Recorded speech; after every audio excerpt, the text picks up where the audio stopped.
Hello, everybody, and welcome to the third Challengers Cup presented by PS4, where we will take a look at 3 regions across the board: APAC, EU, and North America. My name is Visions. Joined with me on the cast today is McCornmeal. McCornmeal, we've been hyping it up. We've been getting ready this entire week, and now we finally got it. Oh, we're finally here, baby. It's going to be a great day of Call of Duty action. 3 great regions to play out today. Of course, grand finals for all of these 3 regions. So many great storylines, so many teams coming out to compete in each and every one of these regions. But of course, starting with our APAC region, we're going to have our grand final coming up first, and that's going to be between Renegades and, of course, Throne. But now looking at the schedule, it's going to be APAC Finals first here at 12 o'clock, aka noon for the Eastern Time. EU Finals will be at 1 o'clock, and then the NA Finals will be at 4 o'clock following the finishing of the EU Finals and the Grand Finals. That's right, and while we do take a look at the format for ourselves, up towards this point yesterday, they were playing single elimination until we got the top 8 teams coming in towards all 3 of these regions, and now it's double elimination where they've been fighting things out a little bit. And well, we already have, of course, the APAC Finals lined up for ourselves, as we'll go through the rest of the regions too. But leading in towards some of our prizing that we also have for ourselves here, as we'll see exactly how this will play out. In North America, $10,000 for first, $7,500 for second, and then $5,000 for third, and $2,500 for that 4th place. Now taking a look at the European region, we've got 8,000 for first, 6,000 for second, 4,000 for third, and then a nice crispy 2,000 beans for that 4th place finisher. And then of course going into our APAC region, 2,500 for first, 1,500 for second, and then a nice $1,000 to take home in your pockets for 3rd place if you go ahead and finish in that 3rd spot. But of course now, Visions, we're looking at our Florida Home Series winners. From the North American region, we had a Triumph Gaming. For the EU region, we had El Jefa. And then, of course, for the APAC region, we had the Renegades coming out on top, which is really no surprise there. And seeing them here again in this 3rd Challengers Cup, I really think that we might be in for some of the same. But it's left out on there on the table because we got a new challenger in the APAC region this week against Renegades. That's right, you just hit it. We got Throne, that has made a fantastic run through the losers bracket. They actually got knocked out in the very first round, where they then had to actually run through 4 rounds to get themselves back in towards that grand final. But more surprisingly enough, it was actually a big change that happened through this region, as we had a lot of roster swaps coming in and out. The biggest one, of course, Mindfreak actually now parting ways with Beeson, as he actually plays on this Throne lineup. They just played in that losers final, where Beeson was able to get revenge on his old team at the moment there. McCornmeal, they took that in 5, where it went to an Arklov Peak Search and Destroy, and just about everybody on that Throne roster had played a pretty solid game across the board. So they end up upsetting Mindfreak after they add Limax in towards the roster. The one young gun that's playing his very first CDL event, to see exactly how he is going to stack up. But there is obviously a lot of excitement. This Throne squad is a pickup team, but at the very least, they have a lot of raw talent. They've already displayed that. Now we'll see if they can display it again heading in towards this grand final. Well, Visions, let's go ahead and take a look at our map set for this best of 5 series. And remember, since this is a double elimination bracket, if we go ahead and lose this, or the team that gets in from the winners bracket does eventually lose that best of 5 series, they will play another best of 5 series. But up on your screen now, the North American bracket, you can see we're still in the winners semifinals in round 1 of the losers bracket. Triumph Challengers, Atlanta FaZe Academy, 2011 Bruins versus Doug Sensor Martin. Be a great NA bracket finish there. But now as we go ahead and dip into the European bracket, it is going to be Team War and No Train Hard in our winners finals. Team War comes out with a 3-0 finish, and then of course waiting in the losers finals, it is going to be No Train Hard waiting for the winner of Team BDS and Singularity, a team that we think very well could be flying into that grand final in the European region.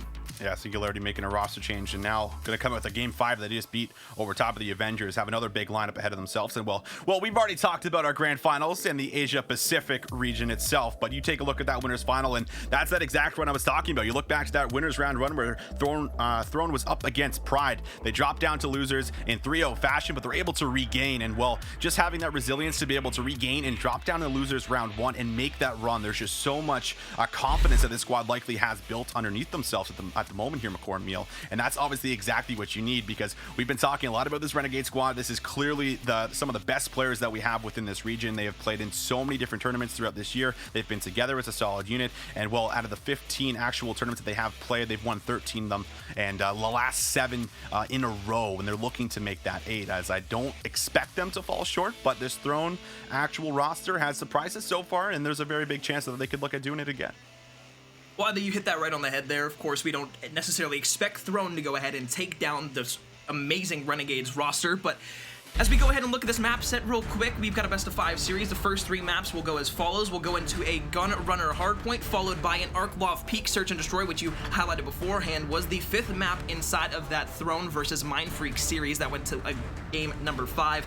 And then, of course, for the domination, we will be seeing Hackney or anything past that, of course, will be game number 4 and number 5. But Visions, as we get ready to jump into the map here, what do you think is the most important thing on Hackney, or excuse me, on Gun Runner in terms of weaponry and, of course, in terms of what you need to hold down right off the rip in terms of spawns? Well, we're definitely going to see those MP5s. That dictates a lot of the pacing and tempo on a map like this. And if your submachine guns are firing on all cylinders, well, you're likely the one that's going to control the lead. But the biggest thing is the rotations from P2 and P5. When you're holding those money hills, well, you're really in a great spot. Dev's going to make sure that no one's going to push through over towards the right off the start of this map so that they don't go for the spawn flip right away. But as we break out in towards the actual hard point, no one's going to grab any points. Just a lot of trading. Finally, we're going to see Crimza and Pred start to light up some red in towards the feed, but Devin's going to find a beautiful pinch from Boiler as he cleans up 2 big kills. Now we'll see Renegades hop on towards the hill as they'll start soaking up some time.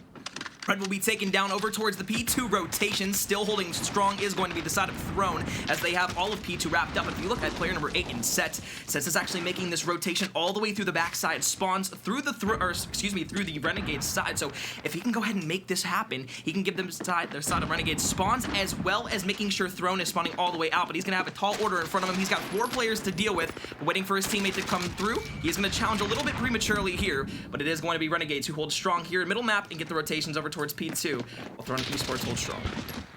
First 30 seconds good for Renegades, and that's actually a good amount of time that you grab off of this hill. But the rotation in towards P2, this is what we've been highlighting. This is one of those money hills. So Throne are going to give up the first 30 points, but now they need to try and reward themselves with some big points. But Fighta is maybe going to deny it as he walks in, finds a 3K. That opens up the hill as they walk right in, and the Throne setup that was there early has been completely broken. There is a reason we talk about this Renegade squad, McCorn Meal. This is the reason why they find breaks. They have players that can all go big, and once again, Fighta is able to find the break as they're still holding on, soaking up time, and shut down the second push from Throne.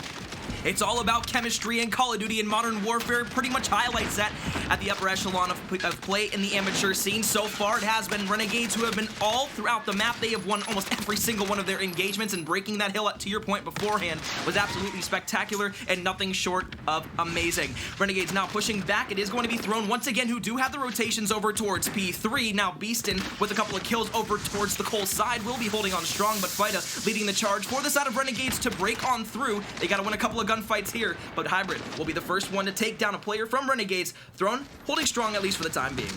75 points to 1. Throne yet again. They're going to rotate first, but Sets has actually been able to find a big play in the back. He finds a massive 2-piece. This is still going to be the spawns coming in, but he's able to combine for 3. He solo breaks the hill all by himself as he needs his teammates to now add in these reinforcements. Dev can look for a 2-piece of his own, but Sets is just on a spree. He's 12 and 6, 4 kills in a row at the moment as the deep spawns are there for the side of Throne, but they are struggling to hold on to a setup at the moment. That's the biggest difference. Finally, we're going to see some blues start to light up in towards our feed, but you're going to have to really light up a lot more of it before you get your way right back into the game.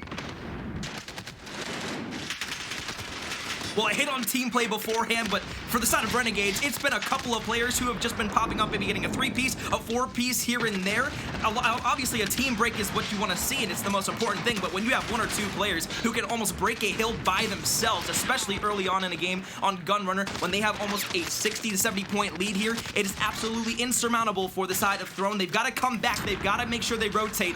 Over on towards P4, though, it is going to be Throne who win a couple of engagements. 5 down in the kill feed for Renegades. Throne Esports on rotation. They've got this. They've got at least a little bit of time here at initial. So finally, they're able to get some points on the board, and they have the favorite spawn leading in towards that P5 hill that we've already highlighted as one of the money hills on the map in the back warehouse. But we can see Crimson start to maneuver up here into crates. He's got the AR in the hill, finds one, throws the Semtex down as he throws out some pre-fire, but will not be able to connect with the second just yet. Sets, on the other hand, he will be able to get things done as he pushes out front Forest and combines for a couple of kills for himself. Now you need to try and push through and towards the back if you're Renegade so that you can start to force out some of these spawns. You're in a great spot to grab the majority of these actual scrap time where there's 20 seconds left on the clock. This is going to put them maybe just likely around about 130 mark to 41. So if you're Throne, you need to find a big 60 here if you're going to be able to crawl right back in towards this game.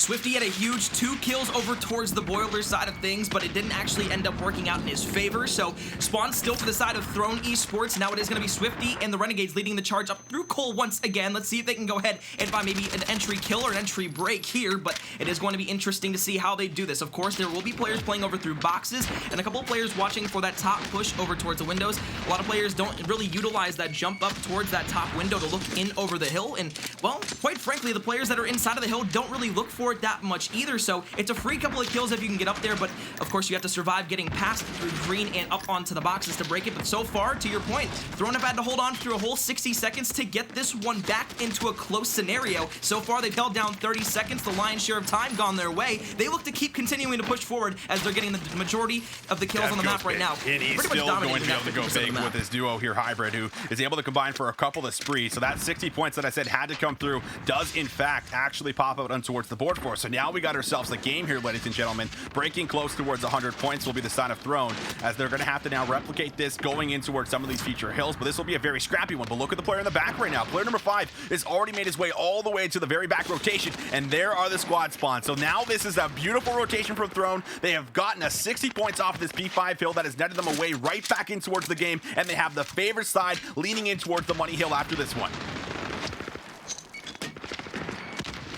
The route man gets paid. Beaston getting rewarded for the rest of his team for making that early rotation and holding down those back spawns. Obviously, middle map can turn into a bit of a money hill if you are just trying to hold down spawns for the majority of that time. But what ends up happening here is it is going to be Renegades who get a ton of time off P1 as they did last time. Even though Throne have those rotations, they have to hold on here. They can't get broken out like they did almost instantaneously last time they held down P2, because if you let Renegades get all of the time in middle map and then get the rotations as well, maybe holding down for 40 seconds in P2, this game not only goes from a 60-point game that it is right now, but could extend that lead maybe by even 100 points before this is all said and done. At the moment, that's a lot of red. Pred is going to find 1 kill. He's on a 5 spree, 22 and 14. Pulls out the pistol, tries to have the quick hand, but the movement will not be there for him on this one. This will be now a little bit of a contest in the middle, but it will be Throne at least holding off the very first push. Now they'll have to try and regain together as the next push is about to come through for Renegades. Over towards the left side as we see them pushing through the crates area. Dev is starting to get himself on a bit of a highlight reel as he's finding 21 kills already in towards the mix. Jazz and also able to combine for 2 in the middle of the map. These players are starting to heat up for us at the moment. McCord Meal and Jazz, and he's not slowing down. He's not slowing down, he's popping off. It's gonna take 3 Renegades players to even cut him down on a life spree there, helping out his team hold down this one. We said beforehand, if Throne Esports is not able to hold on to this hill, it could spell trouble. But now, being able to hold this down for pretty much all 60 seconds and having those rotations over towards P3, they have a pinch play opportunity. If player number 5 can take down player 7 in middle map, they'll be able to do that from the back, and they will have at least control for the meantime. But Set's breaking through. He's found 1. Can he find the next player? The other player gets taken down from the back as the players from the side of Renegades rotate through middle map. Throne Esports had rotations, but they're going to get the deep spawns once again for P3. Last time they rotated early and they did not have to break off the rip.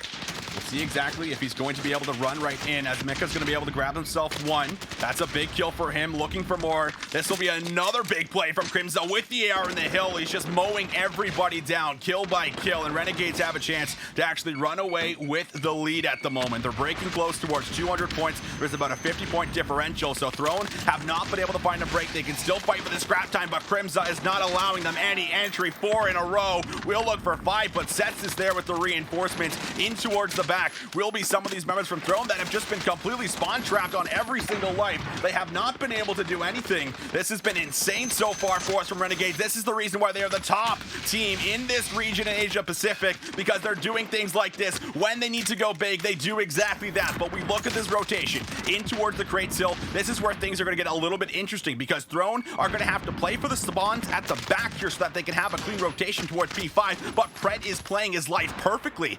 He finds 1. Dev is luckily there with the trade, so this will be big, and now see if Renegades can close out the map here. Renegades on a complete spree of the map. They now extend their lead to 100 points. Throne had a great hold on P2, but we saw in P3, everything went wrong for them, as now Renegades just 14 points away from taking the win here in map number 1. They get a couple of kills, but Mika is going to at least have one with a pistol, so continuing to push through the hill. Throne not giving this one up yet, but they have to play almost a completely perfect hard point all the way to the end of this one in order to make sure that Renegades doesn't take that oh so crucial map number 1. They're holding on to dear life at the moment, but Throne are going to have a very tough path ahead of themselves. They're grabbing the scrap time, which is pretty good because at the moment, a lot of these Renegades players are pushed pretty far back in the middle of the map right now. So they're looking very spread and fanned out as they're going to make their coordinated hit. Pred and Crimson Swifty, well, they're all winning their one-on-one, so that's going to make things a little bit easier, but the spawns are now out. This could be the break. There's one player left in towards the hill, but this might be the final moments of our game number 1. Renegades have found an entry. There is no one close towards the hill. Fido will close out the map for his squad as they take it 250 to 161. Renegades, a fantastic hardpoint map from start to finish. They were able to break Throne in almost every scenario that was thrown at them. Of course, Throne getting quite literally dethroned here from in this grand final. Remember, they're gonna have to win 2 best-of-5 series if they want to go ahead and take down Renegades. Obviously, making sure this is a double elimination series. So, you know, Visions, watching that game number 1 there, of course, the side of Renegades absolutely outslayed the side of Throne in every way, shape, and form. What do they need to do in game number 2 in order to carry this and make it a 2-0 lead? And for the side of Throne, what do they need to do in order to bring this one back? Because obviously momentum's not in their favor at the moment. Definitely not in their favor, but I think there is some takeaways that they can look at in that map where they were able to find some big breaks and they were actually able to fight their way back in towards the map where they brought things just between, you know, about a 10-20 point game roughly, and they had obviously gotten blown out of the first couple of hills when it was 75 to 1. So we do know that there's a real resilience built in towards this roster just based off of this losers run that they have been able to do. But they're going in towards Search and Destroy where we see things slow down, and well, it is Arklov Peak, so we imagine that there might be a little bit of that boomstick action that'll play a factor in towards us. But I think the thing that you have to do is replicate what you did in that losers final up against Mindfreak, where they went towards that map number 5 on Arklov Peak and they closed things out in pretty convincing fashion. A lot of those players also pretty much consistently right across the board. 3 of them I think had dropped over double digits. So you need to replicate exactly what you did in that matchup up against Mindfreak. Now, of course, Renegades is no Mindfreak McCormiel. We know this. They're one of the top teams in the region, but if you can start to get a little bit of that flair and that chemistry that was working in that map, then that's what's going to work for them heading in towards this map too. Well, of course, and I think when it comes down to Arklov Peak, you mentioned it beforehand, but the sniper is what needs to be taking over the map. Obviously, smokes, nades, trophies are all going to be extremely potent on this map, extremely important to be used, but I think the most important thing to get that first pick on Arklov is to make sure that a player from the opposite team can't be sniping through the trench, especially on the defensive side. Once the defensive side gets that first pick in a round, it's pretty much a GG from there on out unless that attacking team is able to either rotate the bomb or find maybe 1 or 2 to instantaneously combat that first pick. So Renegades is going to start on the offensive side here. We'll see if there's a sniper out, but Throne Esports is going to be on the defense. There's going to be a 2-1-2 split. Renegades to the A site. We see this pretty traditionally, as it is going to be a standard A hit. And well, you just want to make sure that you don't play too slow, because we've seen so many different times where teams play a little bit too slow on A and then they have to make that desperation hit. But Fida does not want to be caught in that spot. He does have the bomb and he's fairly pushed up as they're going to be able to get some information. No one's playing trench, but a well-placed Semtex grenade is going to land right on Fida. So that is going to be some information netted over, but no one is going to drop down as of just yet for us. Dev is waiting for that push to happen right towards A, and this might actually be an off or defensive smoke that comes out, as this will be smoke thrown on both, and Fida has now scraped across towards the bomb. Sets does find first blood, but the bomb's going down. Bomb down, Pred. One player right over the top. He is going to take him down. So now a 3 versus 5 situation. Renegades have the perfect advantage right now over towards the A site. A retake needs to come through. It is going to be Mika who finds one there on the Pred, but Jasmine will fall. Beastin will fall. I'm sorry, Mika will fall as well. Beastin in the top. It's going to be 3 there from Sets. 4 in the round for the side of Renegades as they go ahead and hold strong. Round number 1 goes their way. Throne, we talked about how much momentum they need to carry into this game number 2. Getting that first round was going to be so important for them, but all of that goes awry. Renegades, a fantastic round on the offensive side over to A. Now going to the defense side, you'd have to imagine on the defensive side, the stronger side on Arklov Peak, that they'll come away with a 2-0 lead here instead of the search and destroy. Well, Sets picks up right where he left off, McCord-Meal. He pops off in that hard point, and he's going to continue that dominance, at least in our very first round, into our Arklov Peak Search and Destroy. But you had already said it. We're now switching sides. Throne have an opportunity to now look for an offensive round for themselves. And well, since the round change within Search and Destroy, we've seen the B bomb site be favored, but Beastin, he's going to find some good shots and take out the opposing AR player. Takes down Crimzo. Also going to see Mecha actually find Sets in the middle of the map. So that is going to be Renegades already losing 2 now. 3 of their players, as Fida is going to going to have to look for some kind of a wall bang. Does find one, but this is obviously a very tough spot to be in. They're in a 2v4 that they're going to have to look for a retake. He finds one and escapes with his life. The wall bang shots almost find another one as well, but won't connect.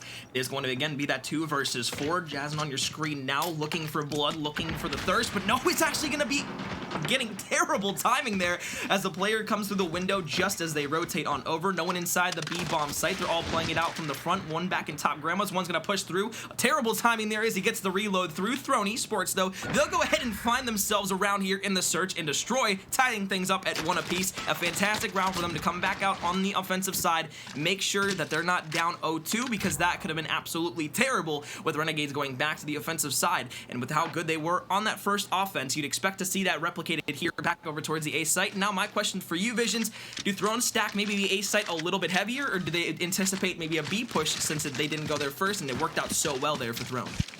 I think you stay standard on this map on defense. I think sending 3 players towards A is more than enough because you can always rotate one of those players from B back over, and you don't want to lose B-bomb control because it is so difficult to retake that house, as we just saw Renegades struggle with in that last round. But it looks like it will be just a standard setup. One player is going to go outskirts and just make sure that no one's hitting the far right, but Fight is going to get tagged up by a nade, so this is maybe going to call for some of the players to actually rotate over towards A. Again, no one's going down in a lot of these rounds initially, but Fighta is going to be our entry man likely, as he's going to open up both doors, looking to say hello. Flash is going down. They're going to have to look to bait and switch this just about perfectly, as Mika in the middle of the map is just watching that cross, making sure no one's going to be able to find a pinch or any kind of an angle. But Hybrid's got some gunfights for him. He's going to find the first one with a nice headshot on towards Preddy. Opens up with first blood. A nice play from Jazzin as he's going to respond with a big kill, and Renegade's push so far has been shut down. The bait and switch there in towards the bottom bar. Now another one falls to Jazzin's hands. He'll find 2 here in the round as Mika finds another. Now a 1 versus 5. It'll be a huge round. It'll be a huge clutch. We'll see if he can get it through. He takes down one, takes down the second player trying to challenge, and now a lot more doable here for Swifty. He's gonna have to be careful. There's a player the right side trying to make a push up through here. He's gonna be able to take him down. Now a 1 versus 2, just 15 seconds left. He's got to get the bomb. He's got to make the plant happen as well, or take down the 2 players from Throne Esports. Gets the bomb, looks for one behind the bar, doesn't find him, looks for out the window, gets taken down from the behind. The potential 1v5 falls flat. Throne wins. They go up 2-1 here in the search and destroy. You don't see too many 1v5s, but that was a pretty damn close one. If he just checks his back corner on the right, maybe he actually finds Hybrid, and Hybrid goes down, and that might be a potential plant you can get through. They still had a pinch, and they knew the bomb was down like you highlighted, so still a tough one to try and do, but a good attempt that comes through. Now that will be a 2-1 lead at the moment for the side of Throne, as we'll switch right back over towards offense.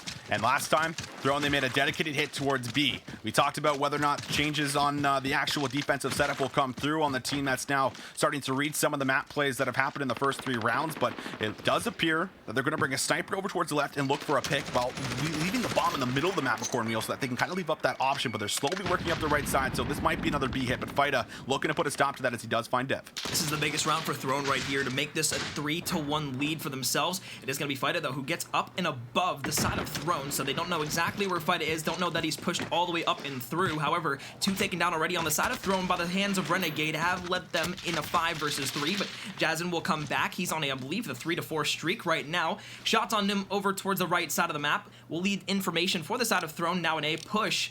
Somewhat gonna be happening here, but the bomb's down in middle map visions, and this could be a round win easily for the side of Renegades. Just playing this bomb, only 35 seconds left. All they need to do is really find one player here, and it's pretty much a GG.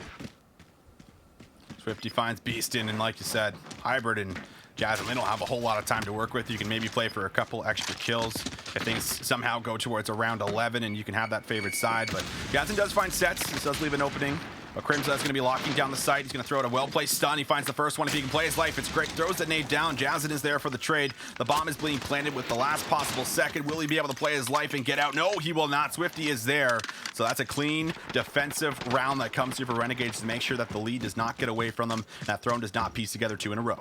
Well, it's a great try there at the end of the round, obviously. He's in a 1 versus 2. Just unfortunately there, gets that bomb down. But what actually ends up happening here is, well, since he gets that bomb down, it's going to allow for a lot more time in the round, so the side of Renegades can get their dead silence built back up that they might have used to retake that A site, or maybe find that final kill. And as you can see, Swifty opting to go ahead and get this defuse right here at the end. He's going to charge his dead silence up to about halfway, and with the bomb defuse, he'll just about have it fully charged. So, you know, he tried to clutch up the round there with that bomb plant, but and the grand scheme of things, it really didn't work out too well for him, and it was almost the worst thing to do there instead of maybe trying to play for the kills, because it gives the side of Renegades their dead silence and a little bit more utility to use. Obviously, hindsight's 20/20, but for the side of Throne, a little bit of an unfortunate circumstance there at the end as Renegades now bring it back to a 2-2 game. On the defensive side now, it's going to be the side of Throne. So the Renegades going back towards the very first offensive round. We'll try and see if they can find some success. Watching the snipers, there it is. Beeston has a chance to put a stop to this and maybe hold the push altogether if he can find an opening pick. But Dev is going to eat some grenades and will be tagged. Swifty actually finds Beeston, so that's a sniper player now out of the picture. 4 players have all rotated over towards the A site, so they are anticipating a push to come in. This does open up for a pinch that could come all the way around, but we'll see shots go through. Dev is not going to win that. Sets has just been on fire so far. Finds kill number 5. Will try and continue this spree for himself, as that's 2 members down for Throne, and while the plant is coming in, this will be a really hard part to try and actually defend this off, as Fighta is going to find some trades. It's all up to Mika and Jazzen to try and work a 2v4. They didn't hear the door open behind them, so now it is going to be Jazzen who can find one here. Tries to find the second under the bomb. He will do so. Now one in top red, and the other one is playing towards the trench cut. That's where top red knows the player's there. Will get the shots, but won't find the kill. Renegades will clutch the round up, even though it wasn't really supposed to be a clutchable round for themselves. But after finding 2, Jazzen will be taken down by Crimza in the back there. So another great offensive round over towards the A site. You have to imagine after 2 successful rounds on offense over towards A, and the one that didn't really go their favor over towards B, they'd have to go to A once again when they get back to offense. Well, if they go ahead and find this defense here, they could see themselves being up 4-2. A huge round here for Throne. I said the one beforehand for them to go 3-1 was going to be huge, but this one right here, not to go down 4-2, is going to be even larger in the grand scheme of things. Yeah, and you're going to have to try and help out Jazzen at the moment. He's 8-3 at the moment. He's been putting in work. He's getting close towards double digits. The rest of the members on Throne are going to have to try and kick it up just another level to match what Renegades has been doing. As they go up by just that one round, like you highlighted. Pred might actually look to hit this with the AR. Just going to play his life at the moment. Was maybe thinking about it, but going to second guess himself, as we have seen a lot of these rounds start off a little bit slow and then it gets very explosive very fast. And while this might be that explosive play that we just talked about, seeing them try and maneuver right in towards B, but Crimza, he is going to find the first kill as on towards Mika. This is going to now actually stop the push. They're caught in the middle of the map. This is actually a really tough spot to be in at the moment. They have no real control at the moment. Yeah, they have their players pushed up in towards tank, but you're going to have to try and fight through Crimza, who's holding a nasty angle on you with this AR, and well, we all know his shot is absolutely godlike, so this will be a hard round, and well, it looks like the call might be made just to rotate over and try and hit something out.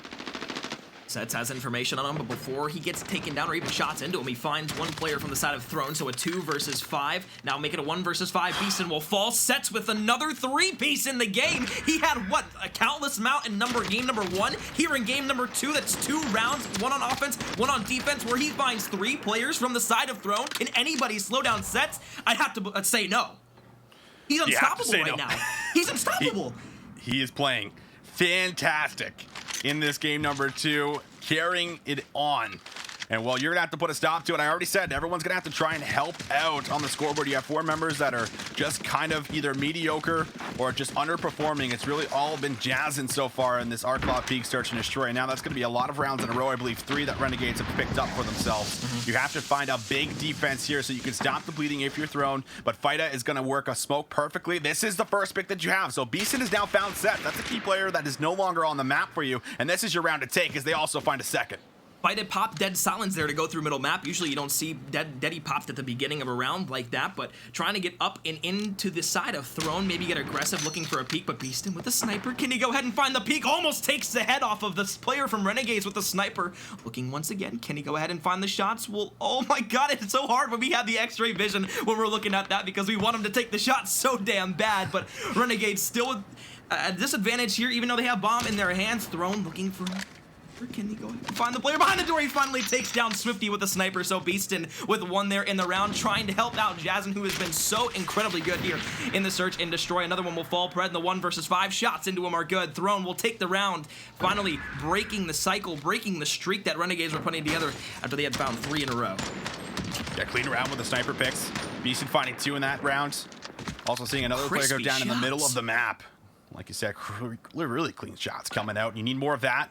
A couple of the players that were underperforming now find themselves a few kills for themselves. Could give them a little bit more confidence heading in towards the rest of this map number 2, where I feel like you desperately need to find it. We've seen Renegades in so many great spots before, where when they are just going 2-0 up in the series, they tend to close things out in 3-0 fashion, just due to their stat line and their history throughout this entire year in this region itself. But there could be a big chance for Throne to now find and piece together a couple rounds, as we'll see a fast push hit over towards the left side of the map, trying to find A. Sets has been a big factor to shutting down so many of these pushes, but it's Swifty who's going to find a first kill on towards Dev. This is going to make things a lot more difficult. At least there is a trade. You have now eliminated Sets, who's that key player that's no longer going to be in this round.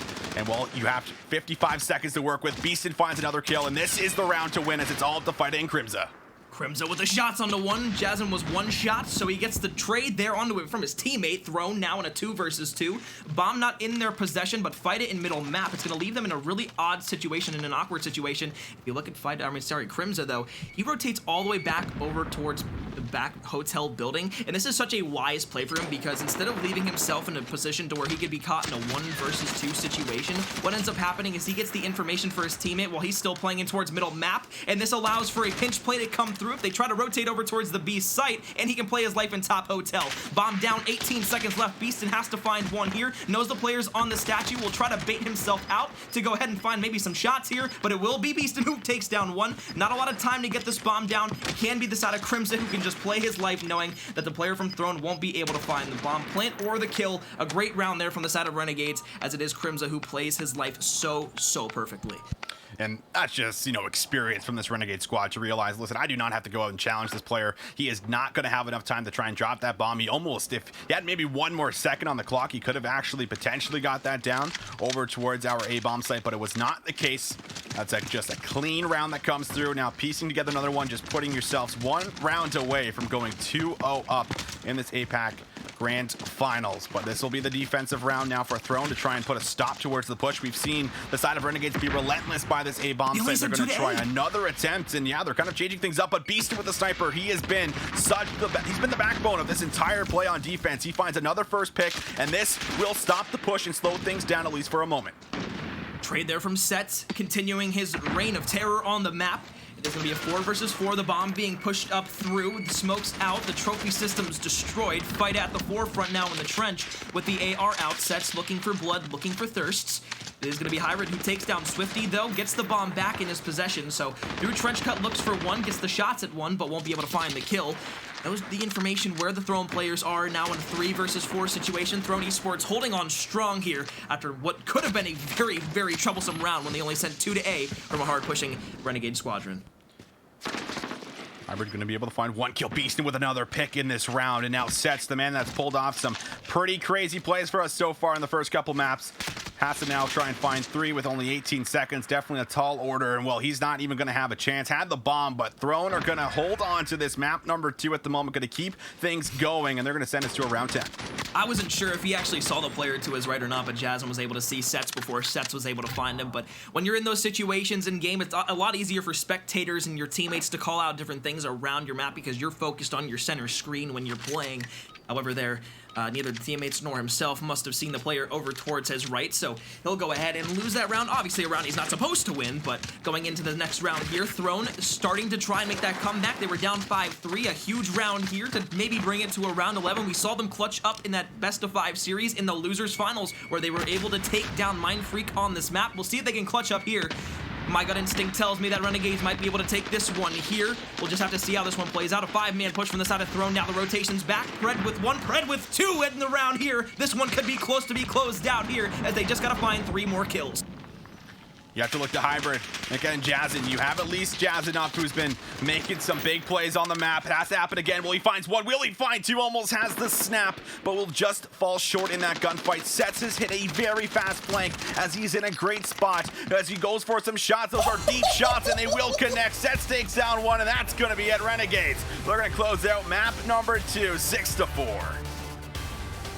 What a round there from the side of Renegades to close things out. Sets hits the reverse flank on the side of Throne and makes it to where the player entrenched can't even get pushed up. The MP5, we've seen videos on Twitter. We've seen how good this gun truly is. And of course, the M4, even if he would have had one there, I don't think that MP5 player in Sets would have missed any of those shots to where he could have potentially even got turned on to any degree. So again, Renegades a 6-4 victory there in game number 2. They take the 2-0 series lead, and Visions now backs against the wall. We go into a Hackney Yard domination here. After seeing that first hardpoint out of the side of Renegades, do you think anything changes here inside of map number 3, or do you think we see a crispy and clean 3-0 for Renegades to take, what is it, their 8th final in a row, their 8th tournament in a row online?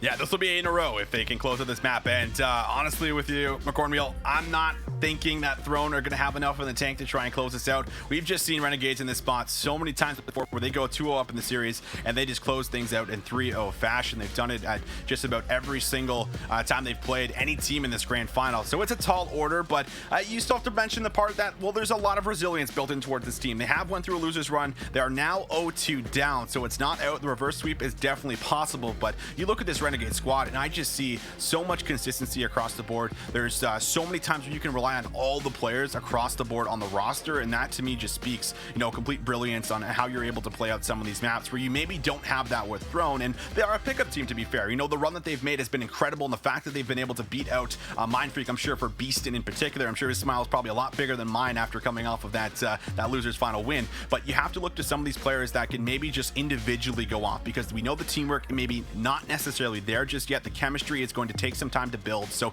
you have to look at individual plays. And luckily for Domination, a lot of individual plays can make or break the game for yourself, because if you can make one big neutralization and make that overextension play where you're able to draw all that pressure back from the middle of the map, you find a kill, maybe find 2, play your life, then that's maybe your window back in towards it. So we'll see if those individual plays will pay off for us on Hackney Yard Domination, where this map can get pretty chaotic sometimes, so there is a chance that they could keep the series rolling. But Renegades, they want it all done right here. We'll see if they can grab themselves to 3-0. It's the smallest map in the CDL playlist, but that does not mean that it does not have a lot of AR play. The ARs can be extremely dominant on this map, playing through middle map and over towards green, especially even towards top L and scaffolding. So a lot of holds can be held down with an AR, but Swifty with the MP5 popping off early here. He's got a 3-piece all ready to start the game. That's going to allow A and B to be in full control by Renegades. No one pushing through middle map. Green's going to be cut down over towards the right side here. I should be cut down over towards the right side here, and he will. Crimson with the AR looking over towards middle map. They've got players all across looking for more blood. Throne trying to push back, but they get the close and clustered spawn over towards yellow, and this could be a very potentially bad spawn for the side of Throne, as they could get cooped up here as Pred comes for the pinch play and the flank. When you don't have middle map control, things go really wrong when you're on the C side. Pred hits the flank perfectly. He finds 2, and this will actually just single-handedly shut down the push. Sets is also able to win his one-on-one engagement. Fighta pushes out to the middle of the map, and Renegades are doing such a great job of making sure they're watching this OE. But look at these spawns over towards the top. They're spawning by the office, so they have a chance to either push through and look for the play over towards A, or they're going to have to wrap back, fight for middle map control, and try and work their way right back in towards L. This is a very advantageous position that you're in right now, and the calls has to be perfect because you have to be on the same page. That's something that this Throne roster may not actually have at the moment, but we're starting to see this lead get away from them. It's going to be 30-15. They're up by 15 points. Renegades does not look to be slowing down. This is how you can tell Renegades is a very strong team, and they've played together for so long, because look at the spawn trap they have here for the side of Throne. I mentioned it beforehand.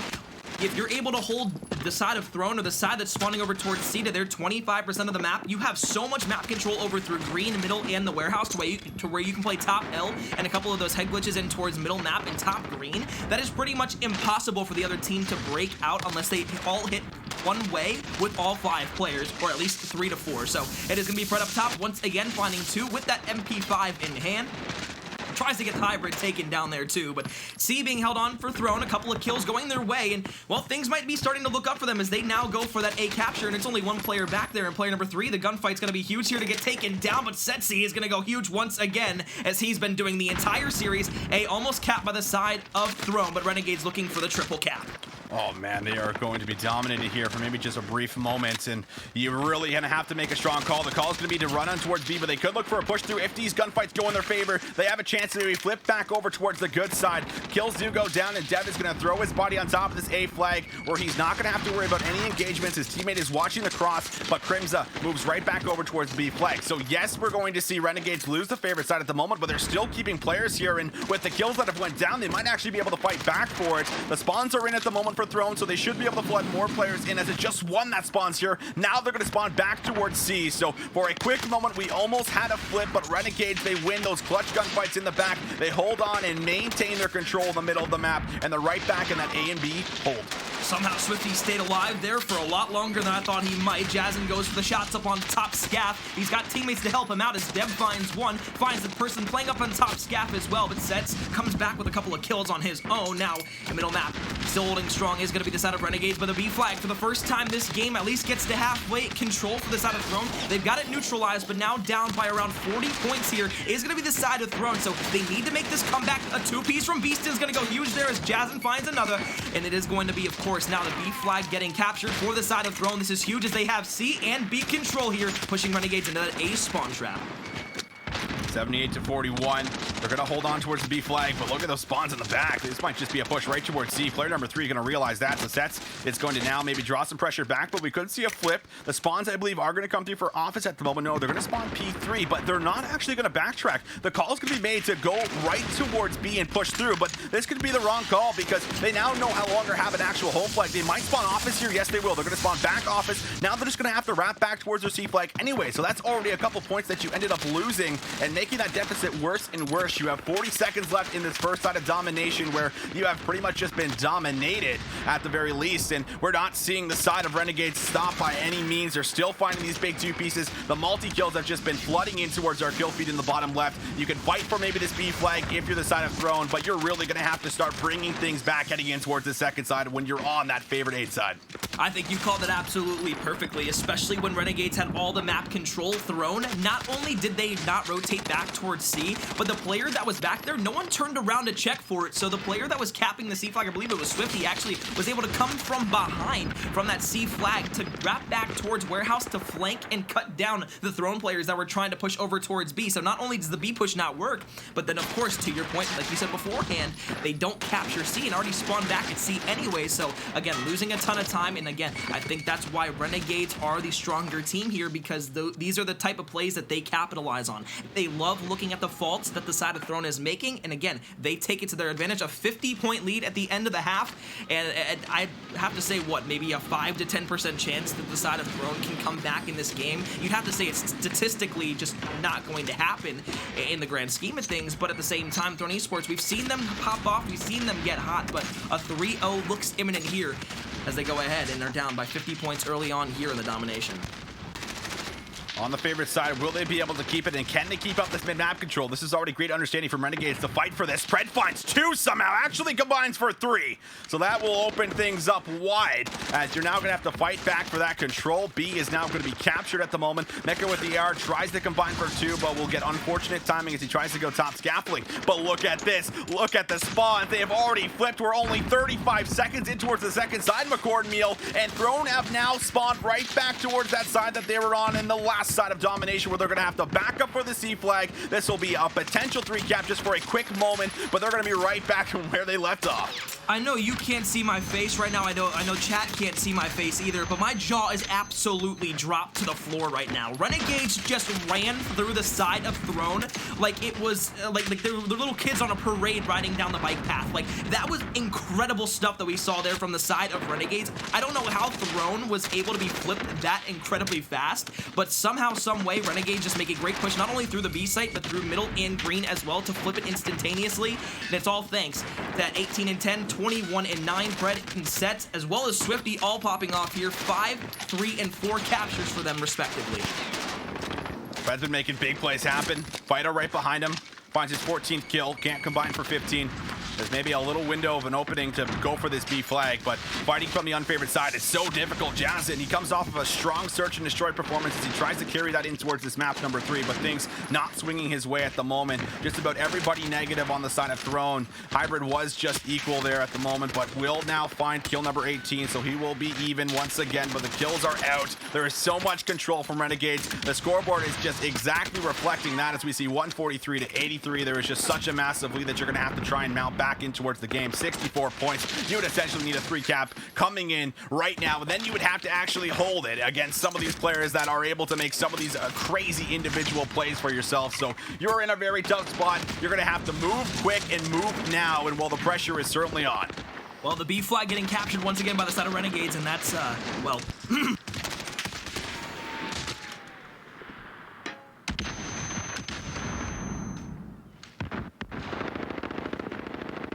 Mika able to grab himself 2. We'll see if he can do anything. That's a couple of kills that do come through. Mika tries to grab 3, but will not be able to. Crimza, he's there. He's been there so many times. This AR player is just so insane. Good shots from Pred. Unbelievable snap on towards the van as he's just going to say goodbye, Beastin. And this will now open things up a little bit more. There's 2 minutes left on the clock, but they are just doing so well in the middle of the map. The ERs are just getting to these positions, cutting down the subs. The multi-kills have been in. Dev tries to find some kind of a desperate play up top in top L, but they are just being denied every single opportunity, not allowing them anything. As we'll see Swifty almost turn and burn for 1 inside of the office building. Fighta is at least there with the trade for himself, but we're seeing a blowout at the moment. This will be it. There is no chance that Throne are going to be able to mount back in towards this game. It is mathematically impossible to come right back into it. They'll grab themselves B, but with 73 points, that's going to do it. McCord-Meal, just so great, so well done from our Renegade squad. There's a reason they've been to the top of this region for such a long time throughout this year, and well, this is just another reason on why they are. LeBron James style play from the side of Throne Esports. Not 1, not 2, not 3, but they want 8 here. He's going for even more blood. They just keep continuing to run through the map. Renegades, the 8-peat here in the APAC region. Visions, this spree has been absolutely impeccable for them, obviously, but incredible at the same time. To have a team that plays at such a level and dominates a region for so long, it's absolutely wild to me that they've been able to dominate this hard. Mindfreak couldn't take them down, even with the roster change for Beastin going to Throne. The pickup squad couldn't take Renegades, not even a map off Renegades here. So, you know, Renegades 3-0'd Mindfreak in that winner's bracket side of things, and then, of course, now 3-0ing Throne as well. Who's going to be able to take down Renegades in the APAC region, or will we even see a challenger before this year ends?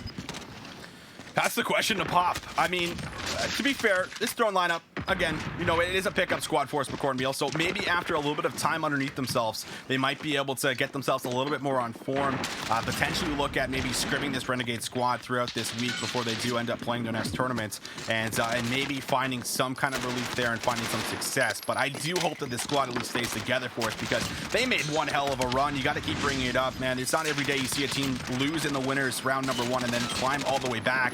Especially being a team that just comes together at the end. So well done. Renegades are going to find the total score of 208 to 119, just blowing their opponents out in this map number 3. And well, they're going to close things out in just absolute astronomical fashion, as we'll see that final kill cam from Pred, who made so many big plays along with all these other players on Renegades.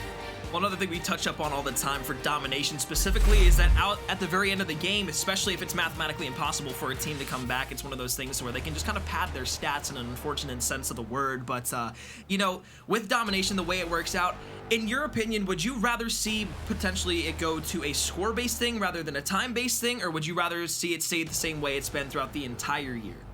Yeah, I mean, I think there's maybe an argument for a change once it gets mathematically impossible. At that point in time, you're just kind of patting the stats like Pred was doing, where, you know, he ended on 38 kills and he was still trying to get that KD up as much as possible, like players that are winning tend to do. They want to try and end on a good note, the best they possibly can. But yeah, I mean, there's maybe an argument to be made for as far as what we're going to get without the timing, or with maybe some rule changes. I know there were some meetings going on, but we'll take a look at that bracket that's coming out there for you, as we'll take one more rundown. Of course, just a 3-0 trio that comes through in the grand finals for us over Throne. But you take a look at that run one more time where Throne is able to go through so many different teams. They get revenge on Pride after also losing to them in that winners round 1, where they were able to grab themselves a 3-2 victory, and then a 3-2 victory over Mindfreak, where Beaston was able to get revenge on his former team when Mindfreak added Limax to the lineup. So just was not enough on the clock for them to be able to go up against that juggernaut team of Renegades. But you do take a look at that final actual score line here, or rather, excuse me, the final pricing that does come out. Renegades take away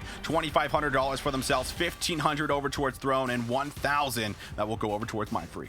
Well, if you're the side of Throne, you cannot be disappointed in any way, shape, or form about your finish here inside of this APAC final. Of course, going through all the way from the very beginning of the top 8 losers bracket, then making it all the way back to the grand final. It's giving me that 100 Thieves vibe at the end of the season last year for Black Ops 4. And, you know, it's one of those things to where if you're Thrown, again, being that pickup squad that we keep talking about throughout the entire broadcast, it's one of those things to where now if you just keep continuing to put in that work, continuing to practice, the next Community Cup, that next thing that we get to, they're going to be looking extremely scary when it comes down and when it's all said and done, because of the fact that they are going to be working together. Team chemistry is the most important thing in Call of Duty Modern Warfare, and I have said this multiple times. You are not going to get anywhere as an amateur player unless you have the knowledge of the game and you're working together with your teams. The teams that would stay together for a week or two and then break up, that's not going to get you really anywhere. Obviously, you're going to be getting reps with new players, and it's going to allow you to come into a new team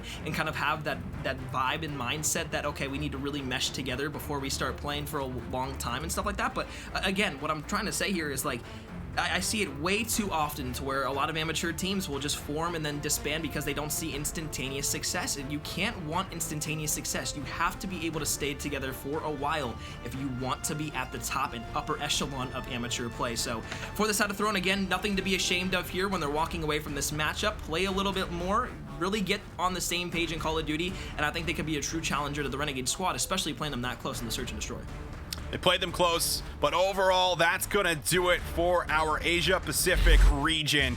3-0 fashion that came through for the side of Throne, where they were able to close things out. And, well, Renegades just look so good. Throne going to have to go back towards the lab, fix things up, and see if they can try and regain heading in towards that next week. But, ladies and gentlemen, we got a lot more action that's coming through for the day. That's just one region, but we got 2 more regions coming up for it. We got ourselves the European finals coming up here very, very soon, and followed by that will be North American. So there's so many great games, and you do not want to miss it.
Hello everybody, welcome back to the third Challengers Cup presented by PS4, where we will get ready to jump in towards some more Call of Duty action for you. Of course, my name is Visions, joined with me, McCornmeal. We just saw an absolute banger in our Asia Pacific region where Renegades are going to continue on their win streak, but we got some other regions now to look into as we'll take a look at the bracket here for EU and we'll see exactly how things have been panning out for us within this region, as a lot has went down. There's been a lot of changes that have happened over this last week coming in, and while we do take a look at that bracket, of course, we have 2-2 right now between Singularity and Team BDS. So, I mean, that's going to be one hell of a game that's going to be coming up for us. And then we also have War that's already made their way into nothing towards that surprising grand there final. about Team War making it all the way to the finals so far here. But what I will say is that match between Singularity and BDS is going to be incredible going down to the wire there. That game number 5, supposedly starting there pretty soon, is going to, of course, lead them into the losers finals. But I'm honestly not sure who's going to take that series. Singularity has been hot, but the other team in BDS has also been a hot team. So, you know, depending on where you stand on that whole situation over in the EU spectrum, you know, going to a game number 5, it's really anybody's game at that point, right? It's just the better S&D team, and you know, the old kind of cliche in Call of Duty was if you could win both of your S&Ds and steal a respawn, then you could go ahead and win that series. It's just going to come down to who can win that S&D there at the very end. I'm not exactly sure who won that S&D in the forefront in the first couple games there, but nonetheless, Visions, it's gonna be a good one all the way down to the wire there. I can't wait for the EU final, especially watching Team War go ahead and try to defend their title from Cup number 2. Yeah, well, we do take a look at that North American bracket for ourselves as a lot is starting to unravel. We got 2011 Bruins taking on Doug Sensor Martin. That match is going to be coming up. We look at the other semifinals for us, and well, Atlanta FaZe Academy, this squad of the Young Guns are going to be up 1-0 over Triumph Challengers, but we're getting ready to jump in towards game very, very soon for you. It looks like we will be hopping on board with 2011 Bruins up against Doug frickin' Sensor Martin, the man that is talked about all the time for us, McCornmeal. We'll see exactly if he can start off hot in our winners semi-final for us as we jump right into a hard win on The thing that's Gunrunner. unfortunate about it is actually Doug isn't actually able to participate inside of the Challengers Cup here today because he didn't get the team approved by legal soon enough. That was what he's kind of talking about on Twitter. So it is actually going to be the roster of Apexides, APAC, Perform, M. Ruiz, and Pro Loot. Of course, for the side of 2011 Bruins, you've got Noisy, Fame, TCM, Katani, and Diamond Khan. Well, we've seen these players at the top so many times before. They have the hot hand, they got the raw talent as shots go through off the start of our very first initial hill. 2011 Bruins throw themselves right on top. I've seen Diamond Khan quite a bit. This is a player that plays in the Northern Rivals. Through Toronto Ultra, he's found himself one actual team win within the very first one and finished second at the last one. So this kid's got some talent for us. He's trying to find his breakthrough, and this could be his moment to shine, as we're going to see just a lot of trading back and forth this first hill. Very, very scrappy for us. Not a whole lot of time that's typically picked up off of it, but on the favorite side at the moment will be 2011 Bruins right now, McCornmeal. They're going to have the favorite side. Now they just need to make sure that they're actually holding on to it on this rotation. Plethora of players B2. in the lobby right now actually participated at the 2019 Call of Duty Black Ops 4 champs last year. So looking at a couple of these players on both of these rosters, it should be a bloodbath and it should be a good one all the way down to the finish. But again, so far, rotations for the 2011 Bruins over towards P2. We talked about how it was a money hill when we saw this in the first best of 5 series against against Renegades and Throne. Now pushing through though, it is going to be Pro Loot at the charge. He's got one trying to find another. He will be taken down by Fame, though, a player that I'd like to highlight a little bit here is he has been lighting it up in the amateur scene, a player that maybe not might be as known as some of these other guys who have been in it for a while, but Fame, one of those guys who is going to be absolutely tearing it up these next few seasons, and I can only imagine that's what he's going to be doing here in the first hardpoint, starting out hot, 5-5, 18 seconds in the hill. He's got the plethora of time for his team. They're starting to accrue even more, and the lead continues to grow exponentially for the side of 2011 Bruins as they hold down P2. Well, Doug Sensor Martin, they're finding some good entries, but they have been unable to actually get themselves in towards the hill. So this is about a full 60 that you collect off of yourself for P2, and that's a big response coming off of how P1 was so scrappy itself. But now the rotation in towards P3, this will be a deep one. One player, actually 2 players, going to hit all the way through the left where they might try and look to go for the flip itself as they'll try and move all the way back. But APAC with some clean shots finds Fame on the box, and that's going to put a halt to at least the initial push through. But look at the spawns in the back. This will be 2011 Bruins having that close spawn. Now they're gonna have to try and mow through some of these players on Doug Sensor Martin that have been pushing up. They have some control here. Now we'll see if the break will be successful. His teammate APAC now trying to hold down the hill from the inside out. An onslaught of players from the side of 2011 Bruins starting to push through, but Pro Loot will find another one after taking down Noisy. He'll find the long shots there onto Diamond Khan. Finds another one with the hip fire shots. Pro Loot on a 5 streak now finds 4 in the hill for himself as well. Now trying to push through to the spawns. TCM will take him down. A little bit of the caster's curse with the streak coming to an end there.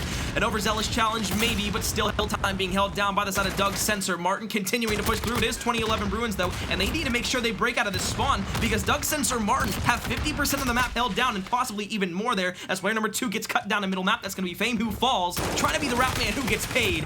But the 2011 Bruins, even though they grab a little bit of scrap time here, it is going to be Doug Sensor Martin with the rotations and initial over towards P4.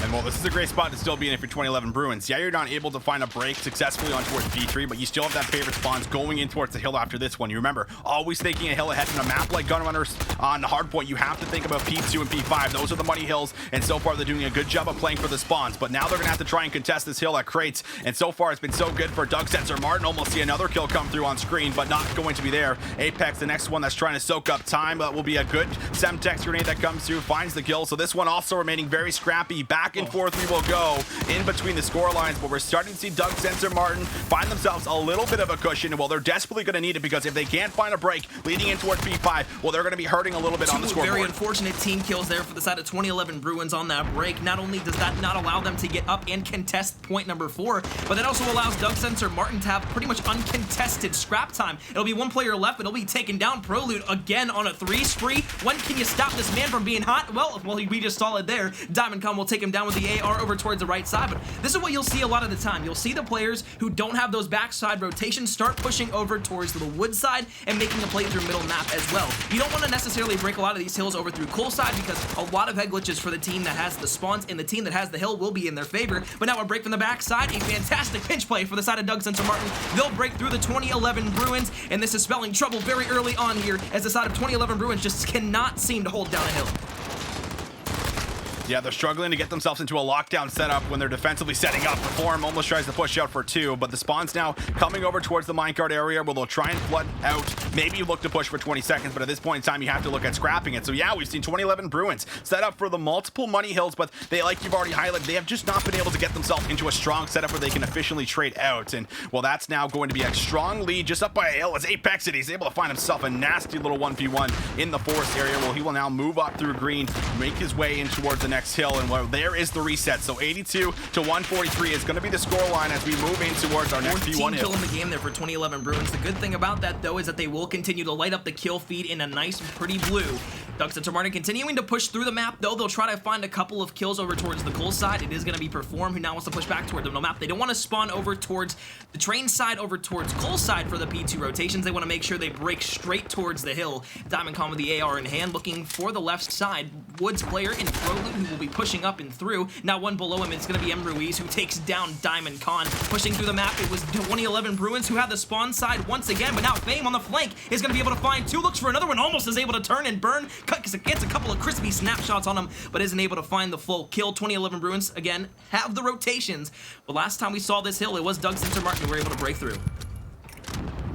Yeah, you got to play a little bit tighter, and you got to find some big Roman kills. Yeah, Katani able to grab himself some good shots underneath the train. Will delete 2 members that try to push through on the first initial rotation itself. So now we'll see the side of Doug Sensor Martin look to regain and push out for their next big hit. 2 players are hitting through the mine area as they'll try and flood all the way in towards the back. It's just one that makes it through, and Noisy does send the information over towards his squad. As we're going to see the breaks start to come through, it's a beautiful pinch. The spawns now might flip out, and there it is. 2011 Bruins, they lose another money hill spawn where it is just going to be them always setting up first, but the breaks, the pinch, it's been so good from Doug Sensor Martin. They just play it once again, but they're still fighting. 2011 Bruins are going to play another scrappy hill where they're soaking up the time, but Doug Sensor Martin, they're going to push through one more time and try to fight for the scrap time. Doug Sensor Martin, their team was almost gifted a spawn in towards P2.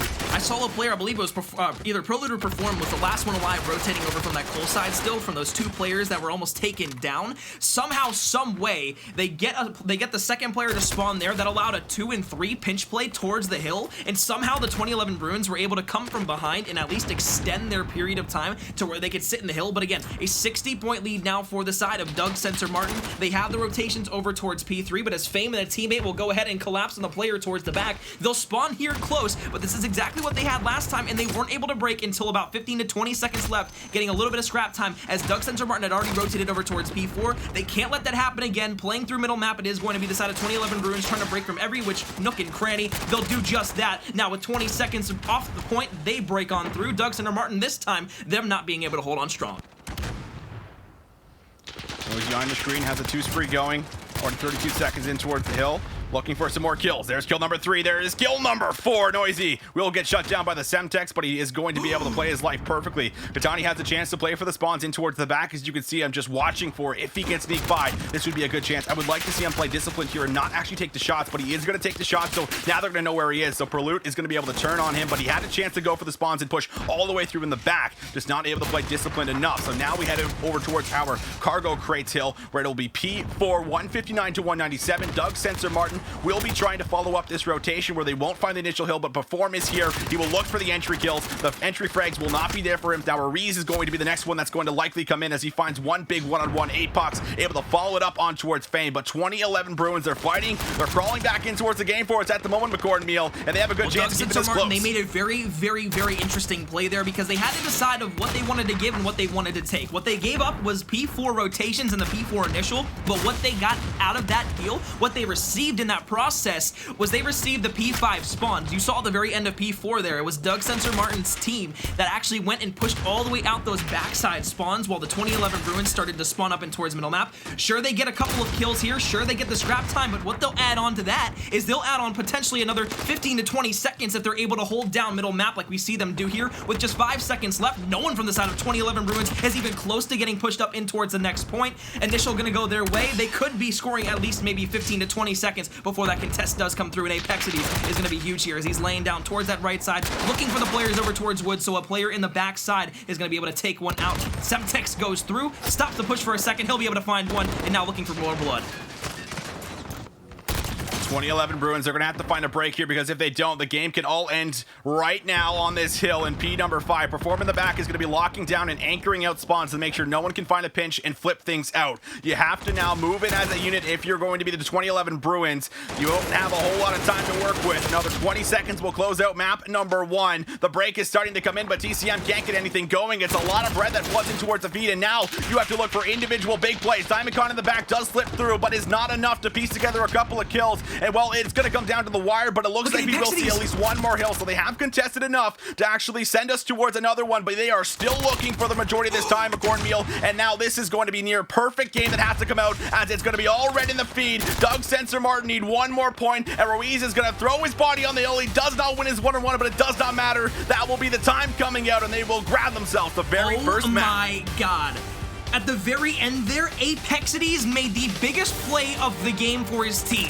He rotated through Cole, and obviously they're already close from that last break towards in that P5 hill, but he rotated all the way through middle map and back around the side of the 2011 Bruins. And what ends up happening there is he spawns his team over towards P4 hill, as well as spawning them close over towards green. So they were able to push almost instantaneously from spawn in towards middle map on rotation. So they instantaneously were able to pop in the hill. 2011 Bruins were nowhere to be found because they got outspawned all the way in towards Cole, as well as over towards that back side near P2 when we're talking about that rotation from Cole side. So a great play there from Apexides as he goes ahead and finds his team at such a great advantage there. But now hopping instantaneously into our next match, Atlanta FaZe Academy on the left and Triumph on the right. It's going to be Gravity, Venom, and Sib, Journey, and Jimbo going up against Dav Patty, Standy, Royalty, Felony, and Nagafin. And well, these guys are your Florida Mutineers Open champions, so this will be a really big matchup. But FaZe Academy, they've been able to grab themselves the very first map, and that's got to be something you can take away as we jump in towards the search and destroy. And well, both teams rather, going to be losing one member up top. Gravity tries to find some shots, but will not be able to get anything done. This could be a push right towards the right side, as we'll see exactly if they can get in here. Journey has won his one-on-one against Royalty, so that's a big member that's off the map. Good shots come out, but not enough to find the final kill. And now it's going to be Atlanta FaZe Academy, all in a 1v3. We'll see if Sib can get anything done. Can do it. It's going to be Sib. He's going to find one with the sniper there. Needs to find another gun, though, to pick up around the map so we can challenge these closer gunfights and closer engagements. The bomb all the way across the map over towards the B site. Not going to be able to have really anything going for him at this point. Sib now looking towards the back. He knows there might be a player there, but I love the play out of Triumph here, playing together in a 1 versus 2 situation so they can't get picked off or traded out instantaneously. Well, as I say that, Sib will fall 1-0 up in the game here so far in the search and destroy for Triumph. Grabbing yourself the very first round. No surprise here, Standby able to find those shots on the Sib. He's gotten a really tough spot, not able to clutch up in that one.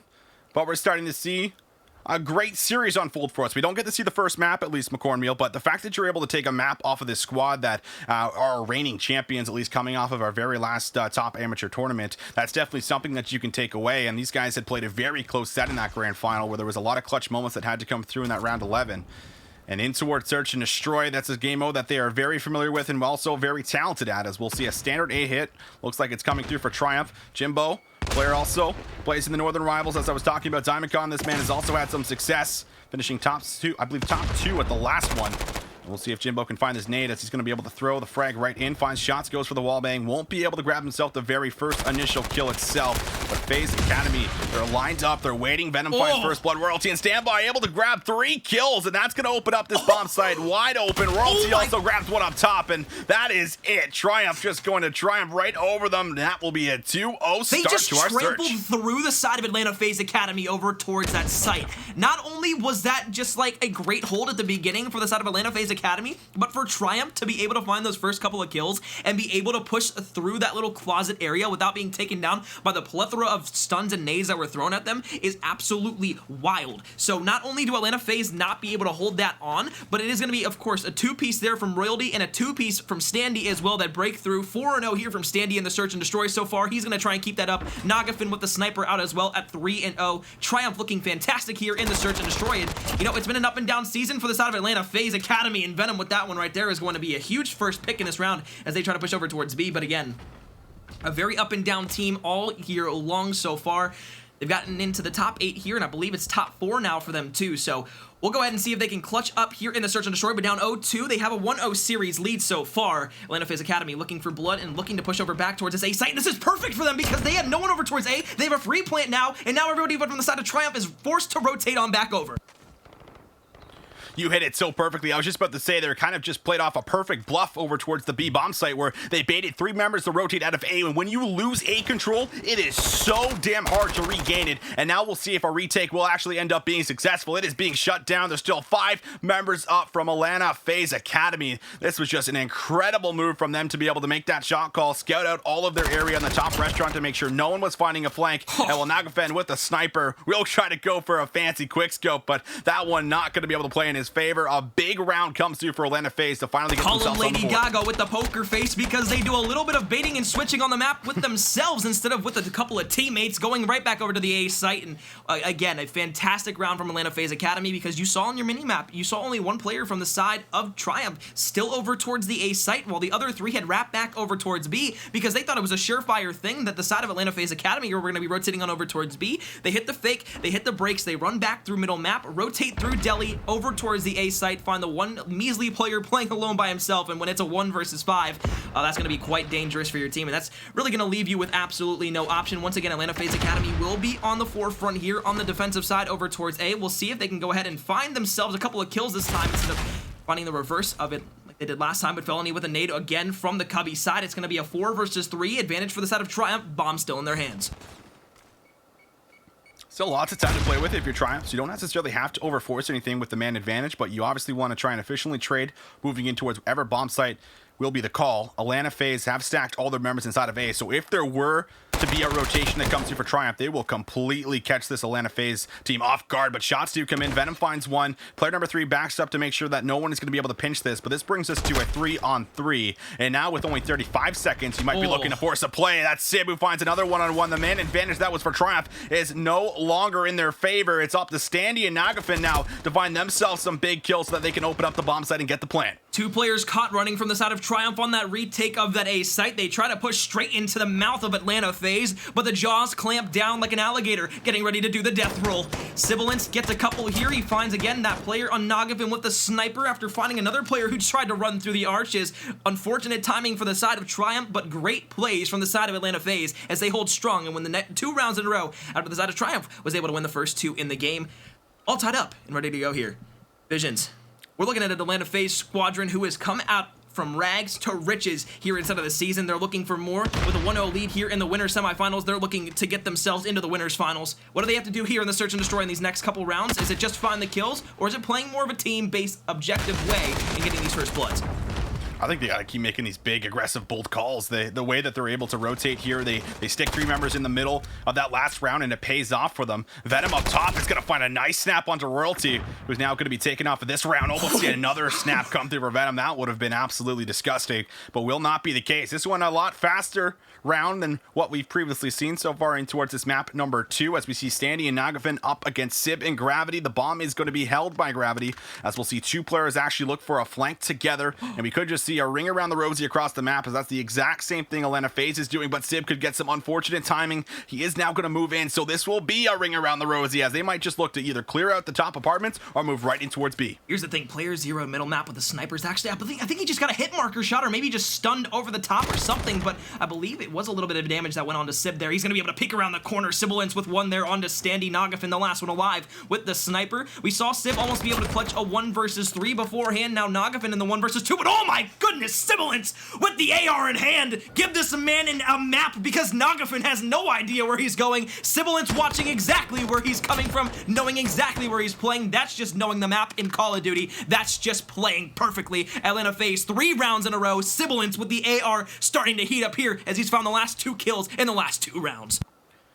This decision-making that's coming through for this Atlanta FaZe squad to combine now for 3 rounds straight has just been spectacular. They are just obviously on the same page. They've started to figure out Triumph and some of their tendencies and some of their comfortable routes that they've been running. And while the calls have now reflected the scoreboard, as we'll see 3-2, but back over towards offense will Triumph try and get in towards this A site? That will be the question, because they've been trying to work it slowly but surely. They have had some success on the original offense that we saw very early on, but since then, Atlanta FaZe Academy have been shutting it down just perfectly. That will be the first blood. So now that Nagafin has taken out Venom, that's a submachine gun player that has been popping off so far in this map number 2. That's no longer on the map, but Jimbo is there with the trade onto Felony. He is the entry fragger, and now Nagafin is going to have to back up, make sure no one's going to be able to find this pinch, but you're kind of stopped right in front of this bomb site as we see trades back and forth. The bomb now might just look at rotating. Nagafin up top bar looking for more. He pulls out the AR this time instead of having that sniper with him. So Atlanta FaZe Academy, trophy system saving their lives this time, but it is going to be Dav Patty who goes ahead and throws himself a trophy system down. Pushing through the map, it is going to be Dav Patty with the AR looking for blood on the backside, but it is going to be a B push from the side of Triumph in a 3 versus 3 situation. Rotating now over from the A site, it's going to be the side of Atlanta FaZe Academy that needs to come through, but now a trade comes through. The bomb should be going down over towards B, but now Dav Patty in middle map could be in trouble as his teammate now rotates back over to help him, but the bomb now back in middle map isn't going to help them out any means whatsoever. Now a long flank from Jimbo. Although 1 and 4 in this game could be huge for the side of Atlanta FaZe Academy in this round. He's going to get some great timing on the player who is planting over towards B from bottom hazmat. Just going to play his life in there in the bottom. Atlanta FaZe Academy will win off time. 4 rounds in a row, McCordmeal. They're starting to figure Triumph out. And well, there is a lot of VOD footage that you can go back and actually watch as these players were streaming. Watching them very closely could have been the case, as they've just been able to adapt perfectly throughout the middle of this search and destroy, as we've now seen 6 rounds play out for us and in towards round number 7. I'm looking to see if there will be any kind of curveballs thrown in towards the mix for us, as we've seen a lot of A hits, but we've seen a lot of great shot calling. Atlanta FaZe have been able to maneuver in between both bomb sites based off of where they're finding these kills, and this might just be a fast hit as Venom will move across. He has the AR of all things as he busts right into small room, so this will be a very interesting gunfight that might just unravel for us very shortly. The nades are out, the stuns are in. They're searching for information, but no one's going to go down. Finally, shots are landed onto this player right in front of Venom, but no one's going to drop. Finally, there is. There will be Royalty grabbing a kill. Big nade that ends up coming through on towards Venom. Now it's going to be Atlanta FaZe Academy without 2. Now 3 members, 4 members. Jimbo's the last one alive, as you'll have to now search through 4 more players. I think this one should be at least over here. Looking up top, we'll get taken down from behind. Dav Patty with the AR comes and runs through from behind. A couple of players do fall there to the hands of Jimbo, but of course, in a 1 versus 5, it's pretty much improbable that you will win that round. Some might even say impossible in a lot of situations, and especially when he is known exactly where his location was and by himself over towards that little corner where he'd have to be pre-aiming and pre-firing pretty much every angle and pretty much using every bullet and expanding his magazine. So no matter what there, it is the side of Atlanta FaZe who do not get rewarded for playing extremely aggressive over towards the A site. Triumph holds strong on the defensive side of things. The pre-nade over, I'm not exactly sure. Actually, I know exactly why Royalty did that. He did that so he could blow up the car over towards the arch side to where that couldn't kill any of his teammates on a very aggressive push. I haven't seen that happen a lot, but that's a very, very great play out of him, and of course, a knowledgeable play as well, as it is going to be Venom who takes down Standy on the flank. A 4 versus 4 bomb in the hands of Triumph over towards the A site. That was an incredible read by Venom. He loses his teammate in the middle of the map because of Nagafin finding the pick with a sniper, and he instantly reads like there might be a pinch that comes through now that middle of the map player is not able to watch that and pick that up. So that's Venom that's able to likely even save the whole bomb site as a whole.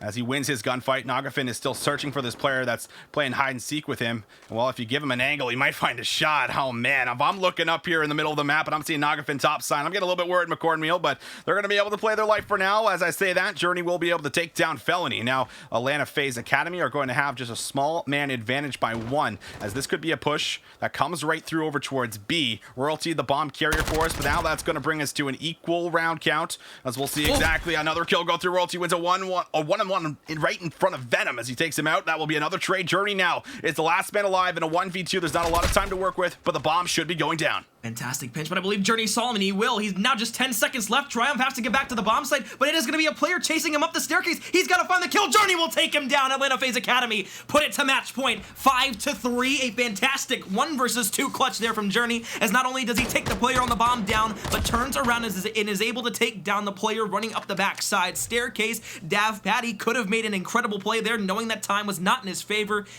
But nonetheless, Journey clutches it up there in a 1 versus 2 once again. 5-3, the round count here. The side of Atlanta FaZe Academy 1 round away from taking the series in a 2-0 fashion. Going into that third match will be a domination. 5-3. Can they close it out on this offense? They've looked pretty solid on both sides of the map. Triumph now going to have to piece together a couple rounds to bring themselves right back. You do not want to go 2-0 down in the series. That is for damn sure. But Journey and the rest of his teammates are going to hit this out. I think they spotted Royalty in this corner as they're going to search it out. There it is. But Royalty is going to be able to now feed his team the information. But this is what they did very early on. Look at this. They did this in the very first round that they had actually won, where they went through the middle of the map. They baited the players back from A to go towards B. And when you give up A control, it is so devastating. But in the back will be Patty himself, who finds 1 big kill. So that will leave us in a 4v4. And you can see the Atlanta FaZe Academy squad. They're just trying to scout out everything to make sure that this player does not find a big flank on them. They're actually not going to scout out just everything, but they will now, as it will be Dav Patty who falls. Atlanta FaZe Academy do a fantastic job there, because this is what ends up happening now. After they get that kill there onto Dav Patty, if they want to rotate back through middle map over towards B, they can do so, because now Triumph is thinking that they're going to be making an A push. A couple of shots should be coming over the top here from the side of Atlanta FaZe Academy, looking for maybe a first blood here onto Triumph, but a team nade from Venom is going to be huge, as it now turns into a 2 versus 2. Gravity will find 1. Thankfully for the side of Atlanta FaZe Academy, that goes in their favor. Gravity with the sniper looking up towards the top window. Now a flank could potentially come through, but it won't, as Felony and Naga gonna try to attack from relatively the same angle. Gravity pushing up on towards the bomb, and this is exactly what we saw last time. Naga will fall down. Atlanta FaZe Academy will take the round. They'll win it 6-3 and go up 2-0 in the series over the side of the over the side of Triumph. Jimbo able to find that big kill up top on a Felony. Just opens things up. If he doesn't find this kill, then maybe the bomb doesn't even end up going down. And of course, the challenge kind of had to come through eventually there. But you take a look at that final scoreboard. No one necessarily popping up, but we're right back into some more Search and Destroy action. So if you're a big Search and Destroy fan, well, I guess we got that covered for you. As we'll jump in towards this map number 2. We saw map number 1 where Doug, Sensor, Martin were able to grab that first hard point, and we'll see exactly if they can now go 2-0 up. That's Ruiz in the back, able to grab himself Diamond Con. 3 members already down off the 2011 Bruin squad, all up to Fame and Katani to be able to grab themselves a 2v5. Tall order, not enough time really on the clock to get this done, and now they'll just try and play their life or play for some kills. Oh, they're trying to break back, but it doesn't look like it's going to really turn out perfectly for the side of the 2011 Bruins, as Doug, Sensor, Martin continue their hot streak going from game number 1 here into game number 2. They take round number 1 on the offensive side over towards the A site. So a different push of what you normally see maybe in round number 1 on Gunrunner, but if there's any round to surprise your opponent, it's definitely the first round of the game to get you that first round win. and put the other team on that back burner. So for the side of Doug Sensor Martin, they go up early here inside of the search and destroy. Now on the offensive side, it is going to be the 2011 Bruins, and we'll see what they can do so far here. 1 kill apiece for everybody on the side of Doug Sensor Martin. Great team play coming out for them, and only 1 kill for Fame here on the map, but really that didn't do anything. But a first blood for Diamond Con. APAC will find Katani, a 4 versus 4 over towards the B site. Oh my god, TCM with the hip fire somehow is able to take down Prelude. Big search and destroy superstar within the scene. Ruiz and Apexities now in a 2v4, where they're in some great spots to find these kills. They kind of got each other's back. You're gonna have to find that initial pick as the bomb now has been planted. 35 seconds to try and work out a couple of kills. Apexities waits for this player to peek inside of green. TCM does not play his life, so he goes for the over challenge. Pays for it. Ruiz now needs to try and clean up this trade as it's all up to him. Caught alone in 1v3s, but the shots are in. The shots are good. And while 2011 Bruins are going to be able to bring us right back to a tie game. Oh my goodness, Diamond takes down Ruiz here over towards the right side. And well, I thought that was a sure kill for M. Ruiz, who had it pre-aimed, who had it watched.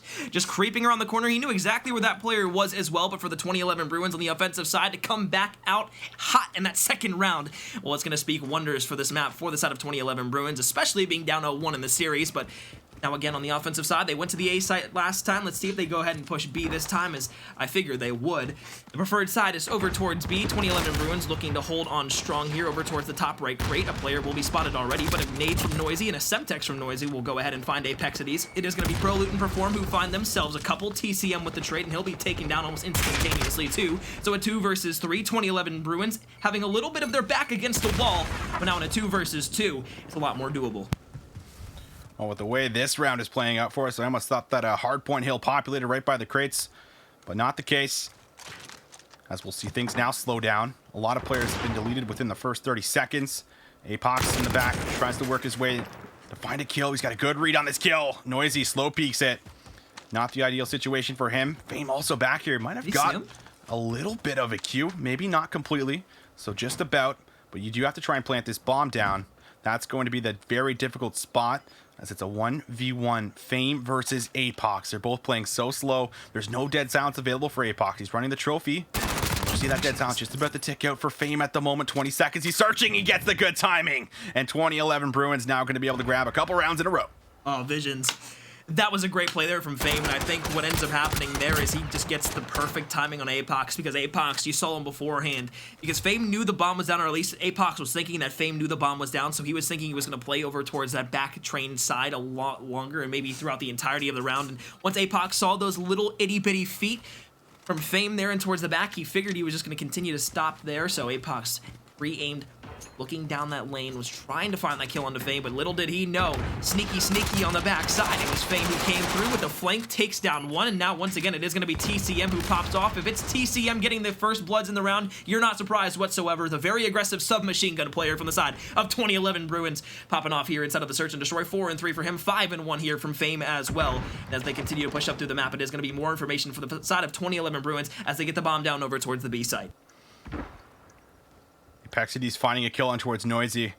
It's pretty crucial, because that's going to bring us now right back to 3 on 3, but with 30 seconds ticking down, there's not a whole lot of time to really work with. You're going to have to start to move pretty fast. If you're Doug Sensor Martin, Prelude's just working this out so perfectly. He knows there's a player in Boiler, but doesn't want to full-on hit it. Now he's going to have to hit this forest area as Apexities and Diamond both find some kills. Diamond finds 2 with some good shots on a Prelude, and now it's a 1v2. Apexities going to have a shot at trying to make a miracle happen, but there's just simply not enough time. Diamond plays his life ever so wonderfully, and that might just be a kill that ends up finding himself, but that doesn't even matter anymore. You're just playing for a couple extra stats. Fame is laying down in the water, making sure that the round will be closed out, as there was not enough time to find the defuse. And while 2011 Bruins starting to pick up some steam for us at the moment, McCord Meal, as they're going to now grow up by 2 rounds. To your point, 3 in a row for the side of 2011 Bruins. We saw Doug Sensor Martin come out hot on the offensive side right off the rip, getting it over towards the A site. And well, what I mentioned beforehand is when I was talking about that, they caught their opponent off guard, but so far they have not been able to replicate that whatsoever. They might try to go for an A push, but I highly doubt it, as they go right on back over towards B. The stun is going to come across. I'm sorry, the smoke goes across. The nade should be able to at least slow down the push through bathrooms or get that door popped open for the player playing through green. Perform over towards Boiler, just going to be looking for a couple of players. APACities will take down the flanking Noisy, shutting down all that commotion over towards the flank side. Perform now with the SMG in hand. You can play this all towards middle map, especially if you're the side of 2011 Bruins, just knowing that the side of Doug Spencer Martin needs to push up. Bomb has not been pushed up towards the B site yet, but Proloot with it in hand should be able to rotate it on over, and not being able to find the shot there, I believe, was TCM up top there. But as he goes ahead and cleans that one up, should know the bomb is down over towards the B site. 3 versus 3 advantage for the side of 2011 Bruins so far, as it is going to be Fame who picks up another one, extending his game to a 6-1 absolute hot spree. TCM finding that nade was literally the difference maker in this round. Yep. And this is maybe why we're going to see 2011 Bruins actually piece together 4 straight. APAC with the pistol, not going to be good with the kill. I was about to What say. a play from TCM. Finds the 2-piece deep into this one where they do not have the man advantage. They are down by 1 in the 3v4, but a big clutch up from them. Fortunately, the squad here for our left team is not able to get anything done at the end of this one, so struggling a bit to find that success that they did in that very first initial round where they had made that breakout play to go right towards the A-bomb site. But now we will hop right back over to see if they have a different plan of attack. They've been trying to play standard, they've been trying to work these picks towards B, but it simply has not been working for them at the moment. So this will be a big round to see if they can start to find some defensive success. Has not looked great so far, and well, if you're the side of 2011 Bruins, you just got to keep doing what you're doing on this offense and have the bomb over towards the right side as they might look for another B hit. That's a very aggressive challenge, but Proloot will say goodbye Noisy as he's been blooded here the last couple rounds. Good night indeed, and of course you saw right there, you said it beforehand too, that this is the biggest round of the game, or the big round of the game for the side of Doug Spencer Martin, because here's what ends up happening here. If you win this round, it's 2-4 instead of a 5-1 for the side of 2011 Bruins. And ask any Call of Duty player, any Call of Duty fan, well, a 5-1 advantage is a lot worse and a lot more to muster back from than, of course, a 2-4 or even a 1-4. So Doug Spencer Martin, they've got 2 taken off, but the same thing goes for the side of the 2011 Bruins. 0-5 here so far from Katani, but as I say that, he picks up his first kill of the game, starting to get on the board here a bit, as it is going to be a 3 versus 2. He helps his team get to an advantage here. The bomb should be going towards the B site very, very quickly. APAC's over towards the right side, could be taken down instantaneously. APAC's here, though, is looking for blood. APACities will find one, too. Back over it is going to be APAC who finds one, almost is able to take down the second one with a knife, but now 15 seconds left. APACities needs to rotate on over, tries to take down the TCM, planting the bomb, looks for the player there, is going to hop up on the crate, not going to get great timing there, as TCM now is able to run away. TCM has been playing so well. Will he find another big clutch up in this 1v1 APACities? He's 8-3. He's been having a fantastic game despite the scoreboard being 1-4. He might go for the defuse altogether. He wants to try and read this. He has the high ground. He jumps up, but the timing just unfortunately not going to play in his favor. The 1v1 comes in. TCM has been just lights out this entire search and destroy in map number 2. And well, he is going to find a very big play as he wraps all the way around through Boiler, finds this kill, and this is going to put them 1 round away from finding themselves a big round and a big map win in this map number 2. Because I don't know how many times he could have got COD timing there in that 1 versus 1 situation. You see him jump up on the crate there and gets that auto mantle up onto the box as TCM is able to escape with his life over towards the B bomb, and then right there he looks over towards the side of U where Boiler would be. It looks exactly where he comes from, but TCM just gets timing twice in the round and is able to go ahead and find that 1 versus 1 clutch. TCM and Katani taking down a pair here at the beginning of the round after Perform was able to find one, but now a 3 versus 2 advantage for the side of Bruins once again, and it seems like we've been saying that every round for the last couple rounds. A lot of great search and destroy players from the side of the 2011 Bruins. Now, Bruins and Proloot in a 2 versus 3. They've got to win this one in order to bring them back at least a round here in the series, but it looks like 2011 Bruins should be at least able to go ahead and find themselves here. A 1 versus 1 TCM versus Proloot. TCM again in this 1 versus 1 situation, but the wrap over towards the B site should be seen. Oh my god! What the hell? Gets smoked. He gets absolutely fried in that 1v1. As that was insane. That was almost a big play, though, for Proloot to be able to find himself 3 big kills. DCM. Tell me the MP5 is not overpowered. Tell me the MP5 is not disgusting in this meta right now. Oh my god. TCM, how many clutches did he find? Let's be honest. But from one game, we go right to the next, and we'll jumping right back on board with our Atlanta FaZe Academy squad. We left off with them finding a big closeout in that St. Petrograd search and destroy, where they now have a chance at shutting down the previous champions from last week in the Florida Mutineers Open, and they're already off to a great start as they're going to be able to at least contest B at the moment, not letting it go over. But this kill from Standy might actually now give them this flag cap, and while it is going to be Triumph on the favored side, so we do expect them to have the early control, but it's all about holding it and making sure you stay on this side. And there's a big opening as we see two players move to the middle of the map, but they're both dealt with, and now we'll see exactly how Atlanta FaZe Academy look to strategize their next push. Hot and spicy 3-0 start there from Royalty as he looks for even more. He's going to be able to find his fourth here. Another couple will be pushing through bottom L. Can he go ahead and find the shots? He's got one pushing in. Journey surely will take him down, and he does. And it is going to be Standy who finds the trade there onto Sib, but the push for the side of Atlanta FaZe Academy in towards the B site is going to go through in full force. They get the kills, they get the necessary picks that they need, and they get the B flag, which is the most important thing for the side of Atlanta FaZe Academy on that push. One player towards that left side is going to be looking for blood, but now 4 down for the side of Triumph. The Atlanta FaZe Academy now make it 5. They're pushing up through the map. They've got the spawns for the A flag, and they could easily go ahead and start to dominate this game number 3 here and potentially start their way towards that 3-0 sweep over the side of Triumph, sending them to the loser's bracket.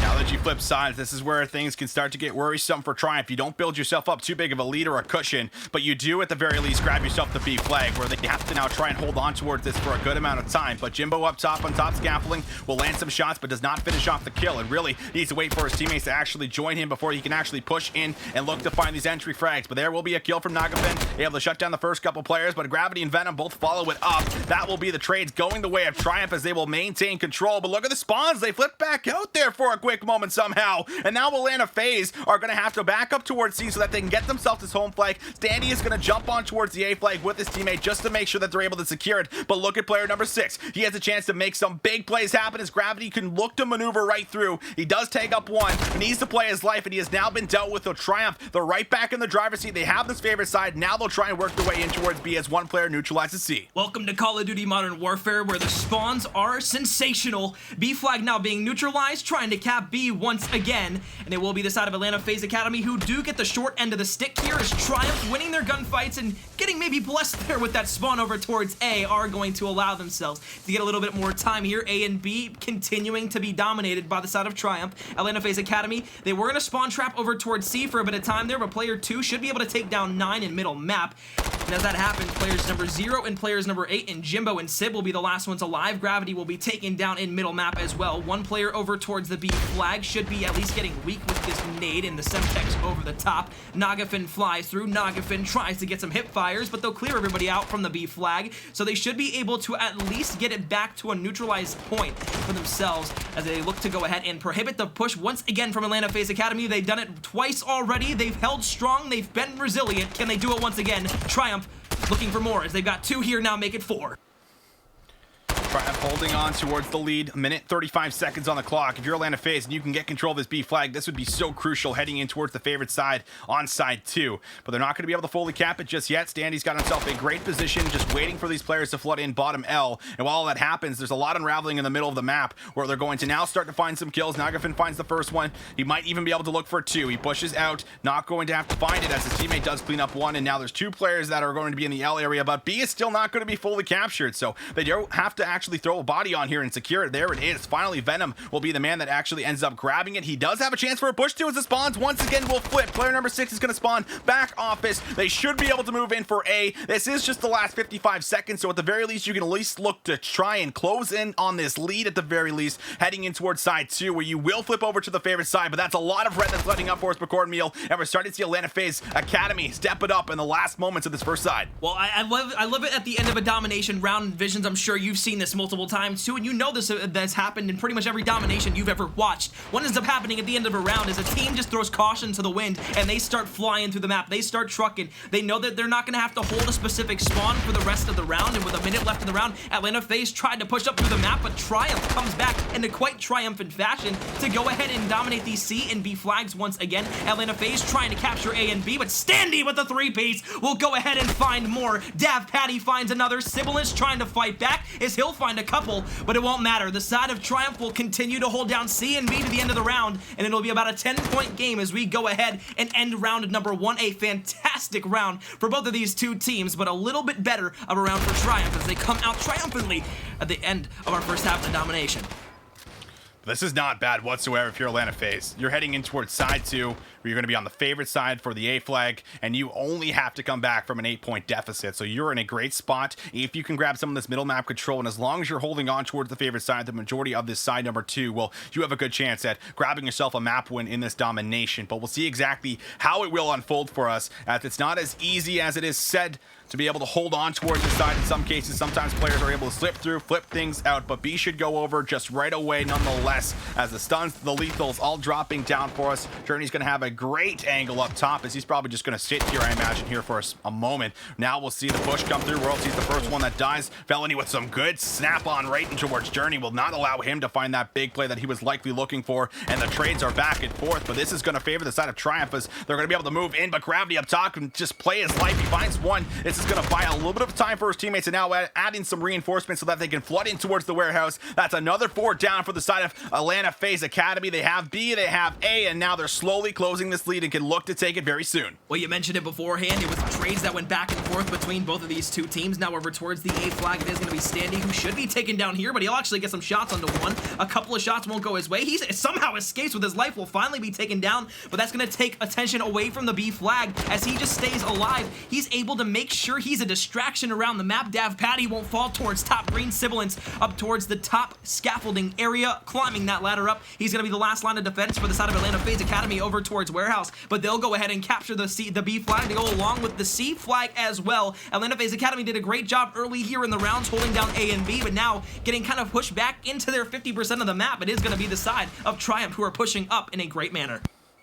Sib's going to find some shots. Unfortunately, the trophy system is going to be what actually takes him down from his teammate. But still, Sib has been doing a great job of controlling these power positions with the assault rifle. And that's what's allowed his submachine guns to get up close and personal and find some of this leverage that they've been able to gather in the middle of this map. But Felony will grab a big 2-piece. The submachine guns now coming alive in the middle of the map at the moment, where we still got 3 minutes on the clock. This one has been neck and neck. Very close domination. But Jimbo, he has a chance to now overextend, as we'll see the flags flip out. This will be maybe even a potential triple cap for a quick moment, as they are being hackety-yarded, as I like to call it. We'll see them move all the way towards C, where they're going to have that unfavored side. I said they had to try and have that favored side if they're going to be able to mount things back in towards their favor. Gravity does find some good shots, but they're going to need a lot more of that before they're going to be able to break in towards B. Well, in a phase we saw, they could not muster really anything up when they had the B and the C flags in their hands, and now they're back at the C flag, where they started the spawn in round number 1, the first half of the domination. They're back in that exact same spot. Obviously, you've got a couple of players in Jimbo and his teammate trying to push up through. It is going to be Journey who's playing there as well. He'll be able to take down Fellow with a huge 2-piece there,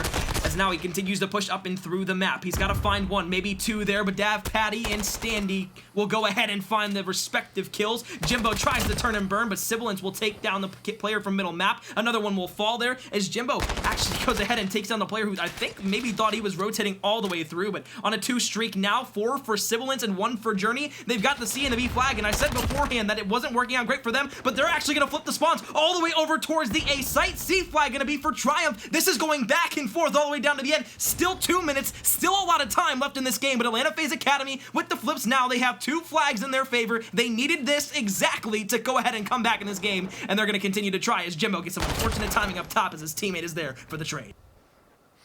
Jimbo keeps the streak going, finds 4. Sib still on his 4 spree. So that's finally a shutdown. A big one from Royalty, who finds a good snap in towards the corner. Felony's been lighting things up with multi-kills, but it has not been consistent enough to really hold on towards an actual 2-flag setup in the second side. So that will be 129 to 128. A is going to be neutralized here, as we might just see the spawn flip once again. And now Triumph, they are in a great spot to actually bring things back in towards their favor. They have secured A. They are back on the favored side of Hackney Yard, and they have control of B. And all the members from FaZe Atlanta Academy here are actually all pushed back towards their spawn, despite Gravity, who's the only one on the burning car, and he's gonna have to play his life for as long as possible, but Felony will clean him up and take him down. And now the fight for B is about to commence, as this will make or break the game. There's going to be just about a 4-point lead that's going to equal inside of Triumph. There's 50 seconds on the clock. You're gonna have to move in here very swiftly and grab control of the B flag.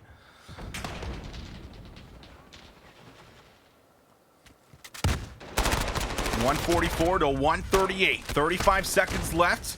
We'll see exactly if he can find these big kills. Jimbo's getting tagged up, but his teammates are over top of him. The B flag might end up being secured. Sim does grab 2, looking for more. They're adding in the pressure, but you're going to have to now go for the triple cap altogether. A play over towards A would be massive. The neutralization is there. There is a chance to actually do this at the moment. We could see the score actually flip right back over as there's going to be a few more ticks, but see, that is the massive player. Player number 4, Felony, pushes all the way towards the back, and that might have solidified the game, because if that didn't come through, the 2 cap would have been there. Atlanta FaZe, they almost had the chance of being able to come back in towards this game, but the final moments come through for Triumph as they close it out 153 to 149.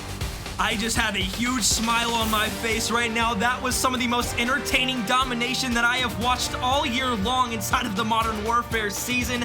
Triumph, to your point beforehand, make a fantastic and crucial play over towards the C flag. They capped that along with the B flag. Atlanta FaZe, it looked up so well for them there as they were going for that triple cap, but what ends up happening is they push all the way over towards A. It actually split spawns the side of Triumph over towards C, so they get pinched over towards the B flag, and as A and C were both capped by the side of Triumph, it just goes completely and utterly for the side of Triumph there at the end. Even though Atlanta FaZe looked extremely strong there at the end, they just a little too late in the round there. Yeah, unfortunately, just not able to get things done, but definitely bringing it down to the wire for us, McCord Meal.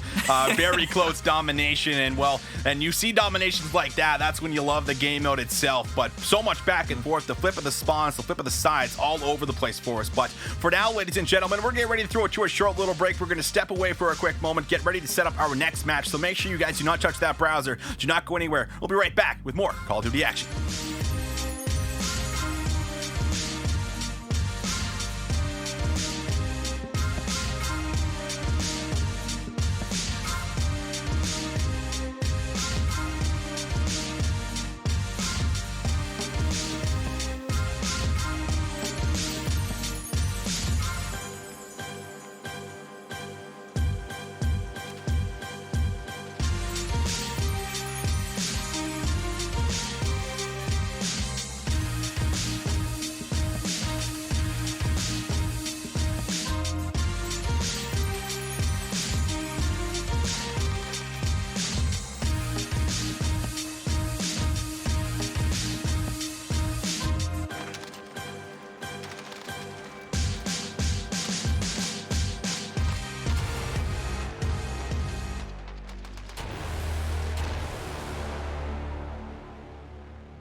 Hello everybody, welcome back to the third Challengers Cup presented to you by PS4. We will get ready to jump in towards a lot more Call of Duty action on the day, but it's all going to start in towards EU as we will be getting ready to jump over towards a game there very soon. But before we do, we're going to take a look at our bracket to see exactly how everything has been unraveling for us throughout that, as we did see Singularity drop down towards the losers bracket fairly early on. And well, they did end up taking their Game 5 win over Team BDS, where they now advance up against Trainhard. And well, this one in particular is a very exciting matchup because both of these teams have the capabilities to best each other, but this one's obviously going to be an absolute barn burner.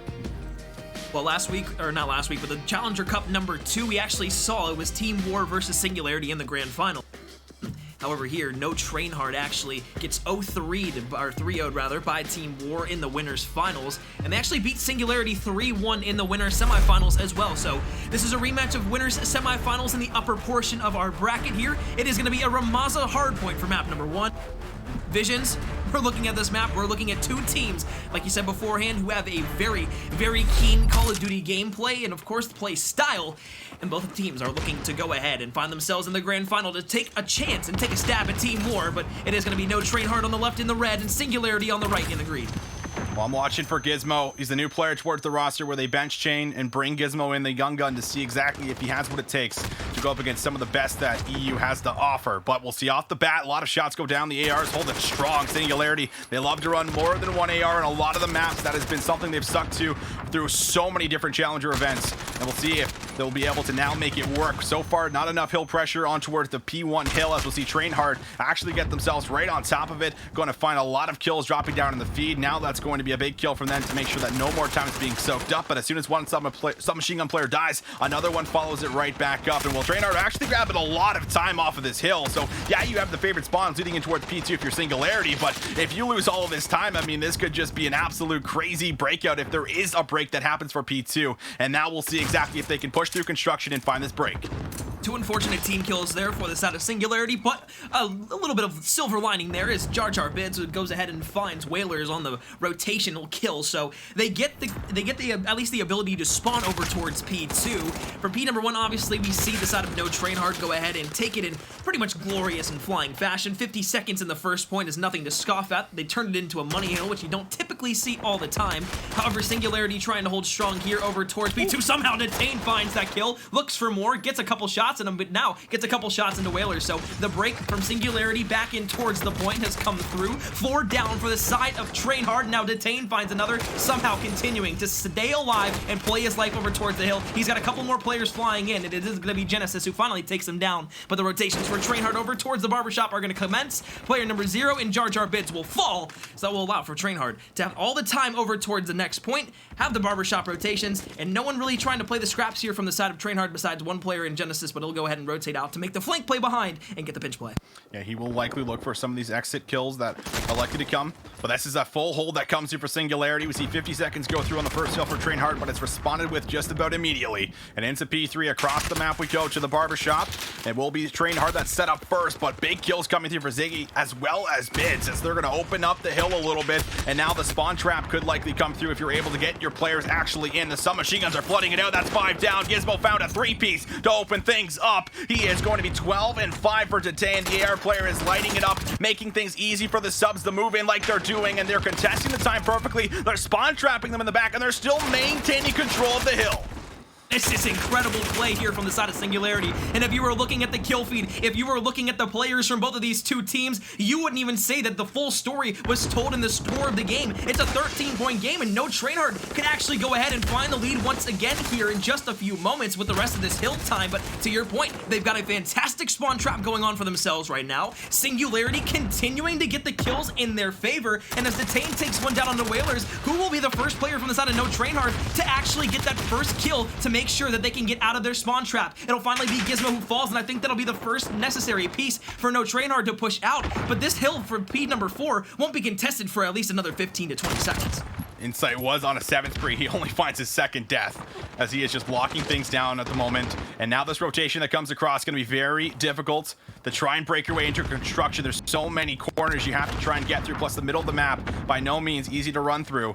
That will be Insight picking up where he left off with 1 kill. Gizmo getting himself some more time in the hill, also finding some kills and roaming around. And Ziggy's actually going to make a fast rotation. This is so perfect. Singularity going to grab the first 30 seconds, and you might end up losing the last 20, but they're still fighting for their dear life to make sure it does not go over for free. But you have the rotation already set up in towards back ruins. There's player number 4 that could put a stop to it, but Gizmo is going to be able to find 2 in here. He moves across as he finds 3 on the spree. Now on towards our next hill for P number 5. Singularity pulled a full 60 off of our last construction hill, and now they'll look to see if they can do the same as they fight for the spawns in the back.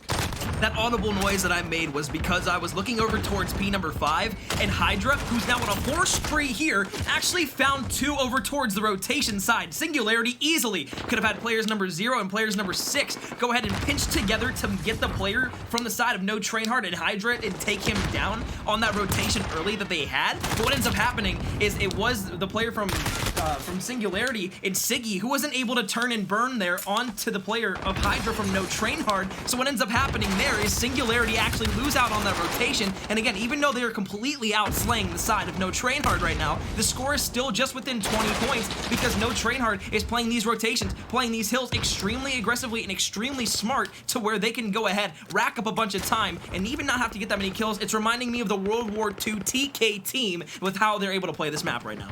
We see the Ruins Hill. It's going to be the scrap time that goes over to Trainhard. Singularity trying to get set up just like they were in that very first P1 hill. Genesis able to get away with his life, just barely find some shots, takes down Gizmo up top, not allowing him to find any success, but the trades are in, so Singularity, they're trying to fight for construction control at the moment. Hydra down low wins a big one-on-one on the head glitch, and now he tries to move in towards the actual scaffolding area on P1, but not before he finds 2. Detain grabs a 2-piece for himself. Bids is also following him up, so the pressure is immense right now in construction, while Singularity, they're soaking up the time. While all of these players are fighting for control of construction, they're not fighting for the players that are actually grabbing the hill time itself. And now we'll see Insight continue to be in the hill, grabbing himself another kill. He only has 5 deaths at the moment as he is just playing so perfectly, and he's got a minute 11 in the hill itself. This man is just doing exactly what you need him to, and well, guess what? He now makes the big play. The spawns are in for the side of Singularity, and the last time we were at this hill, we saw them hold a full 60. Now we'll see if Trainhard can break through and get themselves some time.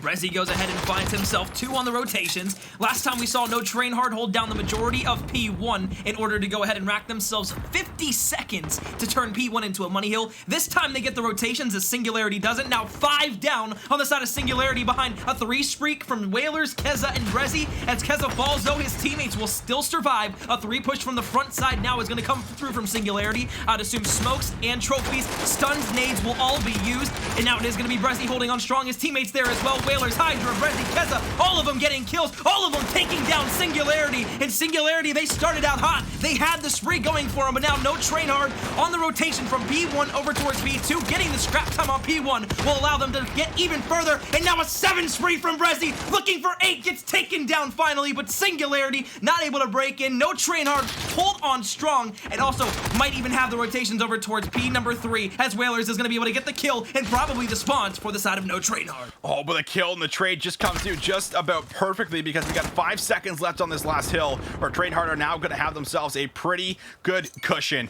Bids is going to check out the back, make sure no one's going to be able to play his life and fight for those spawns. But last time we were here, this one was also a scrappy one, as this entire match has essentially been scrappy on this first initial hard point. We'll see if they can get themselves set up and locking down some more time, as that's going to be a lot of players, Bids encounters. He only is able to grab himself 1, and look at that spawn that just came through. He's now moved across the map, so the spawn's now going to be in favor of Trainhard if they can work their way to the back. Ziggy tries to get in, but will not be successful. So it will be Trainhard finding a successful break. They're going to have the spawns, and there is still a lot of time that you can soak up on this. So Singularity likely going to invest some resources in trying to actually find this break, as they're going to get shut down on the first initial push. And now you question on whether or not you hit this one more time or you just scrap it and move to construction. Well, Trainhard, they haven't even been able to rotate that efficiently this map until recently, and these last couple sets of hardpoints have really shown out for them. They have 3 players already rotated. Player number 1 in Whalers, who did fall to Siggy in middle map, is going to be a huge piece that ends up going down for them, but the rotation's now on. It is going to be the side of Singularity who get the scrap time on that last hill, but 2 kills in red for Trainhard are going to be allowing them to at least hold down middle map for the time being. Keza will fall to Detain. Detain surely will fall from up top as Brezzy finds the kill there. Holding on strong has been Trainhard here over towards P4. Now, 30 seconds is all that they need to go ahead and secure game number 1 here in this best of 5 series in the losers finals. Remember, the loser will be going home, and so hard, Singularity has not been able to go ahead and recuperate themselves here inside of game number 1. No Trainhard. Now the contest comes through and Singularity break in. Whalers not able to find the shots. They're onto 1, but now the contest back through. Singularity cannot win off this hardpoint when no Trainhard can, but they have to contest. Oh my god, we almost saw a crazy snap just come through, but the nade is going to be out. Keza can look to close things out inside, would have to go absolutely massive right now. He does find 1 kill. The break is good for now, but there can still be a follow-up. You can still look to hit this. Hydra has a chance to actually grab the scrap time. He's looking, he's searching, he finds the kill. Now as Singularity has to run back and try and find the kill onto Hydra, they will be able to grab it, so they do hold on, but look at the setup. Nobody is going to be close towards the Ruins Hill as we move in towards P5. They just have to soak up a couple extra seconds. The contest will be there, but Genesis wins his one-on-one, and Singularity cannot follow up and jump on the hill, so Trainhard will answer first and close out 250 to 204. Every hardpoint game on Ramaza seemingly so incredibly close. As you see on your left, Gizmo, the play of the game there, trying to rotate over towards the barbershop, but outslaying in the beginning was Team Singularity, but the hardpoint being played maturely by the side of no Trainhard will be able to take the win by just 46 measly points.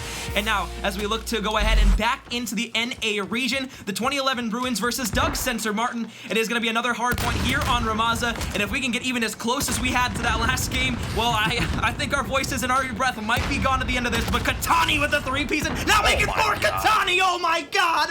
What are you doing? Give this man a water bottle because he is thirsting around the map!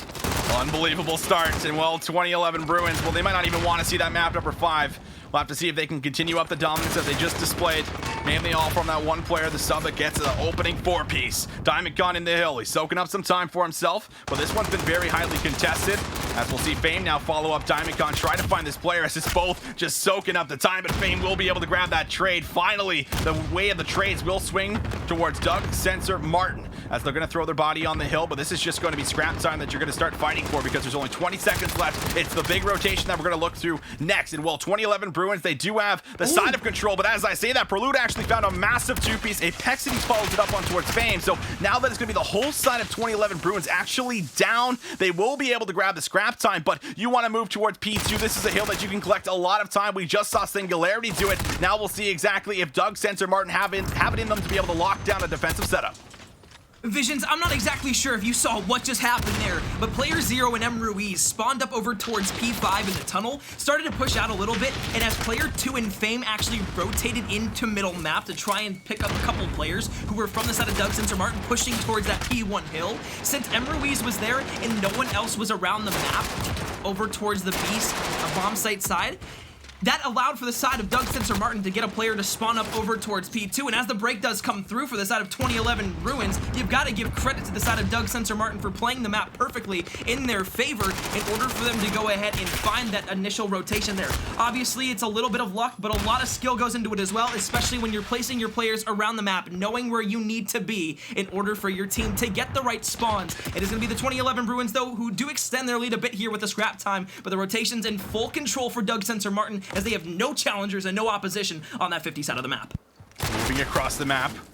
That's a big kill down. Oh, Noisy will actually win it, and that could play the difference moving in towards the barbershop, as the spawns are going to be close, at least at the moment, for Doug Sensor Martin, and you need some time on the board if you are the squad, because you've been losing the rotations and you haven't been able to get yourself into some of these big rotations for the money hills. But Fame will able to grab himself one, moving out and roaming around the hill. Noisy tries to find a second, and he does succeed with his kill. DCM now following it up, as he will have to piece together a couple, but Doug Sensor Martin is still the close spawn, so as much as you're finding these kills, they're running right back in a lot faster than the 2011 Bruins are, and DCM tries to find two, but APAC in the hill with the assault rifle is going to hold hold out strong as it's just complete chaos. The smokes are down, but now you're only fighting for 20 seconds. And look at player 0. Ruiz is making the perfect plays. He says, listen, if you want to hit that time, have at it, 2011 Bruins, because I'm moving towards the back. I am already in construction, and I'm getting ready to set up.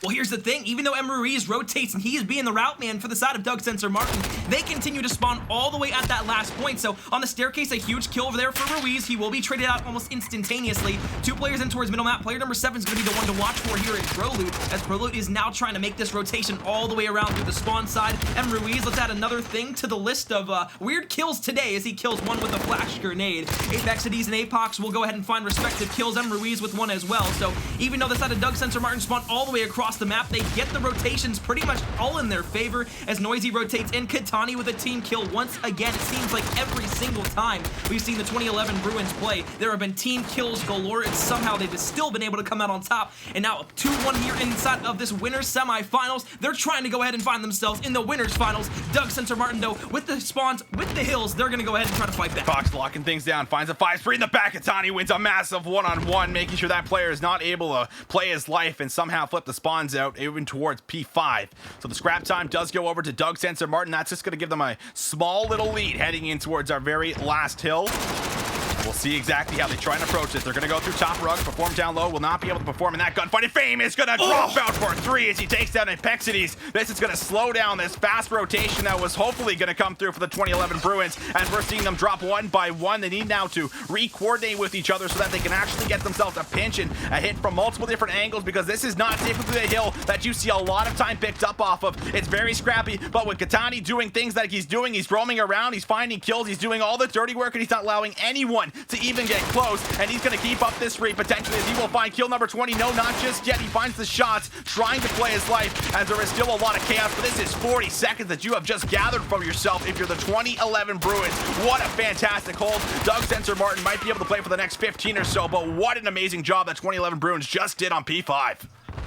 Fame and Katani saying, give me your money, run it up to Doug Sensor Martin at 7 and 15. Proloot needs to step it up just a bit here at the end. He's got 35 seconds of hill time for his team, which is the most for the side of Doug Sensor Martin. So you can't be too mad at him in that sort of gesture, but TCM once again with the shots is going to be able to take down M. Ruiz. However, he'll be traded down by Proloot, as he now is on a 2 streak. APECities on a 3. They're in the contest hill right now for P number 1. It is going to be a rotation now from APECities. APECities somehow gets up the ladder while 2011 Bruins spawn behind. So even though 2011 Bruins should be able to take him down momentarily, Noisy will go ahead and find the shots. APECities gets a huge kill on the backside to allow Doug Sensor Martin to have pretty much uncontested hill time there. 2011 Bruins with the spawn side once again, but they can't let themselves into the same situation that happened last time, where it was Fame who hit middle map while player number 0 and M. Ruiz was trying to hit the spawns, and they got them. That time it will be M. Ruiz who falls down with the nade there from Fame and 2011 Bruins. With the rotations, they don't get the scraps, but it is a close one all the way to the start of rotations number 2, and of course V2 being held down by the side of 2011 Bruins. Gonna grab themselves to lead perform, looking for a big one-on-one. It challenges out. Well, that's going to be Peeker's advantage for Fame, as he actually combines with 2.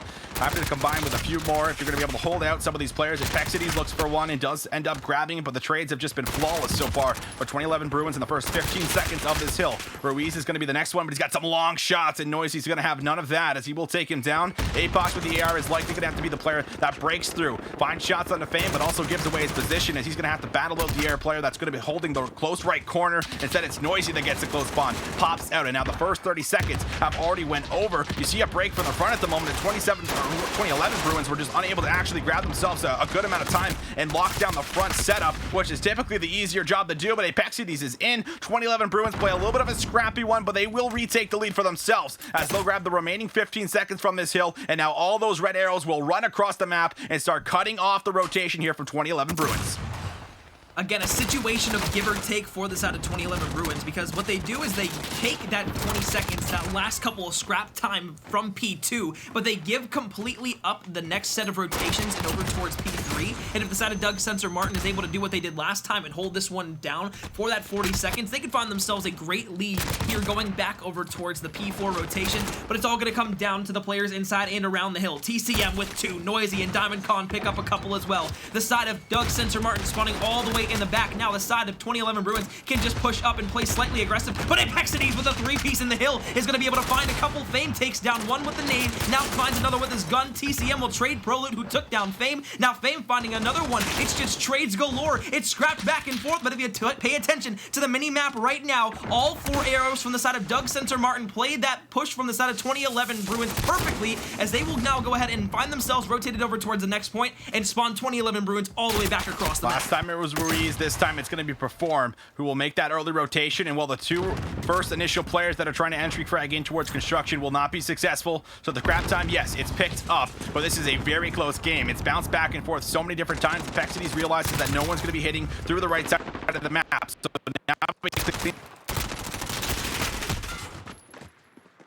up middle as he used to cut across bridge itself. They packed with some shots and some markers. Now he's from a disadvantage as he is taken down from Diamondcon. Ruiz finds one in the middle, almost combines for 2. You need to find a break right now if you're going to be the side of 2011 Bruins, because Doug Sensor Martin, they could definitely look to run away with this one. Katani comes in from the side, finds the opening. 30 seconds is going to be left on towards the hill. Prolute trying to combine for a few more, finds the big 2-piece. Apexides follows it up, but the trades are just so back and forth. But in the end, 2011 Bruins, this would be fantastic time if you're able to grab this for yourself. This would put you so close to closing out the game, but no, Doug Sensor Martin, they're there, and look who's in the back. Player number 6. APAC is looking to see if he can play out the spawns, but you know 2011 is looking to stiff him out. Noisy is there, and he takes him down. And now as the 2011 Bruins are flying over towards P5, it is trying to be a break from the side of Doug Sensor Martin. In the back, it is going to be Noisy once again taking down M. Ruiz. He took down the 2 rotating factors from the side of Doug Sensor Martin here so far. They've got the P5 hold. They've got the players rotating from the side of Doug Sensor Martin, and the last one in the back should be taken down here momentarily, and it is going to be M. Ruiz and Perform, who both fall. Now holding on strong. They've got to go over towards the left cut.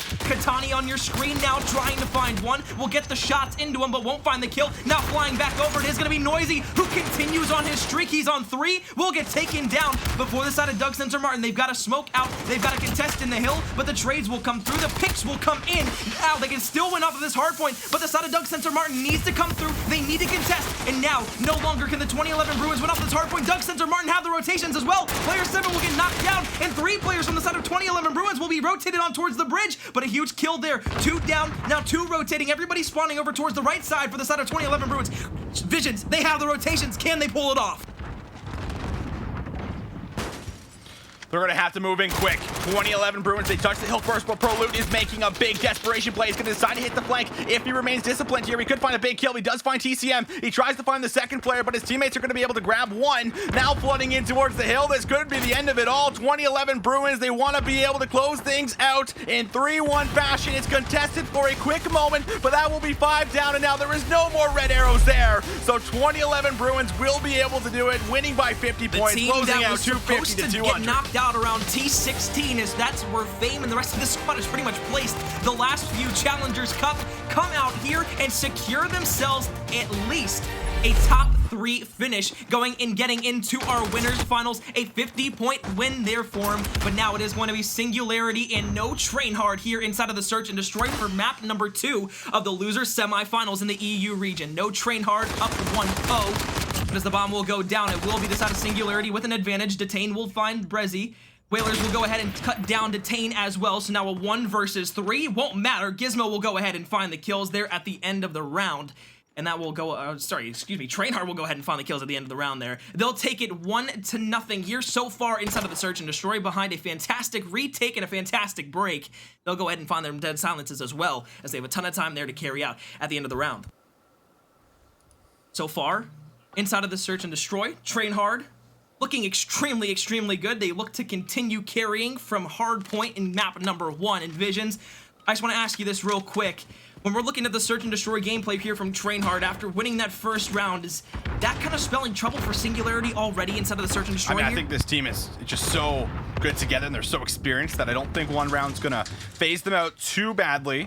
But if they start to trail maybe by 2 or 3, that's when things start to get a bit alarming, and I might be questioning whether or not they will be able to bring things back. But so far, so good as Bids. He's going to come right back in towards the mix and does grab himself an opening 2-piece, but Whalers as well. And Breezy able to grab themselves 2 big kills, and now it's going to be Detain Gizmo and Bids up against Whalers and Breezy to see if they have enough in the tank to close out this round and bring things back to 1-1. There's still a lot of time to work with, so if you are train hard, you just gotta play this slow. If you find one big opening pick, then that will be the difference maker, as that will be Detained, throwing his life out now, trying to win this one-on-one as he is pinched in between a rock and a hard place, but Bids finds another one, and now it's gonna be a 1v3 for Whalers. Got a couple of picks in their favor, so it's working out a tad bit, but it is still going to be a tall order to ask here from Whalers. Tries to find the shots onto another. He's got to reload. He's only got 36 shots left, so even if he wants to pre-fire a few here, it's going to be terrible timing. Nonetheless, Singularity will go ahead and find themselves the round, and well, what I said before the round, throw that out the window, Visions, because, well, that has absolutely no precedence here. It has no room to be inside of the search and destroy. A Singularity go ahead and take the round on the defensive side in extreme and beautiful fashion. Bids went really big in that last round, finding a lot of kills. I think 3 out of the 5 for himself, and that was on the defensive side. But you did mention that first round did end up going over towards the side of Train Hard, so now we'll move right back over towards offense on Singularity to see if they got something else in mind for how they want to approach the second offense. This is a very quick round for them. They run right through. They're already in the washrooms, and well, Bids has the bomb. They're actually going to reflank crates here, but the bomb's all the way in the back spawn, so maybe a bit of a questionable play, as they're going to have to now work through the map and try and retrieve the bomb.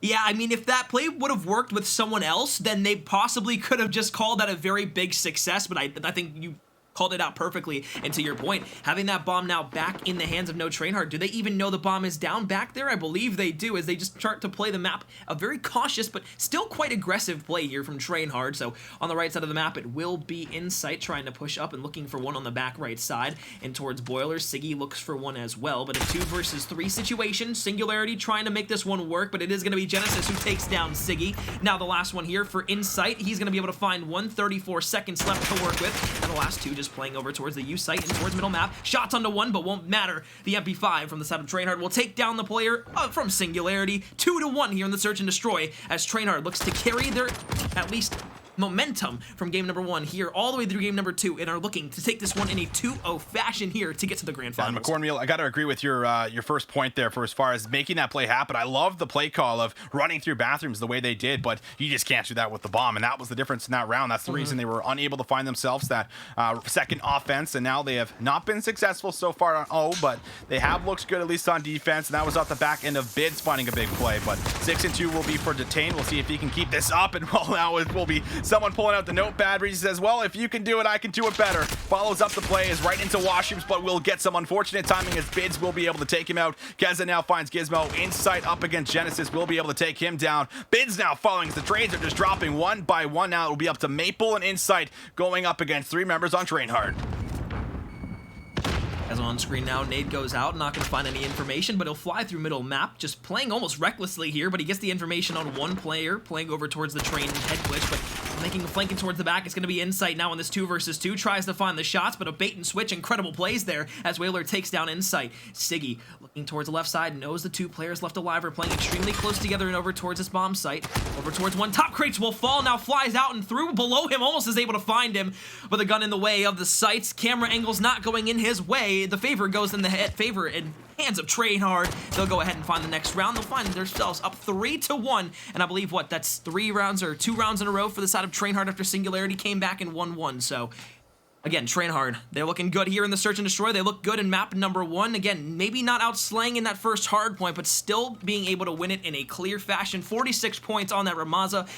Now, thinking about those 2 matches that we saw, NA and EU, from what we saw against the 2011 Bruins and now here in the Singularity and Train Hard match, both of those games were within 50 points of each other on Ramaza, and that's just very telling of a map that it's just going to be close all the time, and that's why I love Ramaza Hardpoint. Well, in towards our round number 5, we'll see if Detain can make the fast plays. He's just playing at the half wall, but they have already lost a player, and well, Singularity not playing their numbers to full efficiency as they've been losing a lot of those first blood battles. And that's kind of just been making things a lot easier for Train Hard not to force and push anything. They've just been playing their man advantages just about perfectly.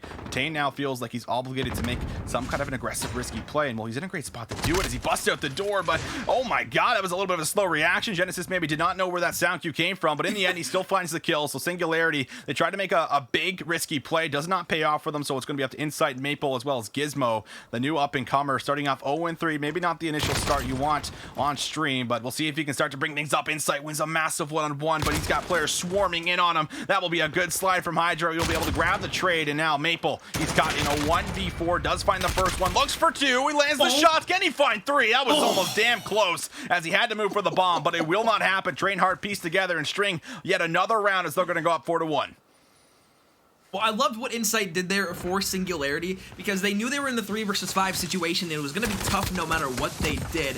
So when he gets that first kill, just playing in that right-hand corner by Crates, he actually backs off and plays his life. Even though he does get taken down, he just plays it so slowly to where he just tries to take off as much time as he possibly can to allow his teammates to get either into better positions or maybe find a pick before he then goes ahead and tries to trade it out. But as you see right there, Trainhard go ahead and make the comeback in that round, so to speak. Not really a comeback, but the retake over towards the site. 6-1 from Keza, 5-5 from Brezzy, 5-3 from Whalers, doing their part here inside of the Search and Destroy. But one person not doing their part here inside of the Search and Destroy from the side of Singularity is Gizmo at 0-4, but I'd look to him to maybe turn it up here in these next couple rounds.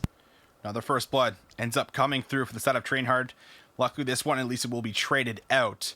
So now we're in a bit of a stalemate before we see Trainhard look to make their aggressive play, but when they make that shot call, they move swiftly and very quick, and they make a dedicated hit, and they all follow when they're on the same page. Attain almost finds a snap, but Keza will have none of it. We'll be able to finish that kill off now, trading back over. Keza actually finds 2 and takes down Bid. Singularity not going to be successful in the trades within the boiler room, so this is going to make things a lot more difficult as we see Genesis actually just make the call. Let's just move over towards the A-bomb site. We have the man advantage, but as we say that, Gizmo has now picked up his very first kill. He's picked up his second kill. He puts a stop to the rotation and the push over towards A, and now we're left in a 2v2.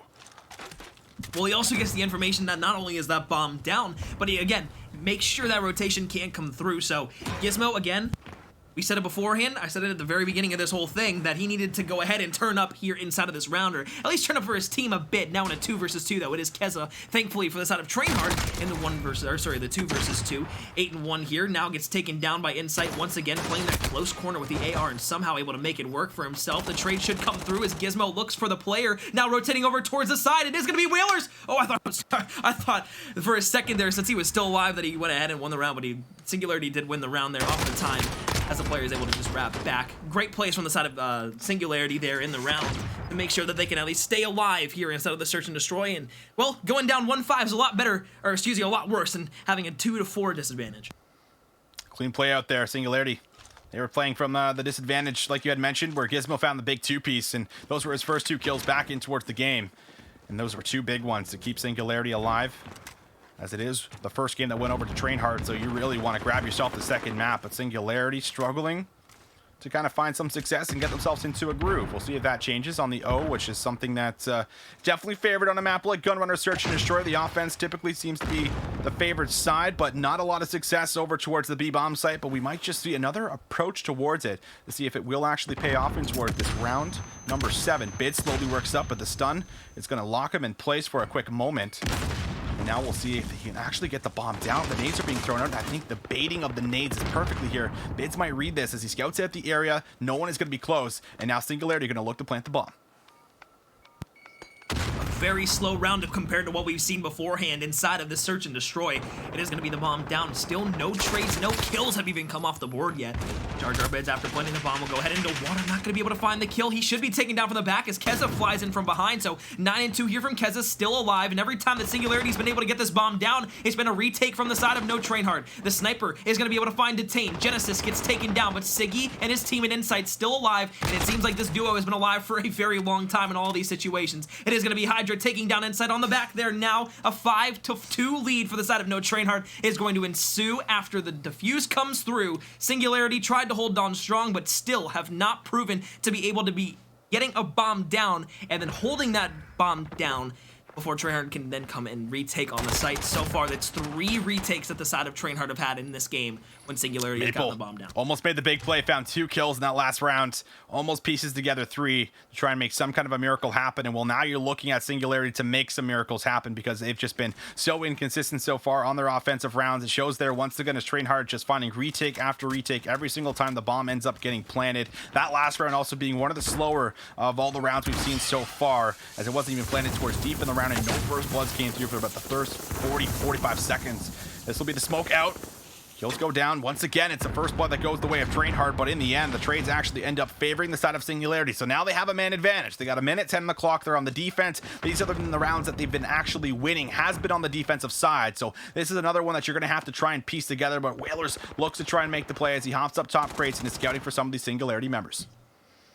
How did Whalers not die there? The player came around from the right side of crates and almost was able to get taken down, but Whalers is going to find one. What was he doing?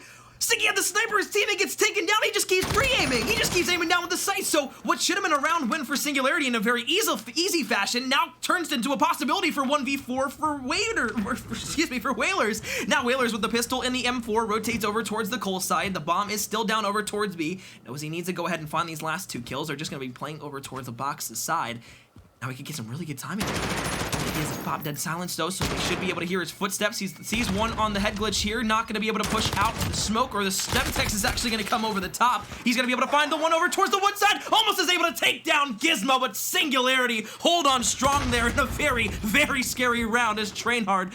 Oh my god, Whalers almost takes that round in a 1 versus 4 that was just an insane read from him. He rewraps the spawn. If he has dead silence, that's a potential play that ends up being a 1v4 and a closeout, and Singularity probably get crushed losing out on that round, but they will keep themselves alive. Gizmo, the new young gun towards the roster, able to find the drop shot and takes him down, will not allow the 1v4 to go through.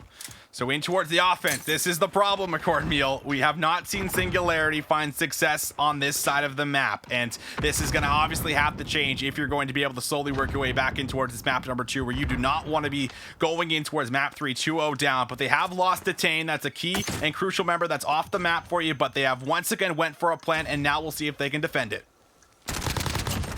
Well, Jar Jar Bids looking towards the right side. They need a pick to go ahead and at least have a little bit of some semblance of an offensive push here. Now a defensive hold, but another one towards the right side. Jar Jar Bids with 2. Gizmo finds another. Genesis will go ahead and fly around the corner. The sniper shot won't come through, but in the back, still staying alive. Genesis in the 1 versus 3. He's got to push up, got to find the kills, got to find it before the time runs out. Now just 15 seconds left to play with. Won't be able to find the time, won't be able to find the kill. Singularity finally win their first offensive round here.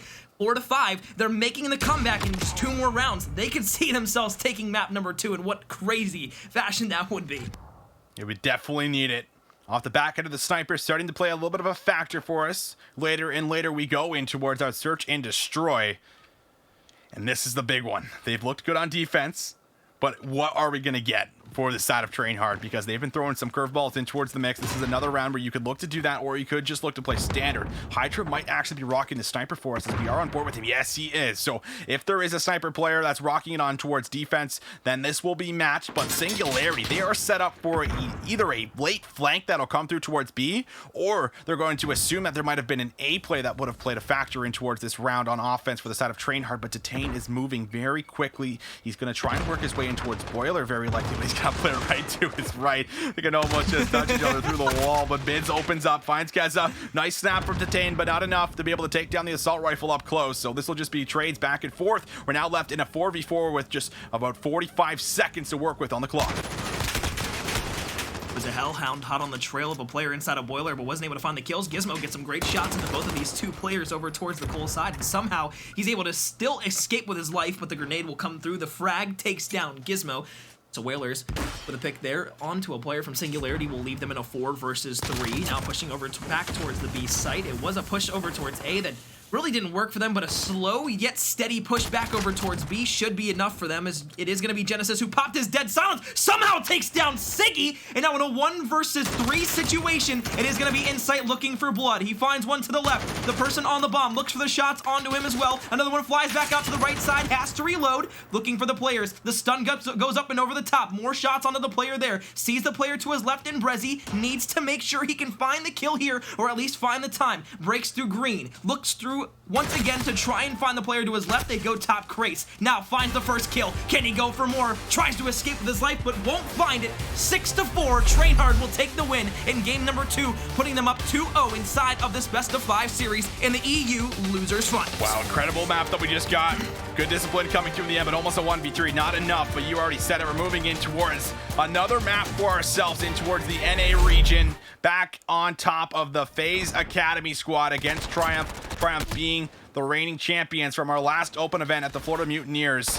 And we'll see exactly if they can start to have some of that ice in their veins heading in towards this hard point. And map number 4 as Jimbo looks for shots through the wall. Does grab himself the initial first one, but Royalty, the submachine gun player that plays on an insane sensitivity level, will be trying to see if he can go big in this last map. That could be the end of their run here, at least in this top bracket.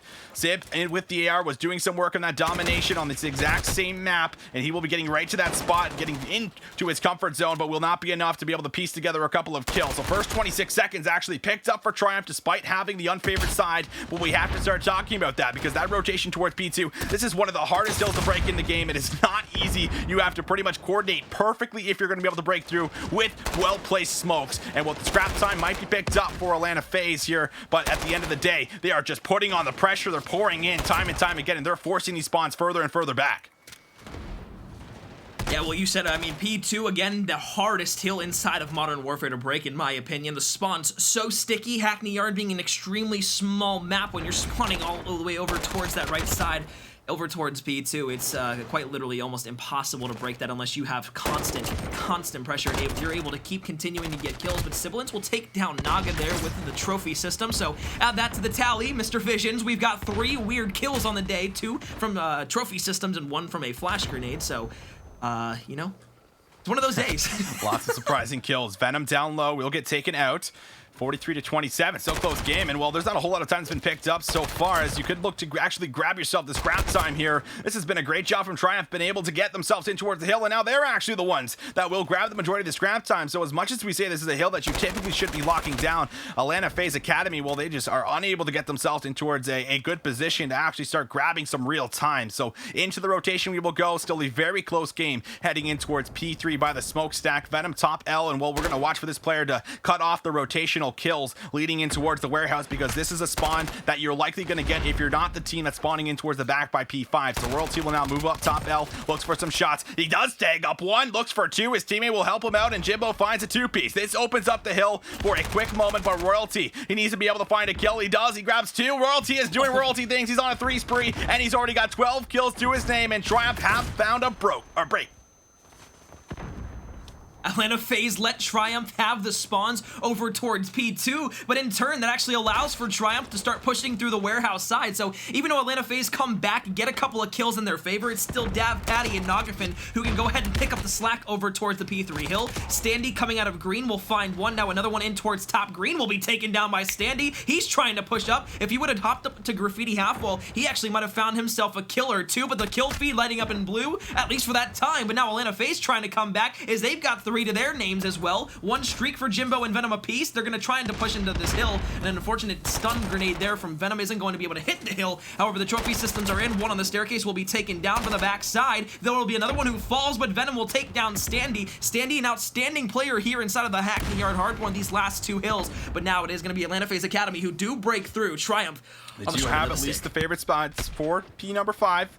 Now it's a couple kills that drop down for us. Sib and Journey going to try and find the kills in the office. Venom will win his 1-on-1. So this scrap time, that is not really scrap time just yet. Still about 30 seconds, but will turn into scrap time here very, very soon. This is a lot of great time you're going to pick up for your squad. Going to put you over 100 points if you can grab it, but Royalty will challenge out for it. A perfect pinch comes through as we're going to see a break for a quick moment, but not enough, because Jimbo, he finds a 2-piece in the hill. Will look for 3, and he gets 3. Will Jimbo get 4? His teammates are there for assistance, so he does not need to find the 4th, but now you need to find 3 or 4 kills in a row if you're going to be able to break this hill, because this setup is not easy whatsoever. We see the spawns. They're likely going to be coming in towards the middle of the map. They are. So Jimbo now tries to be the entry fragger, finds 1, but the trades are good, and that's all you have to do if you're Triumph. You just have to constantly trade out. You're going to have the close spawn, and you can just keep your time coming in, rolling out, trying to retake the lead for yourself. Nogafin spawned up, got the huge kill on Graffiti half wall towards green side, now pushing through warehouse and over towards yellow. It will be Atlanta FaZe Academy who are on the offensive now, but 30 seconds left in this P5 hill. A lot of time to muster up here for both of these 2 teams, and you can see top of 3rd goes ahead and pushes on over in towards the hill. Gravity will look to find even more players. He'll get shots, but he won't find the kills. It will be Jimbo, the last one alive, over towards P5. He'll get taken down. Player number 3 and Sibilance will fall 2 to Dav Patty's. Amazing little shot there from that M4. And now as they rotate back on over towards the next point, it will be Atlanta FaZe Academy, who do have the P2 spawns. They're going to need to at least try to get a little bit of a break here in towards P1, something that they were able to do so crispy last time we saw Fighting for the this spawns in the back. This will be one out for the side of FaZe Academy. So at least they're going to have that on the back end of this next push that will break through after this next hill. But you have to fight for the time on top of the hill itself, because Triumph are holding about a 27-point lead that's finally going to be broken, and they do get themselves into what's garage. But Jimbo opened up with a three-piece. Felony tries to find the flank, but Sib will put a stop towards the push. And now out front will be all the Triumph members who are getting stunned up, locked down. They're having to wait for each other as they have a pinch. There it is. Batty, Nagafin able to grab this couple of kills. Nagafin grabs two, but Gravity will be there with the trades with the AR in the hill. It's a scrappy one like we typically see on ACDR domination P1, but Triumph, they're running away with the scrap time. There should be 20 seconds they can pick up if this gunfight comes in, and Felony is there with the help and the assistance. Once again, they're dropping down for him, but Standy is just lighting them up. They found a break into P2 last time we went to this rotation McCord meal, and now they're going to have to do that once again. Well, it's a brawl in the warehouse for the side of Triumph. They come out on top over the side of Atlanta FaZe Academy. And even if Atlanta FaZe Academy is able to get the majority of the time here and possibly even find themselves 60 seconds, it'd only be about a 20-point lead after the fact. And then if Triumph didn't get too overzealous and try to challenge for the spawns like they did last time and try to challenge for that scrap time, they could easily be finding themselves even more time. But now over towards the top, he's known to be there. Royalty looking for the player up top as Nagafin finds two. The break should be coming here instantaneously as it does. Nagafin's gonna find three. Nagafin finds four. He's got a quad feed in the chat as Royalty finds another one up top in towards the hill. Nagafin, you sexy beast, popping off here in the hard point. Gives the side of Triumph the spawns. Gives the side of Triumph the scrap time. Atlanta FaZe trying to push back, and they will. But the side of Atlanta FaZe Academy finally getting shut down a little bit over towards fighting P2. These breaks have just been absolutely incredible. This hill is so difficult to do so, but Triumph is just making it look easy as they are coordinated pushes. They know how they're going to be able to do it, and they're executing every single time. The execution is there. FaZe Academy, they're going to have to find themselves a real big hill in P number 3 as Nagafin moves up the middle of the map, but Sib has actually found a three-piece of his own. He's stopping the push single-handedly, and he will wait for the next players to actually spawn back up as Nagafin's taking his time scouting out the area. He's searching for Sib as he gets stunned up, but they now have dealt with him as all the players will now be right out in front. 40 seconds to be gathered from this hill as Nagafin will get shut down as he tries to keep the spree going. Royalty follows it up and can look to push for the spawns. This would be the right play. FaZe Academy, they need to pick this up, and they do. So excellently done to make sure Royalty does not find the flip. But now there's 25 seconds left on towards the hill. This is still a very close game. It's a nail-biter, 190 to 158. There's 20 seconds left on the hill, and Triumph, they're looking to go for the flip once again. If you were a fan of Gen G last year, or you're just a fan of Nagafin in general, you would have absolutely loved him to pop off like he's doing here on this Hackney Yard hardpoint, like inside of the Grand Finals last year against E United in Miami. But nonetheless, it is the side of Triumph with about a 30-point lead over the side of Atlanta FaZe Academy. The break now coming through. Jimbo will get one, now potentially falling here to Standy, but actually he's gonna get the Semtex stick, so that'll allow Atlanta FaZe Academy to at least have a bit of time here. The trades come through with Nagafin there once again as Sibilance finds the trade here. It's a scrappy point once again, but Sibilance wisely backs off. Is going to be able to re-challenge at a different angle. The the trophy almost able to get thrown down as well, but that's actually going to cost him his life. It is going to be Royalty now with a three-piece. Can he go ahead and find more? No, he won't. He falls. Journey's hands now going to find the pistol kill potentially as Felony will pop in. They'll go ahead and find themselves the scrap time, and now 20 seconds left. There's a ton of time for the side of Triumph to find. Atlanta FaZe Academy do thankfully break in, though. They'll have rotations over towards P5, and even though Triumph has about a 30-point lead here, Atlanta FaZe Academy are coming right back. They are getting ready for P5 can they rotations. hold it? They have not been holding some of these money hills despite having the early setup. Sib tries to go for a flank at the middle of the map and is only able to grab himself one, and then the break might just be there once again. Look at the spawns. They're coming beside Office. Triumph have somehow been able to break in towards the hill, and they will find a touch very early on, only 10 seconds in, but Sib, he has the chance to start to look for a flank. He has been taken out, but the spawns are still so very close for Triumph as they're flooding in. Nagafin finds two. Jimbo needs to find some entry kills, but he will not be able to do so. But Gravity is there from the door out front and grabs two with the assault rifle. Venom follows it up with a kill on towards Patty. Still having to find the kills in the hill. That is the problem right now as Triumph is locking down the time. There is 25 seconds to play for, and FaZe Academy, they are struggling to get themselves in to find breaks, but they will be able to grab the scrap time. So yes, 15 seconds should go over, but Standy, no, he will be able to move on in. They cannot win off of this hill, but they will be pretty damn close leading in towards P1.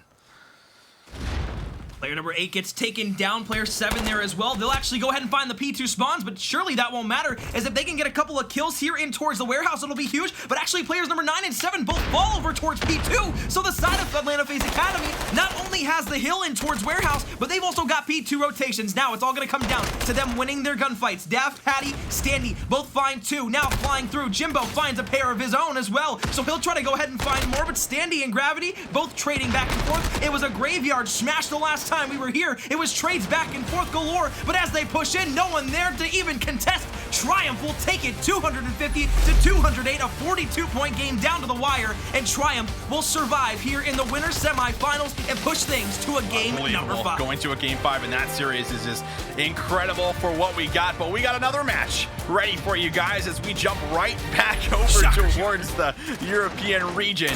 Singularity and Train Hard. Well, if you didn't catch the match before the last one, we saw Singularity fall short 6-4 in that search and destroy on Gunrunner, where they'll now have to start to redeem themselves and piece together map after map, as they are in the losers bracket. So if they lose, they are done and they are out of the Challengers Cup number 3. As we start this one off, it will be the side of Singularity on the favorite side, and while we expect them to probably pull out more than one AR, this has been something that they have been sticking to with, and this has been the meta for the side of Singularity, despite even bringing in the new player himself, Gizmo. But at the start, it's B that's going to swing right back over Singularity, still maintaining spawns, and that's all that matters, is they'll have to wait for all the players to come right back up. But they do go for an overextension play towards C, and this actually flips out the spawns towards Office, so now there's a chance for Trainhard to actually push through and potentially look for A. Well, Visions, at the beginning of this game, at the beginning of Modern Warfare, when we saw domination on Hackney Yard, a lot of the time it was A and B that were extremely important to be able to get, but more so the A spawn. Obviously, A is still very important on the map at all times to be able to control, but a lot of teams over the course of this year, oh my god, Insight takes down Brezzy, and that was an absolute smasher there. But again, the C flag has become a lot more viable over the course of this year, as teams have been able to kind of develop more strategies for holding the C flag and being able to get back over towards B. However, spawns for the side of Singularity not so set yet, as Trainhard will be spawning across the map in a split spawn scenario. Green control, warehouse control, and over towards A control. Now it's going to be a 2-man push for the side of Singularity over towards A. It's going to be Insight. He didn't even need a second player there. But now it is going to be the other side of Singularity, who will go ahead and find themselves the A flag. They should be able to get the warehouse push as well, as it will be the neutralized. The secure could come through here in just a second. Bottom L not being taken down. Top L trying to contest, but the side of Singularity will grab A and B and run in the win with them. Just to a small marginal lead as we see Jar Jar bids. He's going to look for 2. Oh, up close and personal. Takes down Whalers. So this will be warehouse control, but throughout the middle of the map, that's where we're going to have to start to see some of those resources flood in towards. If you're the side of Trainhard, that's typically how you break the warehouse, but Bids is just up top. He's just having his way with anyone that dare challenges him. Finds himself on a 4 spree, 7-4 at the moment, and look at those spawns. They're over towards Office. You have to be very, very careful here, because the shot call has to be made to either go for the overextension towards A or wrap all the way back and fight for middle map control and get yourself in towards top L. They do wrap back perfectly, as the nades are going to take down a few of the members. That is now 3 downs at the moment for Singularity. Gizmo tries to clean up some kills in the middle of the map, but can only grab himself 1. Into the B flag we go. Trainhard has been shut down. They do regain control of the right spawn, heading in towards the warehouse, but you're now going to have to fight right back for middle map control and start to take out some of these roaming players that Singularity have just been throwing at them constantly throughout this first side. Folks, if you're just now joining us, Singularity down 0-2 here in the series. Trainhard won the first hard point by 42 points. They were able to find themselves the win in the search and destroy as well. Here in the domination, it's a bit of a different story. Singularity, the team that has been playing together for quite a while, for a long time, making sure that they've been known throughout the entire year. A domination team that is quite impeccable in the sense of the word. They've actually just gotten, what, 6 or 7 kills in a row in the kill feed, continuing to pop off. It's only been 1 or 2 kills from the side of Trainhard Trainhard that's gone their way. It's a 3 streak for Siggy, 3 streak for Insight, and I believe Jar Jar himself was on a 4 or a 5 streak. So Singularity, they've grown their lead to now 20 points. It was just about, it was actually an even game when we were talking about 24-24, and all of a sudden Singularity have popped off. They've got A and B under their control. Trainhard have been kept in this spawn trap for the last, what, 2 minutes in this game. So a minute left in the game. It's time for Trainhard to just throw the caution to the wind. Time for them to throw the kitchen sink into things and just start pushing, as they know they can just go ahead with a minute left in the game and not have to worry too much about Singularity. spawns. They have such a great, deep understanding on how you play Hackney Yard domination. They're constantly getting kills, and then they run top L. When you control top L on a map like this, in a game mode like this, it is dictating all the control because you're constantly having to win out gunfights top L, and then you have the AR players that you also have to battle through once you start peeking out through the window. There is an opening, but look at the C flag. Player number 4 has made a move all the way back to C. He neutralizes it. He does not live, but he draws pressure away. So in the last 25 seconds, we should see Singularity at least stack up a little bit more of a lead as 2 more players from the side of Trainhard will try and run through to A, but they will not be successful. Insight and Detain are there with the 1v1s to close it out, lock it down, and shut them out. And now the push towards BS. Everybody throws their body on the flag, fighting for those couple extra points. Singularity have the favorite side of Hackney Yard domination, but they are going to grab themselves a massive lead heading in towards the side 2, where they will be up by 31 points. Where was this Singularity team in the first hardpoint? Where were they in the search and destroy? This looks like a completely redefined and reshaped Singularity team in the span of, what, 10-15 minutes between the 2 matches that we've seen from them? I mean, it's been absolutely incredible seeing the Singularity team seemingly go from nothing to heroes in the domination. They've got to do it for one more round, though, to at least start the reverse sweep try. But Visions, if I had to be a betting man, I'd say that with what we've seen out of Singularity so far here in this domination, if they can flip it back over towards the A site for their home flag, for their, 1-2 cap hold, I think it's just going to be extremely hard for the side of no Trainhard to even get any sort of semblance of an offensive push going. Their submachine gun players are just absolutely on fire right now, and that's the difference maker. You look at some of the subs currently on Trainhard. Hydra, slow start, 9-13, 7-14 for Keza. Then you have Genesis, 6-14, finally finds kill number 7, but we'll see exactly how B unfolds for us, as it will be early control, but look at Bids. He has a chance to push all the way through. This is read perfectly, though, for the side of Trainhard. They're going to backtrack, make sure that no one's going to be able to find an overextension play and slip on through. While that happens, now they have a chance to move in for B. That's just player number 7 that's going to be here. Whalers with the AR might be able to find a couple of kills, and well, he's going to have to, as Gizmo's going to be up top waiting for his team. He finds one on the stairs, looks for 2, has the snap, but will not go for the repeat. Wise from him. Now he has regained with his teammates, but Keza with the well-placed Semtex grenade will be able to take him out, and they will maintain control. Now they just have to hold this for a good majority of the time, but the first minute and 10 seconds has been good so far.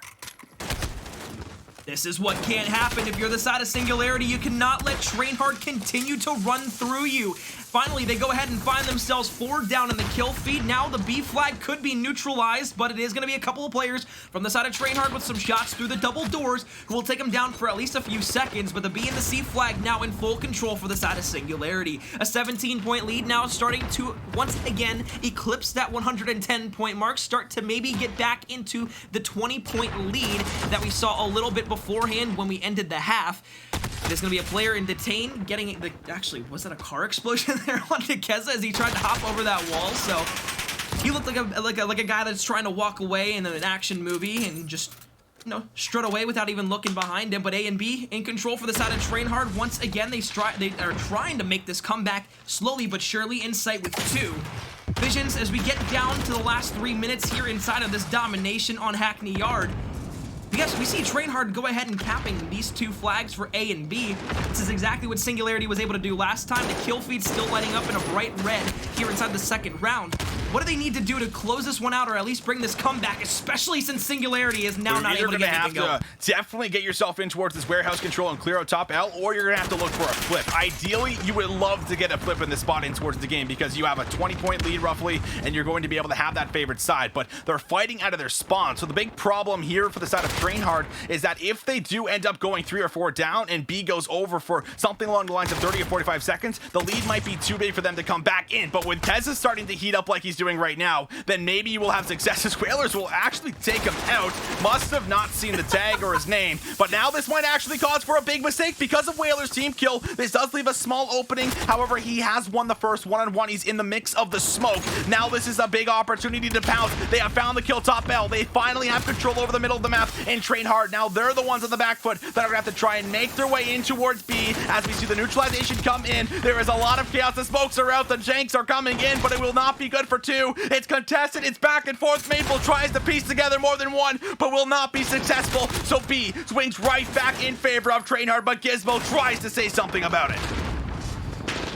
A and B still in Trainhard's control, 1 minute and 30 seconds, still a lot of time to play, and you were completely right when you said that team kill might have been the most unfortunate thing to happen to no Trainhard. Fortunately enough for them, though, they're able to push back in towards the warehouse site and retake the B flag because Singularity was only able to get that neutralization. Now the spawn trap, once again, going for the side of no Trainhard over towards the back C flag. Insight will find one, but will be traded out instantaneously. All 4 players from the side of Singularity back towards yellow. The game almost tied. At 1 minute, it will tick to a tie game at 142 apiece. Trainhard somehow have found their way back after the halfway mark in this game. It was a 30-point lead for the side of Singularity. Siggy on the forefront now, in sight with 1 as well, trying to find a couple more kills as Whaler will take down the Tane. Jar Jar will find the trade. Now 2-on-2 inside of the warehouse. Siggy trying to go for a flank and find maybe more out towards the front as another one in the warehouse should be taken down, and he will be. 30 seconds left, Visions.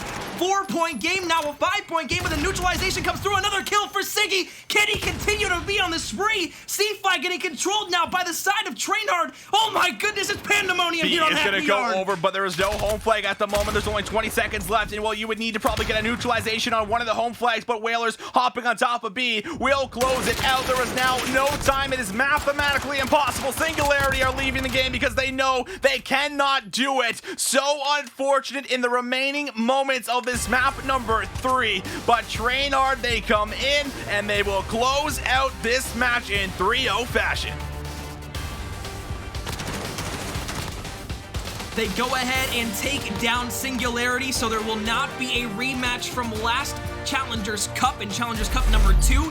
It will be the side of Trainhard who will be taking on Team War in the best of 5 grand finals here coming up shortly for the European region. But one thing I want to talk about a little bit there on that Hackney Yard is Singularity. They had such a great hold over towards the A and B flag for a lot of time there, but seemingly almost instantaneously once that second round goes through, Trainhard does the exact same thing Singularity does to them. A little bit of a taste of their own medicine, if you will.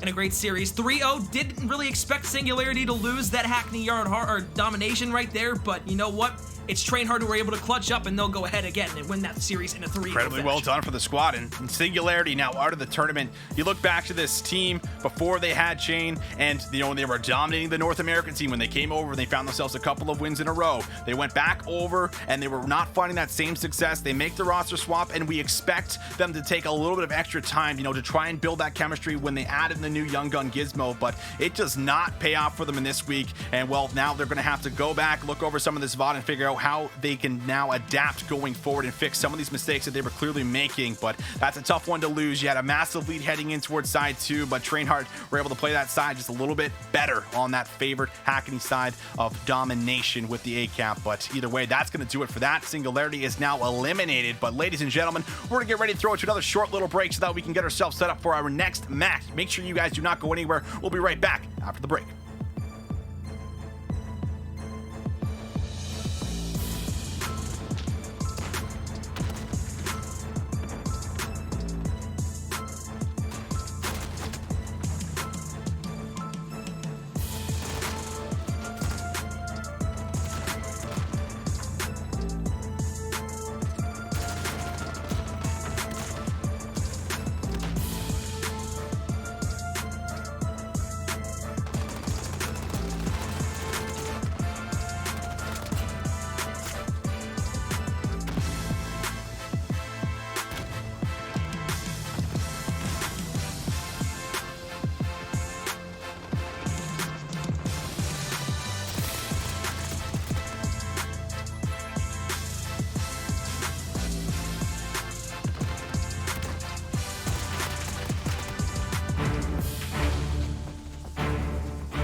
Hello everybody, welcome back to the third Challengers Cup presented by PS4, where we are going to get ourselves right back into some more action.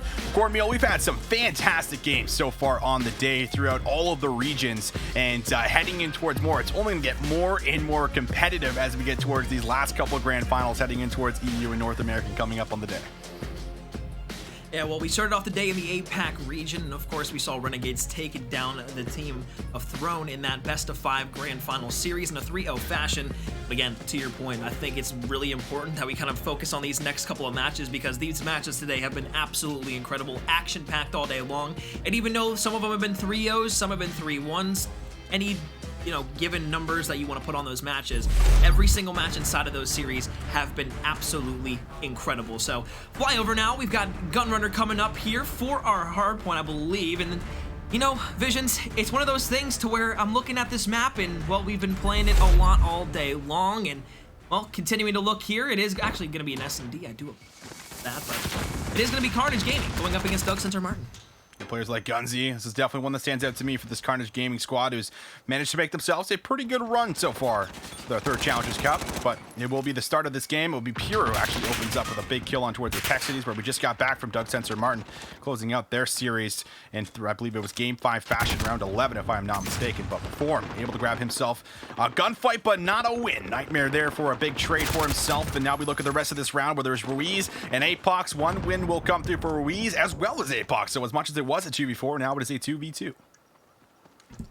Good for the retake still. It is going to be Carnage Gaming on that retake side. APAC on the right will get taken down. Gunzy finds one, so now in a 2 versus 1. The last one alive is going to be M. Ruiz. The smoke comes through. Looking for the bomb, doesn't see anybody on it, but he gets caught off timing. A great play there. I love the smoke bait from the side of Carnage Gaming, because that not only allows them to make sure that they could even potentially get a defuse there, but again, since Ruiz had no idea where the rest of the players from the side of Carnage Gaming were, he decided to hop up, challenge a little bit overzealously towards the bomb to see if there's anybody on top of it. Well, to his surprise, there's a player just standing right to his right. The shadows of the smoke. Almost a 2v4, but not successful. Just the first round, no problem for the side of Doug Center Martin. But the squad for Carnage Gaming, it screams Young Guns for me. Screams a lot of people looking to break through, looking to make their name, and they have an opportunity to do that since we've been streaming all the Challenger Cups. So we'll stay on board with them, as we'll see exactly if they're going to be able to continue to keep up the success after the very first round. Of course, you can see in the top left, they did lose that hard point, but this will be a lot of blue that lights up originally. Apex City is able to grab at least one of these kills. However, man advantage off the start for Carnage Gaming once again. All 4 versus 3. Carnage Gaming looking to come out hot once again, but it is going to be Prelude who finds the kill there onto Pure. So bomb still in the hands of Carnage Gaming over towards the B site. It is down over towards the bomb, so it is going to be almost instantaneously Carnage Gaming winning the round there. A bunch of kills go in their favor at the end of the round. Doug Center Martin looking a little shy here in the very first round, the very first couple rounds, I should say, of the Search and Destroy. But as you can see at the top of your screen, they did take down the first hard point, so up 1-0 in the series. And I mean, no surprise that I think we're seeing a couple of rounds come through for Carnage Gaming off the start in this game mode. This is where I feel like they're going to have the most success. You look at some of these players just on the side of Doug Center Martin, and well, they're just naturally going to be able to have usually just a little bit more pressure in some of these actual respawn game modes. But this is a very interesting push. I love when teams look to change things up and play through. Apex Cities is going to hit the window at the perfect timing, does find the opening kill, but we're still left in a 4v4 as the trades are in, but the bomb is going down fast, and now we're have to see a big rotation from Carnage Gaming across the map to look for a retake. Visions, this is exactly what we saw in the game against the 2011 Bruins on the Gunrunner S&D. Doug Center Martin pushed the bomb very aggressively over towards A, but this time it looks like it could be going right on themselves. Apex is looking to push up, trying to make sure they can't go ahead and find the defuse. He'll find one on the bomb. Now a 1 versus 2 situation. So 1 versus 3 here in the round. 20 seconds left. Now has to go ahead and hop back out, as there is going to be a player on top of the bomb. Doesn't actually get the defuse in, so now he runs away. Gunzy on the bomb.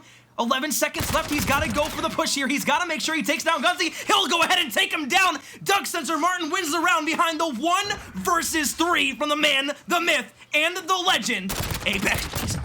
Oh boy, that's a round that you'd love to have back if you're Carnage Gaming, but at least it's just the first round that you end up dropping. But so fantastically said, APAC makes the big 1v3 play, and I mean that's going to be so big to swing some momentum back into towards your favor, because you go down 3-0 to a team like Carnage Gaming, they start playing a little bit risky, start playing a little bit flashy on the map, throwing out some of those unorthodox strats, and you might not be able to climb your way right back in towards the game. So big round to keep things within one, as we'll go back over towards the offensive side for Carnage Gaming.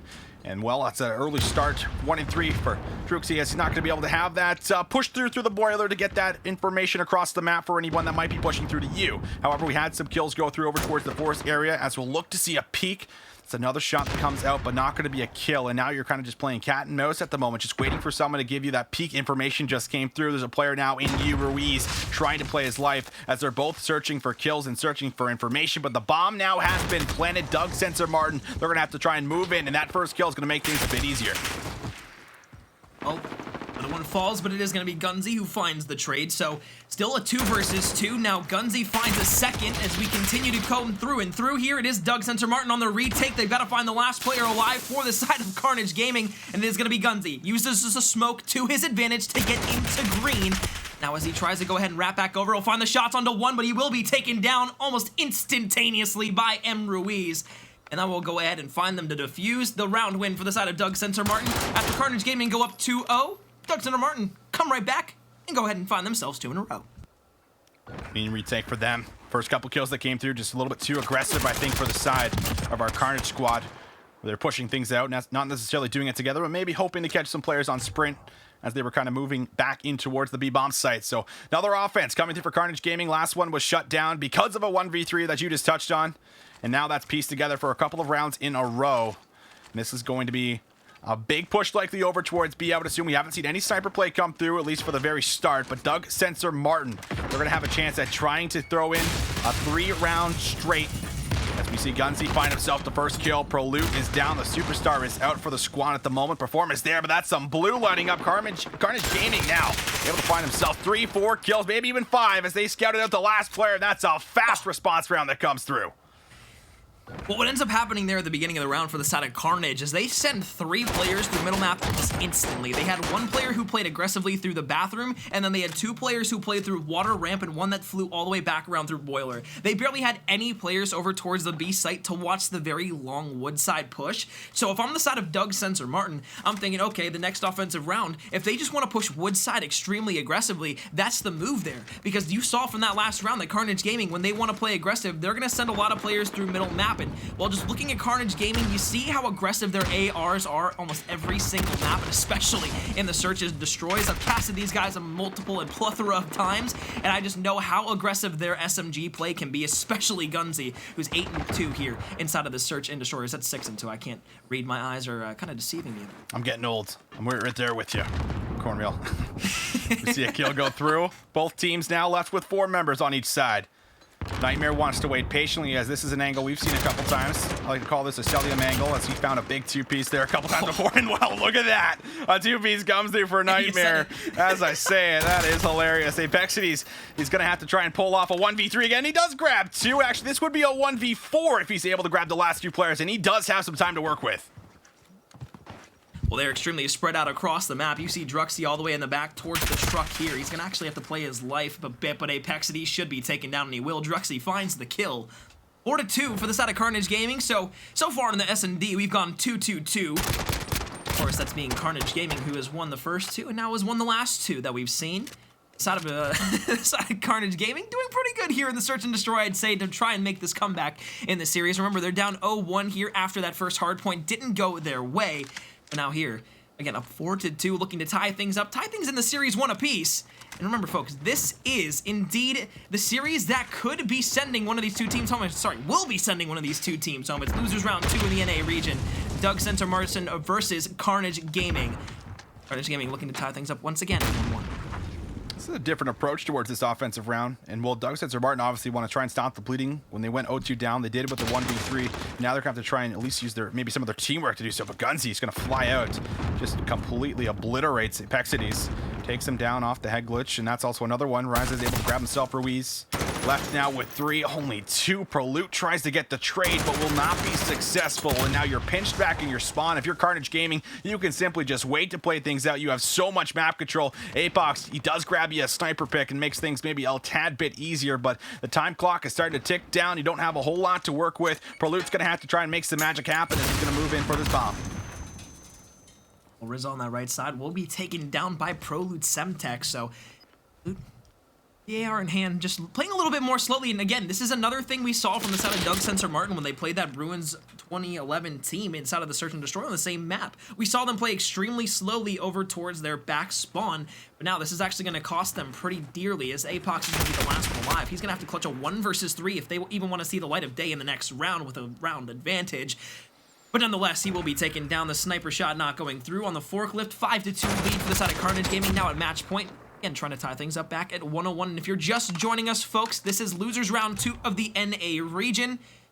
We've had a lot of great games all day long. Fantastic games all day long. And Carnage Gaming, they're in a fantastic series at the moment where they dropped the first map, but they are looking to respond and bring things to a tie game. They need one more round as they're going to hop over towards our offense. We've seen them do a majority of different strategies so far on this Gunrunner Search and Destroy, but this might just be a standard push over towards B. They have been successfully finding pushes, and that's been off the back end of grabbing control right around the middle right here. We see Reza able to get himself right in front of Washrooms. He throws out the stun, he throws out the Semtex, but his teammates are the ones finding the kills, as Doug Sensor Martin are now going to have to try and keep themselves alive in map number 2 with a retake on the bomb site, working a 3v5. This is the fault that Doug Sensor Martin has had all day long. In Search and Destroy, they just play way too passively against teams like Carnage Gaming, who just want to fly throughout the map. We've seen them play extremely aggressive through middle map every single round that they've had, whether it be offense or whether it be defense, and they've continued to find the kills. Perform the last one alive. He surely should fall here in just a second, and he will. 6-2 for the side of Carnage Gaming. Over the side of Doug Sensor Martin, they tie the series up 1 apiece and get ready for the domination. They'll try and get themselves ready for that domination, as it was some back and forth action. But as we've been doing the entire day, as soon as we're done with one match per cornmeal, we got the next one lined up for us. And well, this one's going to be familiar because we got Trainhard, who just came off of a big win against Singularity, knocking those juggernauts out of the tournament. They are no longer going to be able to compete in this Challengers Cup, and we'll see if Trainhard can now continue their success in towards the hardpoint up against Team War. Well, there's 2 words I have for you, Mr. Visions.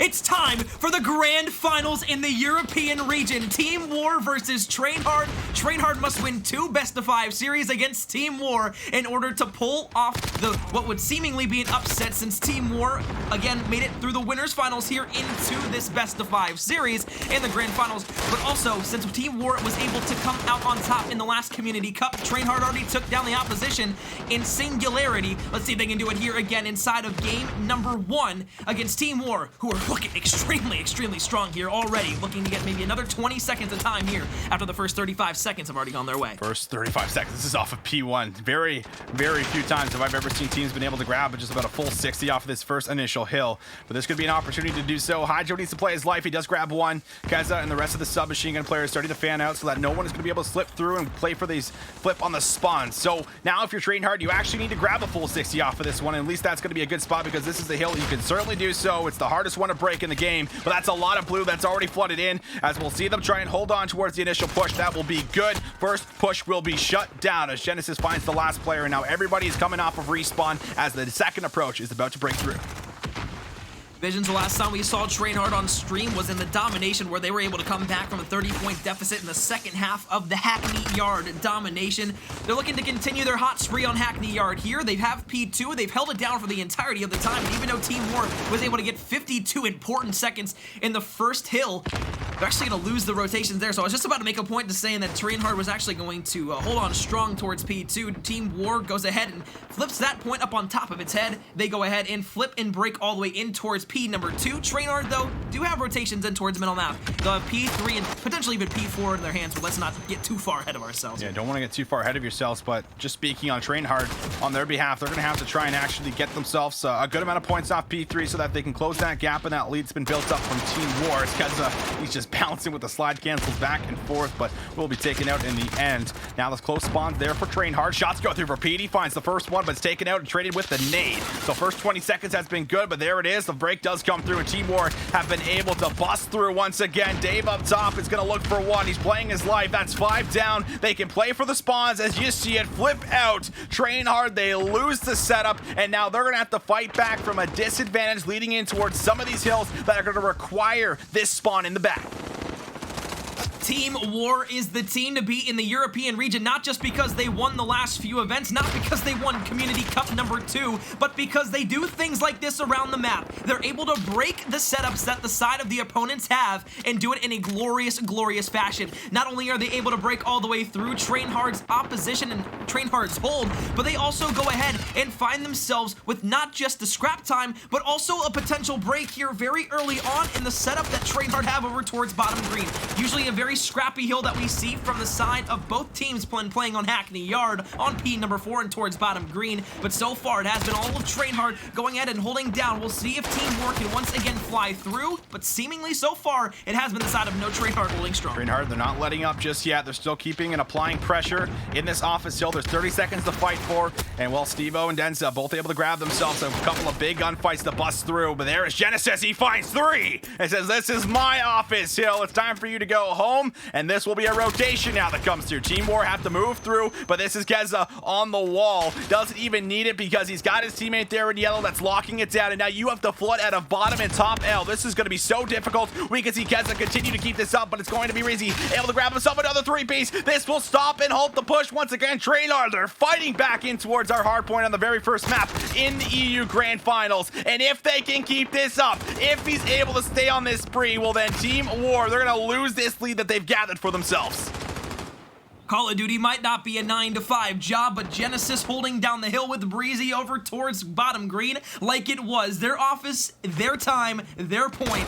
No Trainhard starting to make this comeback. Team War was looking fantastic all day long. They still continue to look fantastic in this hard point, but now it is going to be Trainhard with the momentum. They're carrying it strong. There's one player up top, and it is going to be Dave, who's looking for blood, who's looking for kills. Can he go ahead and find it? No. It is going to be the side of no Trainhard continuing to push through. They've got trades galore, but now finally Team War able to go ahead and find 1, find 2, find 3. They'll break all the way in and all the way through. Team War now with the last couple of seconds of scrap time, but if you look on your mini-map right now, you'll look on screen, you're looking for Lucifer. He has incredibly good trigger discipline, gonna stay behind the players from Trainhard who are trying to rotate all the way back through. He'll find shots onto one, he'll find the second, and he should be able to find the spawns here for his team potentially here soon as Lucifer is starting to torch the map. He's all alone at the problem at the moment because Trainhard can play for this kill, so they do. So as much as that's a bit of a nuisance and it does collect you the first 10 seconds, you are going to have the favorite spawns at the moment for Trainhard, but now you need to try and find a break into Garage. Geza's able to slip around the outside, looks for 2, but can't piece it together.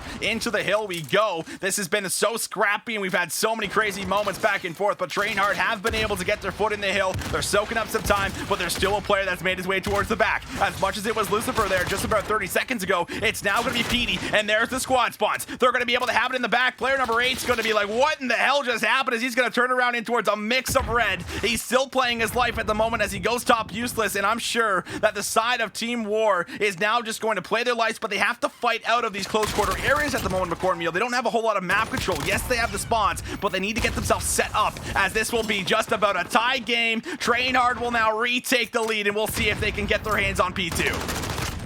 Well, as you look at the spawns, you look at your mini-map, you see how sticky these spawns can be. You saw Whalers, he was trying to push up. He found 2 to his name, but unfortunately was taken down by a Semtex. The entire team of Team War actually spawns over towards Fire Car and over towards top and bottom useless. So what ends up happening is from then on out, Team War is able to just keep continuing to push through, make sure they can continue to keep wrapping behind the players from No Trainhard that are trying to push through. And we saw No Trainhard go ahead and break the last time, but this is looking a lot different as Team War now being able to hold on strong towards P number 2. The rotations will be on, but again, we know how how much easier it is to break the P3 rotations than it is to break the P2 rotations, but Genesis with a crazy kill there onto Stevo is going to lead the charge for the side of No Trainhard to make sure they keep that 50% of the map in their favor, trying to hold on for P3 and potentially P4 and 5 Team spots. War might have just won the game based off of the play that PD was able to make. He gets the squad spawns, they get the close spawn for P2, and they grab a full 60 off of our P2 hill by the tire shop. That was a difference maker, and it might make or break the game on how the rest of it plays out. Now, at least Trainhard have got themselves the first 10 seconds in our setup to fight for more, as that will be 4 down, so the first initial push comes through, but it will not be successful. However, they have eliminated the player that's on top of the hill, so no one's soaking up the time. But 165 to 208.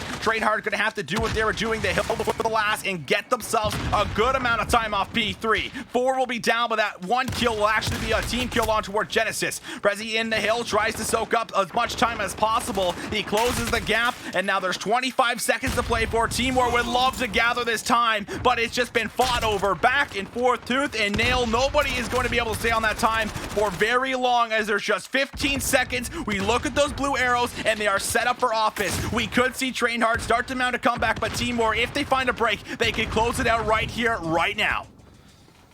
Well, not only did they lose P3 for the side of Trainhard, but they also lost the rotations for P5 after bottom green hill. Obviously, if they go ahead, find a couple of kills here and maybe get the push out back over towards P5, it'll be huge for them. But what ends up happening here is even if they go ahead and find a couple of minutes or even seconds of time here on this bottom green hill, the players that are pushing in from Team War, if they're able to find themselves the trades, it's going to be huge, because not only could they win the game off of this point, they should be able to get those rotational spawns as well. But Trainhard, as they start to push out, they'll get the P5 spawns, and, you know, kind of discrediting what I really just was kind of talking about. But now bottom warehouse, or excuse me, bottom offices, once again, it is going to be the side of Team War. Now 10 points is all they need to go ahead and close it out. They might be able to do it. You have to touch right now if you're Trainhard. You have to get in towards the hill. PD out front. He's not going to allow anyone to come through for the outskirts, but they have contested for a quick second. But can he stay alive? PD challenges. The movement's good, but it's not enough. And this will be the closeout. First map over to Team War.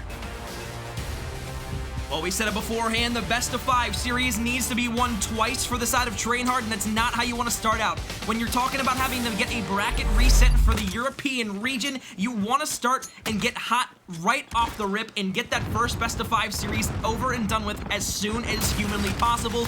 Team War, though, go out strong in map number 1. It didn't look great for them at the very beginning, but then it just got better. Team War 1 up inside of that series, and now as we look back to the NA region for losers round 2, it's map number 4, Doug Sensor Martin going up against Carnage Gaming. And the last time we saw this series, it was a search and destroy, but as we saw from that, it was tied 1-1. Carnage Gaming win the last 2 maps in a row. They go ahead and they can close out the series here. Visions.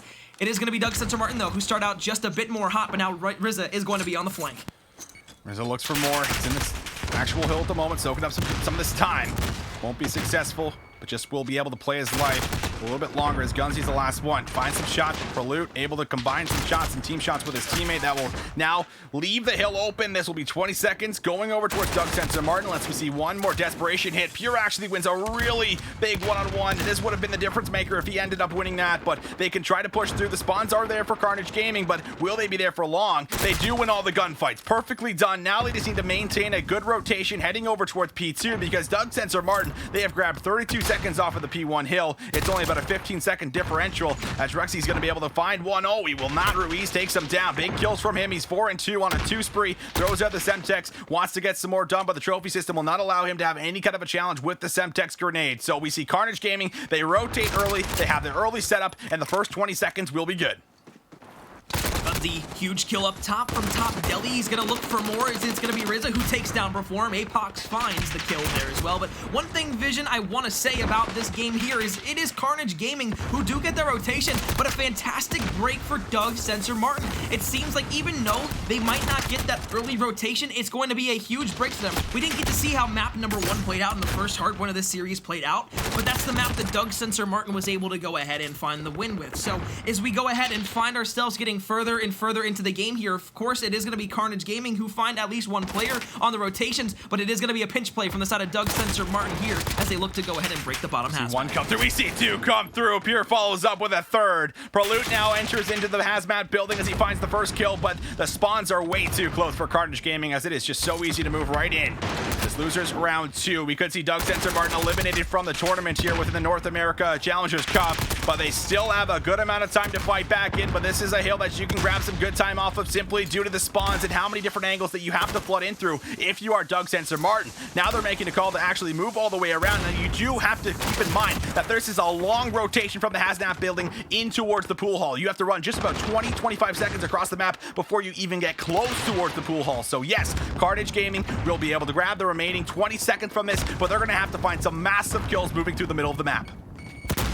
You know, Vision, this is a very long rotation from P3 to P4, yes, but funny enough, it's not even the longest rotation inside of Modern Warfare. The longest rotation is going to be on Azir Cave when we're talking about that rotation from P4 over to P5, but this isn't Azir Cave, this is yeah, it's Gunrunner, no, it's a Petro Griffin, and we're looking to go ahead and keep going through here. It is going to be Carnage Gaming, who have the rotations over towards the canal side. They don't have the hill just yet, but they're trying to flip this around because what they're doing here, instead of just rotating through middle map or over through P1, they want to go ahead and find themselves the P2 spawns in the back to where they can continue pushing through all the way on that back side of where Doug Sensor Martin is trying to look from.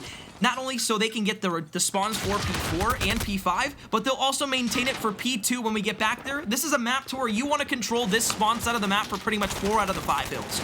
As that tries to look for some more, they do actually find a break, but you're only going to grab 20 seconds. However, this is a pretty strong and solid hold from Doug Sensor Martin. In the middle of it all, though, bottom restaurant. Nightmare grabs 2. Will he pop up for 3? Prolute, sit the hell down. Big plays from him. Now we'll see if he can actually try and get himself in towards the time itself, because Carnage Gaming, they've been doing a good job of actually getting themselves a lot of these rotations, but they have not been always holding it out. Now, Restaurant Hill is not an easy one to hold by any means, but if you can get the back spawn and find a pinch from the front, that is usually your window right in towards the mix. As we're seeing the trading out once again, this will be contested. Gunzy is trying to assist as he entries in. He tries to get the shots, but the shots will not be good as Prolute finds 2 plus his teammate. And now the next push, the next wave is in from the middle of the map. You're getting that P1 spawn that's coming through for Carnage Gaming at the moment as they're trying to get themselves in. This is just scrap time that you're going to start playing for. As you have to start thinking about the favorite spawns leading in towards the hill after this. In Doug Sensor Martin, they're in control of the hill. They're in control of the favorite spawns for the hill coming up after P1, and they're in a great spot to start mounting this comeback.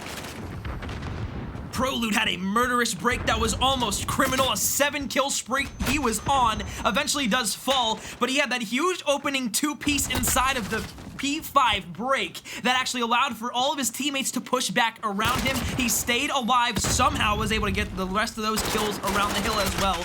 And now, Doug Sensor Martin, what could have been a lead that even extended further for the side of Carnage Gaming without Prolute making that rotation, making that break into P5, now is just about a 20-point game. It is extending for the side of Carnage Gaming, but the one thing that they're going to need to be looking for is those rotations. Pure finds a gunfight onto 1, and look at that. 4 players from the side of Carnage Gaming now spawn over towards P2. Doug Sensor Martin could get a great amount of time here over towards P1, but they don't have the spawns over towards P2, and that is going to be a real killer, especially down here, pretty early on inside of this next hard point. 20 seconds to play for. I could see Carnage Gaming playing for this time, but Perform. And some shots through the wall, finds the wall bang.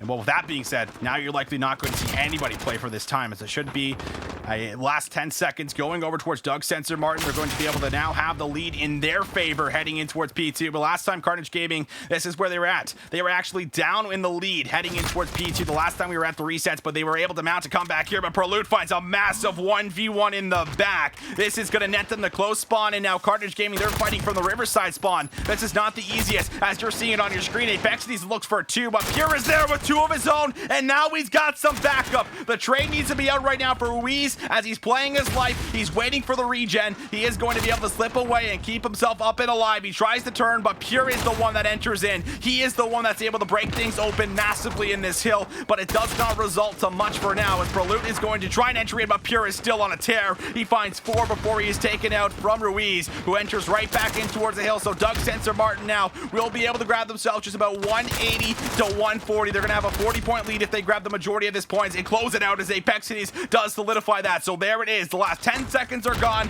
and now Carnage Gaming, they're the ones that are going to have to run across the map towards the hazmat building and see if they can get themselves some big points in towards this hazmat building point to get themselves back in the game.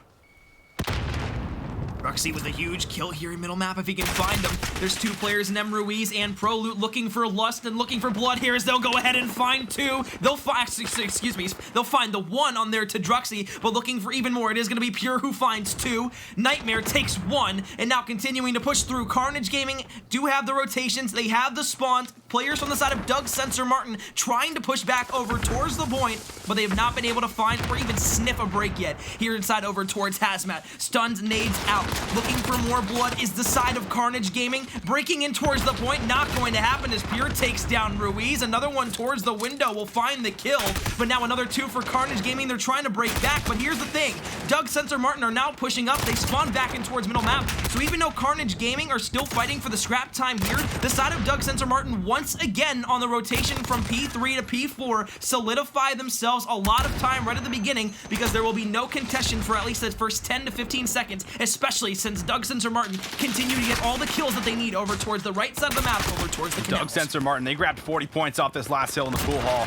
They look to do that again. If they grab 40 points or even a full hold, they're going to put themselves just a few points away from closing things out. Pure up on your screen will try and move in, tries to grab one. Will he snap for two? APAC is there with the trade, and he will have to hold the back as he will make sure no one finds a pinch through. Nightmare's the first entry fragger as Rise is there with a trade. Rise almost finds two, but Pure's there as he's been there the entire time. Looks for one more. Can Pure find three? He's got cover fire right behind him. He's waiting patiently underneath the pool table. This could be a break, but it's still contested. Not a whole lot of time has went over to one team or the other, but this could finally be the scrap time collected as there it is. They have cleared out the hard point, so Doug Sensor Martin, they're going to find themselves a fantastic movement across the map. The rotation will pay off. They will grab some of this time, but not all of it, as Carnage Gaming will grab the last 10 seconds, but into P5 we go. We'll see exactly if Carnage Gaming with the early setup will hold it and lock it down.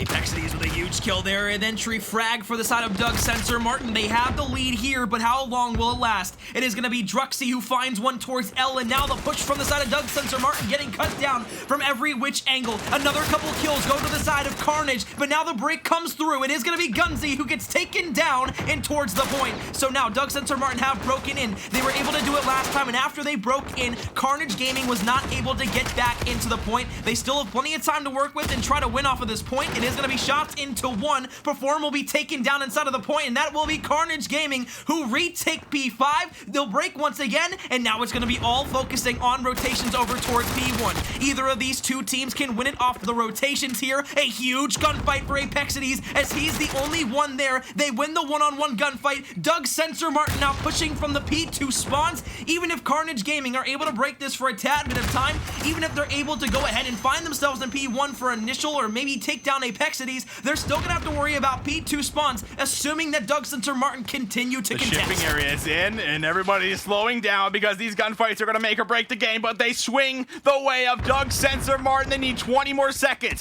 There can be one more good hit that comes through for Carnage Gaming as they move to small room. The first kill's good, but Apexities is there with his teammates trade. That is 3 down, and now you need some big heroic moments to come through for Carnage Gaming if you're going to be able to close out this map. But Doug Sensor Martin, they might live to see one more day. Perform goes on a 5 spree. The last couple seconds are good. The shank comes out. They're running, they're gunning, and there it is. They're gonna close it out in a nail biter, 250 to 223. You said it on the nail. They live to see another day. Game number 5, forced in losers round 2. The loser of that series will be going home, and they will be exiting our tournament early here inside of the North American region. But as we go ahead and transition back over to the European region, we hop into the S&D between No Train Hard and Team War in the grand finals of the European region. First game went over to Team War. Offer a big play from Petey, who made the spawns happen in the back. That won them the game off P2. And now I'm in search and destroy with things slowed down a tad bit. David's going to be rocking that sniper for us. Nice little peek from Guess as he moves up the middle of the map. Is able to get one player rotating off of that ace site. Hydra now follows up with a snipe of his own, and well, there was a man advantage in a first blood that came through right away there for Team War, but now they're starting to drop. Stevo will bring things back to even as we have a 3v3 and the bombs going down. B site in full control for the side of No Train Hard here. It'll be interesting to see what they do when they go ahead and hold this one down. The setup for themselves is it is going to be Dave who pops through the backside. Genesis through the door. He's not going to be able to find all but one. It is going to be Stevo who takes him down. So now in the 2 versus 2, the bomb is still planted over towards the B site. Hydra playing his life way back over towards Grandma. Just needs to find 1 or 2 kills. He's got the sniper to work with as well. Sees no player is on the bomb as it is still planted for that left side. It is going to be a snipe that gets missed, and now it is going to be Lucifer who sees and has the knowledge of where Hydra is playing. Hops up towards the right side. Will get the shots on the 1. It is going to be Keza who takes down the player on the bomb, and that's going to be enough to do it for the round. Lucifer won't be able to find the kill. Keza takes him down. Train hard. Win round number 1. Great discipline from Train Hard, playing their lives, not peeking when they have to, despite in the final kill cam where Keza knew there was obviously no time to get the defuse, so we wanted to style on him a little bit. Does just that as he finds the last 2 remaining players. Also found 1 in the middle of the map. That's at least 3 from Keza, who opens up this round extremely hot, coming off of the last map, also having an excellent performance for yourself. But now we'll switch sides. We'll see what the offense is going to be like for Team War. And well, just coming back to a point that I hit kind of earlier on in towards Arklaw Peak, where teams are starting to favor the B-bomb site over the last couple months, just due to that change that came through there for us, McCornmeal, with the change of the clock from 2 minutes to 1:30. You now don't have enough time to really work the A. So unless you're hitting things fast, things can get very difficult. So B starting to be the favor for a lot of teams, and Denza now has found a first blood for his squad. This has been a very early first blood to now move right in towards the B bomb house. We'll see if it'll work. Genesis has a chance to go big, but Denza will find now a second for himself, and this is going to leave us in a team, or rather going to have a man advantage for Team War as they're trying to get those hands right in towards this B bomb site, and the bomb is down. Well, that's huge for Keza Hazy. He finds 2 right off the rip there. So now from what it was a 2 versus 4 is a 2 versus 2. The bomb's still down over towards the B site, but Keza with the 3rd in the round. 6-0 in the S&D on a 6 streak altogether. Lucifer's got to be the last one to come through here. He's got the advantage here, knowing that the 2 players have to push up with just 20 seconds left. Within 13 seconds, they've got to go ahead and find it. It is going to be Whalers who takes down Lucifer. The bomb will be defused as well. Keza with a huge 3-piece inside of the round here gets the 3K and helps his team to a 2-0 lead over the side of Team War. And if you're a fan of the side of No Tray Hard, or you're just a Train Hard player, you are absolutely loving the plays out of your team right now. You're loving Keza here in the Search and Destroy as he's trying to bring you back almost single-handedly here in the Search and Destroy to bring things back to a 1-1 in the first best-of-5 series in our grand finals. Keza back-to-back big plays from him.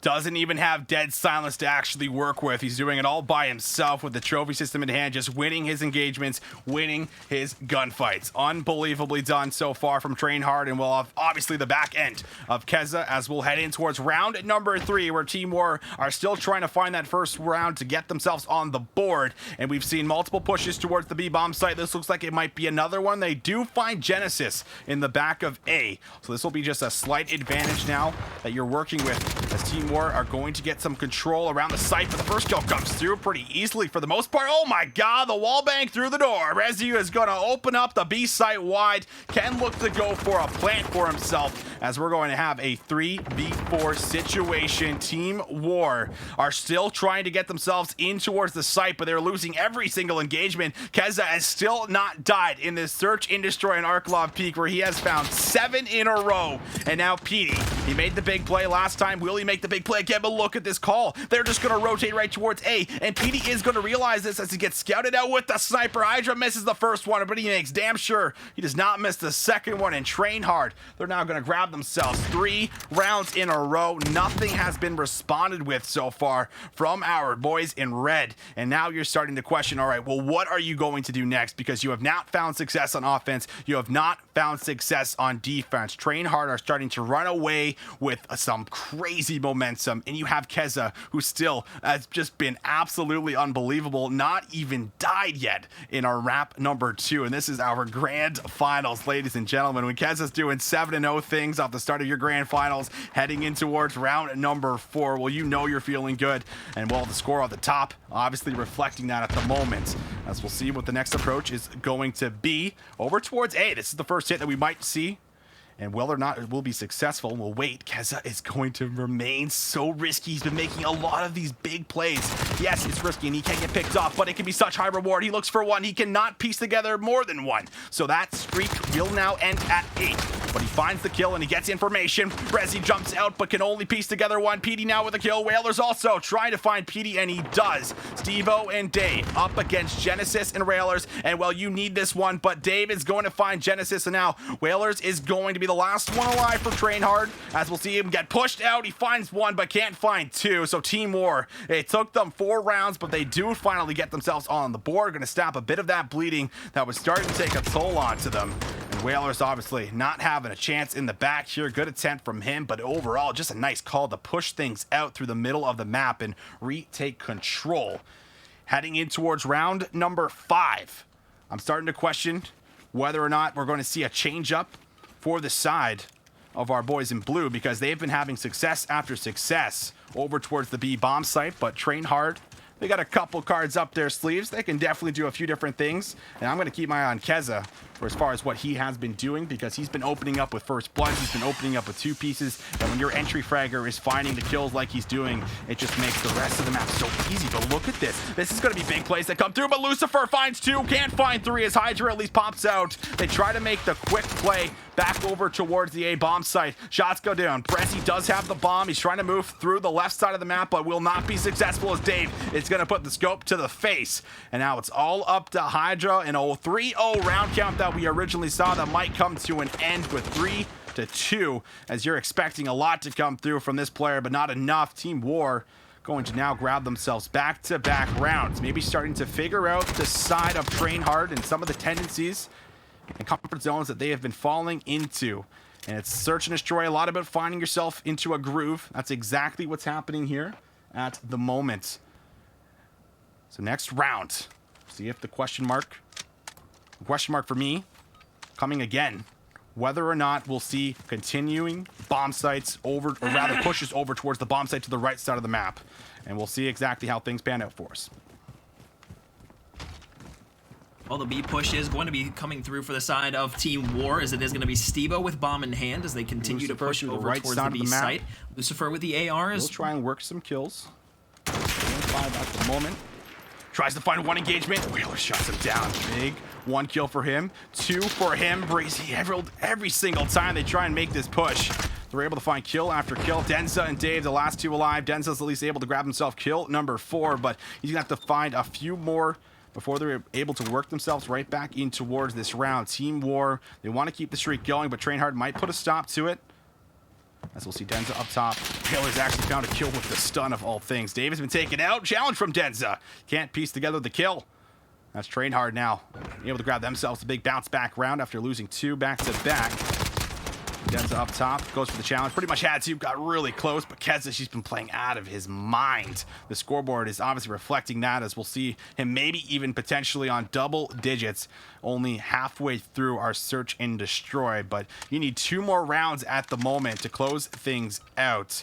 And well, 2 more rounds that are likely to come through, because with the way they've been playing, Trainhard have not been letting up off the gas, and there it is. Keza does have double digits. He has 10 kills for himself. He has just been playing out of his mind, looking to do some more. We're going to go on board with Whalers first, as he's going to go top blue. Going to look for some shots. Denza's now up here, as we'll see if he can win his one-on-one. Keza on screen now. Bomb still with Breezy.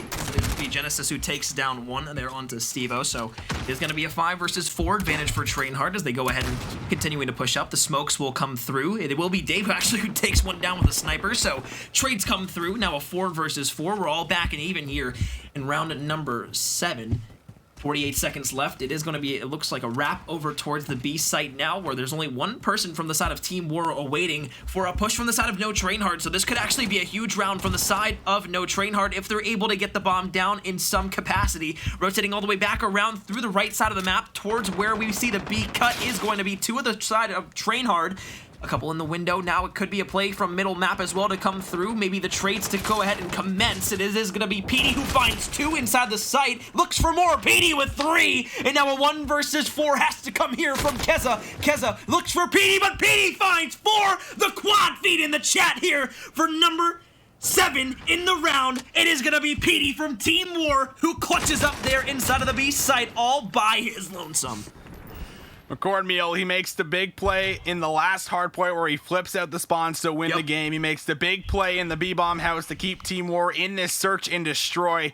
And that's a round that gets away from you. Those are trades that just have to come through, but do not for Train Hard. So we will see some more action in the search and destroy where it is not over yet. But Train Hard have held on towards the lead the entire time. They did go up 3-0, however, and that is slowly getting away from them as Team War have been able to bring things back to 1. But you can't afford to make mistakes. You're going on the offense. Team War has definitely favored the B-bomb site like Train Hard have. Whether or not they're going to find success will be the question, but PD is going to move out through the middle of the map. They're going to start working it. Smokes are going down and they're looking to make the push.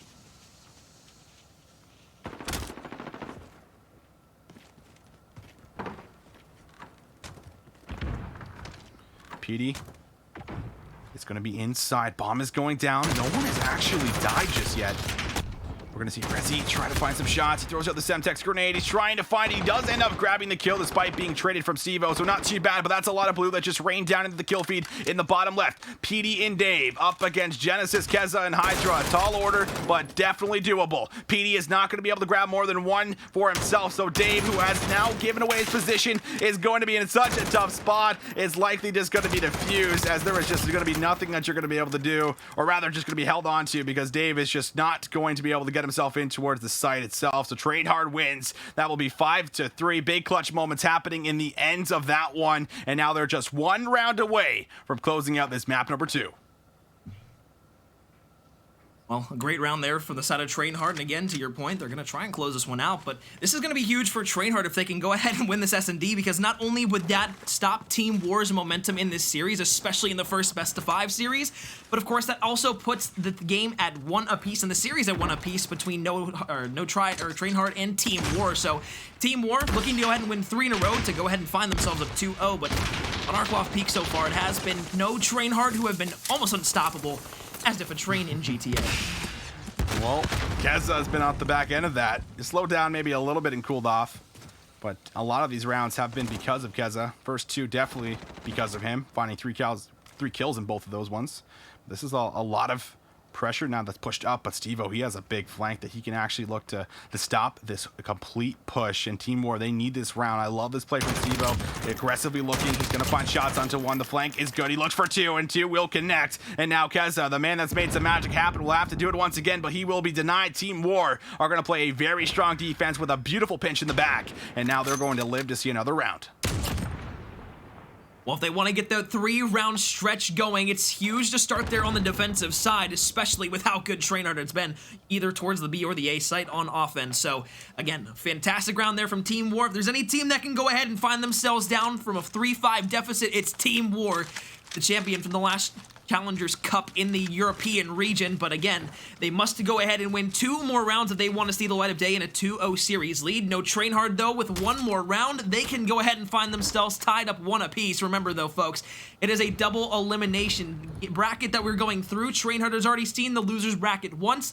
Team War has not. They've made it into the grand finals from the winners bracket. So what that means is Team War, they would have to be beaten in 2 best-of-5 series by the side of No Train Hard. Team War, all they have to do is win 3 matches in 1 series, and they will be crowned your European region champion for Challengers Cup number 3. Well, you can just see how much pressure is on the shoulders of both of these teams. No one wants to give up that first blood, but it will come through. Keza has cooled off completely in these later rounds, as he will be taken away for the first blood. Team War now going to play with a man advantage as the bomb will be planted over towards our A site. And now we'll see Train Hard have to come in for a retake. The first kill is good, but PD will find a trade. Actually finds 2, pops out for 3, but Hydra grabs the 2-piece of his own. Now we're in a 3v2. Make that a 2v2. Rezi finds 1. Hydra looks for the shots, and Stevo now no longer feels confident to actually take the gunfight. He slides on out. He pops up, and Team War will take the round. So we will see around 11. Train Hard had a big opportunity to close things out 6-4, but that will not be the case. Stevo finds the big couple of kills late in towards the bomb being planted, and round 11 action is coming through for us. Well, there's one thing Call of Duty fans, spectators, and players love, it's the opportunities to watch and play round 11s, because they are some of the most fun rounds in Search and Destroy, and when you win them, you feel like an absolute champion.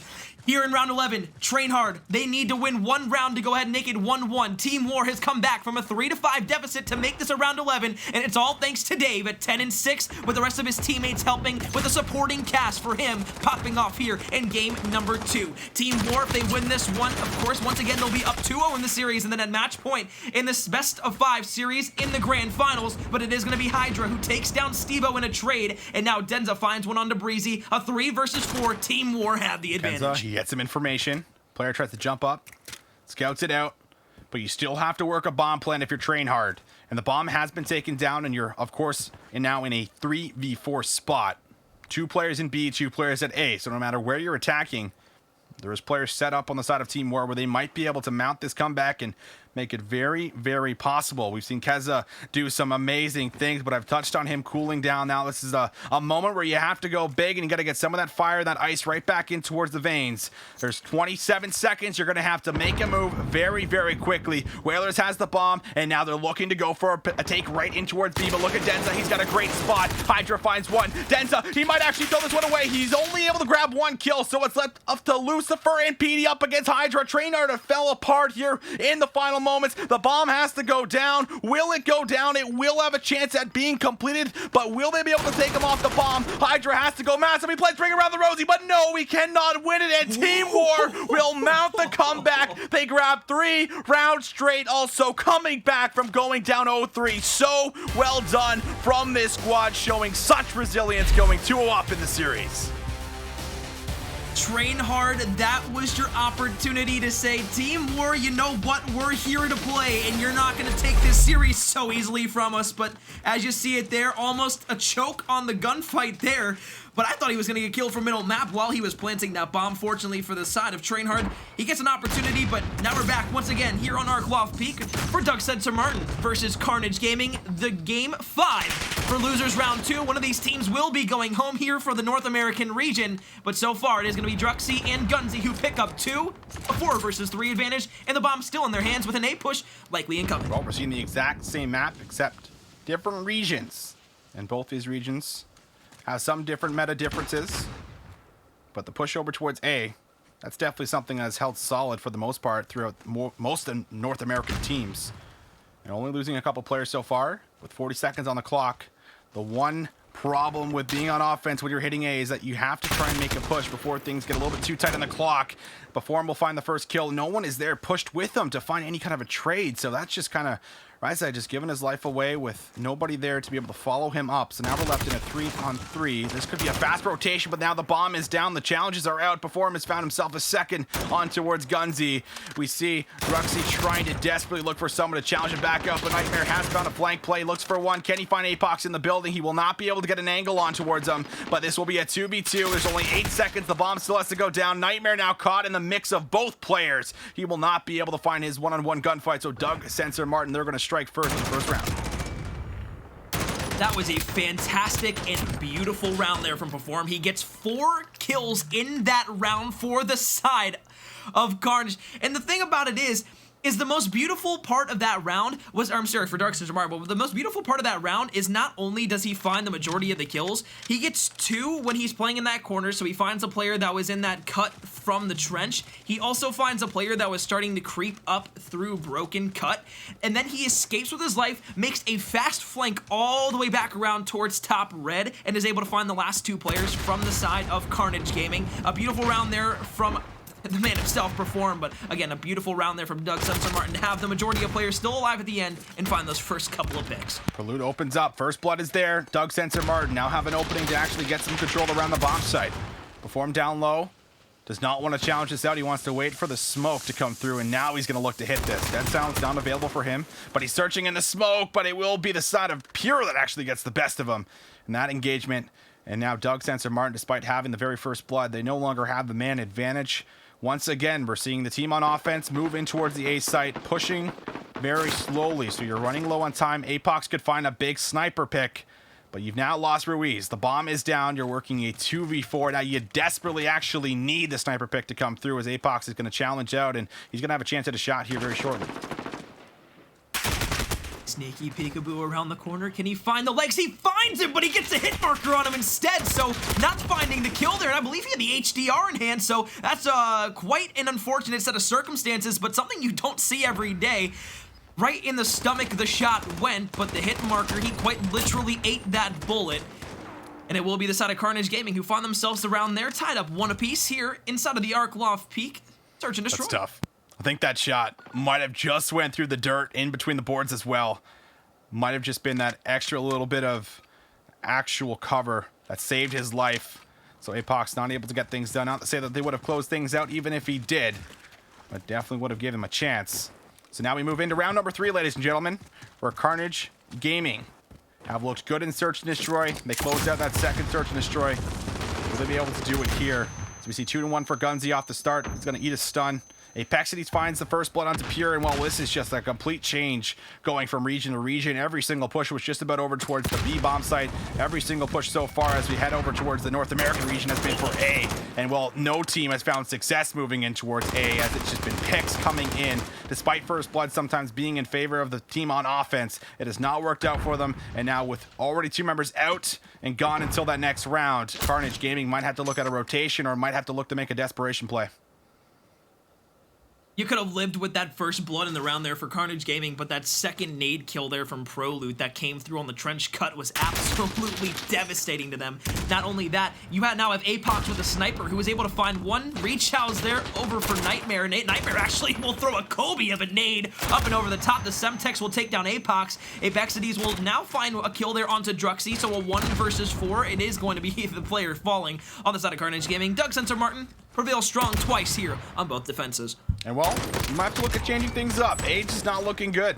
Both teams having some lockdown setups, officially trading. And this is just something that I've seen so many times. Watching this map probably the most out of all Search and Destroy maps across the board, is Arc Loft Peak definitely favored out of the majority of the teams within the competitive scene here for Modern Warfare. But if you do look for a push over towards B, this could just be easily read. It's like, all right, they have not had success over towards the A bomb site. They might look to change things up, but they are not going to. And well, the side of Carnage Gaming, they're also not going to stack too many players over towards B. They're still going to hold strong with a standard 3. The nade is great on towards ProLoot, but APAC is going to find one right back on towards them. So it just will be trades of the grenades. Ruiz throws another one out for good measure, and this one's going to be a faster push. This is what I'm expecting. If you're going to move in for A, you got to change things up, and that will be the call as they need to get this bomb down despite having the man advantage. I was really hoping Emma Ruiz's nade there would have killed somebody, because that would have been one of the funniest things I'd ever seen. But all right. Druxy and Nightmare come back with a frag and a Semtex of their own. So 4 kills in 1 S&D round all go to nades. No trophies from either teams being used, but still advantage for Doug Sensor Martin as they have the bomb down. Now Apexides on the flank. This is going to be huge. He has 1 in the trench and 1 right in front of him. He'll get the shots, but his teammate will go ahead and find the kill. APAC will help out. Now running around towards the left side. He'll get some great timing on the player pushing from trench cut. Doug Sensor Martin will win their first offense of the round. And what a wacky one that was. A lot of nade kills. Definitely being a factor for us. Yeah. Apexides, though, he finds the big flank, finds the pinch through the spawn, and able to grab himself a couple of big kills for himself. That's going to put them up by 2 rounds. Doug Sensor Martin, we're going to have to try and see if they can keep this ball rolling. But on the other side, you need to put a stop to it. And that's got to be at the back end of some of these players that have already been performing without Search and, or throughout Search and Destroy, when we saw them on Gunrunner, looking towards Pure, looking towards Gunzy. Druxy also having himself, a decent performance there in that map number 2. So we'll have to see what they do. The split is in once again, and well, they're still opting into attack A. And this has been a team that has not found success over towards the A site so far in our map number 2. And the last time we saw the push towards A, it was because of a fast push. But APAC is going to find himself the first blood. And now Carnage Gaming, once again, it sounds like a broken record at the moment here, McCord and Meal, as they're just finding first blood after first blood. But, they're opting in for the exact same strategy, and they're pushing late in towards the round, making it so easy for Doug Sensor Martin just to simply set up and play the kills and play the trades. Well, the thing we saw last round for Doug Sensor Martin is what you touched on perfectly, is how aggressively they wanted to play up towards the A site. Carnage Gaming, every time they've gone toward this A site on the offensive side of things, they have not played aggressive whatsoever. They're looking for that first blood, but once that first blood goes through for the side of Doug Sensor Martin, another one APAC finds. Can he find the second? Yes, he can. Put that man in a casket, because he's going down 6 feet under. APAC with the sniper here on Arc Loft Peak. Look at that. So done. APAC, man. He's feeling good. He's got that smile lit up on his face after that one. Closes out the round. Yes, me too. Me too. That is incredible. And defense has been great so far. We saw the first offensive round swing the way just the round before that one. And whether or not you're going to change things up or stick towards what actually just worked, looks like they are going to now go right back for that same push towards A. So not a single offensive push has come towards that B bomb site so far. And actually reading this will be the side of Carnage Gaming, is they're going to stack 4 members, seeing if this will be enough to try and shut down the push, as they are going to have to find themselves a big round. This is game number 5, remember, but perform. The first bloods have been so good for Doug Sensor Martin. Is at least there for a trade. Pure actually able to destroy before Ruiz follows it up as the trades are just flowing in the kill feed, but you can't let that one happen to you, Perform. You gotta win those, brother. Through the smoke nonetheless. He absolutely just mollywopped him on the turnaround, but it is going to be M. Ruiz on your screen now with the MP5 and bomb in hand. Nightmare up top in towards the B building. Ruiz escaping with his life, now rotating back towards his teammates in middle map. Now maybe trying to push even towards the outer cut. For the side of Carnage Gaming, it's still Nightmare, Pure, and Druxy alive. For the side of Doug Sensor Martin. It's Ruiz. Fox as well. 6-2, 9-2 for Apex, and easily takes down Druxy. Pushing in towards the B site, they can go ahead and find the bomb plant, but M. Ruiz with the shots onto the staircase player. It's all gonna come down to Apex, and Apexities trying to find themselves a couple of kills, but Pure somehow escapes with his life and gets away, but the bomb should be going down. He has found 4 kills, I believe, in this round, if not 3 kills in this round, something along those lines. Can he grab the last one onto APAC? You cannot afford to go down 5-1 against this Doug Sensor Martin squad that is just firing on all cylinders at the moment.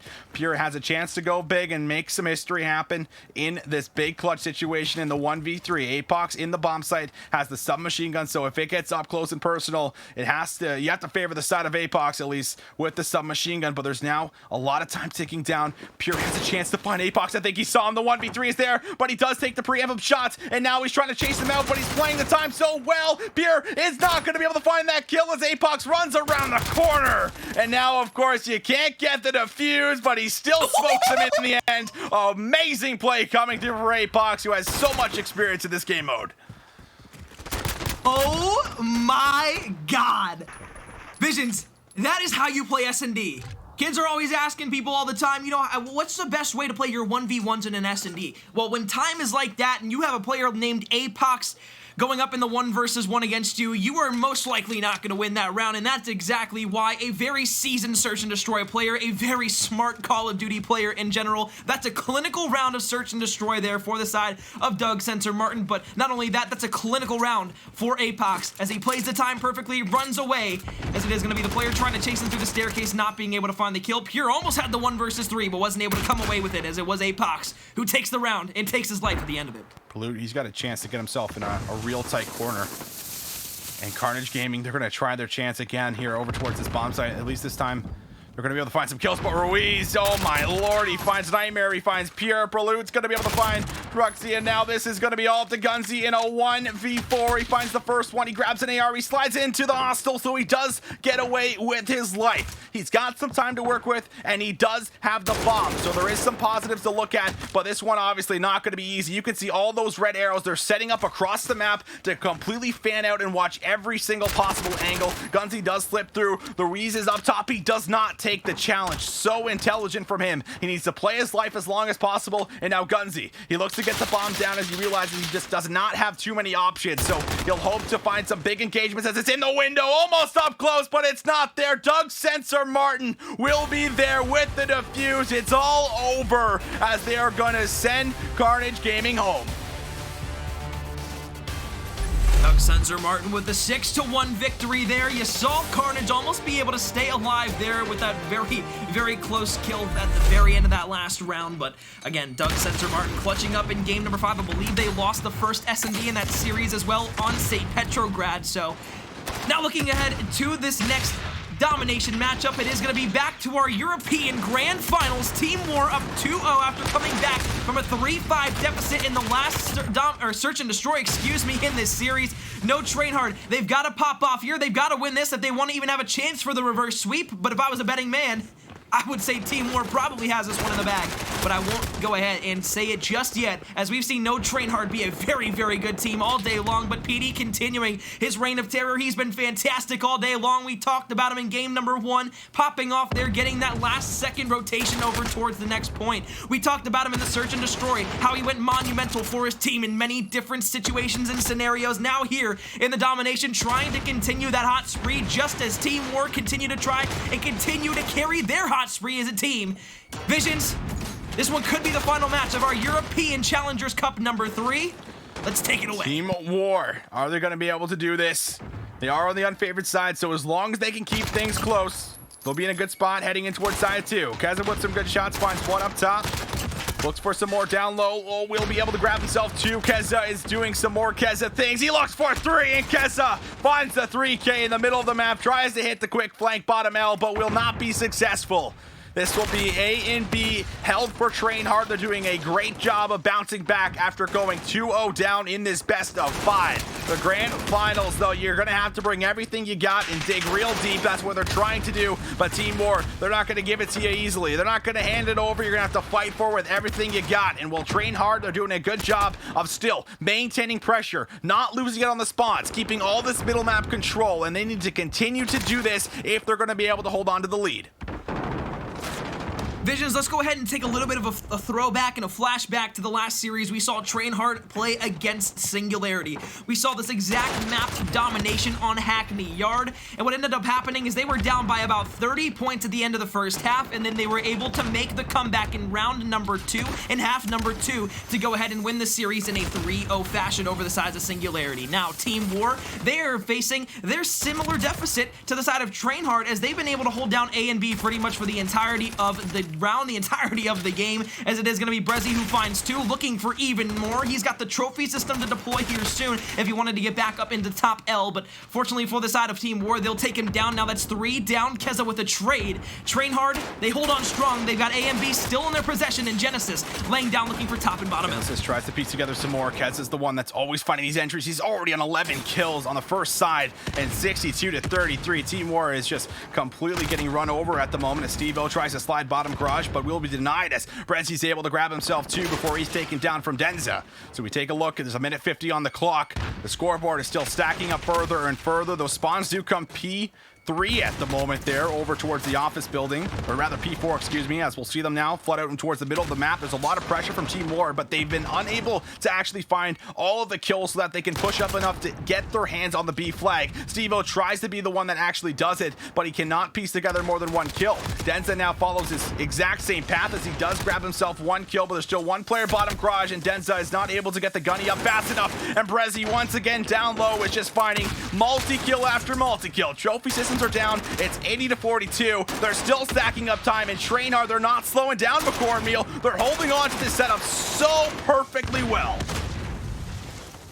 Not only that, but they have a minute left in this round as well to stack up and accrue even more time. Brezzy now on a 4 streak. He takes the player down, and PD, now 1 behind him, knows where he is, calls it out for his teammates, and he has the information as well. Hydra will take down Steve-O after Steve-O takes Whalers down as well, so the trophy system will go down over towards B. They'll clear at least a little bit of progress that Team War was able to get, but now Hydra with that AR and that M4 up top in towards top L, flies out, flies back in order to go ahead and take down one of the players. Now the hipfire shots aren't able to come through. Steve-O will take him down. The B flag and the B warehouse still being held down by Train Hard, and we can very easily be seeing a 50-point lead at the end of the half here, but now 4 down for the side of no Train Hard. Whalers will take down Steve-O. They'll spawn over towards the warehouse, and A flag will be captured for the side of Team War, but how long will it be lasting for? Well, just about 20 seconds as a round is just about to come to an end. Team War not really able to get much going at all here in terms of spawn flips or in terms of pointage here throughout round number 1 of this domination. Who's up top? We'll be able to grab himself the first one. And this has just been incredible. Incredible, incredible, incredible. The fact that Train Hard are able to bounce back after going 0-2 down the way that they did. Just showing exactly how clear and just how strong this mental is for the squad. Now, they were on the favorite side, to be fair, so it is not surprising to see them come out on top, but the lead that they have is actually pretty massive. Yep. 50 points on the favorite side. I mean, that's definitely one story to tell, but you are going back over towards the favorite side now, at least for the side of Team War. We'll see if they can replicate exactly what Trainhard just did, because you're going to have to if you're going to close things out in 3-0 fashion. A little history here for you. Trainhard was not able to break the side of Singularity when Singularity had the A and B spawns. Team War, they're a different team than Singularity, but they're also a different beast as well. They didn't do too great in the first half, but now looking for even more. It is going to be Hydra who's pushing up, trying to get behind one. He'll find the kill there, looking for more around the map. They're going to actually be able to find the warehouse control almost instantaneously, too. So the B flag should be getting captured by the side of Trainhard instantaneously here with the break. And this is exactly what we saw from Trainhard the last time. We saw them push up just 35 seconds into the round and control C and B and almost be able to flip the spawns immediately. So Brezzy finding another 2 in middle map, a 5 streak combined for the entirety of no Trainhard. Team War trying to push back, but just the A flag in their possession, even though they have the preferred side. Oh my god, B and C is going to be crazy. Keza is still trying to do everything he possibly can to keep up with all this pressure. He's been the highlight player for me in the series, even though the scoreboard doesn't necessarily show it. He's been individually playing absolutely incredible.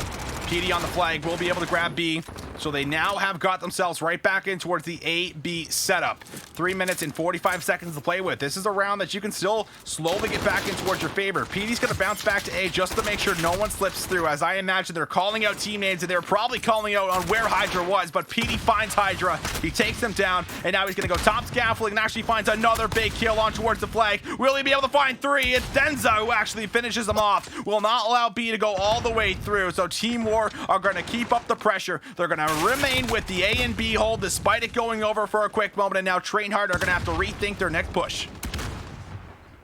That was the biggest hold and the biggest kills from the game from the side of Team War, because not only does that allow them to hold down A and B, they're still down 40 points in this game, but with 3 minutes left, and they're able to continue to hold this down for the rest of this series, for the rest of this half of domination. What they'll be able to do, actually, look on your map right now. I believe that's player number 8, no, player number 6 and Dave, wrapping all the way back around to C. They're also going to be able to hold down A spawns, most likely, as long as they can take down player number 5 in Hydra. Warehouse is going to be in control this side of no Trainhard, so they should be able to grab themselves the B flag, but it looks like they want to push all the way through, and no Trainhard will actually go ahead and flip the spawn side all the way around to A. So Team War, they tried to go ahead and get A, C, and B for a triple cap. They get overzealous with their push, and although it's only a 30-point match right now, the side of Team War loses the A flag spawns, and if you look at player number 4 making another flank play here, it is going to be Team No Trainhard actually spawning out over towards green, so split spawn still, and they spawn at C. What is going on here? Dave, he needs to get himself on the neutralization. He's trying to go for the flag. He got a big one-on-one to win, but he does not. Hydra's there for 2.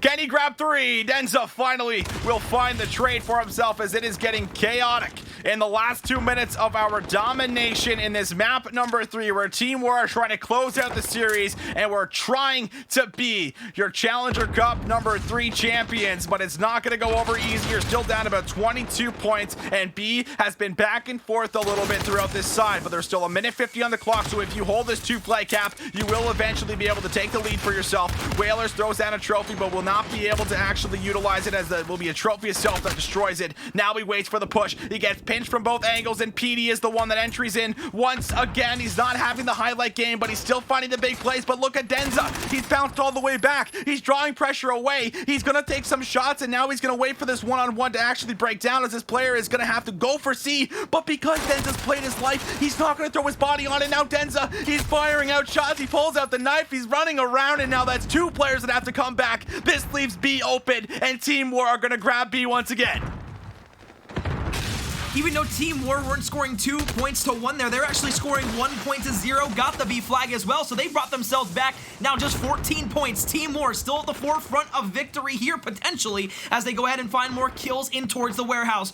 Will the side of No Trainhard clutch up here like they were not able to do inside of the Search and Destroy? We saw in the Search and Destroy that No Trainhard lost the rounds in the 3-5 fashion. Team War were able to come back 3 in a row. Now A and B in full control for the side of Team War. If they go ahead ahead and hold on to 2 flags to 1. They'll go ahead and find themselves a win. Now just 7 points. It was a 50-point game before the half. A and B now in control for the side of No Trainhard, but B flag now being neutralized. They're going to go ahead and capture the B flag, but I'd have to assume that they need to go ahead and make sure they hold this B flag. They need to cap it now, but the point is now being neutralized. 22 seconds left. It's not mathematically impossible, it's just very improbable. The side of No Trainhard now have to hold on strong. Team War need to push up, and they need to either grab A or they need to make sure C doesn't get capped, because the side of No Trainhard has a pinch on both sides. Now mathematically impossible. No cap from the side of Team War can go ahead and find themselves the win here. Trainhard will go ahead and find themselves at least one map here inside of this best of 5 series. They'll start the attempt for the reverse sweep. 1 round here inside of Domination. Although it was very close in the 7-point win, they still go ahead and find themselves the map. Still down 1-2. Incredible game. Almost a comeback, but not enough. And we're going to see the side of Team War just fall short. There were so many big moments where PD was almost able to draw all that pressure away, but just unable to do so. As you take one last look, Trainhard going to keep the series rolling for us in this EU Grand Finals, where things are getting intense. They're getting hyper cornmeal, but we're going to take a second to look at this bracket that we actually have for ourselves, as it's been crazy for ourselves, or excuse me, the standings that we actually already have throughout the first couple of placements. And well, throughout this entire day, we've had a lot of teams just fighting their absolute heart out, but a lot of them going to fall short, as it's just the top 4 that place in the money. BDS lose that game 5 to Singularity, so they do end up finishing 4th. 3rd, it will be the Singularity, who just lost to the side of Trainhard for as far as their actual match. And now it's just a matter of what is going to happen in this best of 5 on who will be our first place winner and who will be our champion of this 3rd Challengers Cup for the EU region. And we do take a look at that schedule. There's lots more action for you. And well,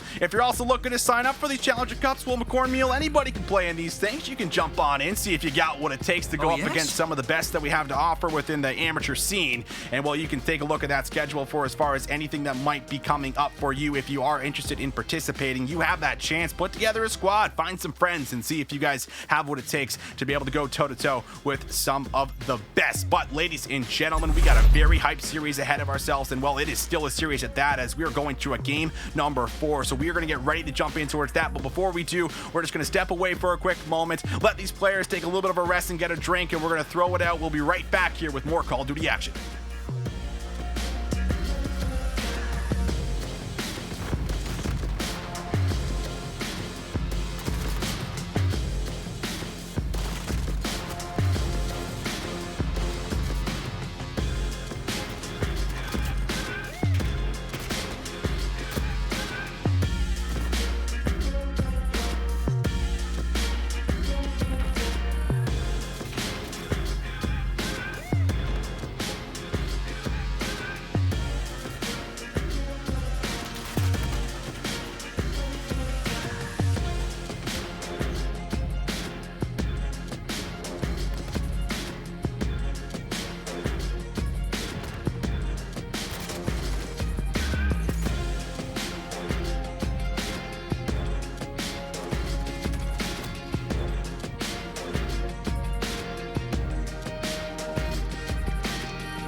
Welcome back, everybody, to the third Challengers Cup, where we're diving right in towards another matchup, this one being Atlanta FaZe Academy, a team we've been on board with a few times throughout the day, up against UYU, and we'll get our first take to see exactly how they will be able to perform up against this FaZe Academy squad. But in the series, this is map number 2, it's 1-0 up, Atlanta FaZe Academy.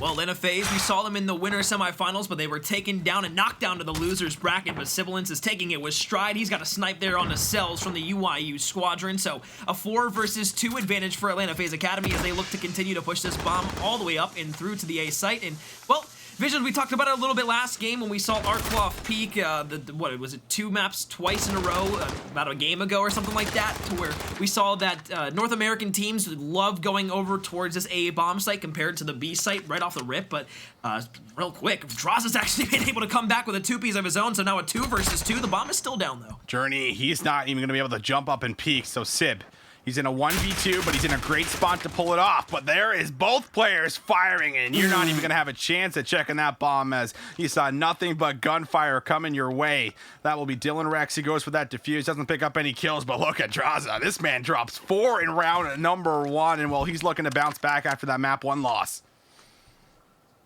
He just retook the entire bomb site by himself. He was able to find the first 2 players who were up towards that A bomb. Then he found another one that was playing over towards the trench side. And then he found another one playing over towards that back staircase where the sniper was patiently awaiting to try and maybe peek out for both players on the side of, of the side of UYU, both looking for shots onto the player on Atlanta FaZe Academy, which was Sib with the sniper. Both able to find it, but Draza, fantastic round, retakes the site with a couple of his teammates, but really, it was all on. Looks like we're sticking on route with the pushes towards A within North America Challengers Cup. Infamous, though, this is a faster push. And well, this is what I like. If you're going to hit A, you need to make sure you're not just sitting back hoping to God someone peeks you for a free kill. You got to make some moves happen on offense. That's just typically how this side of the map works. They're going to be able to do that, but will they be able to keep it up? Journey's got himself a real nasty spot as he's going to be taking down Tross. I don't know how he found those shots, but he did. He's able to take him down from the back. This is going to give you now 2-man advantage over towards this A bomb site where the bomb should be going down. Dylan Rex is going to keep this up as he finds himself Jimbo. Now it's all up to Gravity, who's not going to be in position to stop any kind of a bomb plant. Does find the first kill, but cannot find the second. UYU, they're going to go up by 2. Well, if you're just joining us, folks, Atlanta FaZe Academy took the first map, the first hard point, which they've been very, very, very talented in all day long. It's pretty much their prized game mode together as a team, especially with the chemistry that they have. But when we talk about playing inside of the Search and Destroys, they're not particularly the greatest when it comes to playing S&D. They were able to win the game 5 in the last series that they played, but here it is, the team that we saw was actually one of their best of 5. That was a completely different team. I'm thinking, my mind is somewhere else besides the Atlanta FaZe Academy, but Atlanta FaZe Academy did take the first map in the first hard point, so that was as much as correct as I could get it. But UYU with 2 rounds in a row here so far inside of the Search and Destroy, looking for a pick. It's going to be Sib with the snipe. How did he just peek him? I don't know how that wasn't considered a headshot, but my goodness. He sees another one run across the screen, but he's not able to find it. Visions, Sibilance with the sniper. It just goes hand in hand with the mapping mode. I can't get enough Shoulder peek him. He's going to blow your shoulder right off. You give him an inch, he's going to take a mile. He's playing out of his mind. And when Sib's able to do things like this with a sniper rifle, it opens up the map completely. As you don't even want to peek out or over challenge. For Jimbo, he's going to find some information down low on Infamous. Journey's there to back him up, and while this player tries to run away, but Infamous is there with a couple of kills, and Jimbo has to move in for a nice little kill of his own and finds the trade. So now we're left in a 2v2 situation. There's 30 seconds to work with, as we'll see if they can actually try and get this bomb down. Jimbo does have the bomb on him. He's kept checking all his angles. Trophy system's out, so now he's safe to go with no nades coming in and falling on top of his dome. But a look at the player in the back. Player number 7. Although he's looking to see if he can line up 2. He's going to be able to find the bomb carrier. A little bit of a shaky shot, but nonetheless still finds the kill. And now Sib with the sniper rifle. He's going to be looking for this player up top right, but he has to be worried about getting pinched. He is in a spot in between both of them. And well, he has to find this first pick so that he can look for the second, but Sib is just needing a peek. He gets information on 1. They're searching everywhere they go, and now he's been tagged up, but he's in a real tough spot as he tries to find the deagle shots. They're not there. Hollow's flank will pay off big time, as that will be back-to-back kills, and UYU are going to be able to grab themselves yet another round, 3 unanswered. Well, one, it's a fantastic retake, but two, I love the play between Draza and Hollow. Hollow makes that long, drawn-out flank all the way behind the players from Atlanta FaZe Academy that they quite frankly weren't expecting there at the end of the round because, well, if you're in a 2 versus 2, you're expecting the other group of 2 players to be playing together. However, that's not exactly the case whatsoever for the side of UIU. Again, that long, drawn-out flank, it works out and pays off in spades as he's able to find that shot.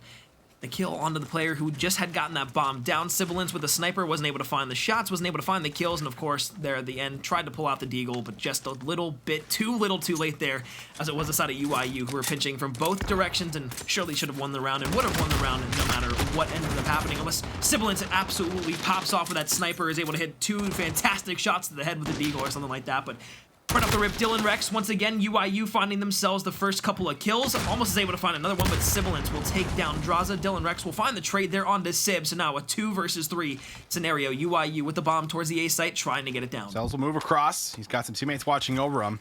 And well, if you're Atlanta FaZe Academy, you need to find this round right here. You need some big moments from Gravity and Venom. We've seen Venom pull off some crazy plays within Search and Destroy, but having a slow start towards this map number 2 after the hardpoint win. Hollow finds a perfect, well-placed grenade, and well, no chance even coming through as UIU, they're simply just rolling through Atlanta FaZe Academy.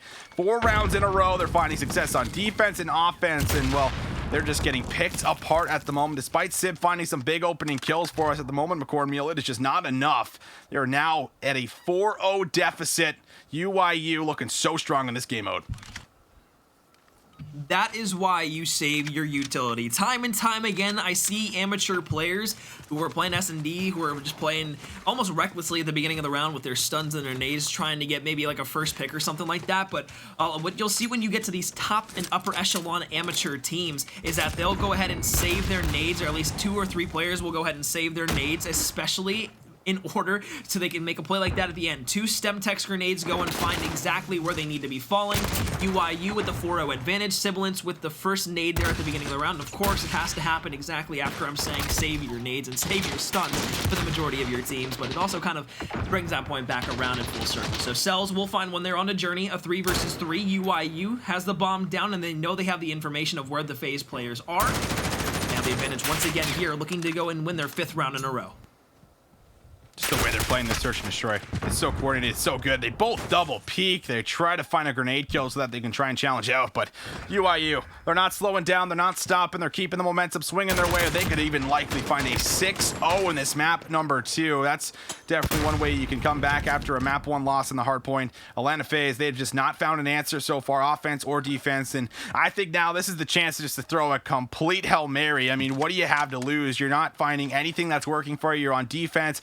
Just throwing a mix in with somebody pushing up the middle of the map, hitting a left flank, going for something risky, McCormill, because it's obvious that you're being figured out, you're being tracked, and it's not necessarily like UIU are just, running away with every single round. They are close, and they are coming down to some of these isolation one-on-ones that are just simply winning it, but you got to change something up here as they just completely have you figured out. Yeah, I was going to say, it's not Atlanta FaZe playing a sloppy game of Search and Destroy because they've been doing a lot of things right. What it comes down to, and what it's came down to, is UIU just playing a very good and very strong Search and Destroy map. Actually, the entire B building is going to be cleared out, so if they wanted to push this bomb straight into the double doors, they could do this and really have no opposition. There will be one that's trying to play up towards the top of the building. Dead Silence almost have 4 draws. Bomb will go down. 3 versus 4, FaZe Academy. Now, trying to go ahead and Hollow's taken out outside by Venom. Now leaves us in a 3v3. Can Atlanta FaZe Academy keep themselves alive in this map number 2? Sib's got some information on the outskirts. He's going to go for a shot, but this one will not be good. Tries for a second. He's got the deagle and says good night. We'll be able to take him out, but Draza, who's already 8-2, finds 2 in the round, and now it's a 1v1 versus him and Sib. This will have to be a defuse that has to come through still, and while Atlanta FaZe Academy, they're not looking great. You're going to have to try and bait this out, do something, and well, now it's all over. Draza's just going to be able to slide on through. The kill goes over. That does not matter because UIU, they're going to play just an absolute perfect map number 2. They don't give Atlanta FaZe Academy a single round, and they're going to bring us to a tie game. That's gotta hurt if you're on the side of Atlanta FaZe Academy. You have the opportunity to obviously go up 2-0 in the series there, but to lose all momentum that you had after that first hard point, and then of course now have UIU take you down in a 6-0 fashion to tie things up back at 1 apiece. I mean, we know how good the side of Atlanta FaZe Academy can be when it comes to domination and respawn in general, but my goodness, if UIU played that first hard point close and they played that S&D like that, I mean, if they just steal one of these respawns away from the side of Atlanta FaZe, we could be seeing, if we potentially go to a game 5 and Atlanta FaZe that wins the majority of their matches, we could see a very, very out of proportion, blown out of the water game number 5. But of course, we'd have to get there first. It's only 2 maps down in that series, but we'll at least be seeing a game number 4. But as we transition here, 2011 Bruins versus Triumph. It's going to be the winners finals in the North American region. Top 3 guaranteed for both of these teams. 30 seconds left on this initial hill, but this is the first time we've seen Azir Cave, at least on stream. So this is where our assault rifle play is going to start to be a bigger factor, and we'll see exactly who's going to be able to outmaneuver who. Royalty with 2 in the middle of the map as the rotation is starting to be in effect over towards the right side in the cave. Noisy's able to stop down the first player that's trying to entry on in, and now Triumph are going to play for the scrap time. But if you're 2011 Bruins, well, you're going to grab yourself 31 seconds off of that very open P1 hill. You have a transition and a beautiful spawn point right in towards P2, where this could be an easy setup on a money hill, and you have a chance to run away with a nice little lead here very early on if you can lock down a setup.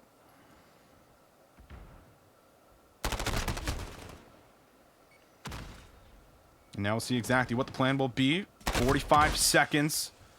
It has already went over. That's the first a couple initial kills as Nagafen as well as Patty able to grab themselves 4 combined. Royalty Standy also able to grab himself a couple kills. So Triumph do find a break just 20 seconds in towards the hill. Well done from them. And now they can actually look to set up a spawn trap in towards the back on Azir Cave. Noisy has grabbed himself 1, but won't be able to piece together more than that, as we'll see Triumph fight for the scrap time, but this is going to be still very back and forth, dead even, well-matched teams coming in for us, and well, you can already see it. Now Patty, he's looking to go all the way around and play for those favorite spawns. Well, he wants the spawns, but the one thing I will say is that both of these two teams have very, very, very great setups when it comes to getting on these rotations. But the one thing that the side of Triumph was able to do there is they break the 2011 Bruins there at the end, but that gives the side of 2011 Bruins all the rotation time that they want. So both hills, they've already gotten rotations on. They hold down the majority of the time right at the beginning of it. Triumph will continue to go ahead and find some scrap times for the most part at the end of these hills.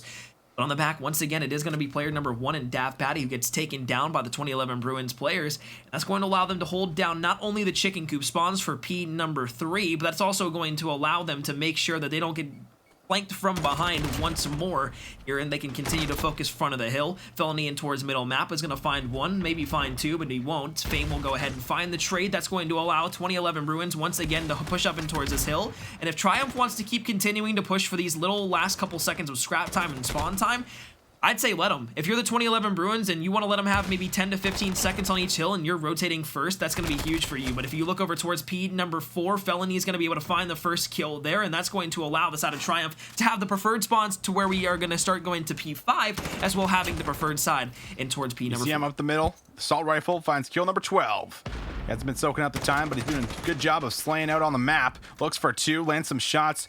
Won't complete it just yet for himself, but into the transition on the actual cave will go, and Fame, TCM all finding kills. They're going to try and find themselves a successful break. It's not good so far. Triumph is holding on. TCM maybe thinking ahead, trying to play for the flip so that they can actually have those spawns for that money hill clump coming up on the cliff path itself.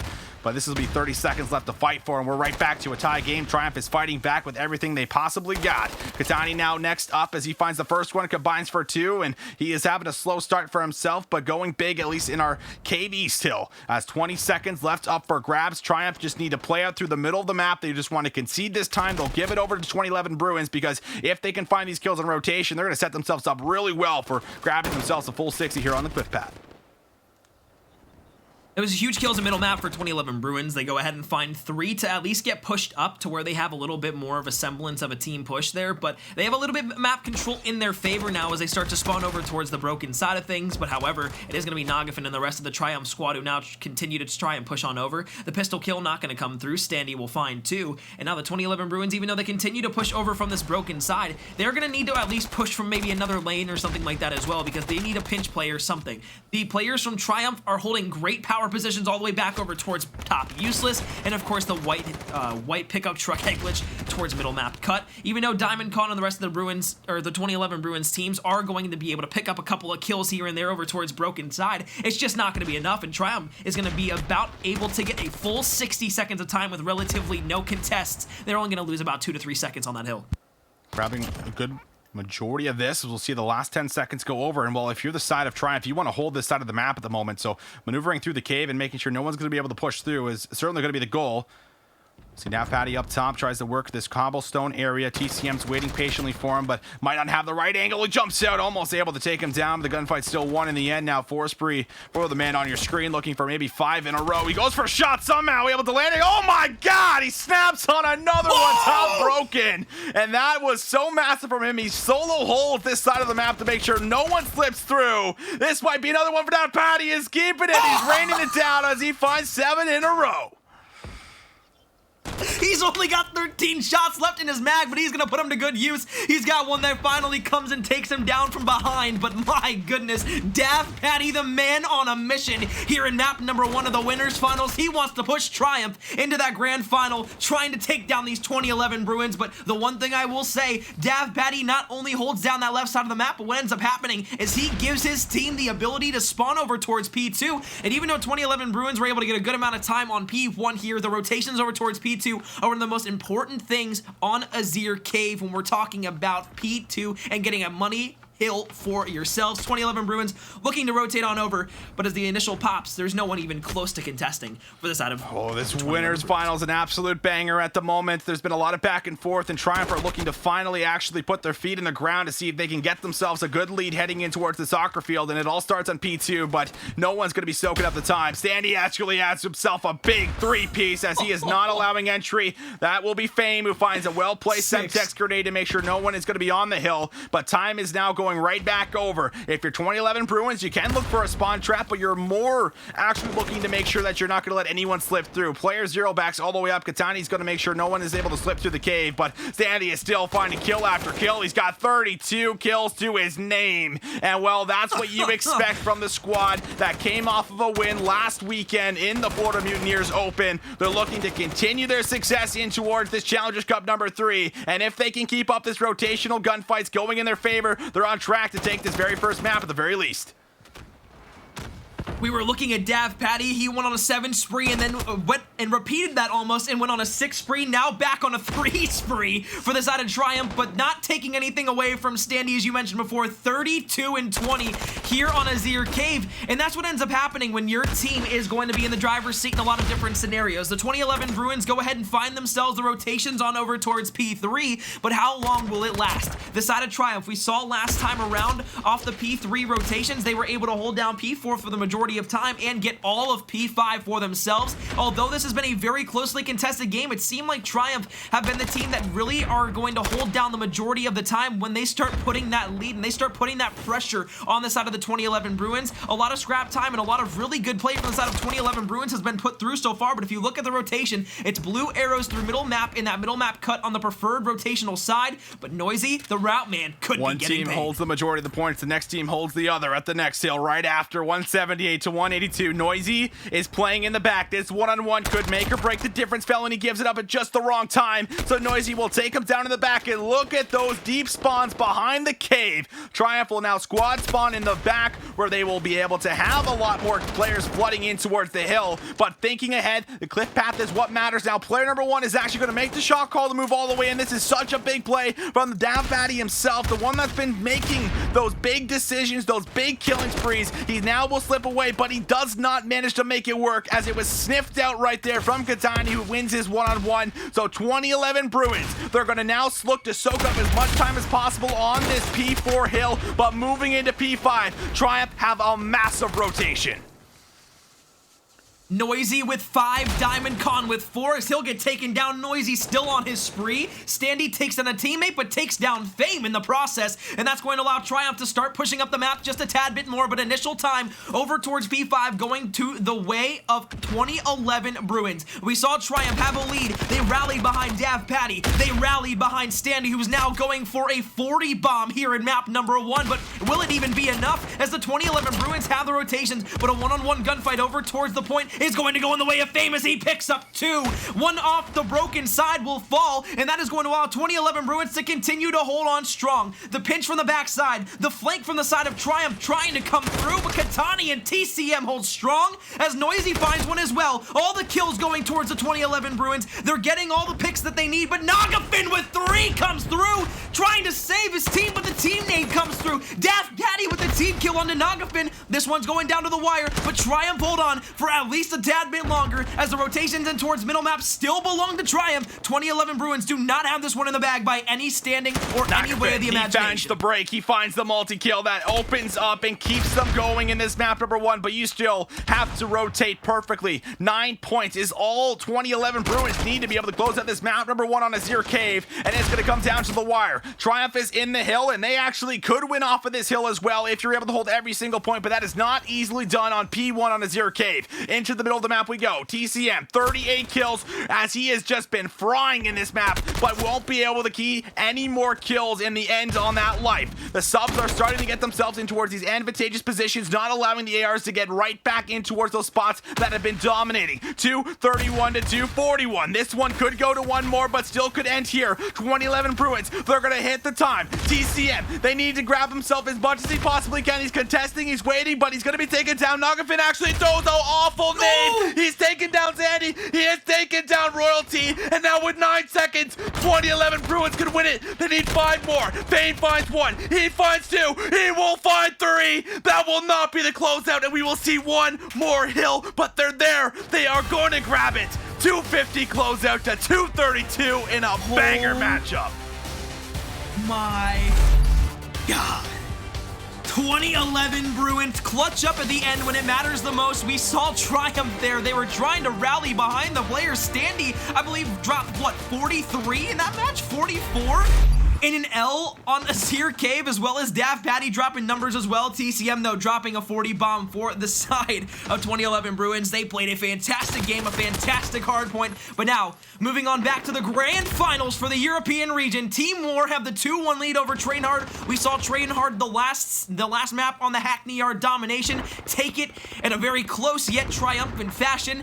And now they look to go ahead and find themselves the second map in a row to push the best of 5, game number 5 in the first best of 5 series, and make a reverse sweep, or at least test, but maybe a gesture as well. So Team War on the left in red, no Trainhard on the right in blue. In Visions, this one has been all but close throughout the entirety of it. It seemed like Team War had it all in the bag, but no Trainhard seemed to go ahead and put it in their foot to the metal. 21 to 8, just the start of how our map's been unraveling for us.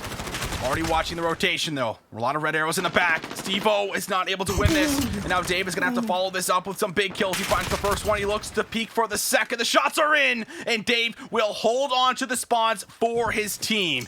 Very big plays from him, as they'll now be able to lock it down. They just have to watch the front. And Dave is going to make a very easy rotation towards the white truck, where you can now start to watch some of these players flood right in towards the hill.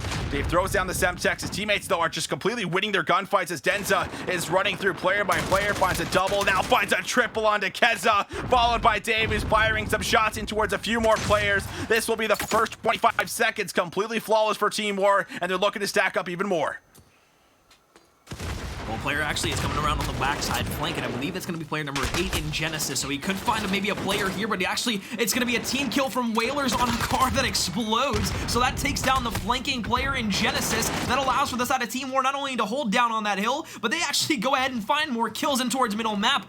While Genesis falls there, he had an opportunity to take down potentially even 3 players from the side of Team War as they were trying to push out towards middle map. Instead, they end up finding themselves at a disadvantage here, 77 to 19, and it's only extending. It's about a 60-point lead after the map, or sorry, excuse me, after point number 2 on the side of Team War here on Azir Cave, and as they look for more, they look for even more time. It is going to be no train hard for the time being. We're at least starting to rack up a couple of points in towards this one, but Team War now making the flank all the way wrapped around through the back of no train hard. Devo is going to be the first one that entries in. He gets a chance to find a couple players in the back, and I don't think they're going to expect this. First one's good, second one is good. Devo needs to play his life and wait for his teammates to actually come so that they can break this properly. He could look for 3 in towards the silo. His fire is very off, but it still gets you the kill. So now a 3 spree for him as he puts himself 8 and 8. Looking to combine for 9 as he fires some shots, but there's everybody swarming around him, so he's unable to lock his gun onto anyone else. Train hard now, grabbing themselves a bit of this grab time as there's 10 seconds up for grabs, but look at the red arrows, already thinking ahead, moving in towards the rotation in the cave east. We'll see Denza play his life. He keeps himself up and alive, which is so beautifully done from him, but we're going to see Team War just about break 100 points off of that scrap time from the P3 Hill and soccer field, and now in towards cave east we'll go to see if Team War can extend this lead even further. I was looking at Genesis on the mini-map the last couple of seconds of P number 3, and I thought he was going to try and make a rotation all the way back around through Chicken Coop, but I really was thinking, okay, you don't need to make that play. You want to make sure your team has those middle map spawns and at least are pushing that P4 from middle map to where when they start rotations over towards P5, you don't get stuck spawning by Chicken Coop and have to make that 30-second trek across the map. But nonetheless, Team War flipped it for a second, and then a no train hard go ahead and flip it right back around. So even though Team War were, or at least should get the scrap time here on P number 4, it will be no train hard who has the early rotations over towards P5 and full mid-map control, as well as full control of the map in general. Team War gonna have to make this push go in their favor. Player number 8 in Genesis looking over towards that left side, but player number 3 wisely backing off towards middle map over towards top yellow, but it'll get taken down as Whalers is awaiting with a beautiful Train hard, starting to feel the pressure. They do find 4 kills, and they're going to need to find another wipe if they can actually get themselves some time. But Dave, he could actually make some things happen as he finds 2 in the cave. So that's going to at least relieve a little bit of this pressure.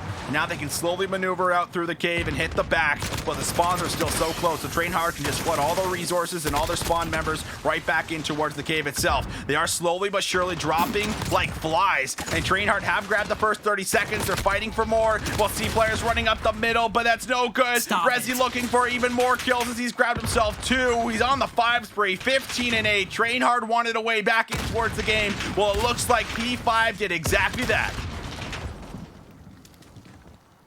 Did Breezy really just hit that 3-piece on 2 players who were pushing in with submachine guns on P5, knowing exactly where he is? Yes. Did he just have the best kill of the game for the side of no train hard? Yes. Did he just bring them back into this game? All of these things are yes, and is train hard bringing this one? Oh, I thought Hydra was about to turn and burn there on a Lucifer, but Breezy will take him down from the backside. But Breezy again, 16 and 9 here in this map number 4. They're trying to bring themselves back into this. Remember, this is the grand finals of the European region. Team War have the advantage up 2-1. No train hard must win 2 best-of-5 series, and if they win this game right here, they will crown themselves Challengers Cup number 3 champions for the European region. But of course, no train hard doesn't want that to happen. They're going to continue to fight strong here. They've got middle map held down, and now just a 30-point game between these 2 teams. Team War looking to extend their lead, but again, no train hard.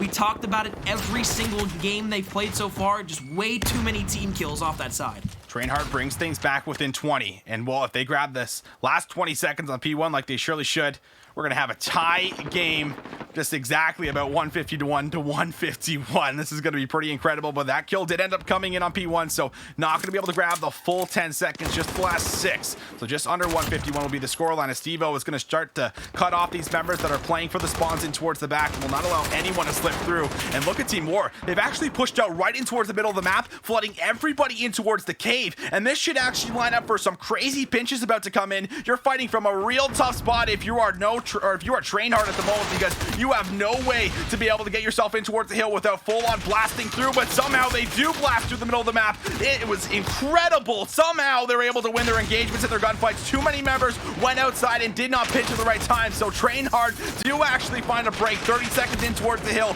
where this game is still tooth and nail, back and forth, 158 to 167. The scrap time will be pretty big, and train hard are going to look to hit this. Somehow, some way, Team War come back once again, even after losing that hill, and go ahead and find themselves at least a tad bit of scrap time. But I think the biggest thing here from Team War is that they're able to make sure Trainhard doesn't get that full 25 seconds of time that they had broken in for, as well as finding the rotations while pushing no Trainhard all the way back into that corner and that that little, I can't find the word I was looking for. I was going to say something, but you know what? It doesn't matter. They get pushed back into that little corner of the map, and it is going to be Team War who do have the rotation. So no train hard, although they did get the break there, and although they did get a lot of scrap time, it's going to be all on them to win these crucial gunfights here, and it all starts with Keza and Genesis as they find two. It's going to make or break the difference on what happens going in towards the next one, because if Team War grab the majority of this time, they can actually close things out if they can lock down the cave. Steve-O's playing his life right now inside of Broken so that he can play for some of these roaming kills, but Genesis will sniff him out and take him down. Big kill from Hydra, who looks to snap on two, and will be able to take him down. PD wants to have that gunfight back, but will not have a chance at grabbing that one back. So train hard with those kills going through. Will be able to grab this last 10 seconds off of the soccer field, but they're going to have themselves a real big rotation, but we've been seeing both teams find breaks. No team has been able to find crazy setups, but yeah, you just highlighted it. Denza finds a massive three-piece on rotation. This is going to delay the push for now, but train hard are still right here, and now we'll see if they can find the entry kills. Look at player number 7 in Whalers. Whalers trying to make the flank all the way back through. We saw this in the last Azir Cave matchup on stream. Now he's trying to go for his own little flank play through the back here to make sure he gets spawns for the side of No Train Hard. But look, now the flank to the flank player is going to commence here for the side of Team War. And I believe PD was the one who found the kill there with Dave as well. Dave 24 and 12, 27 and 22 here from Denza. Both of them with over 30 seconds in the hill. Looking on the side of Train Hard, you've got 28 and 17 with 49 in the hill from Denza, or excuse me, from Breezy, but now Denza with 1 and 2, he gets taken down by that player we were just highlighting. So a little bit of irony there, as it is going to be War going down for the side of Team War, but rotations now going to be for the side of No Train Hard, but somehow Team War spawned right next to the players in the back over towards B2, and player number 8 and player 0, huge gunfights here for Hydra, as he's got to go ahead and go huge. See if they can keep themselves alive. We might have a champion for our EU region in the third Challengers Cup. It's going to come down to a break. They need 15 seconds to close it out. Team War want to be able to get it, and they're on track to do it. Train Hard are going to have to hit this, and they're going to have to hit it pretty damn hard. First entry kill, not going to be good. Steve-O's going massive in the hill. His teammates are slaying around him, but finally, someone will break in and contest the time. It will not be over just yet, but PD's in the back, and he is dismantling all of the members that are trying to get in. The smoke is perfect. Train Hard want to be able to keep the series going and send it to a map number 5, but PD's in the hill with his teammate. 249, 250, there it is. Team War will be your champions in the EU region for the third Challengers Cup. Not only do they win it for the second time here, but it's a back-to-back Challengers Cup win for the side of Team War. They'll be walking away with a nice little paycheck in their pocket. Visions, what a series. Of course, that was fantastic gameplay from both of these two teams, but I think it all comes down to how well Team War were able to recuperate themselves in the end of that match, especially when No Train Hard was trying to get into that one extremely aggressively, and how many players they were able to just flood the hill with it towards P5. Team War, they had a lot of points going in their favor already, so it wasn't like they had to get, 20-30 seconds in that hill, but still, they were able to push through. And the side of Team No Train Hard were actually able to go ahead and fall. So, incredible series there from side of Team War. And what a the EU champions once again, baby. And we'll take a look at the bracket, as we'll see exactly how everything did end up unfolding for the day. I think one of the big ones is seeing Singularity knocked out the way they were against Train Hard, who of course made it towards that grand final. Did keep a lot of those maps pretty competitive and pretty close for the most part, but War were just able to have their way with them when it came down to the wire. But being knocked out in 3-0 fashion, for this team that did just pick up a young gun and added Gizmo towards the lineup, definitely questions that we're going to have to be answered here over the last couple weeks. But at the same time, the core 4 has been together for a very long time. It's just adding in and trying to fix some of those things up, as we'll take a look at that final standings. Team War walk away with $8 grand for themselves, 6,000 picked up for Train Hard, who made a deep run and coming out from that losers final. Singularity, of course, taking that 3rd place, and BDS finishing off there in 4th. So it was one hell of a series that we had in the grand final. Everybody played their absolute heart out, but we've now had a champion for our Asia Pacific region.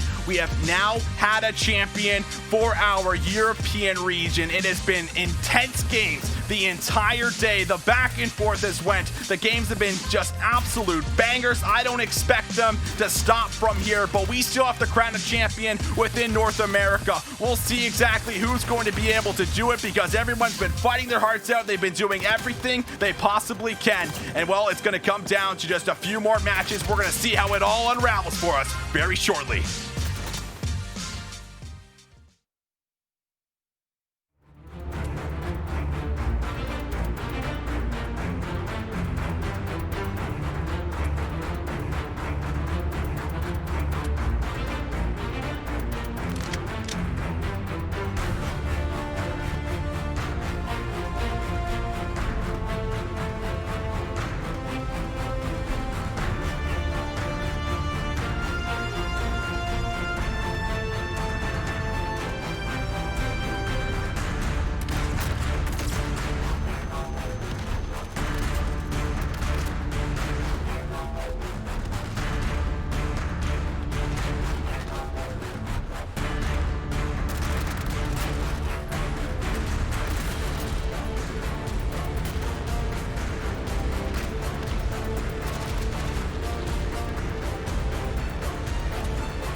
Hello everybody, welcome back to the third Challengers Cup presented by PS4, where we're going to get ready to almost close out the day. We've had champions now in 2 of our regions, and we've had some incredible matches throughout the day, but there is still more games to break down, McCorn Meal, as we're going to have to head in towards some of these North American matches to see exactly how it's all going to play out for us. Well, you know, Visions, it's been a fun day to say the very, very least about all this kind of stuff, but as we go ahead and look over towards our North American winners bracket, we're going to go ahead and see here Triumph in the 2011 Bruins tied up 1-1 in their loser semifinals, awaiting the match between Atlanta FaZe Academy and UYU is going to be Doug Sensor Martin. So no team in the grand finals just yet, no team in the losers final just yet, but we will continue to get this bracket going on throughout the rest of the day. If you guys are just joining us now here on the stream, we just saw Team War take down the European Grand Final against the side of, I completely forgot the team that they were playing against. But you know what, it is what it is.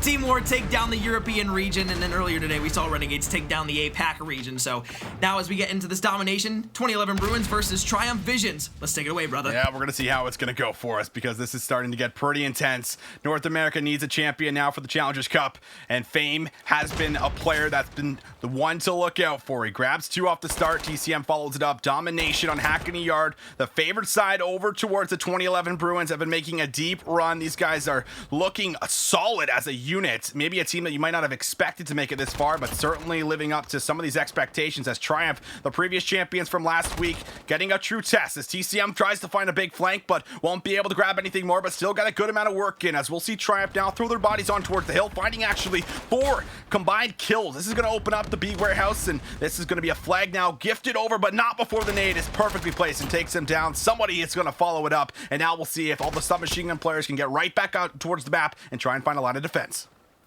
Well, once again, we see the warehouse becoming a place for trades and a place for players just with ARs and SMGs to pick each other apart. It is going to be Nagafin who finds one before he shortly falls. Standy and Dav Patty will find a couple too. So Triumph trying to go ahead and find this B site back to themselves. They'll go ahead and cap the B flag as well as get the neutralization of it.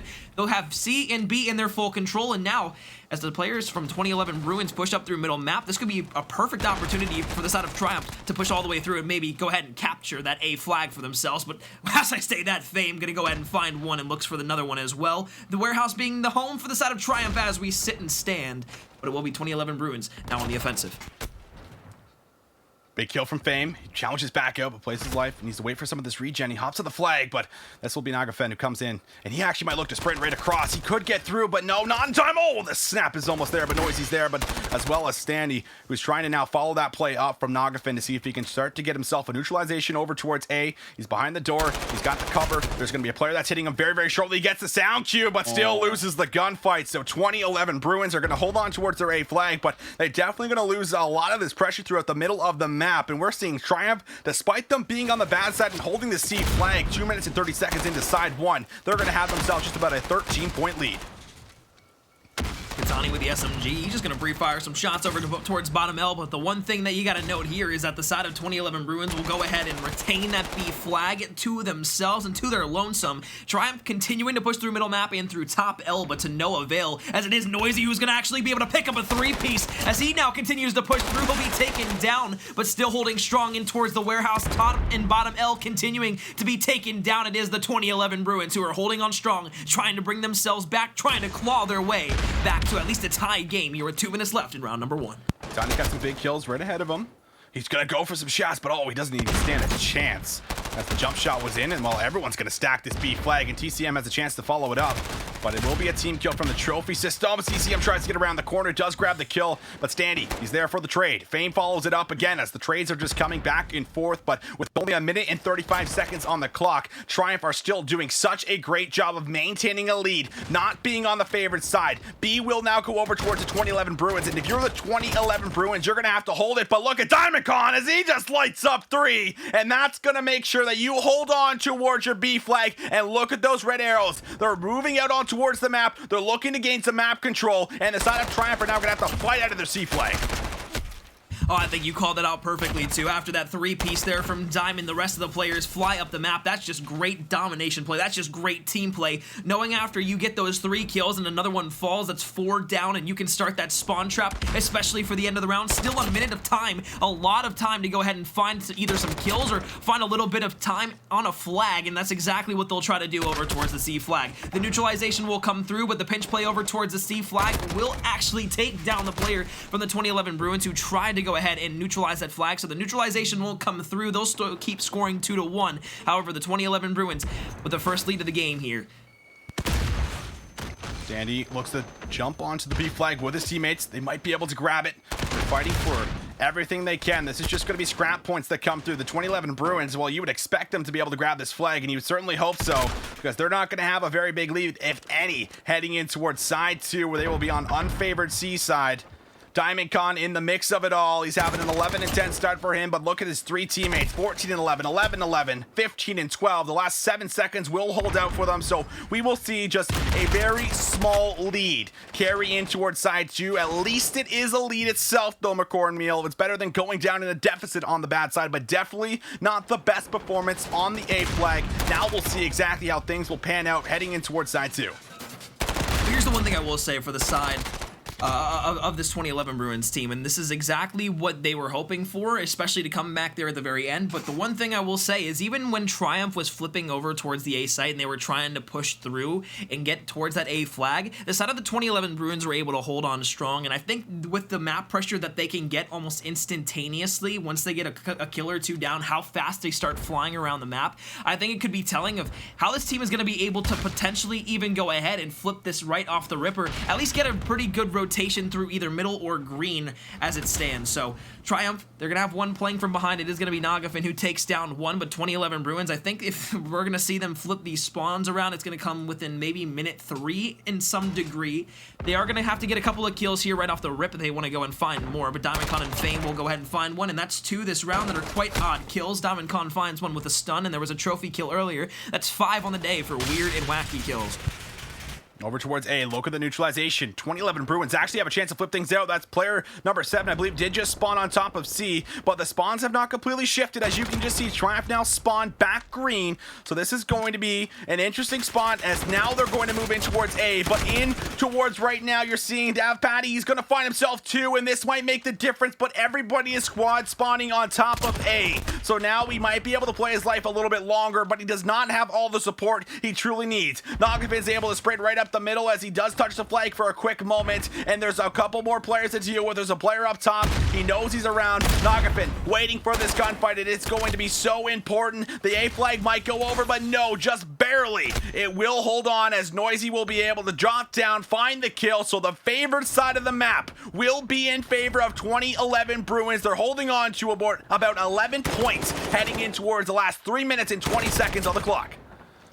I get that the 2011 Bruins do eventually flip that over towards the A flag, but for the side of Triumph, you've got to be one hell of a happy team with how you were able to hold on to that A flag for so long after the 2011 Bruins continued to throw everything in the kitchen sink at you. I mean, my goodness. 2011 Bruins kept pushing that hill, and they kept either flooding from the warehouse side, or they kept flooding from over towards green and top broken and top useless. Like that was a fantastic push from 2011 Bruins, but also from the side of Triumph to hold on for as long as they did. Incredible stuff. But now looking once again to bring themselves back into this game after having a pretty extensive lead at the beginning of things. Triumph with the C flag not able to go ahead and hold themselves at A despite the try that they had from beforehand, but 4 down for their team. They should be able to at least push up through the map and be aggressive. The B flag should be held in their favor, but look at player number 3 on the back side. Look at Fame. He's going for the neutralization of that B flag, and he'll do just that. Now even trying to go ahead and find the capture of it. However, it will be Standy who takes him down. So 4 down once again for the side of the 2011 Bruins, and that's exactly the break and at least the opportunity that the Triumph's team needed and is going to take opportunity of. Flipping back and forth, Getting hackney-yarded, as I always love to call it, but 2 minutes on the clock. You're going to have to really dig deeper if you're 2011 Bruins, and you're going to have to grab yourself at least a 2-cap and a neutralization here very, very soon. Felony up top does win his one-on-one, and now he's going to clear out top L and net them some control. That will be Royalty, who actually combines for 3. That's so massive from him. He's having maybe a slow start, only 14-19, but he's going big in the final moments of this domination in the swing map. Whoever grabs this will be up 2-1 in the winner's final, but this will be Nav Patty able to sit in the corner, but not able to grab himself to kill, as Fame will sniff him out once again. Nagafen in the middle of it all will snap onto 1, trying to lock down this B flag, as it's just a 14-point game. There's a minute and 25 seconds to play with. There's still a chance to mount the comeback if you triumph. You have the favorite side. You're not letting anyone slip through, but as I say, that player 5 has the chance to make some massive heroic plays. Is he going to be able to get inside of A and actually do this? That will be the question, as we're seeing Fame now spread out in towards the back. 2 members have actually slipped back towards A, as there's 1 person just defending it. The spawns are in. They have a chance to go for this, but it's coming down to the wire. There's only a minute left on the clock. Well, here's the thing. The player that was playing inside of the B area actually rotates out to try and help over towards A. They'll go ahead and find themselves C, but now just a 5-point game, as the B flag is now going to be captured, at least for the neutralization by Triumph. Nagafen's going to find another 20 and 21, 5 captures for Nagafen here inside of this game number 3. You mentioned it before, the swing game in the series, tied 1-1 here, but the kills continuing to go all blue for the side of Triumph. They were down by almost 30 points here in this round number 2. They go ahead, they flip for A, they get the B flag in their control as well. Now a tie game at 149 apiece. Flying back towards the B flag. It's going to be Felony who takes down Fame. TCM finds Royalty, but will it be enough? They go ahead, they find B. They're bringing it back now. 15 seconds left. 153 to 151. 3 points separates these two teams, but they're not able to find that B flag. They get it back in their favor. 4 points. They have to go. They have to push up. They won't be able to do it. Mathematically possible to come back from. The 2011 Bruins will fall. Triumph reigns in victory here in map number 3. 2-1 up in the series. What an incredible domination, and that continues our streak and spree of fantastic games throughout the entire day. Visions, how are we getting this blessed to cast all these incredible matches? I don't know, but they keep coming and we keep casting. And while talking about that, we move right in towards another matchup where we go from fast-paced domination into some slower-paced search and destroy, where we'll get to take our first look at Piccadilly on stream for ourselves. This is a game number 5, ladies and gents. So this will be losers round number 2, where everything is going to come down to this map on who will get eliminated and who will move on to see another round for themselves. We take a look at Cells, Hollow, and Draza. So there's the last 3 on the side of UIU who are going up against Jimbo and Venom. But if we remember anything about that map number 2, UIU, they look pretty good in Search and Destroy. You could say that at the very least. That was, what was it, a 6-0 victory for UIU in that? Yeah, so, you know, a little bit of a sarcastic ability here from your casters, as you should have come to expect that at this point, but UIU now just holding defensive strong. It is going to be Venom pushing up on that right side. Somehow is able to get the shots, but is going to fall from the sniper shot from Cells. Jimbo, the last one alive with the MP5 out, a 1 versus 3, technical 1 versus 4. They'll go ahead and find a couple of shots onto 1, almost is able to take down the player in the back there, but again, once again, it is going to be UIU up 1-0, and they continue their hot flashes of domination in the Search and Destroy here on Piccadilly, not even needing the sniper.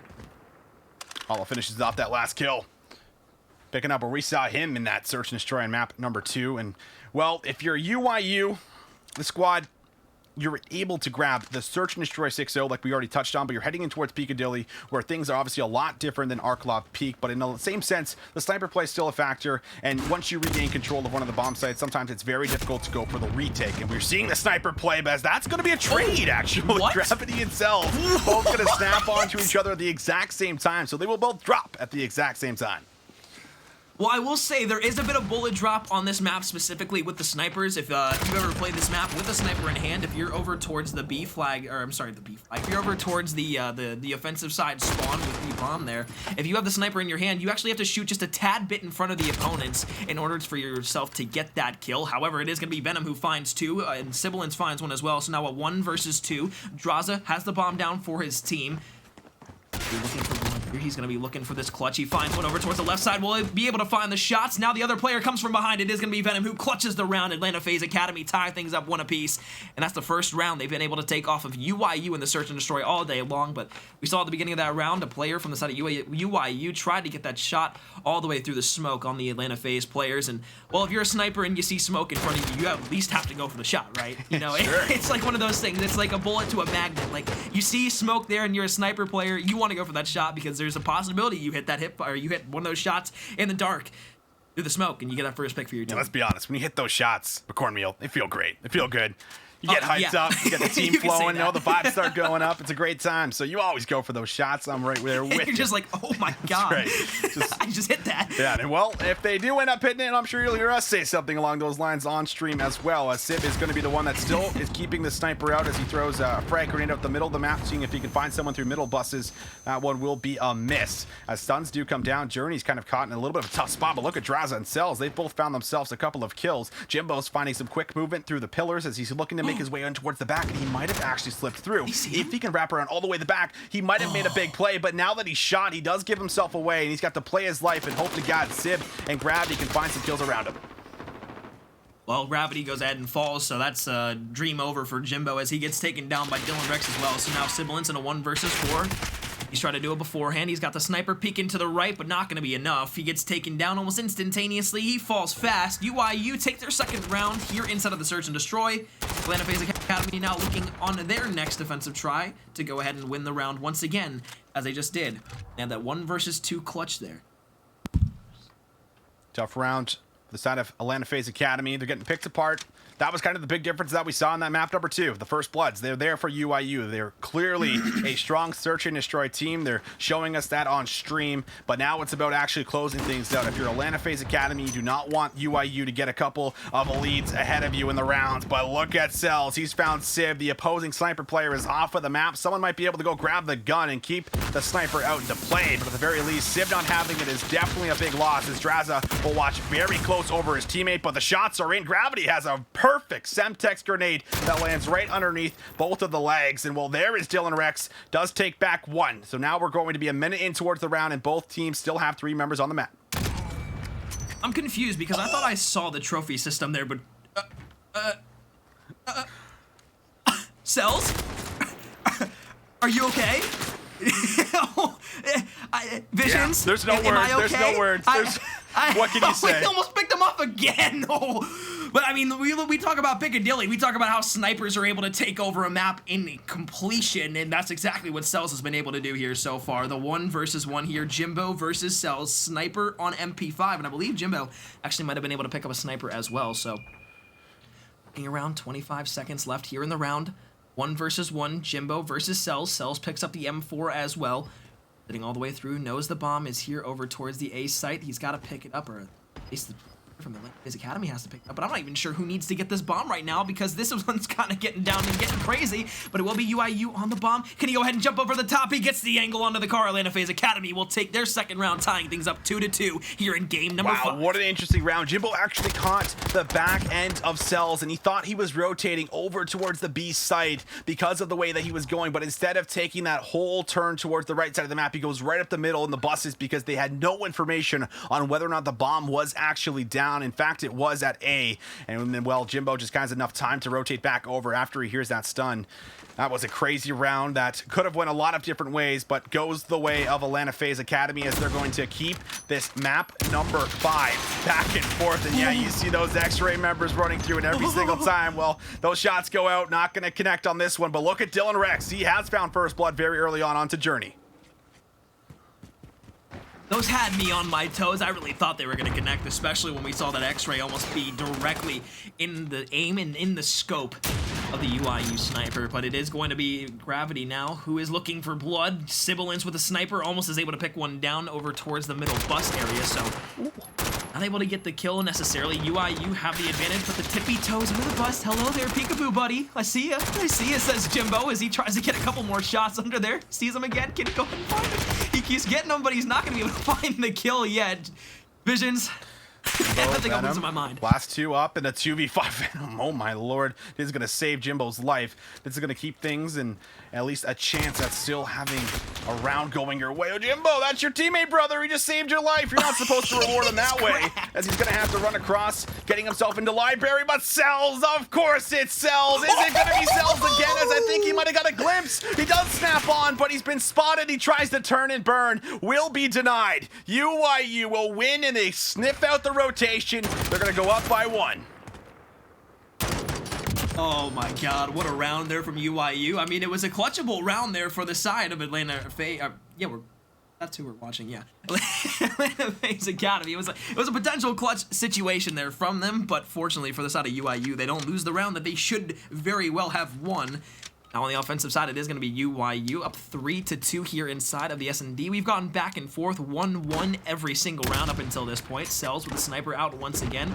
The smoke goes through. Will he go ahead and find the snipe? No, he will not. No one peeks out, but he's almost able to find the hairy head of the other player running across from the right side. It is a couple players being very aggressive from the side of Atlanta FaZe Academy over towards B. The flank is going to come through, but however, up through middle map, Hollow is going to be able to take down one player, now make it a second. Gravity and Venom gone and deleted off the map here inside of this round of the search and destroy. 2-2. Remember, folks, we are here in a game number 5 in losers round 2. The loser of this match will be going home. The winner of this will go to our losers semifinals, but Sibilance is going to be able to take one down on the Cells. Gaza will find Journey, so now it is going to be a 4 versus 2. Bomb down, they've got to retake here, but now in a 1 versus 4 situation, it is going to be UYU who clutched the round up, and for the first time in this game, they break the cycle of 1-1 back and forth. They go up 4-2 here. And Hollow just took a lap through the map, decided to go for a bit of a run, cleans up 3 players while he goes for a little bit of a jog. And that's a big part of why they're able to go up by those 2 rounds. Now only 2 away from advancing in towards the next round. They've looked great in search. Need to now just close it out. 2 more rounds is all you're going to be able to put on the board, and you're going to send Atlanta FaZe Academy out of the tournament. Not going to have a chance at going further in towards our 3rd Challengers Cup, but this is looking like a bit of a different approach as Atlanta FaZe Academy. They're going to hit right up the middle. Civ is going to have a well-placed smoke, and that's going to net him that first blood.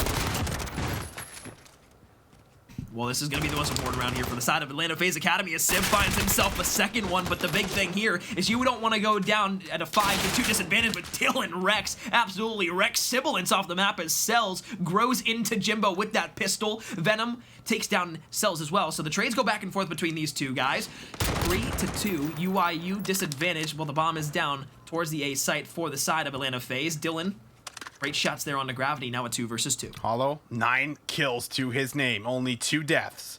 Made a big play last round.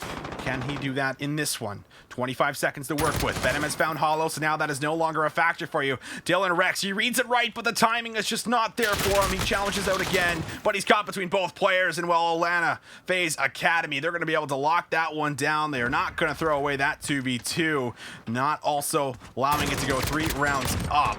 Keeping the fight going for us, but Cornmeal, as this one's been so back and forth, and well, it also seems like FaZe Academy here, this team looking a lot better on Peakadilly than they did Arklov Peak. I think you could say that again. When we saw that first search and destroy, we saw a 6-0 victory for UYU here.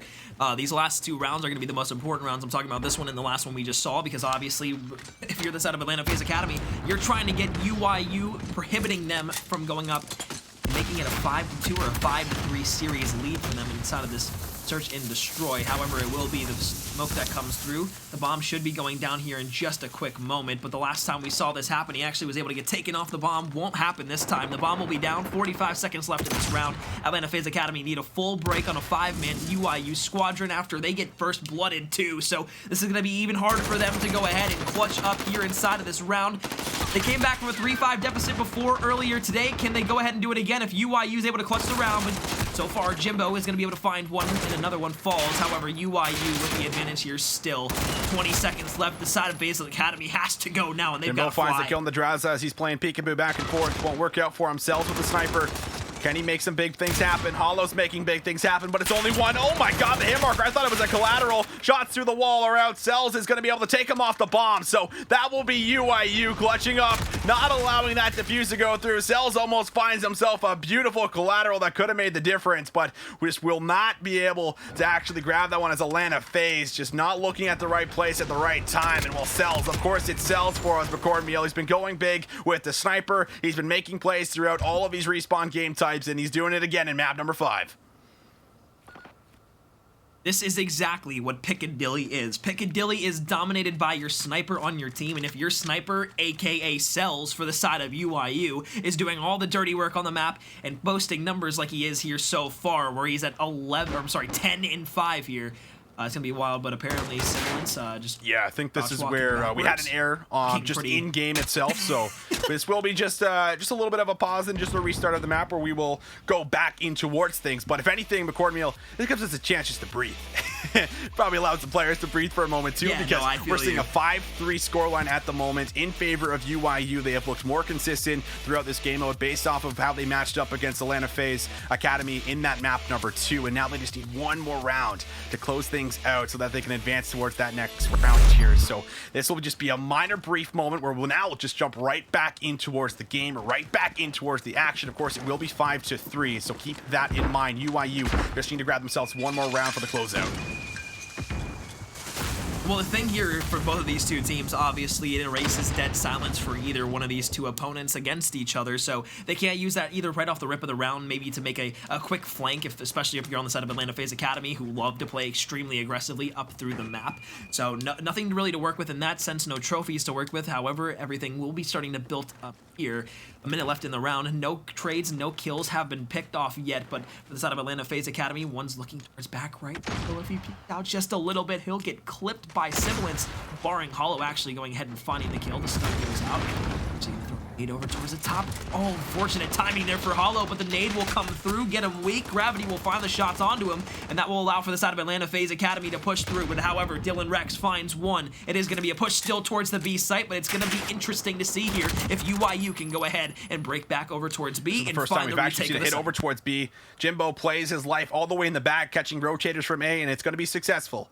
Zelf and Draza, 2v4, 40 seconds to work with. Journey, do not re-challenge that, wait for your team, but I say that and he gets pushed out as no one's there, but Jimbo's still on the flank, and now it's going to be a 1v2. Jimbo and Venom, they just need to be able to hold out here as Cells now has been spotted. He goes for some shots, but you're going to have to win a big one-on-one and then challenge out, but he's got the sniper of all things. He's looking for it. We've seen the sniper picks come through. They're not giving him an angle, and now Cells is just going to have to start searching and looking for kills. He finds one, but there is just no time on the clock. They should be able to play this out correctly, and they will. So Atlanta FaZe Academy, they're going to see another round, and they're going to bring things to 5-4.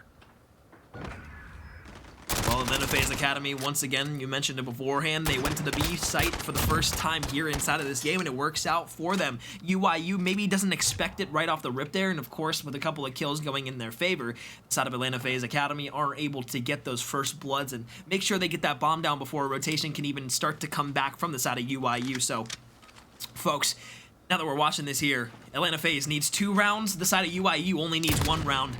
And we are getting down into the wire here. The sniper out right off the rip. Oh, a hit marker through the window of the cop car, and that could be costly. That could be huge. And somehow Venom, a man on fire, he's looking like a Ghost Rider right now as he survives the grenade kill, the car explosion, and gets a kill onto Hollow in mid-map. Much more than that, can you? As he's able to do it all, but this is a fast plan that has went down. So UIU, yes, they're out with 1 player, but how will Atlanta FaZe Academy look to retake this? Because they're going to have to, or they will be eliminated from the tournament here in the 3rd Challengers Cup. But we're going to have to go, and it's going to have to be quickly and now. We'll see Jimbo on your screen. He might be the first entry player. Journey has found Draza. Now it'll make it a 3v4. Make that another kill that goes down. It's up to Cells and Dylan Rex. Cells will find a kill with a sniper as Jimbo's going to throw his life on towards the bomb, but he doesn't think he can stick it. The challenges are out. Jimbo finds one. Will he spot the other? Someone's going to have to hop on this, and Jimbo has to win this one-on-one right now. Will he? Cells can pop up and take him off the bomb, but does he have ammo? Yes, he will. UIU will close it out in clutch fashion, taking the final score 6-4.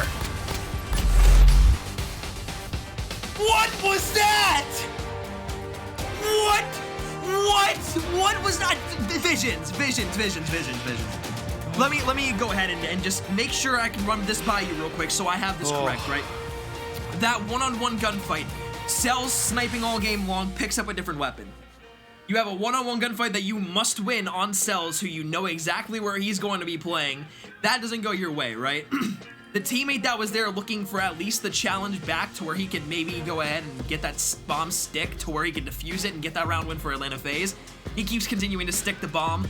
I would have, obviously hindsight's 2020, but I would have loved if he would have maybe just like stood on the bomb and pre-aimed where he could have been coming from beforehand as well, to where, you know, if he would have peeked out in 8 seconds, you get that last bullet on him potentially, and then you're able to immediately push square and then get that defuse to go through. But nonetheless, I'm almost at a loss of words here, because Cell drops what, 14-15 kills there inside of that search and destroy in total between those two, I guess, maps that we saw, even though it was the same map, but within, you know, both those scoreboards, he drops 15 with a sniper in hand. I mean, that's a way to take over the game. That's ice in your veins in round 11.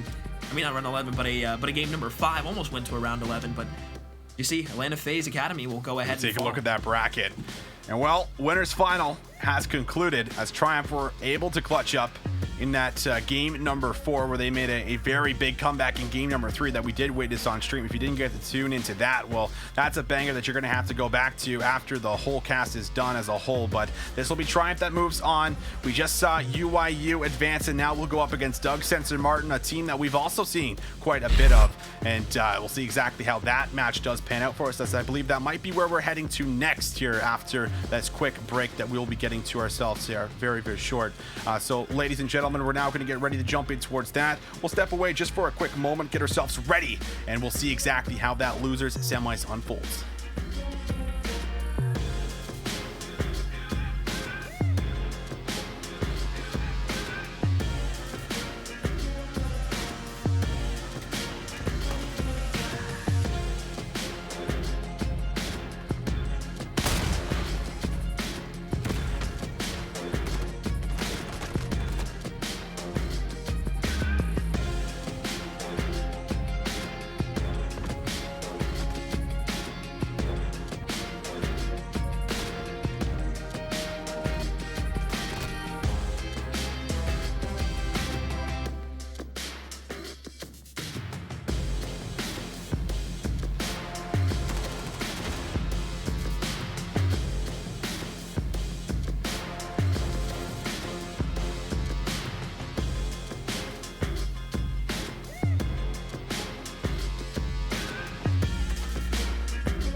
Hello everybody, welcome back to the third Challengers Cup presented by PS4, where we are getting to dive in towards the nitty-gritty at the moment. And just seeing that last match, if you missed it, well, big win from UIU, big win from Cells individually in that second last round, round number 10, able to close things out 6-4 fashion. Now they will move on towards the next losers semi-final, where we will have, of course, our other team that just fell short for us. But either way, my name is Visions, joined with me, McCormiel, ready to get in towards the next match. Not even that much time before we jump right in towards our Ramasa to see exactly how this one's going to play out for us on stream. Well, I'm quite excited here. Ramasa, we saw it twice on stream already today. Both matches have been within 50 points of each other. Both teams playing extremely incredible. And well, Doug Sensor Martin was one of those teams that we saw in said match. As we look here, it is going to be Draza getting taken down by Perform right off the rip here. UIU looking to try and hold down spawns, at least over towards the P2 side, but Doug Sensor Martin have done a great job so far of going ahead and winning those initial gunfights, so they'll go ahead and hold on to P1 spawn, and they should have P2 as well. P2 as well, seeing a little bit of Ramasa on the day, and actually a good amount of the first kill has actually been collected for one team or the other. We'll see if that is a trend that starts to continue as Draza walks right in, looks for two, almost able to grab it. One or two extra bullets might have gotten the job done, but not the case. Infamous is the one that follows it up, but will also not be successful. So the first push that tries to get through into control for the construction building will not work out for them, but all this happens. Cells is sitting on top of the hill. He's going to win his one-on-one engagement. There's still 20 seconds to grab, but now if you're UIU, you have to start thinking about this rotation in towards P2.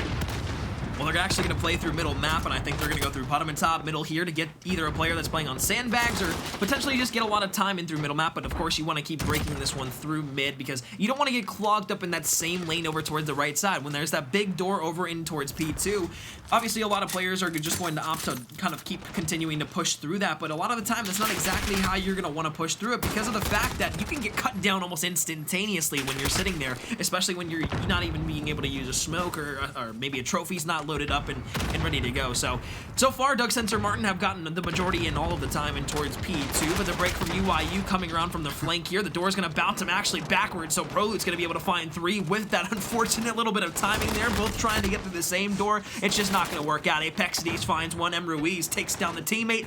Doug Sensor Martin hold on strong here in P2 until the break from UIU comes on. Prolute, next one, able to grab just one kill.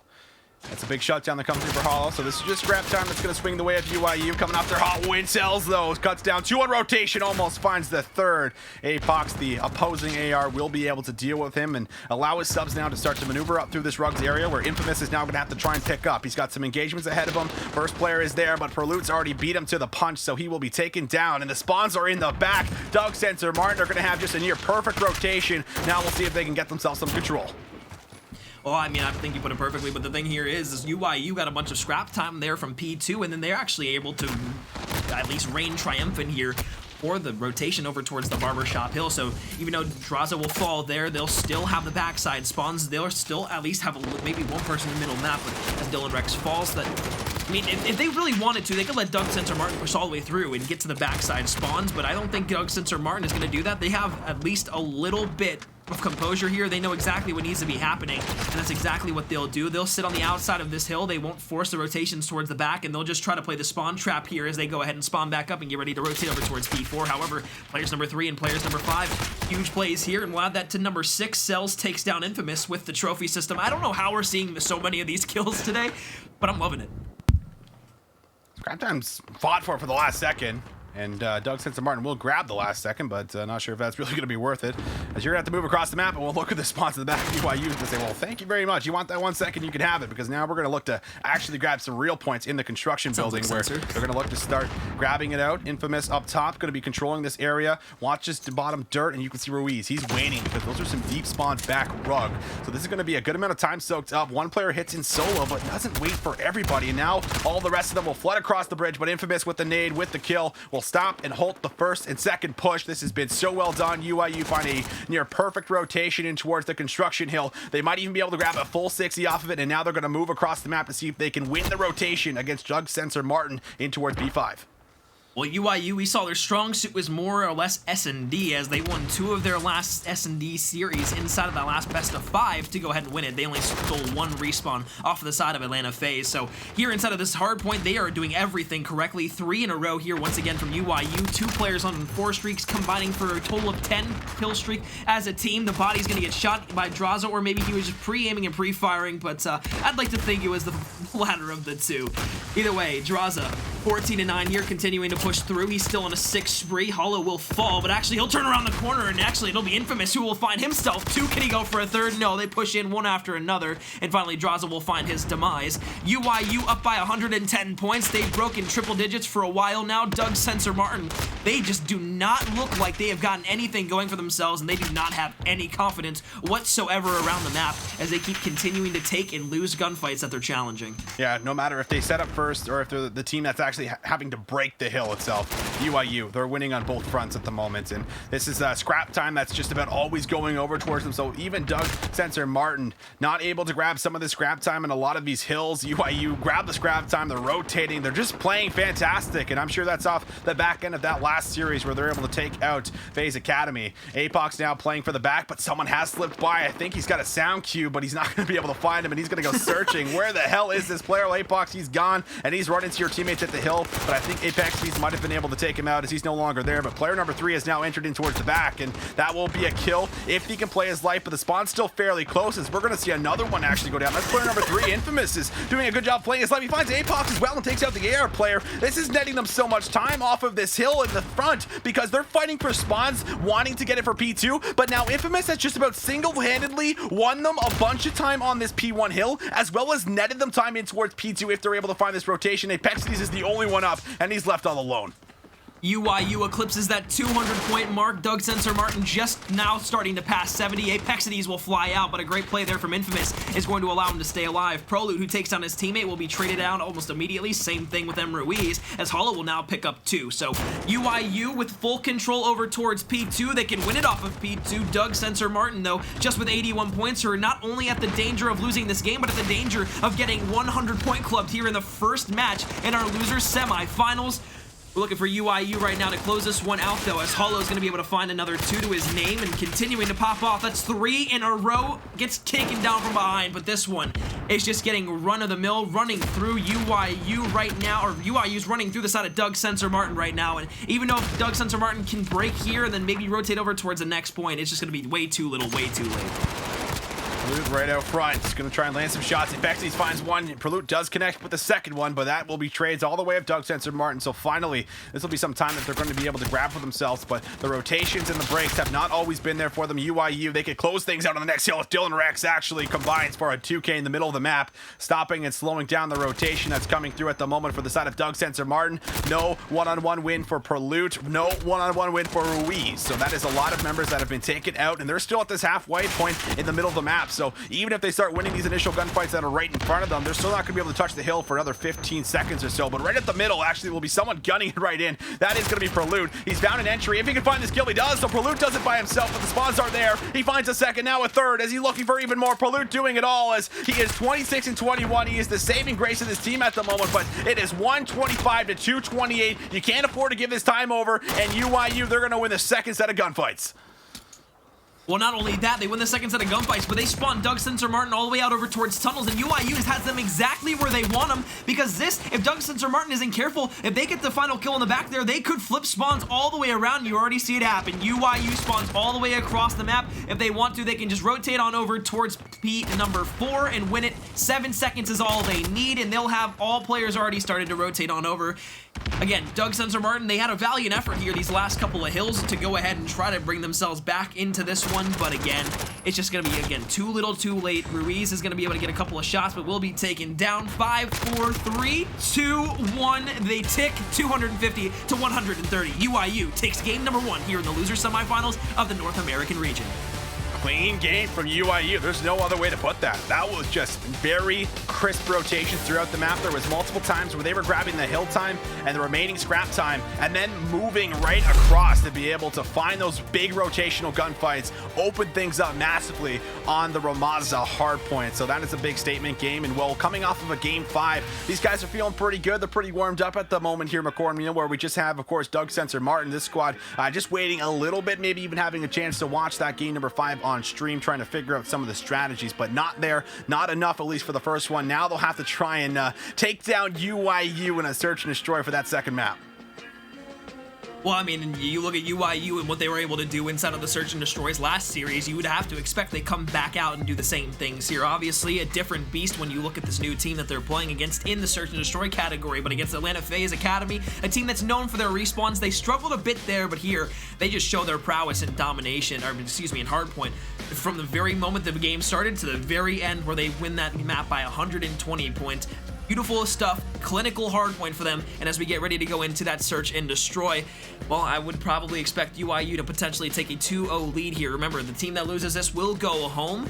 We already have or at least one team in our grand final so far. This is to play in the losers finals for the North American region. And kind of touching on that team that is already waiting in that grand final. You know, Triumph coming off of last week's win. Again, I've kind of highlighted that a couple of times throughout the regular cast so far today. But looking at that match as a whole, seeing them be able to run all the way and do it once again, you know, it tells us that it's not a fluke whatsoever. And this team coming together is quite the combination, because you have some aggressive subs that are lined up with it on top of some stacked AR players. So there is definitely going to be a treat in that grand final for whatever we're going to get through this losers run. But that's the match that we're on. We're on this losers run to see how it's going to actually come together for us. And going in towards this map number 2, at least for me, McCormick, I can't see UIU going up 2-0 in this series. If they do, then I think that they carry that momentum, they carry that confidence in towards that map number 3. Not to count the squad out by any means, but UIU has looked solid, they have looked great, and well, we're all going on towards St. Petrograd, which means that there is potentially going to be some more sniper play action. And well, if we know anything about this UIU squad so far today, it's that Cells is nasty with the boomstick. Well, he likes to reproduce and replicate, especially through the process of meiosis around the map. It seems like he's everywhere all at once, but Apexities will go ahead and take down Dylan. A trade will come through, so a 4 versus 4, a very aggressive push from the side of Doug Sensor Martin here. Early on over towards the A site, the bomb should be getting planted here, and it should be going down almost instantaneously as they break through the big arch. Hollow upstairs. Perform will actually go ahead and find the flank here. Should have been heard up the staircase, but Hollow will back off after finding a kill there on M. Ruiz, and that should have been a trade, but UIU somehow escape, still with 2 players alive. Hollow and Cells, these 2 players that actually popped off in the game 5 in particular. Now we'll have to try and work their way through 3. But look at this. The positioning's there for Hollow, but he does not turn to his right. He's not expecting the pinch. And now Cells, the man we highlighted with the sniper, doesn't have any chance at actually finding a shot. There is a player top side. That is APAC, who has the sniper himself. The Cells is going to grab a saw ball. The door is going to work in his favor, as I'm sure Apexities would love to have that one back one more time. But now he's actually got himself a round he can work with. He takes down 1. You know APAC is sniping in towards the back here, so this could be a chance where you're able to find this first kill. And now look for 2. He might have information on it. This could be a 1v3. Cells has done some incredible things today. He finds the shots and he outplays the form as the 1v3 is in for the very first round on the board. Send them to round number 2, UIU and Cells. We highlighted Cells at the very beginning of the match, and that's exactly why. 1 versus 3 to close it out there at the end. UIU take the 1-0 lead, and my God, Visions, I am absolutely in awe by Cells and the way he's able to masterly move around the map, because this man cannot be stopped. Oh, UIU, everybody on this roster can go off in this game mode. And that's also a pretty demoralizing one, because that's clearly one that you should be running away with and securing for yourself. And, you know, just to kind of mention again, within Modern Warfare, like 1v3 situations are extremely difficult because Dead Silence is not a perk. And that's just a situation that is read perfectly from Cells. He knows where all 3 players are, and he predicts correctly as we'll go in towards now an offense with UIU as they're playing up the middle of the map, not dedicating the bomb to one necessary side, as they're just waiting for some information and hopefully waiting to get that first initial pick. Some tacticals being thrown out towards A to maybe throw off their opponent. Someone peeks in. Prelude and Cells going to exchange sights on one another and call each other out, but no one's going down just yet. Everyone just waiting patiently and calm.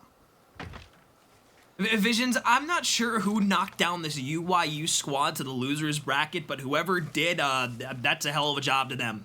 UYU is looking scary right now in this losers bracket, and if they continue to make this run into the losers finals, we could potentially even be seeing a bracket reset if they were able to get back to the grand finals against the team of Triumph. But APAC's with the snipe out, not going to be able to find one there. Still a 5 versus 5, 30 seconds left in the round, and this is something you do not see every day. 30 seconds left on St. Petrograd with no one's dead just yet. Hollow has an angle to maybe find this player who's been peeking in and out of the trains. But with that nade coming through, Preludes now is going to give up A. He's going to rotate over. They still have one member in here. Hollow has some good timing. If he can find this kill, he's got information on the second. I imagine he's going to challenge out as it's only going to be Prelude and Apox in the back. That will be Prelude making things now a 2v3 as he's going to have to find his way through a couple more. And well, Prelude says no problem. Visions, I'll grab that one. Able to grab Draza. And now we're going to see 2 on 2. There's 26 seconds. You have to go for this defuse. Apox with the pistol. Almost able to get things done, but Hollow will be able to hold on strong. And now UYU close out the remaining players. They're going to go up 2-0 in this map count number 2. Well, a couple things I want to touch on here. One, it was the play from who was it? Who was in middle map right there that was able to find the kill onto the first player while rotating? I believe it was from the side of UYU. It was, I can't remember the name, but they were rotating through middle map at that point.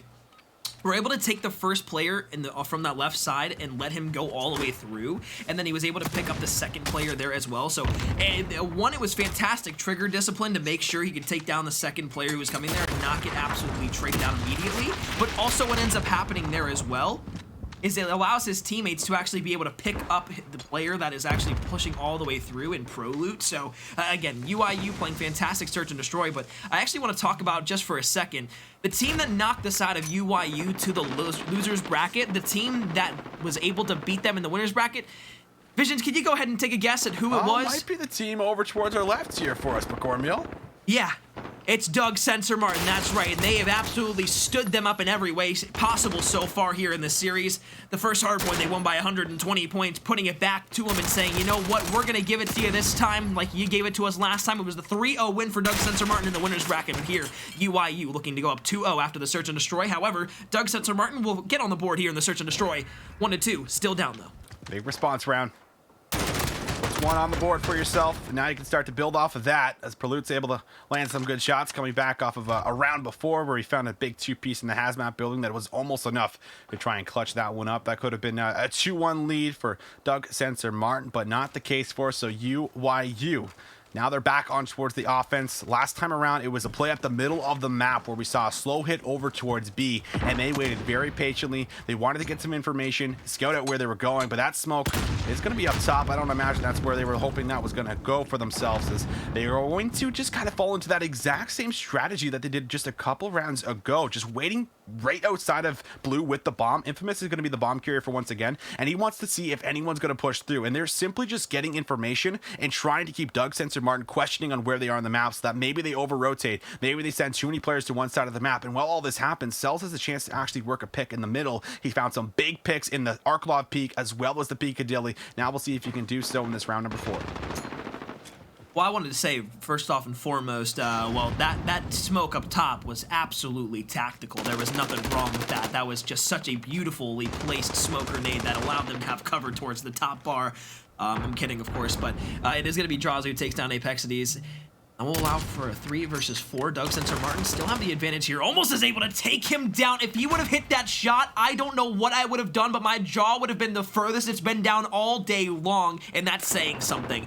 Spots one right, we're rotating back over towards the B site, and one thing I want to talk about too is when we saw Atlanta FaZe Academy play this map for the search and destroy, what we saw them do is we saw them bait over towards the B site and then wrap back through Delhi back over towards A. Once the team that was trying to hold strong on the defensive side over towards A had actually rotated all the way back, but so far, neither of these two teams have done that, and I don't think anybody really knows that play very well, except for the side of Atlanta FaZe Academy, because they were able to do that almost seamlessly. Like, it seemed like it was just something they'd been doing so long, or at least for so long.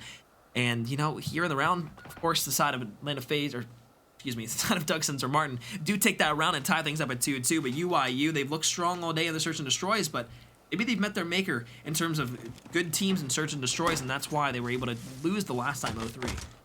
Yeah, they try and do the exact same strategy they did in that first round where they found the offense. doesn't pay off for them. Good adaptation comes through for Doug Sensor Martin. APAC has been our sniper player. Only 2 kills to his name. But we've also seen this man make some magic happen throughout his years within the search and destroy scene. That's a smoke down, so that's going to give them the green light to move in towards the A site. Searching for information. Ruiz, excuse me, will be trying to move out.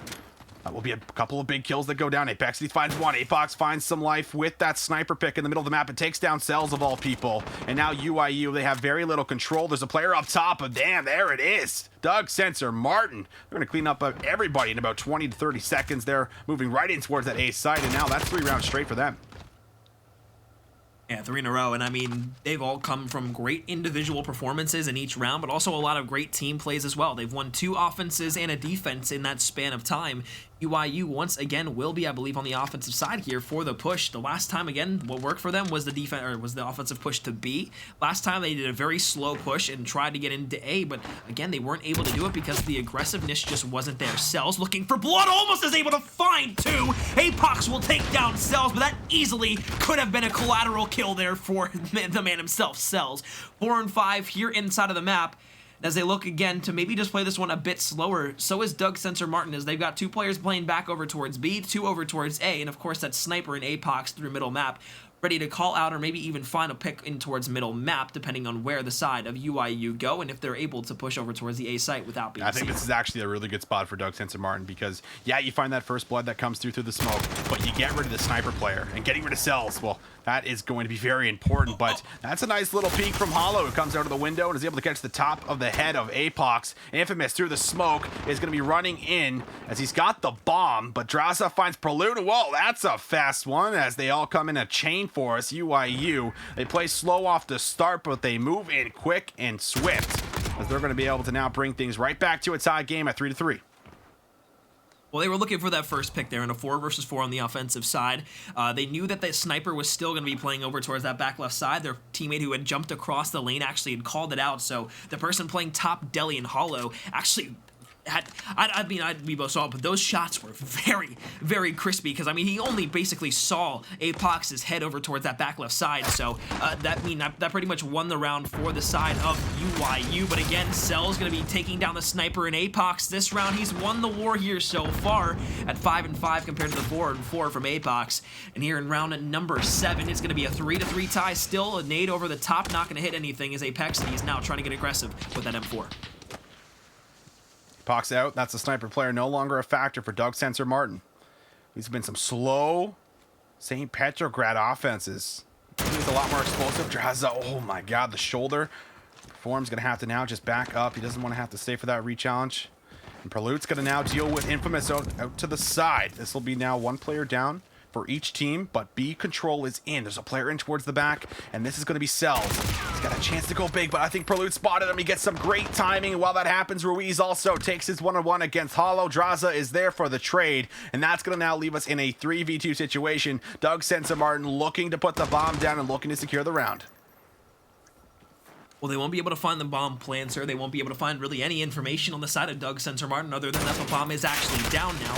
Playing over towards that right side. They now know where Apexities is, and some great shots there from Draza is going to allow them to at least have that 2 versus 2 gunfight to take advantage of. So 28 seconds left here in the round. Prelude now on the flank is going to be able to take down Dylan Rex, and that's an absolutely perfect play from the side of Doug Sensor Martin. He makes the flank play. He absolutely takes on every gunfight that he sees because he's confident that he can win them 4-3. The advantage for the side of Doug Sensor Martin as he absolutely camera glitches across the map and is able to hit those hip fires. What a play. That is just individual knowledge as the search and destroy superstar has been playing in this scene for so long, and now finally having a chance to actually compete at the highest level within the amateur scene. Also throwing in some of those respawns where Prelude's been holding his own throughout the day, but making that call to hit up the middle, reflank the players that are hitting the flank over towards the right in the river, secures them that round as he just pieces together 2 massive kills for himself. But this is the fast round I was kind of expecting. UIU have played a lot of slow offenses where they've kept the bomb in the middle of the map, and they've been hoping to work off of a pick. They now have that pick onto Prelude himself, the man that's been playing extremely well and already on 10 kills. So now that you've removed him in towards this round number 8, this is going to open things up. You just have to move in and officially trade, and you should close things out theoretically. But Apex City's on the flank. He can look to be the thorn in the side. He's only going to find one onto Cells, but this is going to keep things close as we're going to see Doug Sensor Martin move right into the site. I love that wrap back through middle map to the rest of his teammates there as well. Now opening the door, surprise, surprise, it's Ruiz with the little two-piece there. More players there. It's going to be Dylan Rex in the 1 versus, what is that, 3 situation? Yeah, he's not going to win that one. They have all 3 challenging at the same time, but it was a little bit of, hi there, how are ya? Here's Johnny as they open the door, and then a 2-piece goes for Ruiz there as he takes both of them down. So great round there once again from Doug Sensor Martin as they now are at match point 5-3. UIU backs against the wall now, but if there's any S&D team that I've seen who can take maps in dominant fashions and really come back from down in great numbers, well, it's going to be UIU, and they're going to have to win 3 in a row here. We've already seen one happen today. Can we see the second one here in our loser semifinals? Well, we're about to find out. APAC with a sniper looking up top, maybe for a UIU challenger, but no one will be there. The smoke's out from both sides. So middle map will be completely cleared out.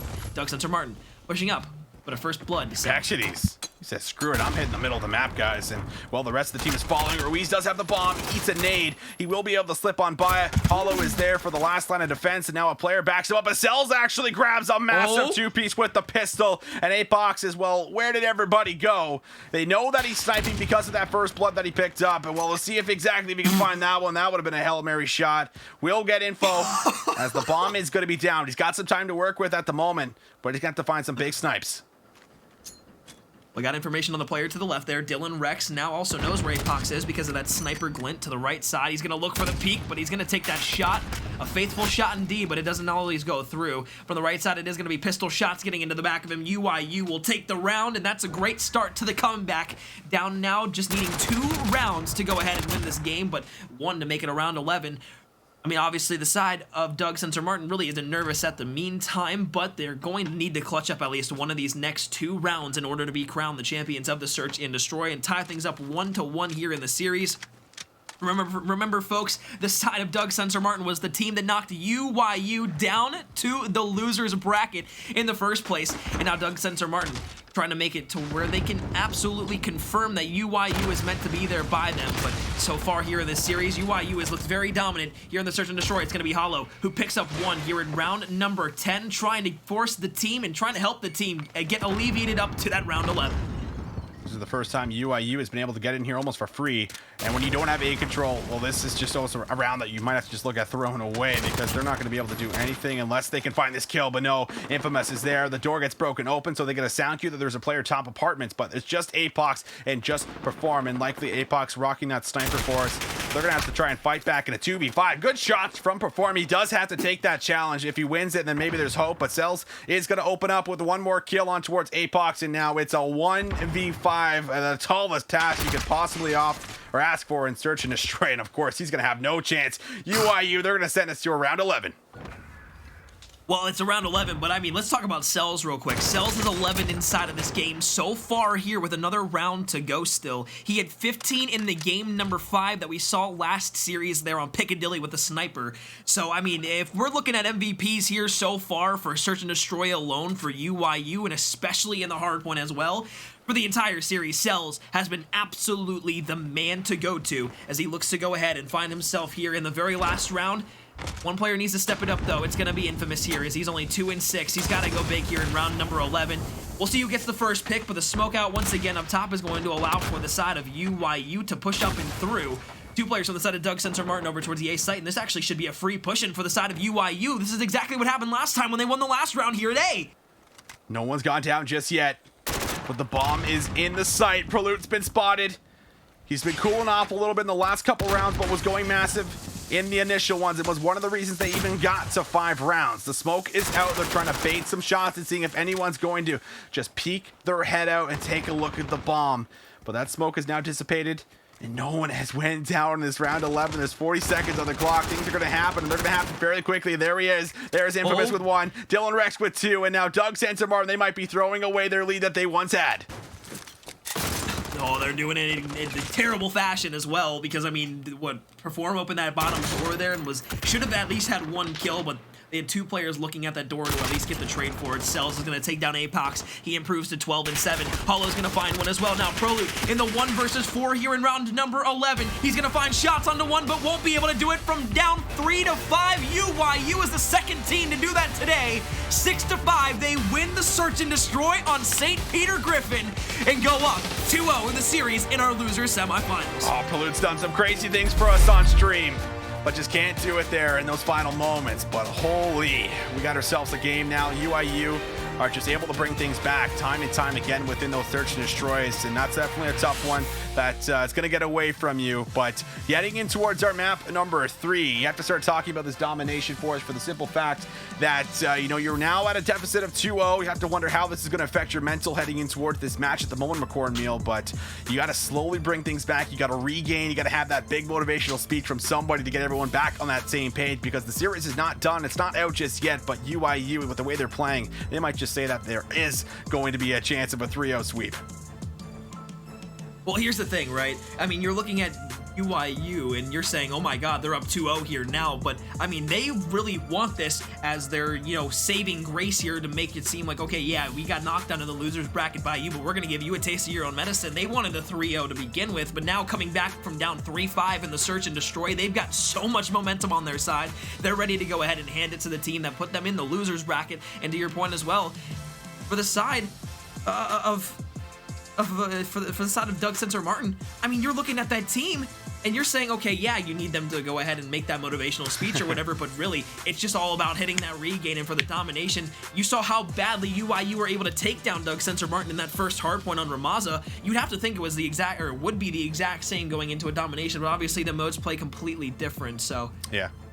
You know what, it's kind of wild, but Visions, it's going to be a crazy map number 3, at least for the domination. Yeah, it will be, and it's going to be on Gunrunner. So. And just to kind of give you guys the breakdown, after Gunrunner, if it even goes to a map number 4, it will be back on towards St. Petrograd, and then if somehow the reverse sweep is able to start to be a factor for us in towards this match, then we'll see an Arklov peak in map number 5, but things could all end for us in this Gunrunner domination, where the submachine gun play is going to be the big factor, and while both teams are not going to be short of submachine gun plays and aggressive players that can go heroic when they need to, and that's what Gunrunner domination calls for. As Infamous is going to hit this hard, he's going to hit it strong. He looks for the first kill, does find APAC, and this might instantly draw some players back as they're actually going for a flip potentially, as they'll see where the spawns are. They're still coming through in the back at the moment for Doug Sensor Martin, but they're able to go for a very fast flag on towards C, and now they're going to hold A and C. I'm actually wondering how the hell they just pushed through the map like that in that little amount of time. It was like 10 to 15 seconds that UIU was able to get all the way up the right side through woods and through crate side. So for Doug Sensor Martin, obviously they go ahead and find the B flag, and now they'll go ahead and spawn over towards A. But I mean, for UIU, was that intentional to make those spawns flip? Did they want to play from that C side, or did they get a little bit overzealous at the beginning of the round there and go ahead and take that C flag without really thinking about that A as well? So either way, now going towards that B flag, it is going to be UIU getting taken down. UIU, though, now pushing over towards A. On your screen now, it's going to be Infamous, the player trying to make it all the way through the back to make him spawn over towards A. But now a triple cap here from the side of Doug Sensor Martin could be imminent, as it has been the side of UIU, who have really not been looking that great here at the beginning of the round. Hasn't been great so far. We are going to see the spawns come through over towards C, so UIU going to stay on this side on the C flag, where they'll try and get themselves in towards the coal area, but not allowing them. Apexity's made a big play towards the actual neutralization there earlier, just did not pay off. Now he's going to come back up after that life and put himself on a 2 spree as he's just playing out in control at the moment. Now it pops the dead silence as he looks to hit a pinch. He finds the first one, trying to combine for more as he lays down, does grab 2 before he's taken out, and that's going to put a halt again to the push, where we see APAC open up on towards C. He's going to be able to draw some pressure back over towards him as the neutralization is going to come through. Well, UIU should be able to take down the B flag here and get it under their wing and in their sole possession, but another gunfight there, Ruiz will fall, so that's going to allow UIU not only to get the B flag, but to push up. They have full mid-map control right now. Player number 1 at Apexity should be taken down from the back here, but actually spawning over towards C now. It is going to be the side of Doug Sensor Martin, so UIU flipped the spawns back in their favor. They spawned here at the very beginning of the map, and they had the preferred side, but they got, again, extremely aggressive and wanted to push all the way back around through the wood side to make it to where they got behind Doug Sensor Martin early on. They had the A and the C cap, but I guess they just didn't expect the side of Doug Sensor Martin to be playing that aggressive back over towards C. However, Doug Sensor Martin once again makes these pushes over towards Woodside and through middle map. They'll go ahead and retain that A flag. So A and C now in sole possession for Doug Sensor Martin. The spawns over towards Cole and over towards that back right quadrant of the map. UIU looking for blood. Doug Sensor Martin looking to extend every single flag on this map just about the same distance apart, so you can hold an A and C flag. Not saying it's easy, but it can be done, and so far Doug Sensor Martin are actually holding this very strongly, as at some point in time UIU are going to have to commit towards one side of the map and try and get themselves in towards a home flag, and that's going to open up for B, and this could be the chance. One player is at A, that will be Ruiz, who's going to creep right under, trying to get himself in towards the flag, and he does get sound cued or something along the lines of Infamous able to sniff him out, so no big play, no big kill comes through for Ruiz, but in towards the B flag. This is exactly what I just said. As soon as you're able to relieve pressure, you have a chance to come in, but they haven't been able to successfully actually get their hands on this B flag. Cells is right back into the position he wants to be with this assault rifle as he's waiting for these submachine gun players to challenge on out just like that. Cells now on a 3 spree, 7-4, starting off this first side of Gunrunner very hot. See, the unfortunate thing here for UIU is that what they wanted at the very beginning of this game was they wanted to potentially get that early triple cap with A, B, and C, but they didn't think that they were going to lose those A flag these spawns for the meantime. So what ends up happening is Doug Sensor Martin from the rip off of spawn at C, they go and capture that B flag, rotate all the way through the Cole side in order to get the spawns over towards A. UIU tried the break once, weren't able to successfully challenge and get that A flag in their sole possession for the rest of the round. However, they do it the second time. They're actually able to hop up onto that A flag and flip the spawns once again in their favor.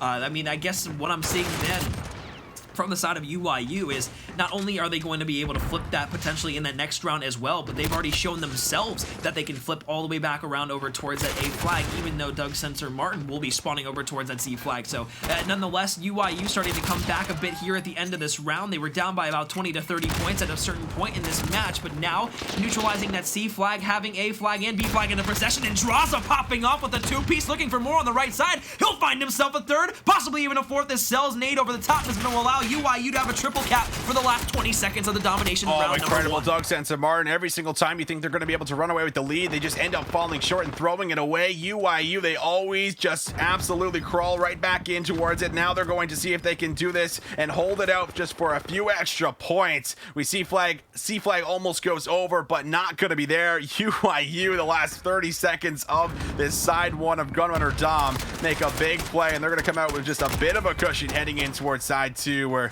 you just can't put this team down, McCormiel. Every single time you think you got them where they want them, they just make a big heroic play individually, and they surprise you, and then just grab the game, and they're just able to now run away to the second side to see if they can actually close things out, or if we will still see some fight from Doug Sensor Martin.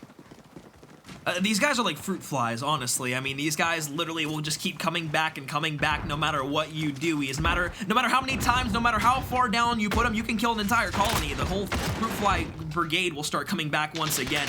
And that's what UIU is looking like right now. Not saying they're annoying as people, but as a team, it must be extremely annoying to play against them because they are never out of any game that they are in now, trying to expand their lead. They spawn at C, trying to go ahead and find the B flag. Perform will find one, but he'll get traded out as APAC will find Dylan Rex too. So B flag still in no one's possession solely yet, as C and A will go ahead and keep these teams the same distance apart, and they'll score 1-1. B starting to get cleared out a bit, and Prolude's actually going to take down Hollow. A bit of a kill there, to say the least. A little bit of a turn on, but not too bad. Over the side of UIU, now looking for the A flip. This Perform is going to start pushing up the map and trying to get that C neutralization. The spawn trap could be coming here soon for Doug Sensor Martin if UIU's not careful. See, now we'll go over, so they're going to be able to grab the flag back for themselves. Ruiz finds a good snap. We'll see him take down Hollow as he plays his life. A and B going to be controlled from Doug Sensor Martin. You're going to have to hold this for a little bit longer so that you can close that 5-point gap that's separating both these teams. So we talked about the nuisance that UIU have been. They are making that nuisance play once again as they have actually slipped all the way through to A. There's a player also following it up just in case things do not go in his favor. And they're searching things out around A because player 2 and player 3 at the moment, which are going to be Prelude and APAC, they're just trying to find everyone that might have actually overextended. Infamous is trying to stay up and alive, will not be successful. Now this actually opens up for the C flag to potentially go over, but APAC's the pistol in hand. Will find his shots. They're good. They're out, and this will be 102 to 101. So Doug Sensor Martin, they're going to retake the lead as they're now fighting for B control. I just watched UYU spawn up over towards C, and then player number 4 and Ruiz actually spawned directly behind 2 players who had immediately spawned in. Like, quite literally, it went 1, 2, 3, and then Ruiz spawned in directly after the 3rd player had spawned in, all the way back towards the AC side when they had the A flag in their control. I don't understand the spawns. I wish I did. I wish I had a better understanding of the spawns in this game, but Visions, maybe you can offer an explanation for that, of how 3 players from UIU spawn up all the way in the back towards the behind AC, and then a player spawns behind them. Can you explain that to me whatsoever, or is that beyond your wildest imagination? I think that one might be beyond me, McCormiel. I don't have an answer to that one, my friend. But we'll see if those spawns play a factor for us anymore throughout this one. Sometimes they can get chaotic and hard to track. Ruiz, with some very good patience, is now going to challenge back out. Very good play from him. He finds 2, and that is also kill number 18, as he might be able to make another big play and keep the spree rolling as he's on 4. We'll look for 5, and 5 is there. Will he look for 6 to turn and burn? No, he will not. Cells will read the play correctly, find the pre-fire, and shut Ruiz down. But UIU, they've retaken the lead because of this B control, that they're able to put all their resources in towards these very tight areas in the middle of the map. They're controlling it. They're dictating the pace once again. And now you're going to have to try and fight out of your spawn. Get yourself a second flag here very, very soon, because that time is ticking down. We're seeing 145 on the clock at the moment for us. So you're going to have to try and get yourself in control of B. Perlute grabbing a double will help and assist with that, but it's not much time to do so. And finally we see B go over, but as soon as they go for B, there's someone on C. Well, of course, and I mean, they flipped it back to A once again, but UIU has done a fantastic job of just holding on to that A spawn, because, of course, they're spawning deep still over towards A, but also that team plays that keep continuing to follow through are also going to help a lot. But finally, the side of Doug Sensor Martin spawns over towards A. C flag and A flag still in the control of UIU, as though at least try to make a pinch play back over towards the B flag, and one person will be alive left over towards the Cole side. B flag starting to go ahead and be taken and ticked down. However, Perform escapes with his life, and the rest of the UIU players aren't there to help. Doug Sensor Martin start to contain and corral that B flag. The A flag should be at least controlled here for a second by Doug Sensor Martin, and it will be potentially a triple cap incoming, as the B flag now still being in control by Doug Sensor Martin, and they'll neutralize C as well. Flags going back and forth. Cells in the mix of it all. He's on a 2 spree. He's got 24 kills to his name. He's been trying so hard to close out this map. Up close and personal, though. AR on AR goes the way of APAC, at least in this battle, in this gunfight. But 131 to 145. UIU, they just need to stay in control of one flank, but that might actually slowly change. But as we say that, we see a player back all the way up towards A. That is player number 6, I do believe. He also gets the squad spawns, and now this will be 136 to 147. There will be no triple cap that comes in, which means that there will be no time to actually close this one out. So UIU, they're going to hold on towards their lead. They're going to make a lot of big, impressive plays happen throughout this series. But Doug Sensor Martin, they sent UIU to the losers bracket in 3-0 fashion. Well, UIU says, if you want to play us in the losers bracket, we're sending you home in 3-0 fashion, as they will now move on. UIU is 7-point victory, as we saw them have, or so we saw Doug Sensor Martin having their domination when they played on Hackney Yard. Again, UIU playing the series close, but playing it fantastic. The only one that wasn't close was that first map in the hard point, where it was 250 to 130. In the Search and Destroy, they come back from a 3-5 deficit and win that 6-5. And then, of course, as we saw there, the domination, just a 7-point victory for the side of UIU, but they get the job done, and they will now be going on to our losers' actual finals now. For that best of 5 series, they have guaranteed themselves top 3rd here inside of our North American Challengers Cup.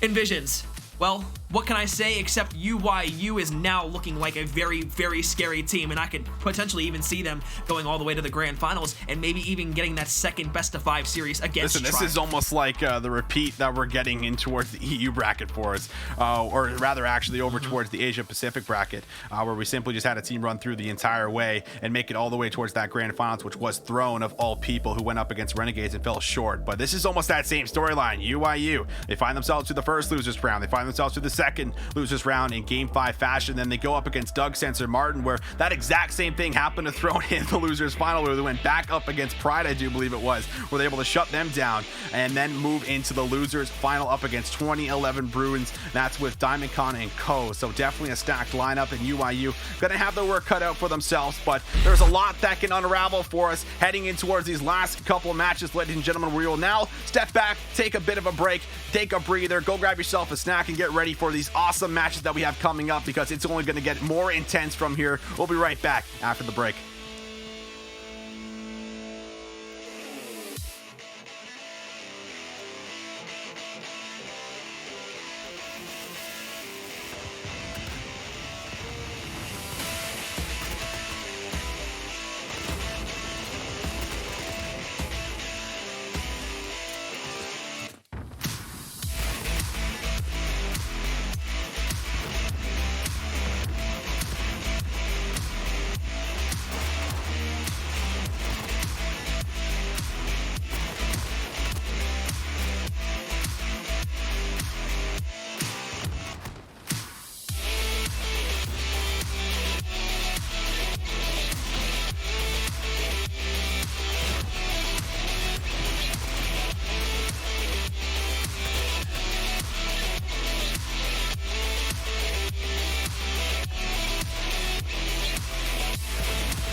Hello everybody, welcome back to our third Challengers Cup presented by PS4. My name is Visions, joined with me is McCornmeal, where we have been casting the entire day. We've went through some crazy matches, and well, we have some more crazy matches for you guys, and we're going to take a look exactly at that bracket to see how everything has unfolded for us at the moment. And you do take a look. UIU was just up on stream for us. We saw them back to back. They got knocked down into the losers bracket round number 1 by Doug Sensen Martin, but they're able to run through their first round, run through Atlanta FaZe Academy, and then they get revenge on Doug Sensen Martin in 3-0 fashion, where they find themselves in the losers final.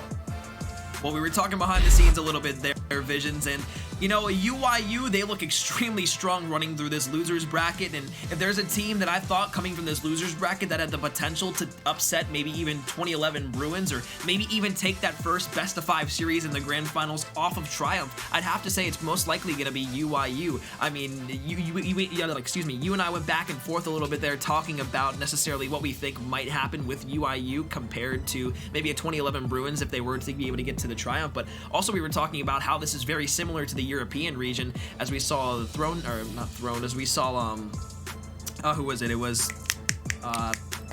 help me real quick. I'm trying to think. Timor, maybe. And the Timor was in grand finals. Man, it's definitely slipped away from me. It's been a long day, brother. But either way, I know that in the APAC Finals we did have Throne make the whole run through, and essentially what's happening right now is UIU and Throne are kind of just following in towards that same kind of footpath where we saw Throne get knocked down in that losers bracket round number 1, and then we saw them make the run through the entire way and actually beat the team that knocked them down in towards the winners bracket there, or into the losers bracket, excuse me. So it's been very, very exciting. It's been a lot of back and forth, and there's a lot of discussion on what we're going to get from UIU now coming in towards this one, because we just have Diamondcon and Co. here on 2011 Bruins, where we've actually seen a little bit of them on stream here and there throughout some of the search and destroys, throughout some of the hard points. And this team has actually made a deep run, and for me, I think in a lot of instances they found some big upsets that have come through. Now, North America, for the most part within the amateur scene, full of pickup squads, but we have seen some squads stick together throughout this regular season and well throughout the weeks. The big one, of course, Triumph in the grand finals that will await this one. But ladies and gentlemen, it is no time to wait anymore. We got to get right in towards our losers final between both of these teams to see exactly how it's going to unfold. And well, it's Gunrunner Hardpoint to kick it off. UIU on the right, 2011 Bruins on the left in the blue, and of course, right off the rip, it's going to be 2 kills for UIU coming out in full swing. They've got 4 down now, make it 5, trying to push all the way back and around towards P2 spawns, and they'll get them within 5 seconds of the game starting off. First hardpoint has been broken, and it will be going towards the side of UIU surely here in just a few seconds and a few ticks, but UIU just clearing out the feed. 4 off the rip here from Draza, 3 for Dylan Rex, and no one from the side of 2011 Bruins seems to even have any response to any of the UIU players except for maybe Hollow, but even Hollow is being able to run through middle map and get a couple of kills. Draza will finally find his demise. UIU still have the spawns over for P2, but 2011 Bruins now making that push over towards that left side. Player number 7 and Mr. Cells is going to be looking to keep continuing his hot streak today alive, as he's now going to be looking for the trade on the Diamondcon that his teammate wasn't able to find. Oh, nice shots from Cells. Shuts down the AR player to make sure he is not allowed to come through to the right side on crates.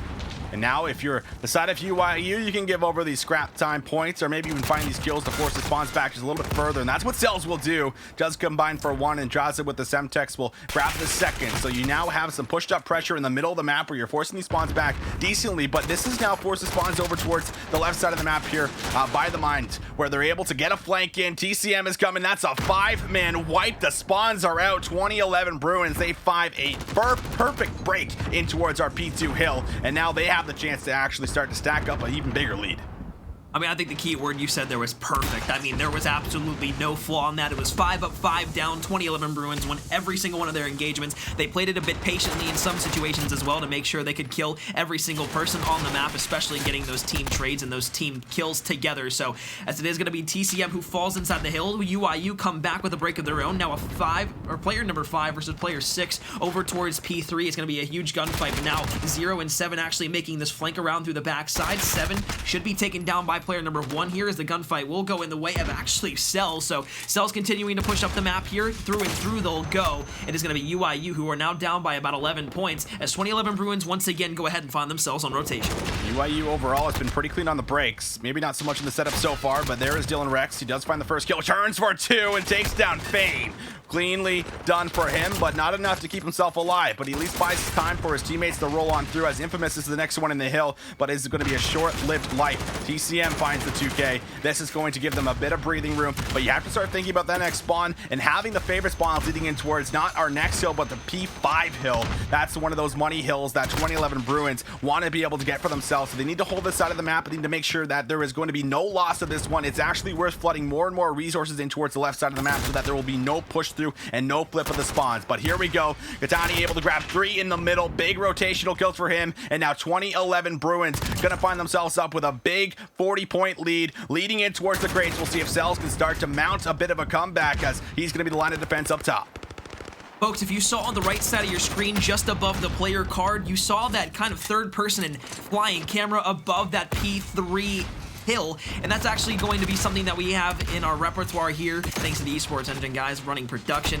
They had a fantastic sky cam there, and the observers as well, thank you so much. But Diamond Con gonna go ahead and find 3 here as well. TCM and Fame find 2, so that's gonna be 5 down. UYU now trying to push right on back through, as Dylan Rex is gonna find 2, as well as Draza with a Semtex. Both teams trading back and forth between the two. Another team kill comes in and comes through. It is gonna be 2011 Bruins though, who do have the lead here. However, it is gonna be UIU with the majority of the time. They'll hold the scraps here for P number 4, but the rotation's over towards P5. Once again, gonna go toward the way of the 2011 Bruins, and it seems like we're a broken record saying that every single time, but 2011 Bruins, they just know how to rotate well.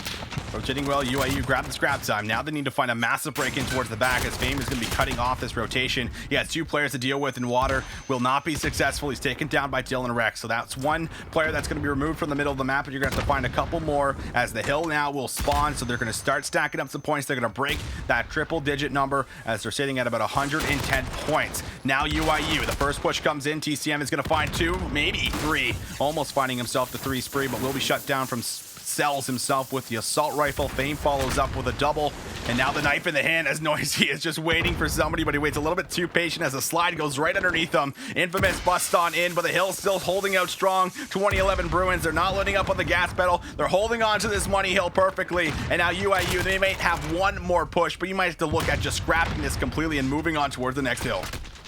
Well, yeah, well, 1, you're going to want to move on towards the next hill, but 2, you don't want to send too many bodies because that'll spawn 2011 Bruins out, and that's exactly what happens. Look at players number 1, 2, and 3, all lined up across the map, and they've got spawns over towards P2.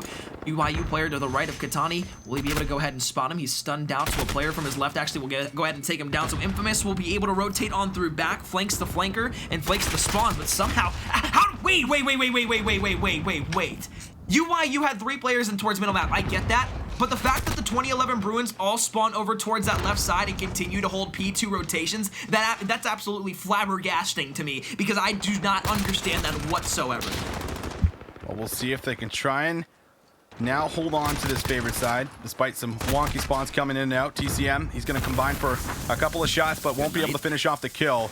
140 to 102. 30 seconds left on the P1 hill, which is so hard to actually stack a lot of this time, as it's been a lot of back and forth. 20 seconds left. UIU, they need to grab out the scrap time, but more importantly, they need to start finding some breaks. This has been a very open hill, and while we typically see this one go back and forth, there's not a whole lot of time that is getting stacked up for the team that even has the favorite spawns leading in towards P2, but you have to get yourself into a spot where you can get into this hill, move together, find a coordinated hit, and get in towards the back. And that all starts with some of these kills that are going down from UIU. Their players are all in towards the back, but Noisy is there. He almost loses the gunfight, but in the end he will not. So 2011 Bruins, they are going to finish off all the UIU players in the back. Now we'll see if they can hold like they did early on, but an early break already coming out.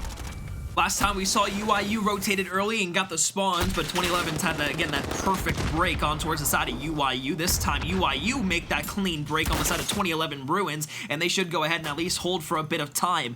Now, pushing up and through, it is going to be Katani on your screen now, looking for 1 up and over the couple of boxes there, but Draza will find TCM, so the 2011 Bruins team will fortunately enough for them, break through at least for the time being, but UIU holds strong. They get the scrap time. They try to get the rotations at least a little bit, but it's all going to come down to the players from UIU starting to rotate on over towards P3. Draza will fall thanks to 2 players from 2011 Bruins getting set up in early, but, you know, Visions, when we're talking about breaking this hard point over towards P3, we see a lot of the teams in the amateur scene try to break all the way through Cole, and, you know, at a certain point, it's really just not advantageous for your team to continue to all push through Cole. This is one of those hills you want to try and break through the wood side and through middle map in order for your team to not only try to get those crucial spawns for P3, P4, and P5, but also go ahead and make sure that the side of 2011 Bruins can't spawn close and get those power positions while trying to flank around through maybe that ramp side or just coming straight up that staircase. Well, UIU, they've found some breaks in towards P2, looking to do the same, as no one's going to be actually collecting this time. And UIU have now mounted themselves just about a 10-20 point lead here, heading in towards some of these last rotations that are going to pop up for us on towards the map. But 2011 Bruins, they want to flood out this left side of the map so that they can still hang on towards the favorite spawns for themselves. Fame is going to find one in the smoke, looks for two, he does grab the two-piece, big kills from him, but there's still one more player that's on the hill. Noisy needs to find it, but it's the Semtex from TCM that finishes them off. So this will be a clean hold from 2011 Bruins to make sure no one slips through the left side of the map in Cole. And now we move over towards the cargo crates. This will be 3 initial kills, now 4 as Dylan Rex finds a big 3-piece. We'll open the hill up massively, and now this will be a chance for UIU to start stacking up some time as they break 200. Well, here's the thing, 2011 Bruins, they had a lead early on in this game, but UIU have been able to string together a couple of really good breaks and a couple of really good hard points together in order for them to make sure they can get back into this game and extend this lead. Infamous gets all the way through, but it is going to be Noisy and Katana who take down Hollow and Infamous back towards those spawns. However, UIU needs to hop in. They have control of the hill, but they weren't in it for a crucial maybe 5 seconds there, so Top Crates is going to be able to take down one. Dylan Rex and Infamous find themselves a couple. UIU with the gunfights in their favor. They've got the kills as well, but so far, the 2011 Bruins have been able to bounce back just a tad bit here. The stun's going to go out towards water, and it will be the 2011 Bruins who hold on to this scrap time and push UIU all the way back across the map. UIU needs to win a couple of these gunfights because this is huge time that 2011 Bruins will be able to go ahead and find over towards the next rotation, and it's going to potentially put them maybe just at a tie game or possibly give them a bit of a lead if UIU cannot break. Yeah, simply put, you can't allow them to break. You allow them to break, the game is likely over for you in map number 1 at the very least. But there is the entry kills. They're looking good. That's a lot of red. And oh my lord, they have broke them in the first push. The player in the back is no longer able to anchor, and there's the spawns in Forest. Well, UIU, the first push is successful. Now we'll see if they can in fact hold this. Dylan Rex is on a 2 spree, looking for that 30 bomb as he's got players flooding in towards him. They need 10 more points. TCM up the middle, trying to run it and gun it in towards the hill, but Cells is watching the cross, and he is there with the kill. 247, 248 is not just in yet, as Cells is gonna have to pick up the time, and there it is. He wins the one-on-one. He will be able to close out the map with the help of his team and a perfect break on the first attempt. Visions, does this remind you of anything special that we've seen these last couple games? Maybe a UIU bit of a comeback there in that game? Because that's exactly what it's reminding me of. UIU, the last series they played against Doug Sensor Martin, now here inside of this first hard point against the team that is known as 2011 Bruins. I think the biggest talking point that we got to kind of go over real quick, though, is how UIU's been able to kind of clutch up in these situations to where it seems like it's very frail for them to win, starting with that search and destroy that they came back down 3-5 against Doug Sensor Martin on that St. Petrograd, and then we go ahead and find ourselves on that domination where they come back in that second half down almost 30 points there, and then they're able to win it by 7.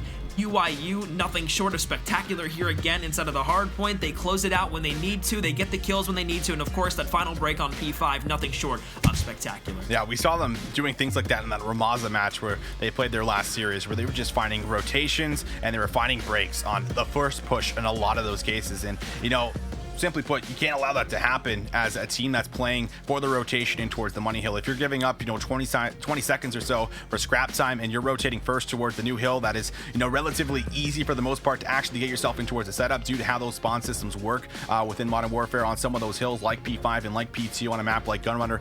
It just cannot happen, but it did. UIU are always able to go big in some of those big moments that calls for it, and you also touched on how they're always able to come back, because you go through halfway point in the middle of that map, they were losing by about a hill and a half, or a hill or a half a hill the entire way, and they're always trailing until they're able to go to those last moments and they just start to go big. So crazy intense game for us in this UIU squad. Well, they're going over towards Search and Destroy, where we have not seen them lose a Search and Destroy on stream at the very least. They did lose one earlier on in towards their winners round 1 up against Doug Sensor Martin, but now are looking to stay on track with what they've been doing with Cornmeal, which is off the back end of everybody making those big heroic individual plays off the back end of the sniper that's been working so fabulously for them. And well, I imagine that's going to be likely the case heading in towards this one once again.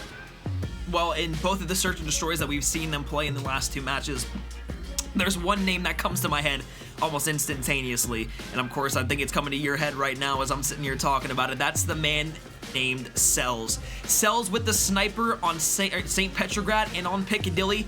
On the Piccadilly map in the game number 5 where they were able to take down the Atlanta FaZe Academy, he dropped 15 on that map with a sniper.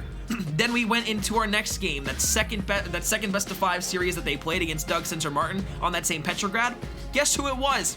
It was Cells. He dropped 12 kills on that map as well to complement the rest of his team in that 3-5 comeback against Doug Sensor Martin. So, again, look. We see UIU, we see the sniper, we see Cells, and there's nothing short of spectacular gameplay out of him all the time. I think what it's going to come down to, though, is who's going to be able to rally around him, and are the rest of the teammates going to be able to help him out just a tad bit. And I mean, we saw how good UIU were in that game number 2 in that last series, but the one player that needed to step it up a bit was Infamous, because he ended the game like 2-8 or something like that. And, well, if he can step it up again just a little bit in the series, just kind of match the rest of the, I guess, the tenacity that the other teammates are showing on the map, I think UIU takes the series once again in the search and destroy very convincingly. However, one thing I will say, the 2011 Bruins, we haven't seen them lose a search and destroy today yet either. They are extremely, extremely good at search and destroy, and I will not take that away from them. No, you can't take that away from them whatsoever. They haven't dropped a map on stream, like I said, and while we're heading over towards the Ramaza, where we will see them play their very first map and on Ramaza itself to see exactly if they can kind of keep up that consistency. Now, at least the one thing for this is that you don't have to worry about the sniper from Cells, and that's got to be a feel-good moment because he has obviously been lights out with it so far. You can see it off the start, to be fair. All right, McCormiel, we can see it here and there, but it's not something we're probably going to see every round at least. Well, you know, maybe not every round, but I will say I would love to see Cells maybe take it out right off the rip to give the fans what they want to see, to give the casters what they want to see, and maybe provide that first or second pick in the round to juice his teammates right off the rip.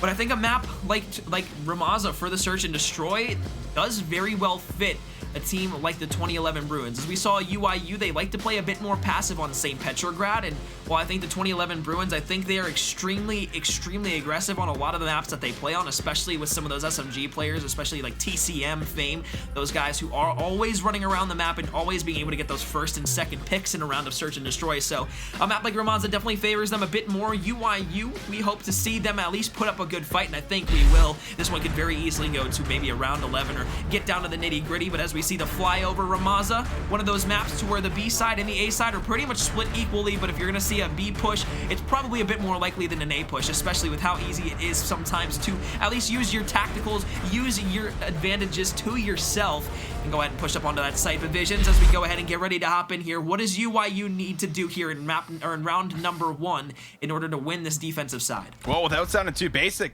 I think you just got to keep doing what they're doing best, and that's been off the back end of actually trading and making risky plays that are going to pay off for themselves, and also always hitting things together like Dylan Rex is just done with a pistol in the hand. He says goodbye TCM and Fame, sends them in towards the next round. He is not able to combine for anything more, as Diamondcon will be able to at least grab a trade after a few of his members drop in the middle of the map, but boy oh boy, that is one hell of a way to open up the game. I talked about the aggressors and TCM and Fame and how they were going to be playing extremely fast and towards the middle map. Well, they do it and they don't get rewarded for it whatsoever as they run right into the pistol, the dragon-spitting pistol that Dylan Rex has in his hand. He will be falling now in a 2 versus 3 situation. The UIU team is looking to play over towards the B side. They have pretty much all of the map in their control, especially with player number 6 over towards player number 1. Cells will be taking down Diamond Con, so now a 1 versus 3. Noisy with the first kill, tries to find the second, but won't do it. UIU take round number 1. Bruins 2011 will go ahead and be eliminated in round number 1. And that's a perfect example on what happens when you lose numbers on Ramaza Search and Destroy. There's only so many different angles that you can actually push out of and hit, and that can be very easily locked down from the team on defense that's watching over the map itself. And well, you see that just play out perfectly. Diamondcon gets caught in the back as he tries to make an opening play in the middle of the map, and then in the end, Noisy just tries to move over to the left side of the map to try and get some work done, but can't combine for the 2-piece. So this will be 1-0 start for us, but switching sides, of course, as UIU now will head over towards the offense, and this looks to be a very aggressive push right over towards B. No one going to the middle of the map yet, but finally 2 players are now going to come together to see if they can get that mid-map control, but it's Hollow that opens up for first blood. Dylan Rex finds 2 to follow. TCM is able to grab Infamous at the very least, but 2011 Bruins already down at a disadvantage. Well, we talked about cells beforehand, but Dylan Rex says, you know what, I want the spotlight this time, and we're going to give it to him. He's 5-1 here so far for the hands of UIU. DiamondCon will take down cells from the backside, who's only 1-1 in this game. Fame still playing in towards bottom B building. They know 1 player's on the staircase as well, so again, a 3 versus 2 for UIU. A couple different players left alive this time. We almost saw the side of 2011 Bruins be able to maybe find 2 there, but Draza going to be able to find 1. Fame is going to be able to find at least a trade there onto Hollow, so again, 1 versus 2. Fame, he's clutched up before. Can he go ahead and do it again? He's got the AR in hand. He knows the bomb is down over towards the B site, and I believe it is going to be the side of UIU who need to pick that up and go ahead and find it down. They don't know where Fame is exactly just yet. I'm going to peek around the corner here in just a second. Is he going to be able to spot 1 there onto Draza, but I wish he would have just peeked a little bit sooner there. Going to be able to find the 1 to the left, and he gets the 1 on the bomb as well. Dylan Rex and Draza both fall. Fame with the 1 versus 2 clutch in round number 2, popping off here in the search and destroy. Oh, that gives me flashbacks to Looney when he was on Toronto Ultra playing up against the squad that he did when he was just in that exact same corner and just able to peek up at the right place at the right time and finds that 2-piece, excuse me. That's Fame just able to find it, line him up, knock him down, and that's a big round that you need from Fame, this player that we've also seen quite a bit of so far on the day, making some of those big highlight plays. We've gotten to talk about him kind of just during the break. And while 2011 Bruins, they have made an incredible run where they did go to that winners final, taking a map off of Triumph, now dropping down to see if they can get themselves that rematch. Well, that is a round that might just end up getting them there as they're going to slowly but surely keep things close, 1-1, as we'll go back over towards offense with 2011 Bruins. Well, Fame had a very, very quick decision to make there, depending on if he wanted to shoot the guy on the bomb or if he wanted to shoot the guy to the left. The right. He makes a fantastic play, is a very quick read in it, and knows exactly what he needs to do. He takes the player down on the right side to where he couldn't get traded out if the player maybe would have shot the player on the bomb. Takes the bomb planter down first to where then he can take down the bomb planter the second time, especially since he knows that he has no idea where Fame is going to be playing from. So fantastic stuff there from Fame to go ahead and find himself a couple of really good kills. Infamous is going to be able to trade on to Noisy, but however, the 2011 Bruins with 3 in the round so far. Now UIU backs against the wall in round number 3. UIU lose another one. All up to Infamous. DiamondCon almost reads where he is. They definitely had a cue that he was in the middle of the map. And now that's 2 rounds in a row coming in, or rather, round that comes in on offense first. Johnny finishes off that last kill right in the middle, able to grab him and take him out. UIU going to be trailing, but there's something we've learned about this UIU squad. We're only 3 rounds in, but even when things do look grim, they somehow always are able to get this right back in towards the game. I mean, that's something we got to take away from the squad so far. But UIU now back on the offense, where we'll see exactly what the plan of attack will be. All the teams just playing through the middle and over towards B, which is pretty much the standard play and hits on a map and game mode like Ramaza Search and Destroy. But this one will be another fast one as Hollow is able to grab himself Fame, who went big in the round before. And now Noisy answers with 2, and that will be massive. But Infamous, he's going to drop the bomb immediately. The smoke cover is going to help at least for the time being. He gets away with his life as well. Again, Noisy's 2-piece goes huge for the side of the 2011 Bruins because that's going to allow them in a 4 versus 3 retake of this B site. Katani will find 1 there onto Infamous, so it will be a 2 versus 4. Clutchable still as it sells and Hollow alive. Shot's going to be on and able to find 1. Katani gets him, but he should be taken down from the backside as he will. Hollow will take down DiamondCon, so now a 1 versus 2. Again, very possible to do it, but the bomb is going to be defused. 2011 Bruins will take down UIU for the 3rd straight round and go up 3-1 here inside of the Ramaza Search and Destroy. And remember, like I said beforehand, this map does favor the 2011 Bruins a lot in Search and Destroy, and we know how good they can be, but again, I will never count out UIU after the last couple games we've seen from them. You can't. It's almost like they play better when they do go down a couple of rounds, or they start off a hard point bad. It's like, all right, we gave you guys a couple, now we got you guys figured out, and we'll work our way right back up towards that score line where they bring things even and then typically find themselves with the lead after that. But we'll have to see if that script is going to follow through for us in this map number 2 as we go in towards round number 5. 3-1, 2011 Bruins back on towards the offense. They found the offensive win last time. We'll see if they can do it again as Diamondcon will grab the first blood on towards Infamous, who's no longer in the round, but followed that up. Dylan Rex was able to take down Fame, who's also dropped very early in the last couple, but TCM, he's going to be creaking out some doors, and he got some excellent timing on player number 6, who just gave up dirt, so he could look for a push through if he decides to hit it. Was a Miami Dolphins fan, I'd kind of compare UIU to the Patriots right now, because no matter how much you're beating them by, no matter what you're doing to them, there's always the possibility that they can make a crazy comeback, and that's just because they are very, very well versed in what they do, and they have a lot of chemistry with one another. UIU, though, on the forefront now, they have the advantage of 4-3. This is exactly what they've been looking for, because they have the bomb player isolated from the 2011 Bruins side. That's Noisy, who's just playing in that long tunnel over towards P5. He's actually going to wrap over towards middle map. He's going to come. Can you go ahead and find him? No, Diamondcon's actually going to be there for the pinch play, and I love that rotation through middle map and up through top middle, because what that allows them to do is it allows the pinch play, yes, to be set up, and now the rotation all the way over to the A site. UIU has absolutely no idea that this just happened, and what went from a 4 versus 3 advantage for UIU is now turned into a 3 versus 2, where the Bruins are now going to be able to have the bomb down over towards the A site. A little bit of a slow start for Draza, but we've seen him go big. Oh my God, Hollow's just gonna hop on the bomb. There's no way in hell you ever grab this. There's no way, right? There's no way, right? Okay, TCM is there. TCM is there. We're good. But Draza also gonna fall. It would have been incredible. And Ninja Diffuse if that would have happened to play out for us. But that's a lot of rounds in the row right now. That's gonna be 3 as we're seeing the 2011 Bruins start to pick up some momentum. Noisy finds that final kill as he's just waiting in the right place at the right time, and that's just a big late rotation that comes through for 2011 Bruins, where they're able to creep through the right side of the map. They find that one player that was solo holding and defending the bomb site, and once they dealt with him, well, there was no one in position to try and get rid of that bomb carrier that dropped the bomb around construction. So this is going to be now a tough spot for UIU. We've been talking about how they've been able to make some comebacks. Now we'll see if they can actually put that into fruition here, starting with this round number 6. Is it a guilty thought that I kind of wanted that Ninja Diffuse to come through for UIU? Oh, I did. I wanted it, like, for sure. Because I like, when you see those kind of plays, you're like, oh my goodness, this is just a spectacle to behold. Especially being behind the desk while that happens, it's an incredible feeling. Not only for the players and not only for the teams, but obviously for us being able to sit here and as the fans as well, just in awe of what's happening in front of us. But TCM will be traded out almost instantaneously after he takes down Draza. Hollow is going to be able to plant the bomb over towards A, and it's kind of the same situation here for UIU that the 2011 Bruins had last time. There was really no one really pushed over towards that A site for the side of 2011 Bruins. It's basically a free plant as it comes through. Hollow, the last one alive for UIU. Fame, the last one alive for the side of the 2011 Bruins. Actually going to do the exact same thing. He's going to hop on the bomb. Doesn't know where he is. Hollow's got to go down and check. He's not going to be able to get it in time. The Ninja Diffuse comes through from the 2011 Bruins. It's Fame with the 1v2 clutch there at the end of the round. And, well, we got our guilty pleasure there. We see the Ninja Diffuse come through, but just for a different team. Yeah, we do get our Ninja Diffuse. And, oh, what a tough one, but ballsy call that ends up just paying off massively.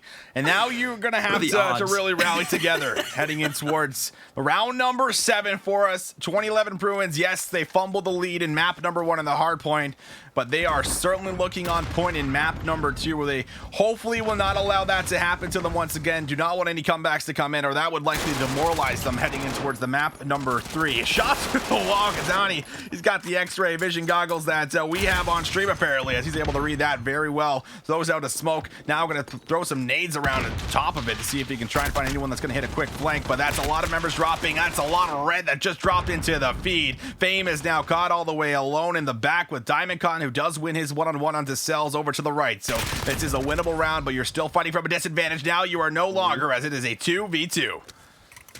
Well, UIU, they had a great start to the round there. 2011 Bruins had even a better finish to the round here so far, but draws on the backside. Looking for him over towards the left. He's going to be able to find the shots. Great stuff there laying down, but now Hollow in the 1 versus 1. We saw 2011 Bruins win it last time. The bomb is down over towards that A site. Actually going to be able to towards the dirt side. Can he go ahead and find the kill onto him? Yes, he can. Hollow takes him down. And there it is. UIU starts the potential comeback here as they win their first round since the side of 2011 won 5 in a row. Oh, Visions. UIU cannot play with my heart like this. They cannot play with my heart like this. They cannot go ahead and bring this back from a 1-5 deficit. They can't. They just can't, because I will not know how to react. I can't promise you they will, but we all know you can't count them out. And well, it all starts with this offensive round, because this is where they've been a little bit shaky. They haven't necessarily found any kind of a rhythm on offense, where they've tried some very fast hits towards the left side of the map, getting control of B. They have gotten control of the B bomb site, but they haven't been able to hold it down. This is a great start. Hollow is just going to be able to pick up where he left off in that last round, wins his one-on-one, and wins the one-on-one off the start as he almost finds 2, but does not want to throw his life away, so he will play it safe. But the bomb has now been planted, and 2011 Bruins are going to have to move into this B site and find a retake. Well, it's already 2 gone on the round here so far for the Bruins. Again, as your point exactly, bomb is down over towards that B site. UIU have the ability to go ahead and take this round in high-flying colors. Unless a ninja diffuse or something like that comes through, or the kills all come through, but it doesn't matter. It's going to be 3, now make it 4 down and 5 finally for UIU. They'll go ahead and take the round, and oh no. Oh no, I'm getting flashbacks right now. I have PTSD from the last couple of matches. This, oh no, man. Oh, UIU with 2 in a row now. I mean, if the side of 2011 Bruins can win 5 in a row, why can't the side of UIU, you know? I mean, that's that old kind of argument there as well, but, you know, to do it with your backs against the wall like this, we've already seen them do a 3-5 comeback. Now, they could do that exact storyline here, but make it even more spectacular, already having to come back from 2 previous ones as well. So, Visions, I'm nervous. I'm right there with you. UIU, can they hold on with defense? Shots go through. The middle of the map has been busted open, and they do have control. Katani's going to back up to make sure no one's going to hit a fast flank, and we know UIU, they like to make risky plays. They like to take those risks that pay off massively. Will there be one in this round? Noisy's going to throw out the smoke. He's also the bomb carrier. 5 and 6, not an incredible performance, but he could look for some big kills, as that player that was in the corner has now actually left and went out through the middle of the map. And no one dropping just yet for us, but 40 seconds in towards the round, you're gonna have to start looking at making a play. And Katani and his team, they're moving in. There's some shots. Dylan Rex finds and opens up on the first blood for TCM. They now probably have the information that there's gonna be a hit over here, but Fame will respond onto Draza, and now it'll be 4 members on each side as the bomb will be planted. Bomb down over towards the B site. Noisy on screen now. Sorry, Diamond Con on screen now. Nacella is going to take down Fame. So 4 versus 3. The retake of the site coming through. The stun is going to be out. Can they go ahead and find any more kills? No. Diamond Con will even things out at 3 apiece. Now 2 players left for the side of UIU to the 2 of 2011 Bruins. It all comes down to Cells. Can Cells clutch the 1 versus 2? He hops behind the half wall once again. Player inside bottom cafe. Another one over towards top B building. They're not going to peek him. 20 seconds left. They're just playing their lives. They're playing the time perfectly, and player number 1 in Diamond Con all the way wrapped out towards middle map. This one's going to be a round win for the 2011 Bruins, barring a miracle happens. And that's going to do it right there, folks. The side of UIU will get knocked out of the search and destroy here. Although Cells gets that pistol kill, it's going to be worthless. It's going to be useless. 2011 Bruins take down the undefeated UIU in their search and destroys for the first time here today. And they'll tie the series up 1 apiece between both of them. 1 apiece, and now that's going to give us a series heading in towards the swing map in domination. But would you take a look at that scoreboard? 11-5 for Hollow, as he was trying to make some things happen, but not enough consistency across the board. Everyone else on the other side, though, holding their own even. No real spectacular plays individually, but everyone just pulling their weight, and that's what makes such a strong squad. And well, you definitely need that in those search and destroys, in particular up against this lineup of UIU. But now we get to talk about our next matchup, where things are going to swing. We got to see how map number 1 unfolded for us, McCord and Mio, where the very first initial map was in the lead there for 2011 Bruins, but then they had slowly let that one slip away. We saw UIU start to find breaks. It's found a lot of big kills. We're going over towards the respawn. That's not going to be hard point again, but of course domination, where those big 2 pieces can go a long way, especially around some of those flags. So we will watch for that to see if they can continue to keep that up. Well, I'm looking at this domination map, and I'm looking at St. Petrograd, one that we have not seen here today. But if there's anything that I can say about UIU and their domination, well, after seeing them the last 2 matches on stream, they have always been looking for that last second comeback, or that second round resurgence, because that's exactly what they've been doing all day long. Absolutely impeccable domination for the second half, but when we're talking about the first half, they seem to slack off. They were down by what, a 50-point deficit when they were playing against Doug Sensor Martin, and then they were able to come back from that on the Hackney Yard. So no matter which way you look at it, UYU, the last 2 series that they've been able to win, they've been able to win their dominations very closely contested, albeit they still win them. So again, you know, a game that's a swing round for both of these 2 teams. You're looking at UYU, but you're also looking at the 2011 Bruins after a great S&D that they come off of. The first hard point was very close, and another S&D, or another round-based hard part, another round-based respawn mode, it's been a long day, is going to be coming up for us. And, you know, I can't really put my finger on which team is going to be able to, you know, come out here and just pop off throughout the entirety of it on St. Petrograd, since we haven't been able to see that really all day long. But I will say, the team that's going to win this is going to be the team that puts the other team in that spawn trap over towards P1. Yeah, that's what we will watch for. And I mean, on a map like St. Petrograd, we've come to the conclusion that, you know, that there's some teams that just have this absolutely down towards the wire, where they understand, you know, where the spawns are going to be coming through, how to play it, when to go for neutralizations. And that's the key thing to watch out for. Watching that mini map in the bottom left-hand corner of your screen, or as far as when to go for those neutralizations, when to pull back, when to make sure you're not going for the full cap. Because in a game mode like Domination, it's very easy to flip things around. But when you're on St. Petrograd, when you're on, I believe it is that C flag on that favorite side, heading in towards the actual map itself, you want to make sure you're locking that down. And if you're not locking that down and you're caught in towards the opposite side, well, then you need to fight for mid-map control, because if you have no mid-map control, and if you're not on the favorite side, well, then we've seen how those St. Petrograds typically go, and it's not well. So both of these squads have obviously a clear understanding. They've been putting in the work the entire season long, and we know they have what it takes. Well, this is going to be a very big swing map. We've had a lot of close calls so far in towards the first couple of matches. The Search and Destroy, a little bit maybe more convincing, but map number 1, definitely a lot of back and forth. Now we take a look at the entire map count as a whole, and well, yes, we have St. Petrograd coming up next, but after that there would be a Ramaza hardpoint that we'll get for our 4th map. And then if we get to our map 5, kind of hoping that we do, will be an Arklov Peak Search and Destroy to kind of end things off, to see how they would go toe-to-toe once again if we get to that second S&D.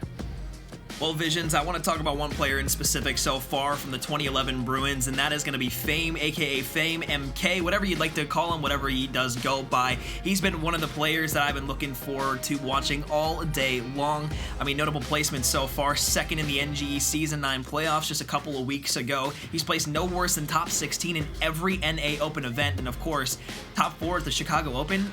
With this current roster as well, they're looking to go ahead and find themselves potentially in a grand finals here in the Challengers Community Cup number 3. I mean, again, with what we've seen from him all day long here today, with how well he's been able to perform on every single map, not dropping off whatsoever, always performing at a very high octane, high altitude of play, I would see no signs of him stopping down here in the Domination, and he could be a key factor to why the 2011 Bruins are going to be potentially winning this Domination and taking the 2-1 series lead, and, well, maybe even seeing a rematch against the Triumph in that grand finals later on.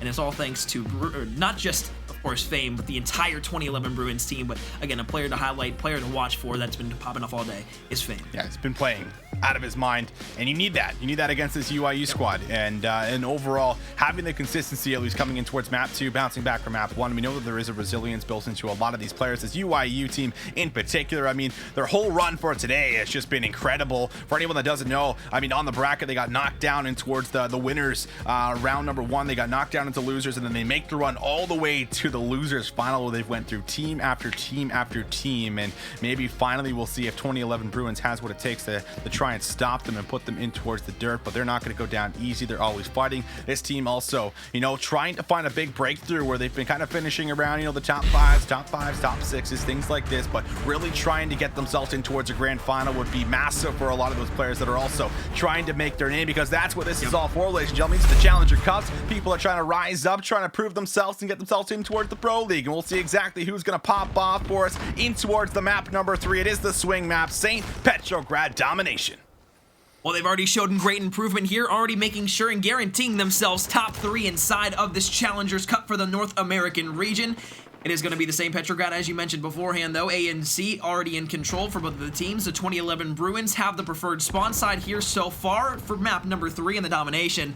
However, B flag should surely be taken down here in just a second, as it is going to be Fame looking for blood up top in the deli. Going to jump up through the window, actually gets the information on 1, so hops back over towards the B flag, spots a couple in middle, and somehow is still alive here and trying to find a couple of kills. Finally, he'll fall behind Draza's 3-piece. He gets taken down too, though. TCM with 2. But the 2011 Bruins, they hold strong back over towards C, but UIU will go ahead and find themselves the B flag. Do grab B, despite being on the unfavored side.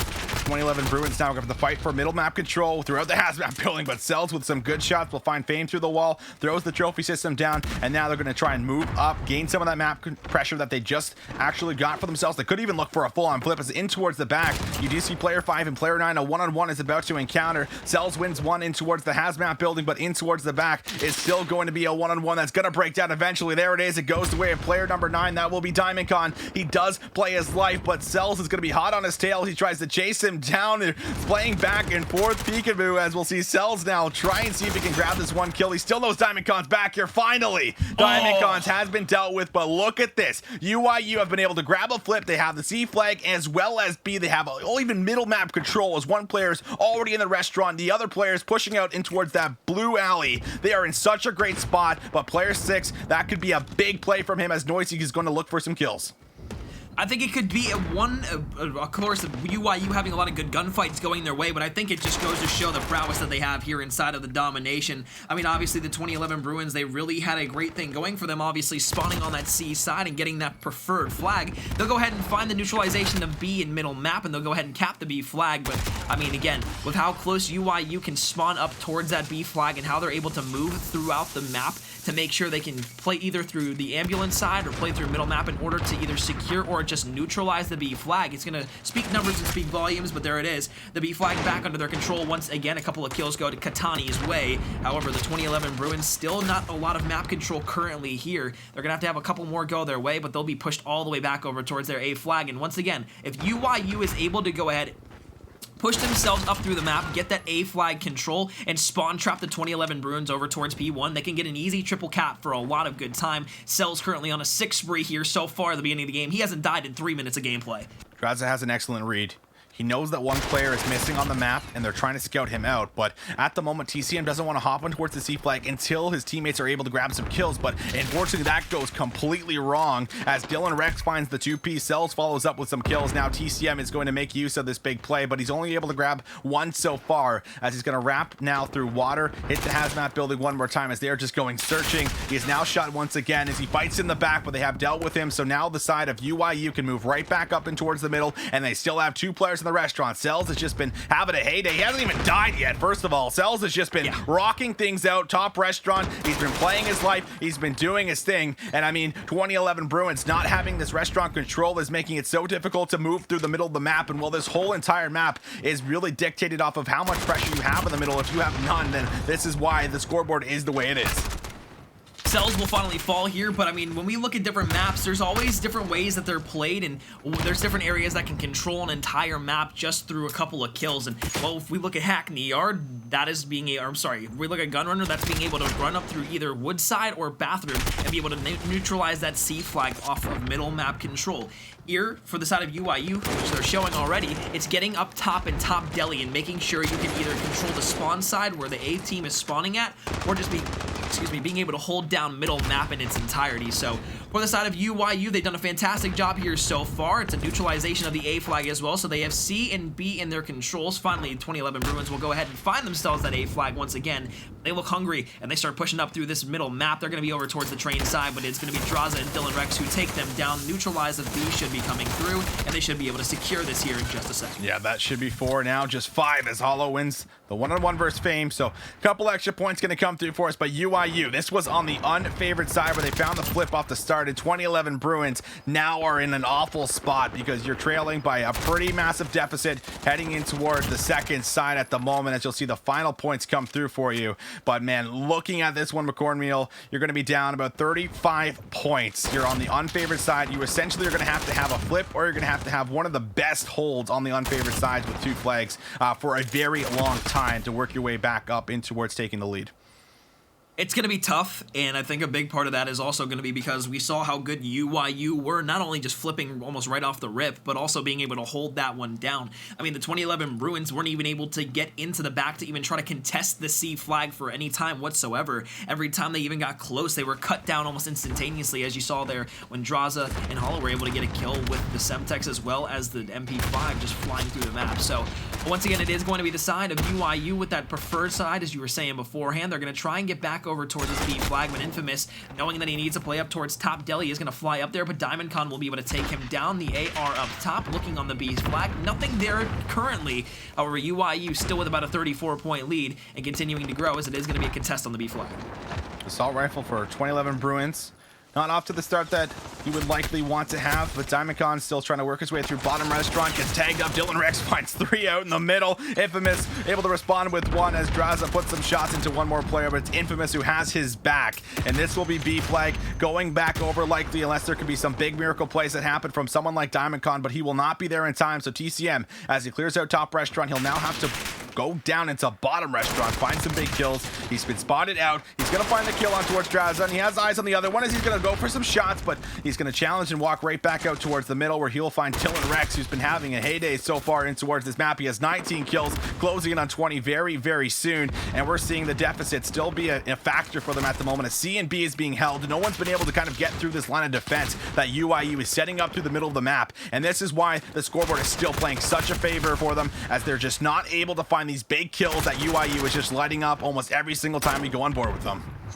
Well, kill-death ratio can be quite misleading sometimes, but when we look over to the side of the 2011 Bruins, you see 5 and 13 there from DiamondCon, 9 and 17 from Katani. Obviously, some other players a little bit negative or maybe just a tad bit positive, but again, the 2011 Bruins, if they want to even have a chance to start making a comeback in this game, 1, they need to make sure they're continuing to find kills, but B, they need to go ahead and find pressure on the map, especially with their submachine gun players. We know how aggressive they can be, and we know how good they can be, but what they need to do is they just need to make a full 5-man push somewhere on the map to get full control of that place. And hell, if they even want to push a 5-man play all the way either towards right side or left side of the map in order to get through canal side or towards left side and maybe flip the spawn side around, or even just get a couple of flags for that point, it could turn out in their favor. But now down by almost 50 points here, more than 50 points, is the 2011 Bruins. UIU looking so strong here in the domination.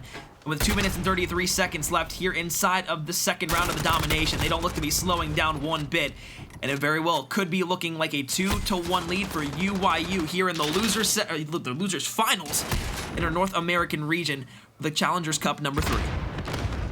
Looking to get the swing map in UIU's favor. The respawns have been on point for them so far in this series, up against 2011 Bruins, where they've only had success in the search and destroy in a 6-3 win fashion in that Ramaza. But in the final moments coming up here with 2 minutes left on the clock, you're down 60 points. You would need a 3-cap right now, and you would have to hold it the entire time. Even then, I don't think there would be any chance to try and get back in towards it. There is too much control. The submachine gun players are just absolutely on fire throughout this restaurant building. They've been just a complete nuisance, and when your submachine gun players just aren't able to win these big gunfights, well, things like this happen. Now they're able to push all the way through. They're neutralizing the A. They might even go for a full-on 3-cap. As you can see, some of these players on the side of 2011 Bruins, well, they're no longer interested in playing this one. There's no chance of coming back in towards it. They don't want the stats to be padded anymore. Cells goes 16-5. Hollow goes 22-12. And, well, it just goes down from there. 29-16, 23-15. The only one that has a bit of a rough game is going to be Infamous, but that is okay, my friend, because you have your 4 teammates that are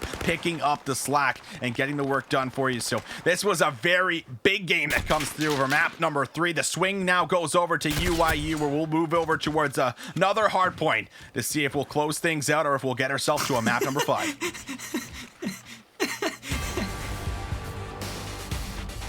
Well, it looks like Noisy is keeping good spirits there at the end of the round there, just going a little bit of up-down action right in front of the other opposite player. But when we talk about map number 4, it's going to be a Ramaza hardpoint, I believe. So getting into that Ramaza hardpoint, we saw the very close hardpoint on Gunrunner for map number 1, where it was the side of UIU who were able to come down from behind at the very end. The Search and Destroy goes the way, obviously, of 2011 Bruins. And then, of course, as we just saw there, a very, very dominant domination performance from the side of UIU, trying to go ahead and continue that dominant spree in towards the next hardpoint on Ramaza. If they're able to do so, they'll take the series 3-1 and face off against Triumph in the grand final. I almost, I don't want to be biased on the cast whatsoever, McCord Meal, but seeing the run that they've been able to do, I almost want to kind of see them get there as much as it is it is one hell of a story, well, without a doubt. It's a being able to Cinderella make a run story. like this, You always doing wanna root for the exactly what Cinderella Throne story. did, essentially, you know, that I've been kind of just throwing back to you on how that exact same storyline has almost played out series for series in the way it's all kind of went for. But ladies and gentlemen,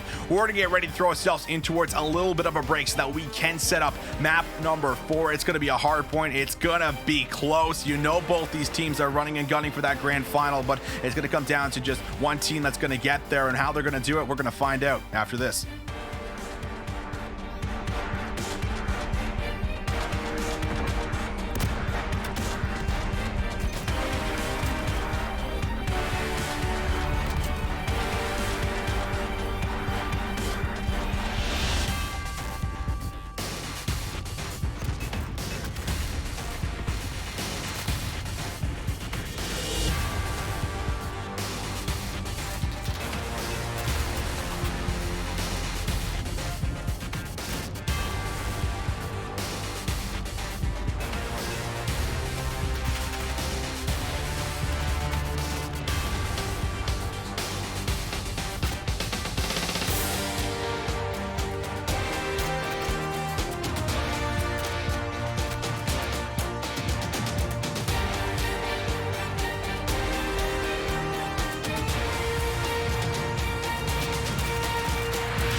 Welcome back, ladies and gentlemen. The third Challengers Cup presented by PS4. We are getting into what could be our very last map of this losers final, where if you are just tuning in, well, UIU currently up 2-1 over 2011 Bruins. And well, this has been one hell of a story for the side of UIU, where they've been able to run through this bottom bracket from losers round 1 now all the way to this losers final, where they're looking to put the final nail in the coffin so that they can get themselves a grand final up against Triumph. Well, UIU, again, we talked about it beforehand. You can never count them out no matter what they're doing. They had such a fantastic domination stretch there on St. Petrograd, and well, it speaks volumes. They didn't do too hot on that search and destroy when they played in the last series that we saw on our stream, but although they did come back a little bit and win that in 3-5 fashion. But, you know, when they switched to a respawn on St. Petrograd, they just looked like a completely different team. The 2011 Bruins looked fantastic on that gun runner, but they almost looked like they were clueless there on that domination. I mean that in the nicest way possible. It's not like they weren't going around the map and getting those nice kills. It just seemed like UIU was the more dominant team, the better team all the way through and through. Just from start to finish, they were able to flip spawns to the preferred side right off the rip, and then of course when they had the preferred spawn side, they didn't give it up once, and they kept just expanding their lead. It was exponential there at the end of the game, and well, UIU looking fantastic here after that domination. But going back into that Ramaza, or the Ramaza hardpoint factor here, you know, 2011 Bruins, we saw them do extremely well in that first series, and well, with those SMG players from the side of the 2011 Bruins and how Ramaza favors them and how they won that search and destroy on the same map, could be a very different story. We could very well be seeing a Game 5 after the hard point on Ramaza's finished. Yeah, I think the biggest takeaway from UIU when they did play that map the series before this was just simply how well they were doing on those rotations, and every single time they were a step ahead, every single time they were finding breaks. And you know, there's a point in time where both teams that are playing equally well, it's going to obviously come down to who's going to win out just that one extra gunfight, who's going to be able to take that 50-50. That makes the difference in a lot of this, and I imagine that's what this Ramaza hardpoint is going to come down to, simply because of how based off of what we've seen for both these teams. They look extremely even for the most part, except for the domination. That's really been the only blowout, but we'll see exactly if we'll get sent towards a map number 5 or if things will conclude for us in map number 4. But we're getting ready to break off, ladies and gentlemen. Here we go. One of the most chaotic maps when it comes to hardpoint, it's Ramaza, and I couldn't have asked for a better map for map number 4. TCM with a nade right off the rip. It's going to be trades back and forth, a very scrappy point number 1. But as you usually see, the team that spawns over towards P3 and over towards the barbershop holds down the majority of time, at least at the very beginning, on towards P1. Middle map going to take down Diamond Con, who's playing it towards the hill. The contest still there. UIU, though, with the rotational spawns over towards P2, but we won't have to worry about that for another 35 seconds or so. Won't have to worry about that yet, but Katani has himself a real big flank. I think there was a sound cue or there was some kind of information. Hollow does find the first one, but he does not know that there was another one right behind him. So Katani tries to play his life, but he is being locked down as Draza is going to be able to light up 2 with the assault rifle, and that's a big start for him. Diamond Con all the way in towards the back. He's playing for the spawns, and he's trying to play his life. TCM here to back him up as he's likely going to try and catch a couple of these players coming off of the rotation from construction, leading in towards our next one. There's one player in the hill right now that has to be dealt with, but TCM, he is not going to be able to deal with him. He gets taken down. Katani is there for backup. Diamond Con's down in the back, but the spawns do seem to be in favor at the moment for 2011 Bruins, but they do give over 36 points to UIU, which is a good amount of time to grab up P1. Now we'll see if they can actually find that successful break that we've been hyping up for them, as they've been finding it so many times before. We move into P2 right now.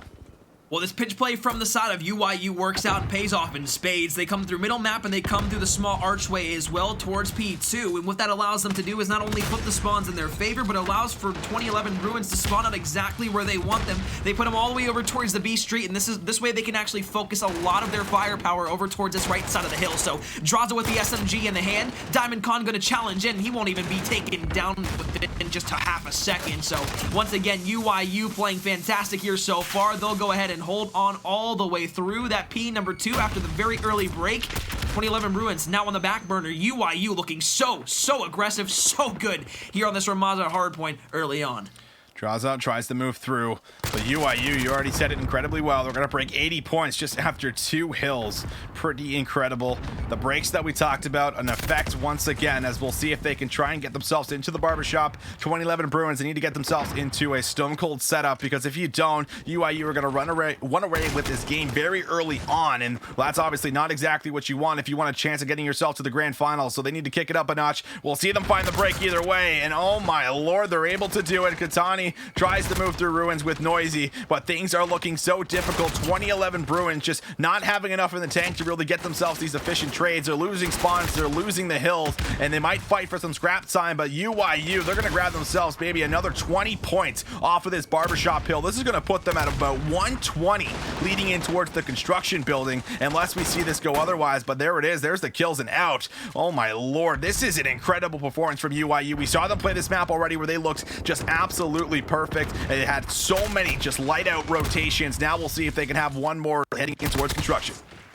I mean, if you want to be an optimist for whatever reason, I mean, like 2011 Bruins, the only reason that they might be happy with losing that hill to UIU, I mean, just that early, not really happy whatsoever, but I mean, just in general, losing that hill and losing those backside spawns is that you can potentially put them in a spawn trap, but with the kill feed still lighting up red, it really doesn't matter. Of course, they're going to get nice 15 to 20 seconds here without even a contest from the side of UIU, but now at 40, the contest comes through. TCM and Noisy take down a couple, and that will allow for the 2011 Bruins to at least hold on for a bit of time. Noisy finally gets that nice knife kill that he's been going for. We've seen it the last couple of times. Now he goes and gets 2. So there he is. He's been pulling it out a bunch of times, just trying to show it off. And, well, finally it pays off for him. And they get at least a lot of time here in the hill.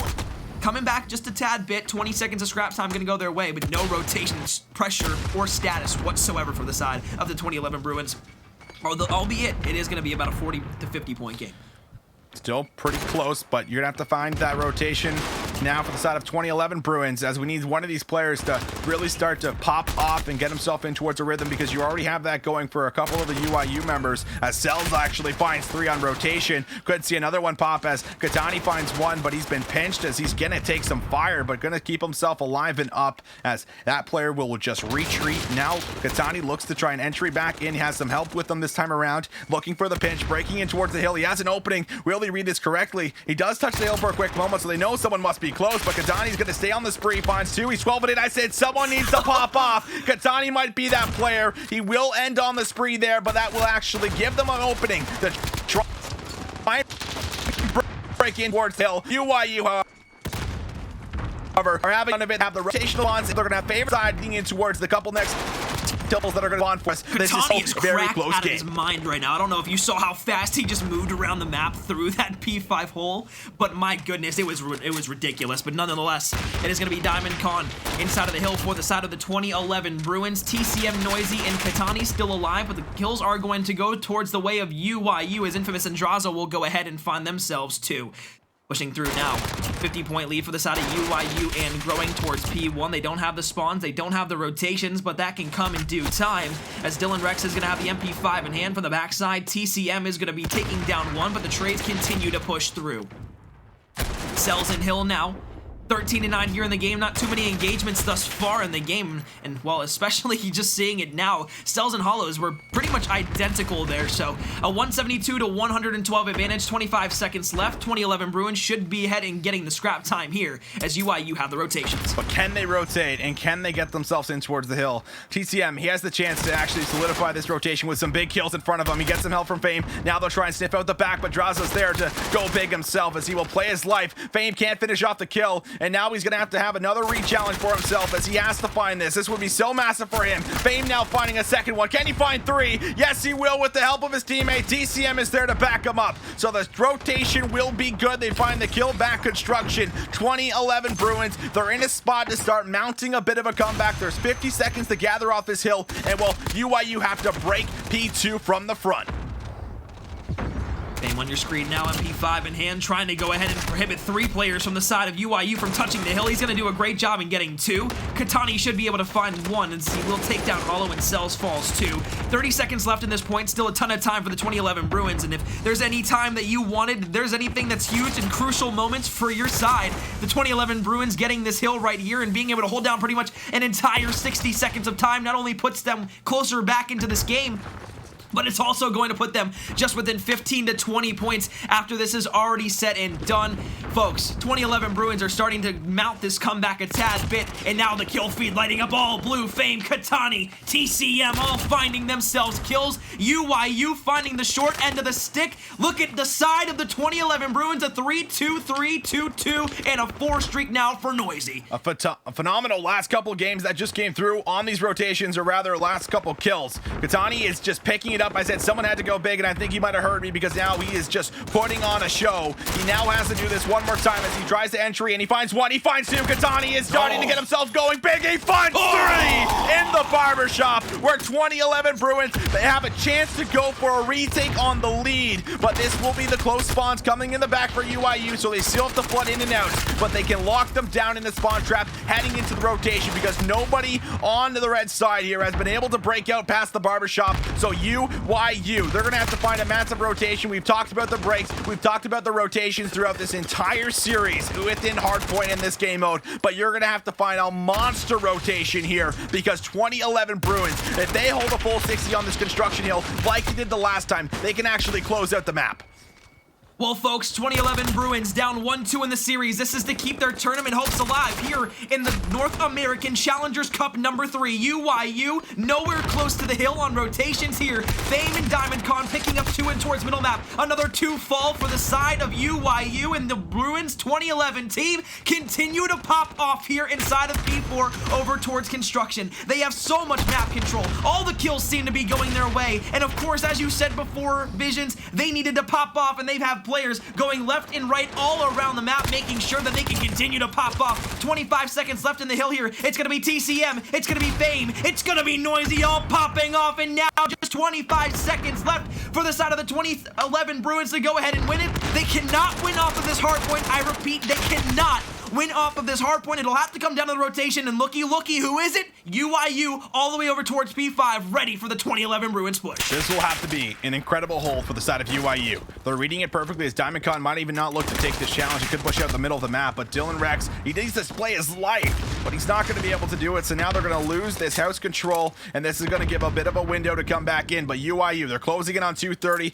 It's going to be 245 to 230. There it is. Katani is on 32 kills. He's been playing lights out, and he needs to go lights out once again. That's the first one down from Fame. They've broken towards the hill. Infamous is trying to contest, but it will not be good. They need a couple more points, and now UYU, they have to touch the hill, but it will not happen. The break is in. 2011 Bruins will not let this one slip away and will not let UYU close out map number 4. And well, we got a game 5. 2011 Bruins live to see another day rallying behind the absolute dominant performance that Katani was putting on at the end of that map. No one could stop him around the map. He was torching every single player he got into a gunfight with, finishes with 34 kills in that game. And well, Visions, I think what we have to say here is this is a very, very resilient 2011 Bruins team. And, well, UYU, they had the advantage there in that game. And then the 2011 Bruins, they came back on UYU, just as UYU did in the first hard point against them in this best-of-5 series. So, again, we saw the map number 1. UYU take them down in the kind of a reverse win there for themselves. The second map on Ramazo, we see the 2011 Bruins go ahead and take down the side of UYU in the search and destroy. The domination on St. Petrograd goes the way of UYU in spectacular fashion by, what, almost 70-80 points there in that domination. Now we go to this Ramaza hard point where we're within 15 points of one another at the very end of the game, where the 2011 Bruins are somehow able to come back after being down by what seemed like an insurmountable amount. So going into this game 5, I have absolutely no expectations for either of these two teams. I just expect a fantastic match for us, and as well for everybody watching at home as well, for the Challengers Cup number 3 Losers Finals. Wow, it's going to be Arklov Peak, game number 5. I said I wanted to see Arklov Peak. And well, we're going to get that, but actually, looks like we are getting a little bit of an update where there might be a replay on the end of that last map, as we're going to figure out exactly some more details on how that's going to play for you. Or just going to see, never mind, I'm actually just, I'm trolling you guys at the moment. We're going to get an instant replay of the last map for you. I was going to be like, what happened for you? I was like, damn, like, are they really not going to be able to get that closeout? What happened? What did I miss? But look at Katani, 32 and 19. He finds the rotation, and now he tries to move through the Ruins area with the help of his team. But this kill in the back, as Infamous needs to play his life, he doesn't do it correctly. So we take a slow-mo as we see Katani now find another one. The hip fire is there. The peeker's advantage comes out for him. The 2-piece from him and the 2-piece from Fame. Both of the duo come in towards the Ruins area, and they're able to just grab this and close this out. So big individual plays from your submachine gun players is what actually nets you the win at the end of that. It came down to the wire, but now we go in towards Search and Destroy, where UIU have lost their first Search and Destroy on stream. They did lose one very early on in towards the winners round number 1 up against Doug Sensor Martin, but now they need to try and redeem themselves. But this is going to be incredible because both teams have incredible snipers on each other's side, and this is going to be a sniper battle, I feel like, as we get in towards this one. Vision, I will say right now that, well, if you want to go ahead and be a challenger in the next Challenger Cup, you can go ahead and find yourself in the Challengers Cup next time we go ahead and find ourselves in the 4th one. You can sign up now at callofdutyleague.com/challengers. But Visions, to what you were saying beforehand with that instant replay, well, I will say, if I was the side of UIU, I might want to go ahead and find ourselves in a replay, because I might be wanting to test Katani for HGH or something like that, because that man was quite unstoppable there. Obviously, I'm just playing, but Katani, man, one of those guys who has been popping off all day long. And well, for the side of the 2011 Bruins, pairing him up with Fame, TCM, and the rest of the guys on that team, they've made this series absolutely spectacular. And to put us into Game 5 here on Arklov Peak, with the sniper potentially coming out from Cells and UIU, with how good they've been all day at Search and Destroy, I have no expectations, as I said before. Well, we're going to see it all unravel because there has to be a winner. There has to be someone that moves on. And, well, I promise you we'll be one of the two teams, but I have no idea on who to predict who it will be at the end of the day because UIU have looked solid in this game mode. They have won an Arklov Peak on stream. It was in 6-0 fashion very early on against, I believe it was Academy Atlanta FaZe, where they were just unable to actually match any of the pressure that UIU was just pouring on towards them. So we'll see if they can replicate some of the plays that were happening in that map in toward this one, where things are at the moment 0-0, but Katani will be able to try and move in. He finds some quick movement as he takes one off of the bomb site, followed by a kill in towards the back trench, but they have lost the bomb carrier. Katani is just going to move right in as he is just on fire. His movement's been good, just like it was at the end of that last hard point, but now with UIU only having draws on Infamous, this is just going to be a little bit of a wait out as we'll see them try and maneuver in. Shots go down, TCM finds it, and now it's a 1v4. Well, a lot of people were wondering if Katani was going to slow down the body shots at the end of the round. He takes down the final UIU player, and my goodness, Katani. He's going like Tommy Bahami. I mean, he's absolutely the best one on the map right now, no matter what anybody is saying. He is flying everywhere. He's getting every engagement to go his way, and he is playing lights out Call of Duty right now. It's clinical from the side of 2011 Bruins, but all rallying behind there onto Katani. A couple of players also getting a few kills in that round to help out, but my goodness, again, not slowing down one bit from that last game that we saw there on the Ramaza hardpoint. And folks, the 2011 Bruins take round number 1, UIU at the short end of the stick, now pushing over towards the A site. Well, so far today, we've taken away that North America still loves to play towards the A bomb site, and Dylan Rex and Draza, they both grabbed some early kills. And this is just basically the same story that we just saw, except now flipping sides as 2011 Bruins caught with 3 members left to try and hold some kind of a line of defense and stop the bomb from going down. But I don't imagine that will be the case, as there are so many members that should be able to find some efficient trades. Shots do go through as a player on the flank, but Draza says goodbye. Okay. He finds one. It's just one at least. DiamondCon tried to find a snap onto 2, but that was a submachine gun versus an AR, so maybe not as hype as I was making it, but Draza able to find a crucial kill nonetheless as he makes sure no one else gets taken down from behind. This is now going to be a 3v2, making things a lot more doable after another kill following through on towards TCM. Now you are in a 1v3. Fame has pulled off some incredible plays, but he will not have a chance at pulling one off here. UIU are going to respond quickly and bring things back to 1-1. Yeah, the second he missed that first snipe, the player to the right side there, just peeking up and over, just those jump shots there by Cells. That was pretty much a GG of that round. We haven't seen the sniper come out there from Cells just quite yet, though, which is a little bit interesting because this is one of those maps to where really a sniper can take over the map and in its entirety. So for Cells not to have the sniper out right off the rip here, it's a bit interesting. I'm a bit intrigued to see when he may pull that one out, but now knowing that Fame has the sniper out, maybe he'll go ahead and find it on the defensive side of things, but here so far, Katani on screen now, just pushing out with the smoke. He's just going to be sprinting straight up and through the trench side over into the UIU players. Oh my god, Katani's ran right by one, and Draza's going to be able to get that sound cue. That was an interesting interaction. I was waiting how that was going to play out.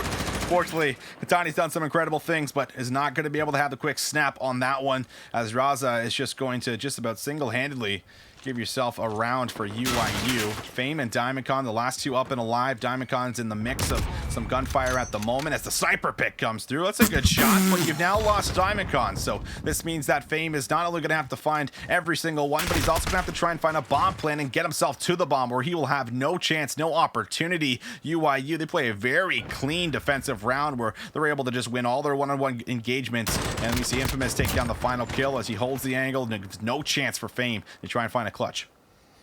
Again, we talk about not wanting to be biased at all, but I really wanted to see Fame just hit that snipe real quick. Like, obviously, I don't care if he wins the round or not, but if he would have hit that snipe there to the left, that would have been absolutely ridiculous, to add on to the snipe he hit over towards the bomb site as well over by A. So, again, as we said, There's going to be the side of the 2011 Bruins who do fall once again in that round. UIU looking spectacular here so far in the Arklov Peak Search and Destroy. 2-1 up, but a lot of great takeaways from a lot of the rounds that they've been winning so far. Katani at 2-2, everybody else on the 2011 Bruins at 2-2, except for Noisy at 0-3, but I'd expect him to turn it up here just a bit in these next coming rounds. However, it will be a first pick once again for the side of UIU. The push over towards the A site now commencing. It is going to be Draza and Infamous getting aggressive towards the trench cut. Trades are in. Infamous able to grab his teammates back as we see another trade come through. Dylan Rex finds Noisy. Noisy finds Infamous. This is going to leave us in a 3v2. And well, I just want to say this is about how every single round has went down. It's either a 3v2, 4v2, but we'll see Cells try and get something done. He has the bomb.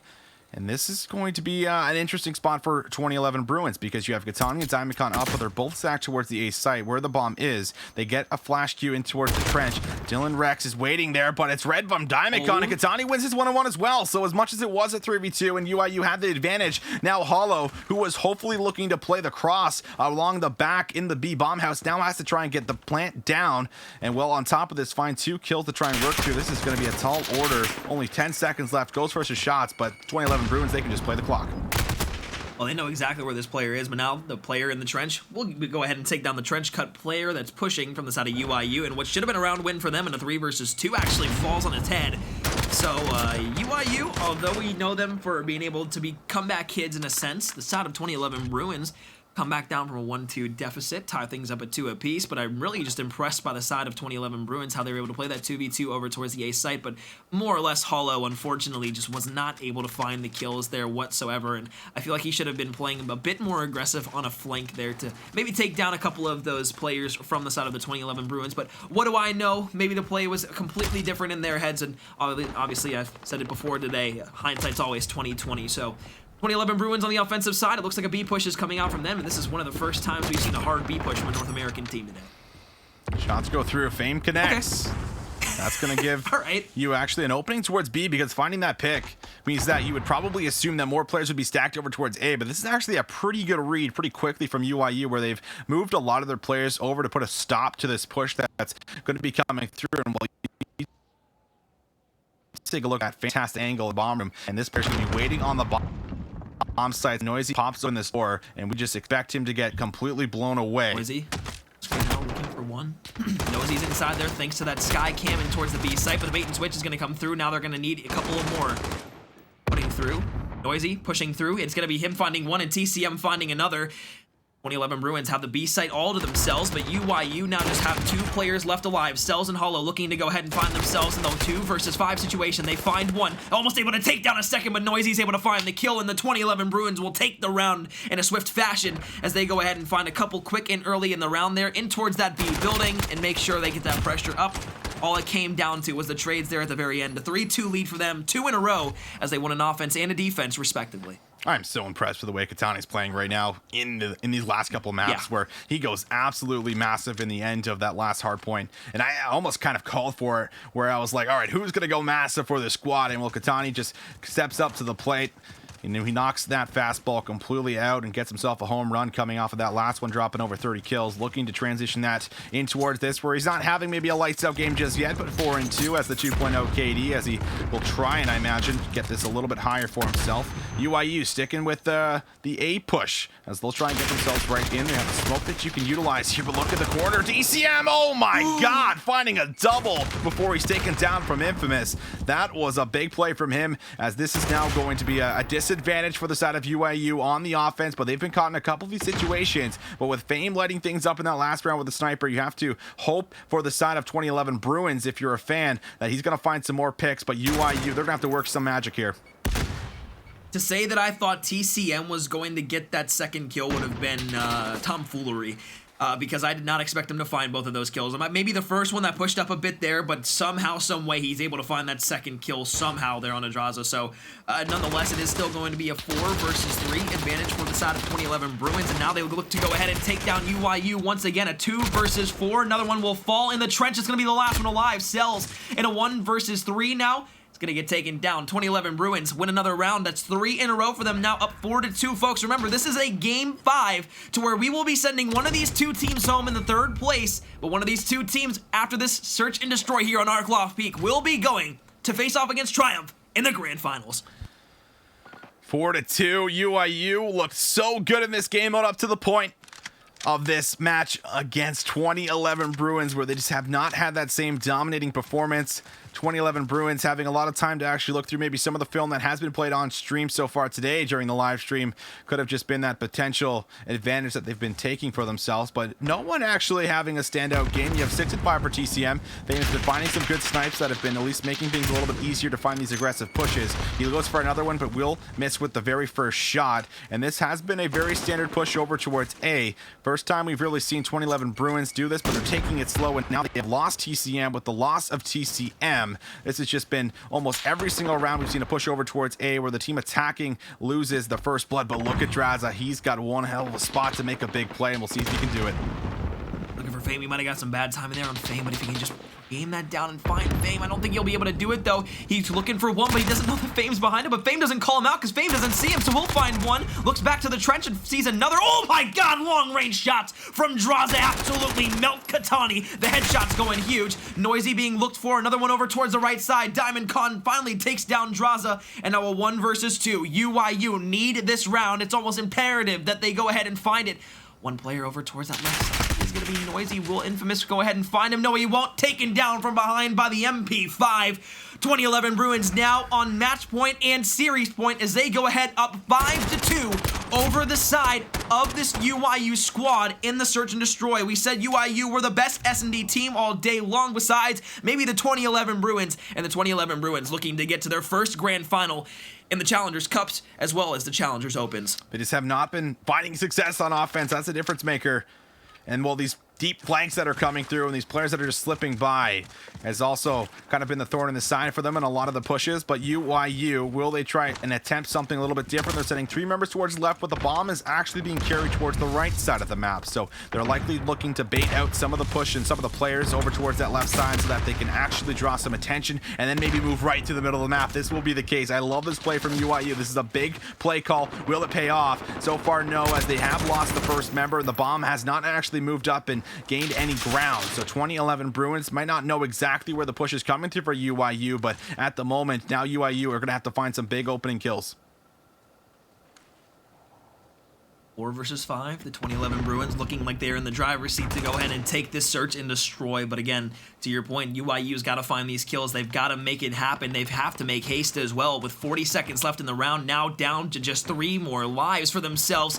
It's all going to come down to this. Draza looking to rotate back over, but I'm pretty sure he was spotted, and his teammate is over to the left as well. At least they'll have 2 players to go ahead and make a push here, but Fame up top with the sniper takes down Draza. Doesn't even get a chance to peek out for a second. The bomb will go down. Fame just looking once again over to the right side. He'll find another. Can he go ahead and find the one on the bomb? No, his teammate will find him. That's going to be a GG here in the loser semifinals. The 2011 Bruins go ahead and win the Search and Destroy 6-2, and they'll be facing off against Triumph in our grand finals for the North American Challengers Cup number 3.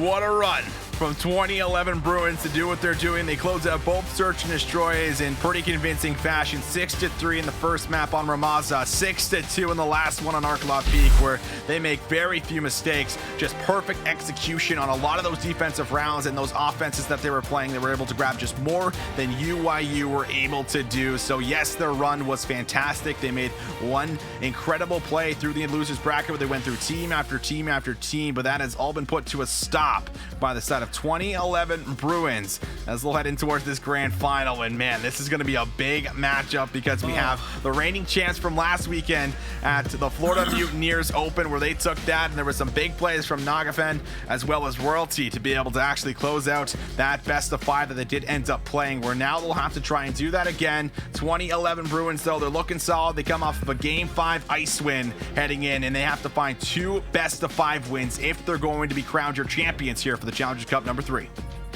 Well, Triumph actually took down 2011 Bruins in the winners finals, so this is a matchup that the side of 2011 Bruins are going to be extremely familiar with, and hopefully they've learned from their mistakes over the last series that they played against the side of Triumph. And well, Triumph isn't really going to have much to learn from. All they're going to do is they're going to go out there and they're going to try and play the same game that they played against the 2011 Bruins the first time, but it kind of puts them at a disadvantage in a sense, because now that the 2011 Bruins have lost to them, they can come back out and say, okay, this is what we did the first time, this is what we can do now in order to change things up and make it go our way.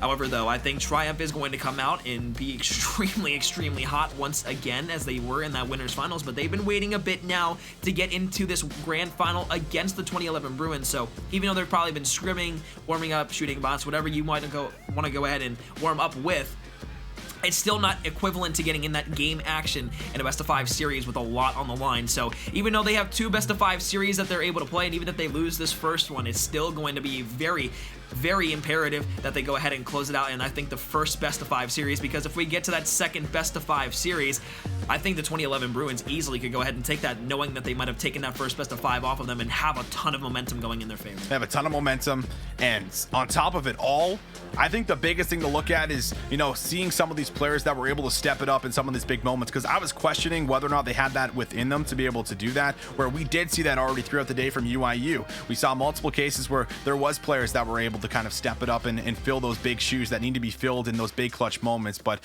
when you're looking at this squad from the side of 2011 Bruins, I mean, you have a lot of history. You have Diamond Con, who's been playing for such a long time, been trying to find that breakthrough. I've gotten a chance to cast over him, through both Toronto Ultra Northern Rivals 1 and 2, and he's had a first place finish where he was with some of the members from EG last year, with Exotic, Gunjar, and Royalty himself. But now he actually goes up against one of his Canadian friends to see exactly if he can take down Royalty and deny them back-to-back championships. But there is some incredible things, and we do take a look at Triumph as a whole. This team has been flawless. They've been great. They look like they've made adjustments, and well, you can see the team profile right here, that 5-man roster with just complete stack talent.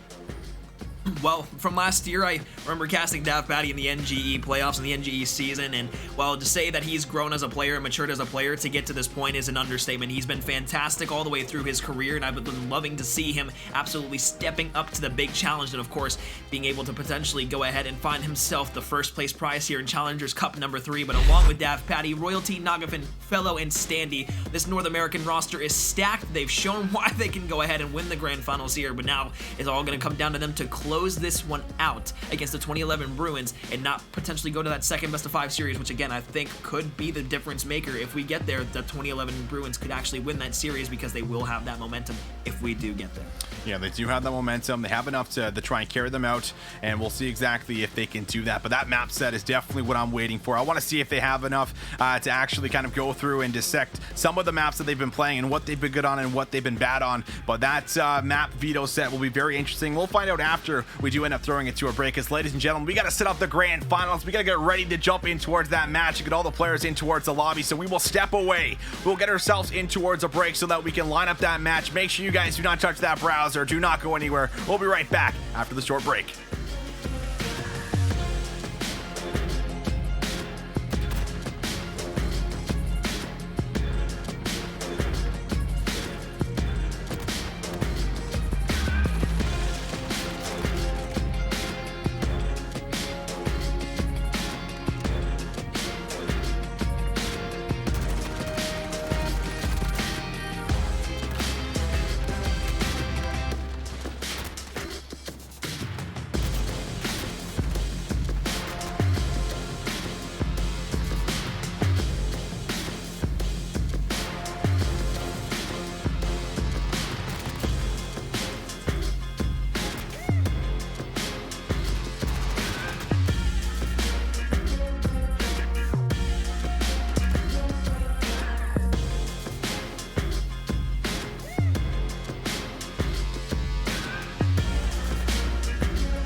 Welcome back, ladies and gentlemen, to the third Challengers Cup presented by PS4. My name is Visions, joined with me, McCormiel, as we get in towards this one. It's going to be very intense, Alex. We've seen a lot of fantastic maps, seen a lot of fantastic series, and well, in towards our grand final. That's what's going to be up next. It's all down to two more teams. The 2011 Bruins up against Triumph. You can see it in that final there, but there was a lot to break down before we even got there. A couple teams I think notable of mentioning is that we had the UIU squad make one heck of a run through the losers bracket that we kind of touched on, Alex, and they had unfortunately fell short in that last series in a game number 5, but definitely something that you can talk about here because they were able to take away a great run after dropping out in that winners round 1.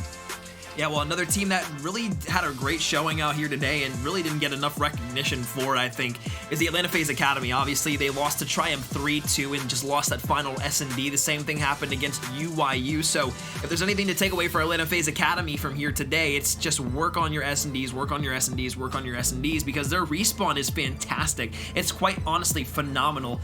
All they got to do is just focus on clutching up those last S&Ds and such like that. But again, a team that very easily could have made it to the losers or maybe even grand finals. But now we're going to go ahead and take a look at the European bracket inside of things for Challengers Cup number 3. Team War comes away with a win over No Train Hard in the grand finals, but again, the same type of thing happens here that we see. We see, of course, Singularity make a great losers bracket run after losers round 2, and then again, ultimately 0-3'd by No Train Hard. But, you know, the rematch of that winners finals goes to 1-3. No Train Hard, they look like they could go ahead and potentially upset Team War, but, I mean, Visions, as we saw Team War come back for some pretty improbable rounds there against No Train Hard in order to win that series in a 3-1 fashion. Yeah, and this one very interesting because Singularity, you know, they lose in towards that semifinals in the winners bracket where they're knocked down 3-1, and then they go up against that rematch where you had already hit on. It just seemed like they were able to roll through them, and adding Gizmo towards this roster has not paid out for them just yet, where they were finishing at least top 2 and first for a good majority of the year, and then coming over towards North America, also showing a bit of their dominance. But Team War, they seem to be on form. They've been in EU. They didn't go over towards NA when the side of Singularity did, and since then they've been able to kind of just dictate the pacing throughout the entire European scene. But we also had one more region that had some action as we head over towards Asia Pacific, and well, this one we only got to see the grand finals in, but there's definitely a lot to talk about because we had Throne, who were able to grab themselves a pickup squad. They were added Beastin towards the roster, who was dropped from Mindfreak, where Mindfreak added Limax towards the team, and then they made that incredible run. You can see it, knocked out from Pride in the very first round, but they ran through every single team, where they then beat Pride in a best of 5 in the rematch, played Mindfreak, beat them in a best of 5, but unfortunately just did not have enough in the tank to try and take down the juggernauts of the region, Renegades, who have now found 8 championships in a row throughout that Asia Pacific region. So they have been online, they have been fantastic, and well, they've just seen every single finals appearance throughout the year. Well, also, I want to talk about them one more time as well. For Renegades, exactly. You know, they haven't really... When we're talking about LAN placings, when we were playing on LAN a little bit earlier in the season, the first Minnesota Open event, they actually took home 5th place in that Minnesota event, that Minnesota Open, for the first event of the year. So they were actually the only team from the APAC region to place anywhere inside of any of the LAN events that we've had so far here throughout the Modern Warfare season. But online, once again, they are just a different animal. They completely dominate everything in every sense of the APAC region that you can think of, and well, there's a reason that they've won 8 straight, what you said before, Visions, you know, winning 13 out of the 15 online events in the APAC region. They're just on a tear. Yep, they absolutely are. This is for some of the 5 best players within that region on one squad. I mean, a lot of those players also coming from Mindfreak, who, you know, it's almost interesting to see Mindfreak not actually kind of dictating all the wins within that region, because they've been doing it historically for such a long time throughout the last couple titles within Call of Duty, but now not able to get it done despite adding Limax. And Limax actually had a pretty good performance. I think he had about a 1.2 KD, and kind of on the opposite side, I'm pretty sure Beastin had like a 1.8 KD, or sorry, 0.8 KD. KD, where he had actually underperformed against his former squad, but still his teammates were able to kind of pull through on that one. That pickup squad beating Mindfreak might have been just a little bit of a slap to the face for them, but nonetheless, that's how that region had went down. But ladies and gentlemen, we are now here for the grand finals, where we get to start talking about some of the maps that we have coming up for us. And well, heading in towards this grand finals in particular, we've seen just great, phenomenal play from Triumph, where they were the winners coming off of the Florida Mutineers Open. They're carrying that momentum, carrying all of that built up confidence that they've now gathered for themselves in towards this grand finals, where they have looked fantastic. They've also now beat the 2011 Bruins. But we kind of did some research, during the break, and as a Canadian, unfortunately, maybe I don't follow hockey as much as I could, but in 2011, Bruins did actually take the Stanley Cup, and now we'll see exactly if they can kind of replicate what happened in 2011 and take the championship here within the Challengers Cup number 3.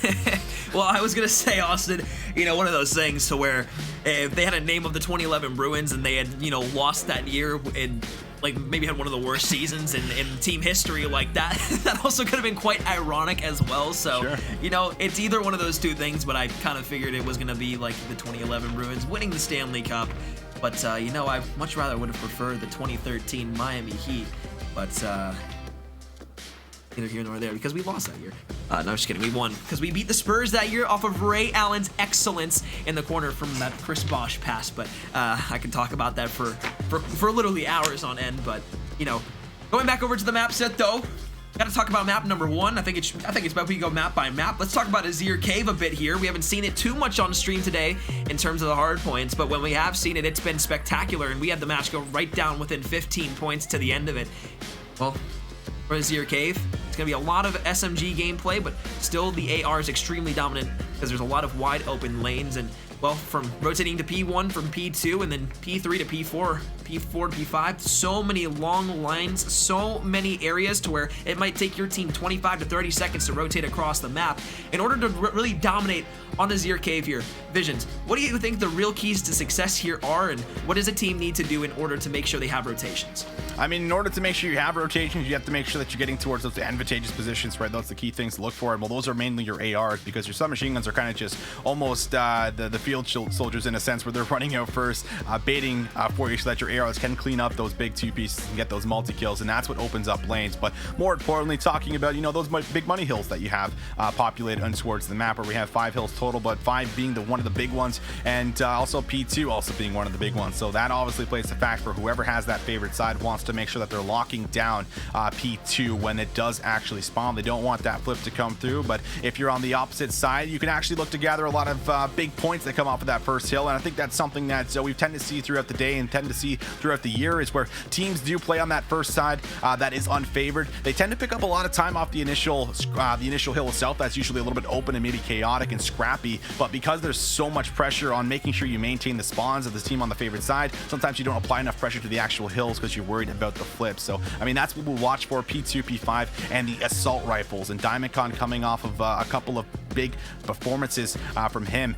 That's one of the players I think we'll have to keep our eyes on for as far as getting the job done on this map. Well, I know I wanted to say we should go map by map, but I also want to kind of segue us into a different question as well. So for folks, if you're wondering what the series the series maps are going to look like, it's going to be Azir Cave, then Arkloff Peak, Hackney Yard, and of course, if we go the distance to game number 5, it will be St. Petrograd. But Visions, I kind of want to ask you a question here. Because I mean, we've seen so many great former pro players here in this amateur cup today. Which former pros are on your tier list that are pretty much next to get signed by one of these pro teams, either as a sub or a full-time starter? For me, I actually think it's kind of mind-blowing that Royalty is not on a starting CDL lineup, let alone like on the bench of one of the CDL lineups. So for me, I have Royalty, Exotic, Parasite, and Nasty as some of the players. I mean, Nasty was actually supposed to be on the Royal Ravens, but he had some visa issues as far as actually getting on towards that squad itself. But that's one player that could potentially get up towards that. Parasite's been throwing her in and out of the scene. I mean, he was in the CWL last year where he finally got a big chance, but there's obviously a lot to talk about behind that name. But himself as an actual player, as far as actually what he's been doing, he is one of the top performing amateur players within this game. I think he's ranked 6th or 7th within pro points. That might now get knocked down a peg, considering Parasite doesn't even actually make it in towards today. So as ironic as it might be for as far as how I say he is maybe one of the players that is next up, he does underperform where they don't even make it towards top 8. But to be fair, we did line these up yesterday, so unfortunate from him. But Exotic World Royalty. These two have also been a duo from last year when they played on EG,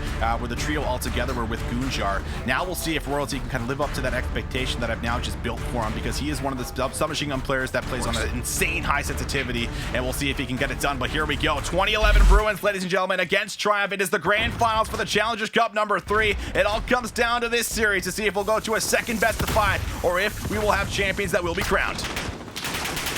A showdown for North America, and it all starts here on Azir Cave. 2011 Bruins are going to be hopping in the hill here first. It's going to be Noisy getting a couple, as well as Diamond Con. But looking for the side of Triumph, it is going to be Felony, Royalty, and Nagafin finding themselves a few kills in the mix. So the 2011 Bruins, they're going to try and rotate and wrap back around to try and maybe get into P2 spawns. But yeah, it will be interesting for us, as again, you have to try and push through if you are going to be the side of 2011 Bruins. They try and get themselves right in towards yellow, but it's just immediately shut down as Felony, Standy, as well as Down Patty able to all grab themselves a couple of one-on-one wins. And 2011 Bruins now going to throw their bodies on towards the hill as Diamond Gun grabs 2, but unfortunately also throws away his life as he will fall to his death. Fame will make sure no one's soaking up time, but Standy on the other hand has something else to say about that as he moves in. There's 10 seconds up for grabs. Not that it's going to make too big of a difference, but Triumph grabbing the majority of the points off of P1, now leading in towards P2. If they can get themselves into a good line of defense here and a good setup heading in towards this rotation, they're going to be on track to pulling away with a big lead. We'll see if they can do that as it's 16 to 22. As populates Noisy has a chance to go all the way towards the back as he is going to gun it, and he has a chance to win this one-on-one. If he does, it would be so big, but he does not. He gets shut down, and Nagafin is there to do it. well, somehow, some way, this entire day, Nagafin has been absolutely frying with the submachine gun. Doesn't matter what map he's on, and winning extremely big gunfights, as you see there on that rotation over from P number 5 to try and get those P2 spawns. But still 30 seconds left here on this artillery hill, as it is going to be the side of Triumph who continue to hold this one down. Middle map is held down by the 2011 Bruins, and while just taking a look at both of these two rosters, it's not a shock that these guys are here in our grand finals here for the North American region. The 2011 Bruins not having a hot start that they might have wanted to, but Triumph doing great good so far, as we'll see Triumph now try and rotate towards the soccer field. This will be off the back end of your ARs, trying to push through the cliff path. Not going to be easy by any means, but a big one-on-one. Katani kind of prematurely hits that and doesn't wait and play his life. Fame follows up, as well as Diamond Con with the assault rifles on the opposite side to win their big gunfights. And now this is a big time for 2011 Bruins to start to get themselves in towards the game and start to mount back this comeback lead. They have 35 points towards their name. They're slaying and roaming around the hill as Diamond Con now pieces together another one. He's 9-5. He's on a 3 spree. He's heating up for himself, and this is what you needed. There's 30 seconds left on this hill, and well, if you grab this for 2011 Bruins, you're going to be right back in the game. Well, we talked about Fame all day long. We had the player card for him a bit earlier as well. And well, at 10-6 here, 18 seconds in the hill, Lowy loses that gunfight there to a couple of Triumph players. His teammates are there, and notably Katani picking up the 2-piece right there as well. 8-8 here inside of the game for him so far on a 2 spree. Picks up the AR to go along with it. So even though the side of Triumph had a great start to the game, the 2011 Bruins have brought this thing right back to exactly even against the side of Triumph. But the rotations over towards P4 go the way of red. The kill feed goes that way as well. Nagafin, man, this is also another player that you could also make an argument for being on an actual CDL roster or on a bench. And well, he's only 8-9, but he does some of the dirty work that gets unnoticed off camera. We'll see if that will also play a factor in towards the hard point as this has gotten closer and closer. Diamond Con, he's lighting things up. On 3-piece from him as he is just finding kill after kill. He's been the difference maker so far. He's the main reason 2011 Bruins have been able to make the comeback that they're doing. But now we'll go on board here with Noisy as he's going to have himself a big flank. He finds one. He's going to now throw his body on the hill. There's 20 seconds to gather. This will give 2011 Bruins the lead, but more importantly enough, Triumph are going to have the rotation. They're now set up in the cave. They're set up along the map, and they're going to halt that player that tries to push through the cliff path by himself, which was Diamond Con, to try and make the big play. Now you have to look to Noisy, TCN, to try and find these big kills so they can push through for spawns. Noisy with 2 there, but you guys get taken down from the back. However, Katani will be in getting those scrap points from P4. P5, though, again, to your point, is going to be being held down by Triumph. So even though the side of 2011 Bruins now have an opportunity to push up through the cave, it's going to be interesting to see where they actually end up pushing all the way from. Oh my goodness, Fame almost turns and burns there onto Standy, but he'll find the kill. Noisy with the trade, however, still pretty much all red in the kill feed. Noisy will fall as Triumph is very, very, very clean knit in here inside of P number 5. So as they continue to push up through the map, it is going to be 2011 Bruins trying to make this push, trying to make this break, but still not going to be able to happen. 25 seconds left. Should all go towards the side of Triumph and Royalty with that gun out, with that secondary out, I believe. That is going to be the M19, but he's got in the hands right there. He shouldn't be able to die here. He should just be able to push up through the map with the rest of his team watching over him, and that's exactly what he'll do. Triumph, they hold down pretty much the full 60 towards P number 5. Rotations back in towards the middle, though, for the 2011 Bruins. It'll be interesting, though, to see what happens now, because if you look on your mini-map, the 2011 Bruins can still push and try to find the spawns here over towards P number 2. We'll see if they can continue to keep this up as we do go through the resets. Royalty ends on a 5 freeze, 13-10, but he has already 90 seconds for himself in towards the hill. And well, you only have 136 total, so he's been a big factor in doing some of that objective work for the squad. As 5 members will go down, Felony's going to bring out the boxing gloves, and he's going to knock out TCM and send him back towards the spawn. As we'll see 2011 Bruins now have to rally together for a big push in towards P1. There's 30 seconds to gather. Felony goes for an Ego Challenge. It pays off in his favor. Looks for the second Challenge as he goes out. Katani, though, just kind of bobbing and weaving back and forth behind the cover as Felony opens the doors and says hello. There's 20 seconds to gather. He's watching over Royalty so well. Katani just doesn't have the confidence to actually try and push out for this as the shots are just not there for him. Now Felony looks to reflank the cave as while all that's happening, 2011 Bruins have actually been able to bust open the doors in the back. They have the close spawns, and now they need to set themselves up with some big gunfight wins so they can find a full 60 on P2. Well, here's the thing. They might have just gotten themselves the P2 spawns, but one Triumph's been able to break pretty much every setup that the 2011 Bruins have had, as well as now the Triumph roster has about a 60 to 70 point lead over the side of the 2011 Bruins. So no matter which way you look at it, Triumph has been playing fantastic. And again, to your point, they need to get this full 60 seconds here, but as the players continue to fall for the 2011 Bruins, as Triumph continues to push forward, they're just winning gunfights. They have no business challenging, but somehow it is going to be Fame who now takes down one there. Royalty pops over the side, but he takes down a teammate in the process in Katani, and he's one of those players that had to turn up there in the Ramaza hardpoint that last series in order for the 2011 Bruins to go ahead and find that win. Katani, though, will go ahead and find himself a gunfight, finds a second one as well, could go for the third on the right side, knows the player's there. Nagafin will fall. TCM helps out with his teammate there. They'll go ahead and find the scrap time, but still down by 60 points. Triumph on the rotations. Player number 4 in Fame, huge here on the rotation to try and find a pick. You have to find some big kills. That's a good start. TCM finds one, but he's got a couple of players right behind him on his tail. He turns, almost able to grab Nagafin as one more bullet likely would have gotten the job done, but he will win that crucial one-on-one gunfight as Standy also able to find one on rotation, and now no one's on top of the hill. 2011 Bruins take a lot of 1v1 gunfights, but none of them really swinging in their favor, so Triumph now able to get themselves on top of the hill. Laying down will be Standy as he hopes to God that everybody around him is able to slay out, but he is out in the open. He gets taken down. Good shots come through for TCM. We have a big difference here, just about 70 points roughly, give or take. Diamondcon up top broken. There's a good 30 points that you can grab for this, and you are going to need it because there's not too many more airs that you can afford to take or actually take for yourself, because you can just see a big scrap time go over towards Triumph, and if they're able to grab this, then they make that rotation over where a couple of their members are already set up. They'll be in such a great spot to get themselves closer and closer to that 250 mark, but all of these blue members, they want to fight for this 10 seconds, so nobody is going to be in towards that cave at the moment, and they're going to have a late rotation.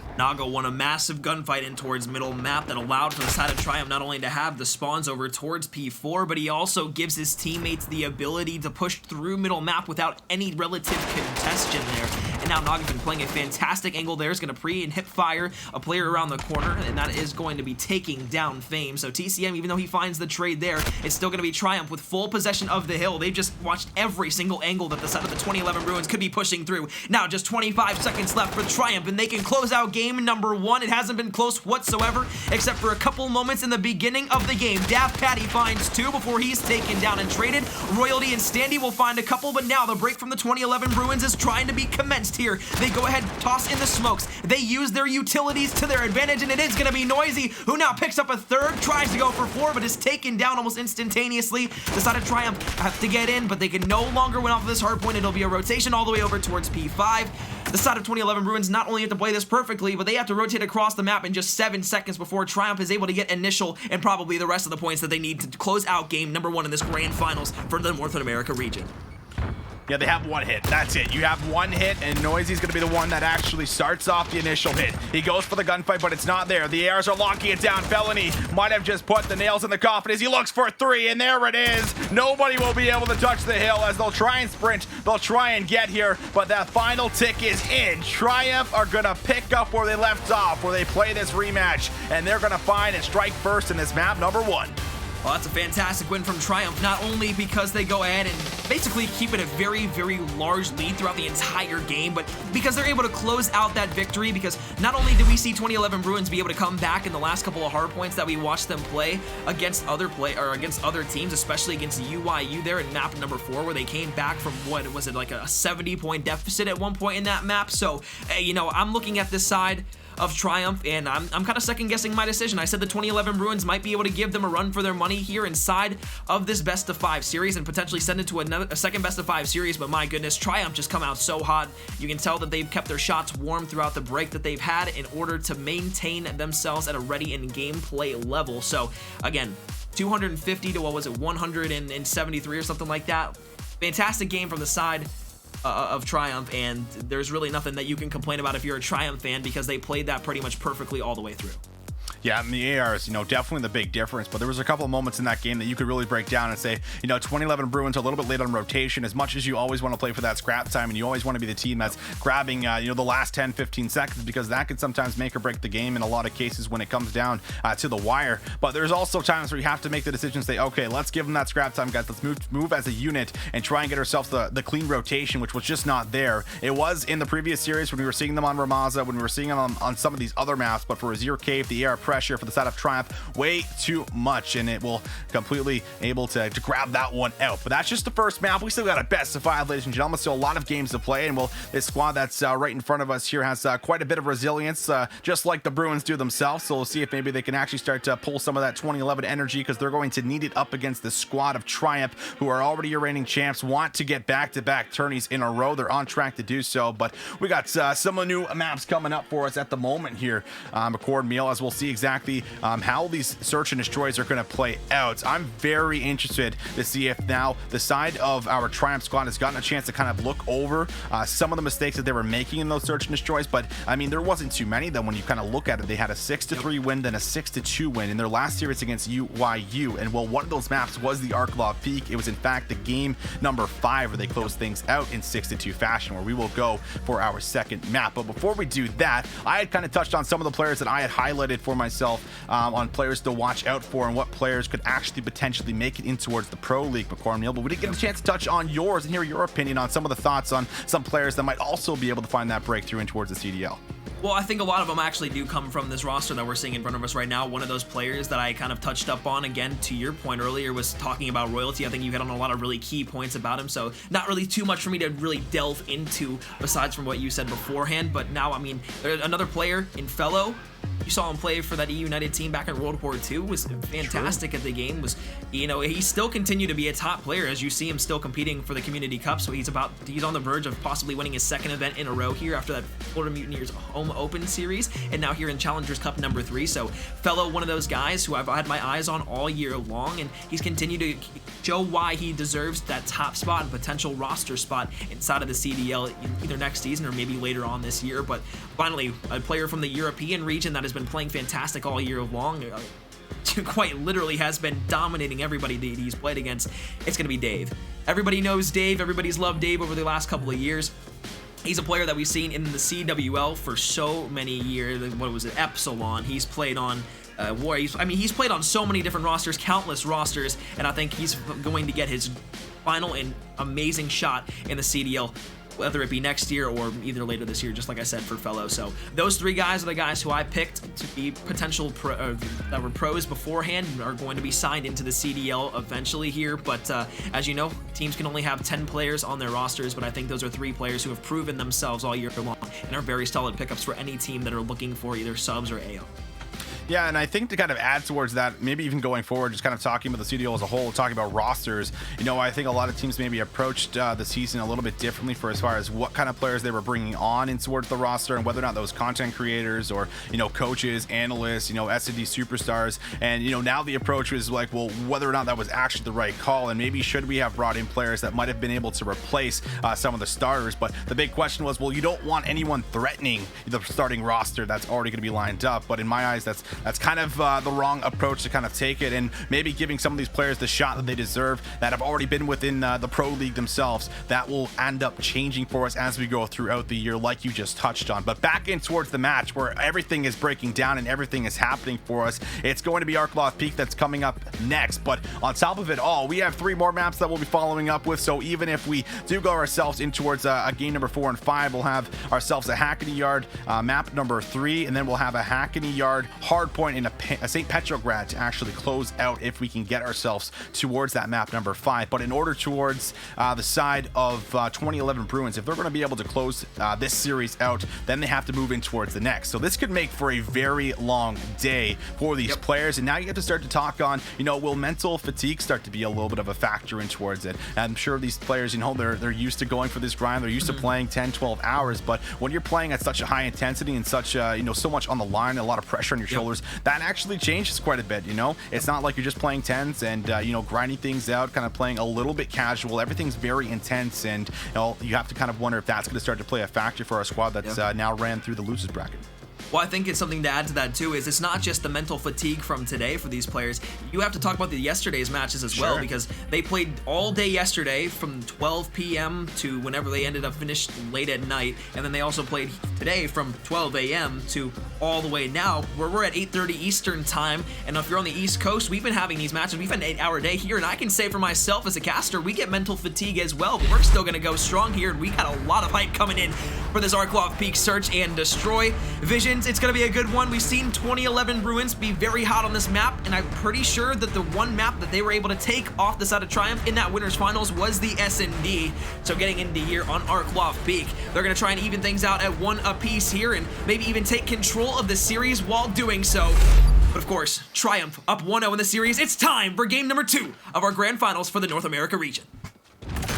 Offensive first for the Triumph squad, as they might look to make a fast hit right through A. Fame, though, is going to keep that sniper hot, just like he was doing in the last series, and he opens up with the first kill. Noisy with a quick snap out of Felony, who's not able to get himself a good position to find some shots, and already 2011 Bruins going to find 2 opening picks. Triumph is now going to come to a little bit of a stop, and they're going to wait for someone to potentially over peak so that they can start working this A-bomb site once again.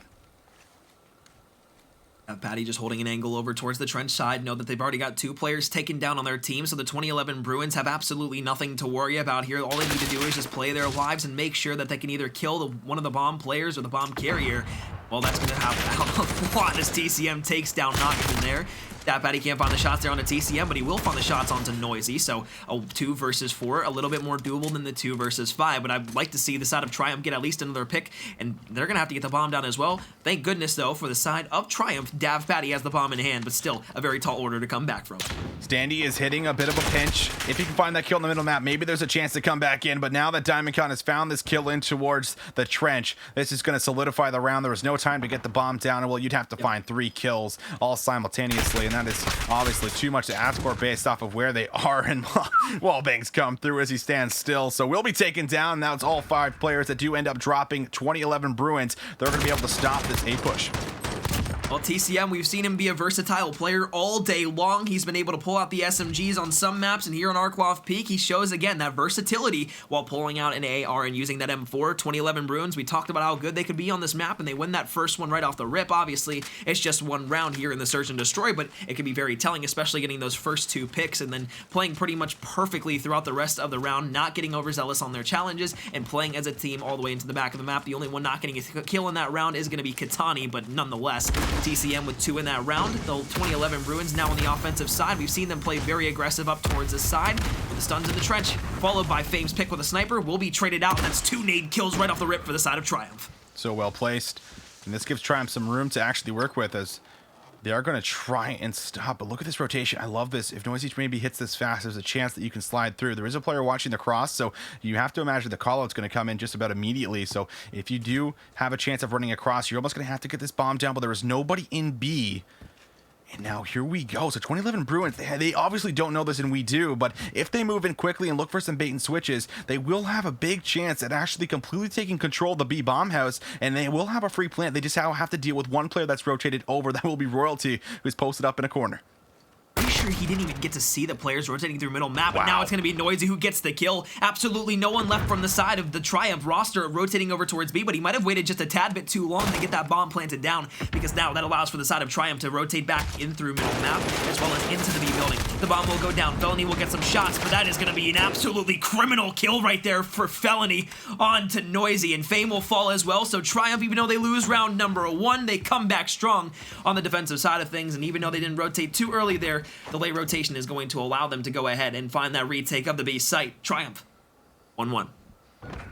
Big shot call to move through the middle of the map. It's not like it was necessarily swift or very fast rotation over, but it was just perfectly timed to be able to come in towards the site and just catch them off guard. And well, Royalty was the only one that was locking it down, but I believe he had an AR in his hands when he took that one-on-one gunfight with Noisy, who was just outside the window, and him finding that snap was the difference maker on whether or not they would have control in that site, because Royalty finds that kill, he runs away, plays his life, and things become a lot more difficult to try and get in, but that's not the case. Noisy opens things up. They find themselves now 1-1 as we'll go back on board with Triumph to see what their next plan of attack will be. For as far as this offense, they're going to stick with A, and well, just about every single North American team that we viewed today on stream has always favored this A bomb site, not favoring B, despite seeing how some teams have now actually adapted over due to that time change I touched on a lot earlier on in the broadcast. As Royalty's got a one-on-one, he has found Noisy, he won't be able to find two, but DiamondCon has been able to respond. In 2011 Bruins, well, they are going to be down a man as the bomb is going to be planted for Triumph.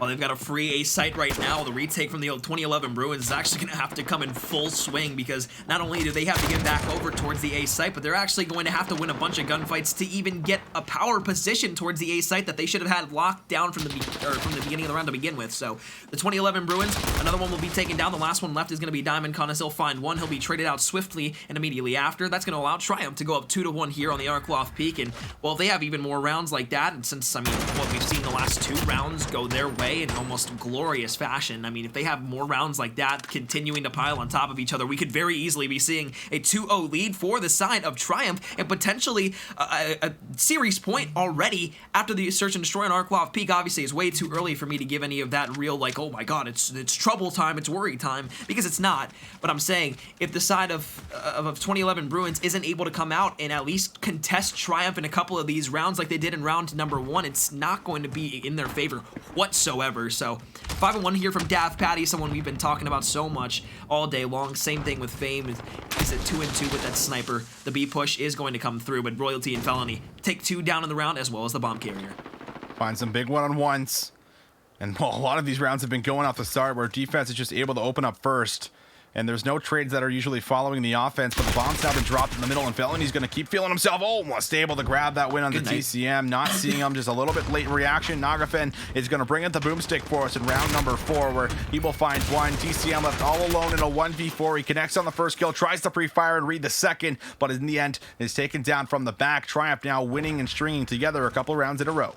Well, that's just great team play there from the side of Triumph. They know they have one person left alive on the side of 2011 Bruins. They basically contain and corral through around the entire map to make sure everybody has at least one angle watched around where they knew the last spot was for TCM, especially when he gets that kill in middle map. All the rest of the 3 teammates alive for the side of Triumph know exactly where they need to play. They know exactly where they need to push from. And again, 3 rounds in a row for the side of Triumph. This is looking scary so far. And as I said, even though it's not time to worry for the side of 2011 Bruins yet, you lose one more round here. You go down 4-1. The side of Triumph win 1 round, and they're at match point already. Danny, he finds first blood onto TCM. And this is the first time we've really seen the offense start to open up. An MP5 towards the statue. Continuing to push up just a bit more. For this L push over towards that left side.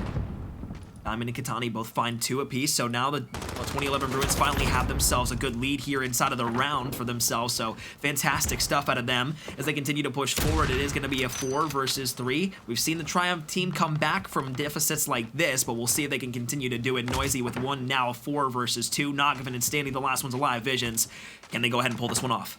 See if they can. Nogafin and Standy. Sniper in hand. Standy finds 1 onto Noisy.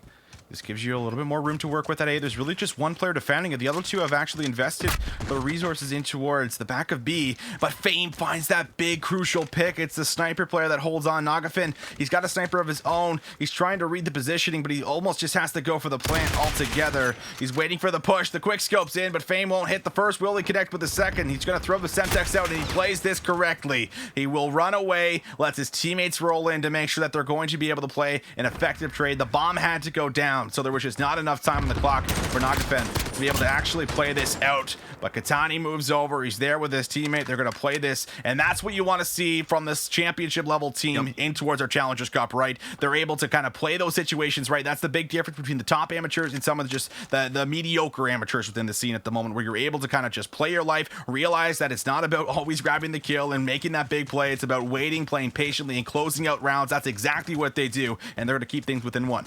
That's absolutely right. Again, clinical search and destroy there. That's how you play time at the end of a round. And the only way Nogafin even comes close to winning that is if he finds that first kill there onto Fame with that sniper, and then is able to get that bomb planted before the other 2 players on the side of 2011 Bruins are able to recuperate and retake that B site, or at least try for that retake. Laying down over towards that left rocket is going to be 1 player from the side of Triumph. Fame just looking helplessly with the sniper, trying to find that first pick, but they're going to be able to find any players pushing out.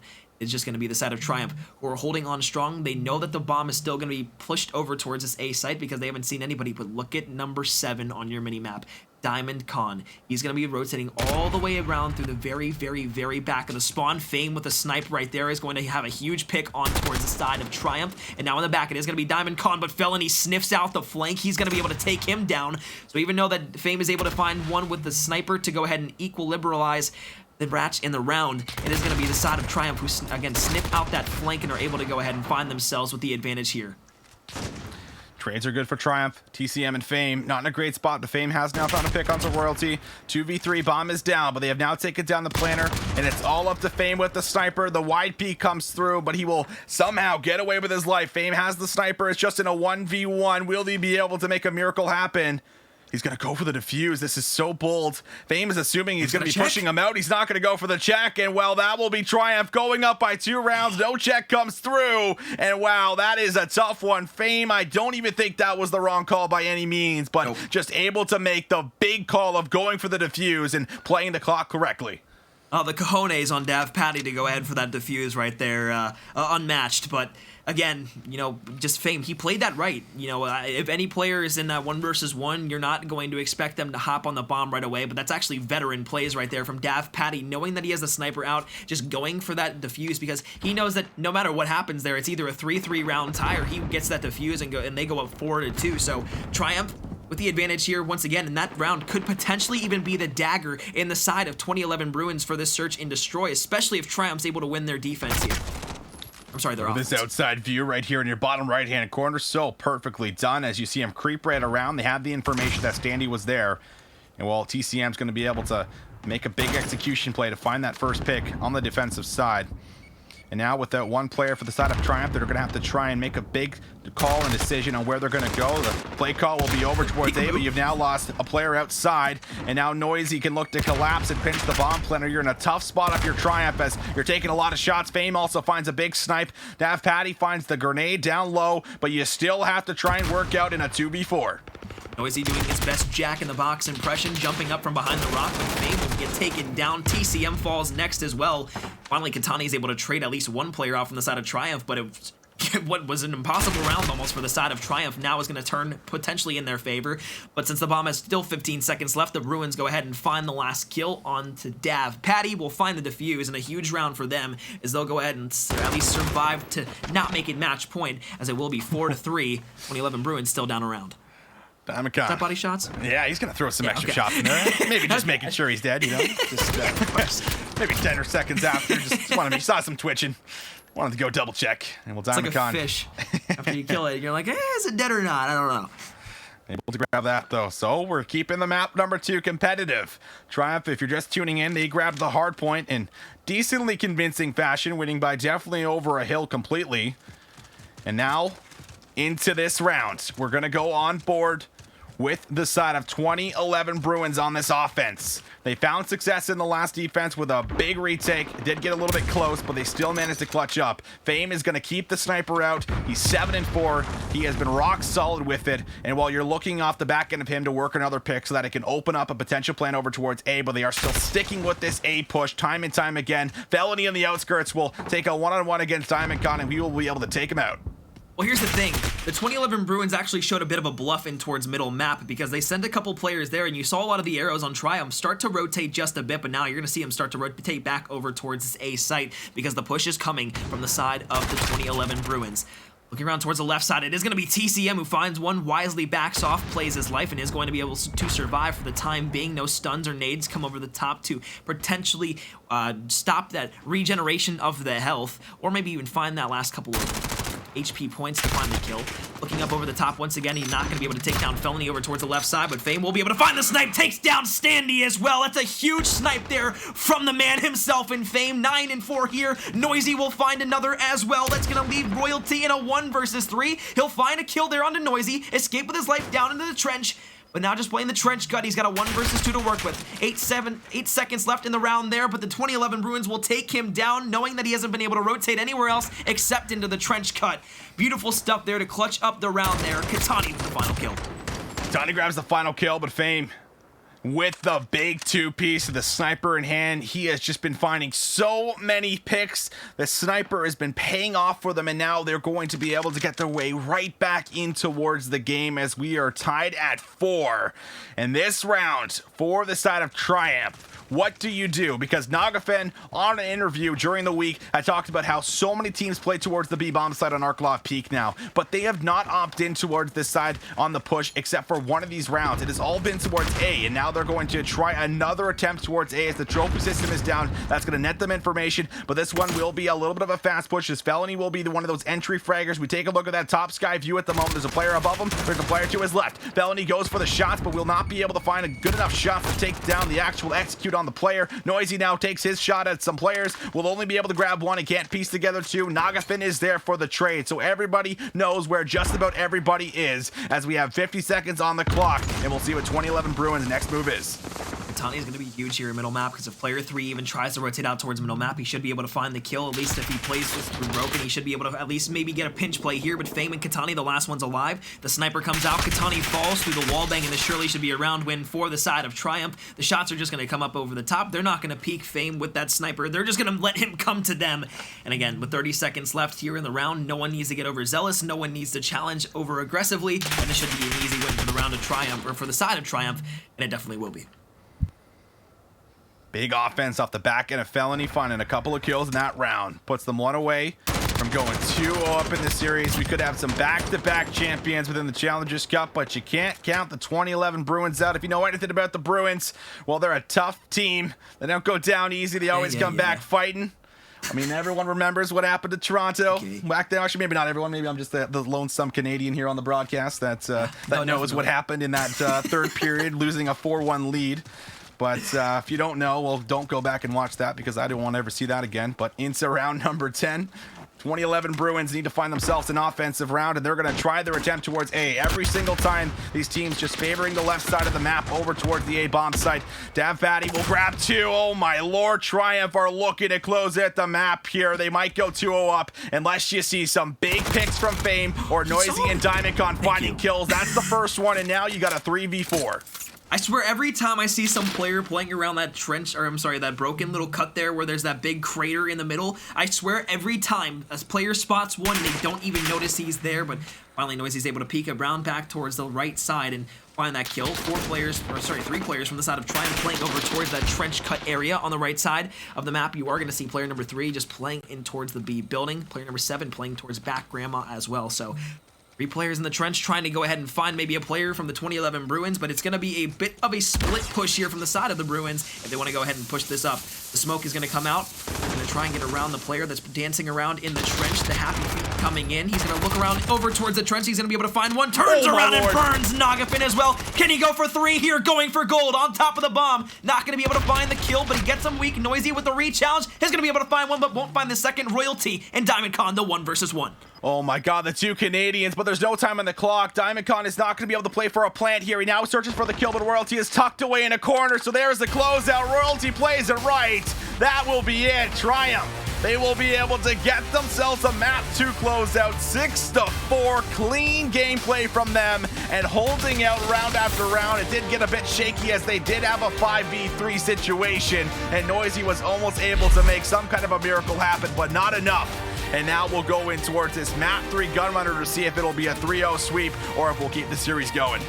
Well, folks, if you're just joining us, you're watching the North American Grand Finals here for the Challengers Cup number 3. Of course, we saw the APAC and the EU regions compete earlier on today, and now we're finally here in the North American Cup, getting ready to watch these teams face off. Potentially just one more time on that domination. But one thing I do want to say real quick is that we have had a lot of great Call of Duty matches throughout the entirety of the day, and we just want to thank every single one of you that has joined us here on the stream tonight.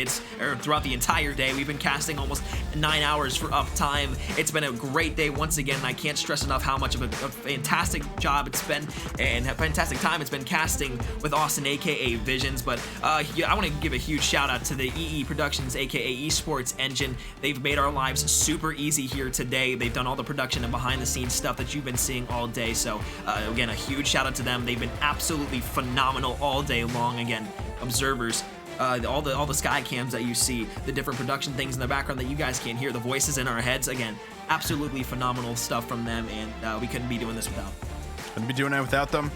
And well, we're gonna have to be with them once again for our map number 3, and this is looking a little bit tough for the 2011 Bruins, because the first time they met up against each other, at least in that winners final, they were able to grab a map off of the side of Triumph here, where they're now struggling. They've had some close games, mainly in that last map. The first respawn that we played on the 0K, they just looked a little bit outmatched for as far as a lot of those rotations, and the AR presence just was not there in the second side. But we're getting ready for what I believe will be a Hackney Yard domination. So some chaos is about to erupt for us, McCord Meal, as we get ourselves in towards this map number 3. Well, not only have we seen a bunch of comebacks on Hackney Yard today, but we've seen a lot of games go down right to the wire. We have not really seen a lot of blowout dominations, maybe aside from 1 or 2 here and there, but as we get the map fly in, the map fly over, the sky cams, if you will, for this Hackney Yard domination, folks, it is Championship Sunday, and we can potentially be crowning a champion here in this best of 5 grand finals here if the side of Triumph takes down the 2011 Bruins in this domination. It could, again, be one final match here. And my goodness, I don't want the day to end, but it could very well be coming to a close. Austin, Visions, you know what, folks, whatever you want to call them, it's been a pleasure. Let's kick this thing off. Let's kick it off, as we'll have the 2011 Bruins on the favored side, so you need them to come out with the lead heading in towards side 2. But it's all red in the feed off the start with the first initial kills, as Diamondcon's going to get right towards this top area in the scaffolding. The stun won't be good. He tries to throw a nade, but B is actually captured for Triumph just based off of their subs winning those 50-50 gunfights out the middle. Katsani now tries to put a stop to this as he enters in towards the garage. He finds one, tries to find hip fire onto 2, but that will be a big shutdown, as Royalty will be able to be there, as well as Dav Patty. Now you see a rotation right towards A, as they can push through and maybe even look for a complete flip. Wow. This is some chaos happening already on the map. We said this is a chaotic game mode and map combo. Well, this is the reason why. This is a triple cap happening 1 minute into the good side. 2011 Bruins, they're gonna have to fight out of this quick. Oh, this is not good for the 2011 Bruins, especially with their backs against the wall. They need to complete the reverse sweep already in order to get this one going, but they don't want to have to come back from a 20, 30, 40, maybe even 50-point deficit at the end of the half, especially with what Triumph are being able to do right now. But Noisy, Fame, they're trying their hardest here on the in around the map, but Triumph, led by Felony, Dav Patty, Nagafin here in map number 3. These guys have been popping off all day long, and of course here in the grand finals, you would have to assume they've been going on all day, but my goodness, it's the amount of sport, just the amount of teamwork, the amount of synergy, the amount of chemistry this Triumph team has, and what they've been able to show these last 2 weekends, and it's just honestly incredible to watch. A will go over for a quick moment, so as much as 2011 Bruins fumble the initial push out and towards this map number 3, they are going to get themselves the favorite side back in control, but now they need to try and fight for middle map control. That's been the problem. The subs have just been able to get up close and personal, and the ARs just have not been able to do what they need to do. Diamondcon goes down as the perfect example right there, as Felony's been off to a very great start. He found a massive 2-piece earlier that almost led to complete flip, and now he's on a 4 spree as he is 8-4. Felony going now for the overextension play. There is no one here. The spawns have flipped once again. 2011 Bruins, they've now fumbled 2 favored sides. Only 2 minutes and 10 seconds in towards the map number 3. Triumph, well, they're doing exactly what their name says. Well, I mean, like, you have to just assume that Triumph, after winning that hard point in close fashion and then winning the S&D in a relatively close fashion, aka winning it right down at the end in, what was it, around 11 or around 10, something like that. I mean, my memory is absolutely fried right now, especially my short term, but nonetheless, Triumph, even though they go ahead and win these first 2 series, I mean, it's Royalty who's been popping off once again in middle map. He was a player that we both highlighted who we think is going to be signed next to the CDL for one of the professional teams, and, well, again, this entire series, he's been showing off, he's been doing it, and he's been incredible the entire time. For the side of 2011 Bruins, they are continuing to push up through the map. They've got A and B control, and even though they've lost that A flag in the preferred spawn side a couple of times, they've actually gotten it back both of those times and now make it a 3rd time. So Noisy with 2, TCM finds 1. The 2011 Bruins now trying to make the comeback. They have B control, but can they keep it? TCM down low will keep himself on the spree as he's trying to play bottom L, but waits for someone to drop down on his head, and well, there it is. Nagafin's the one to do it, finds the kill. That will be cleanup for him.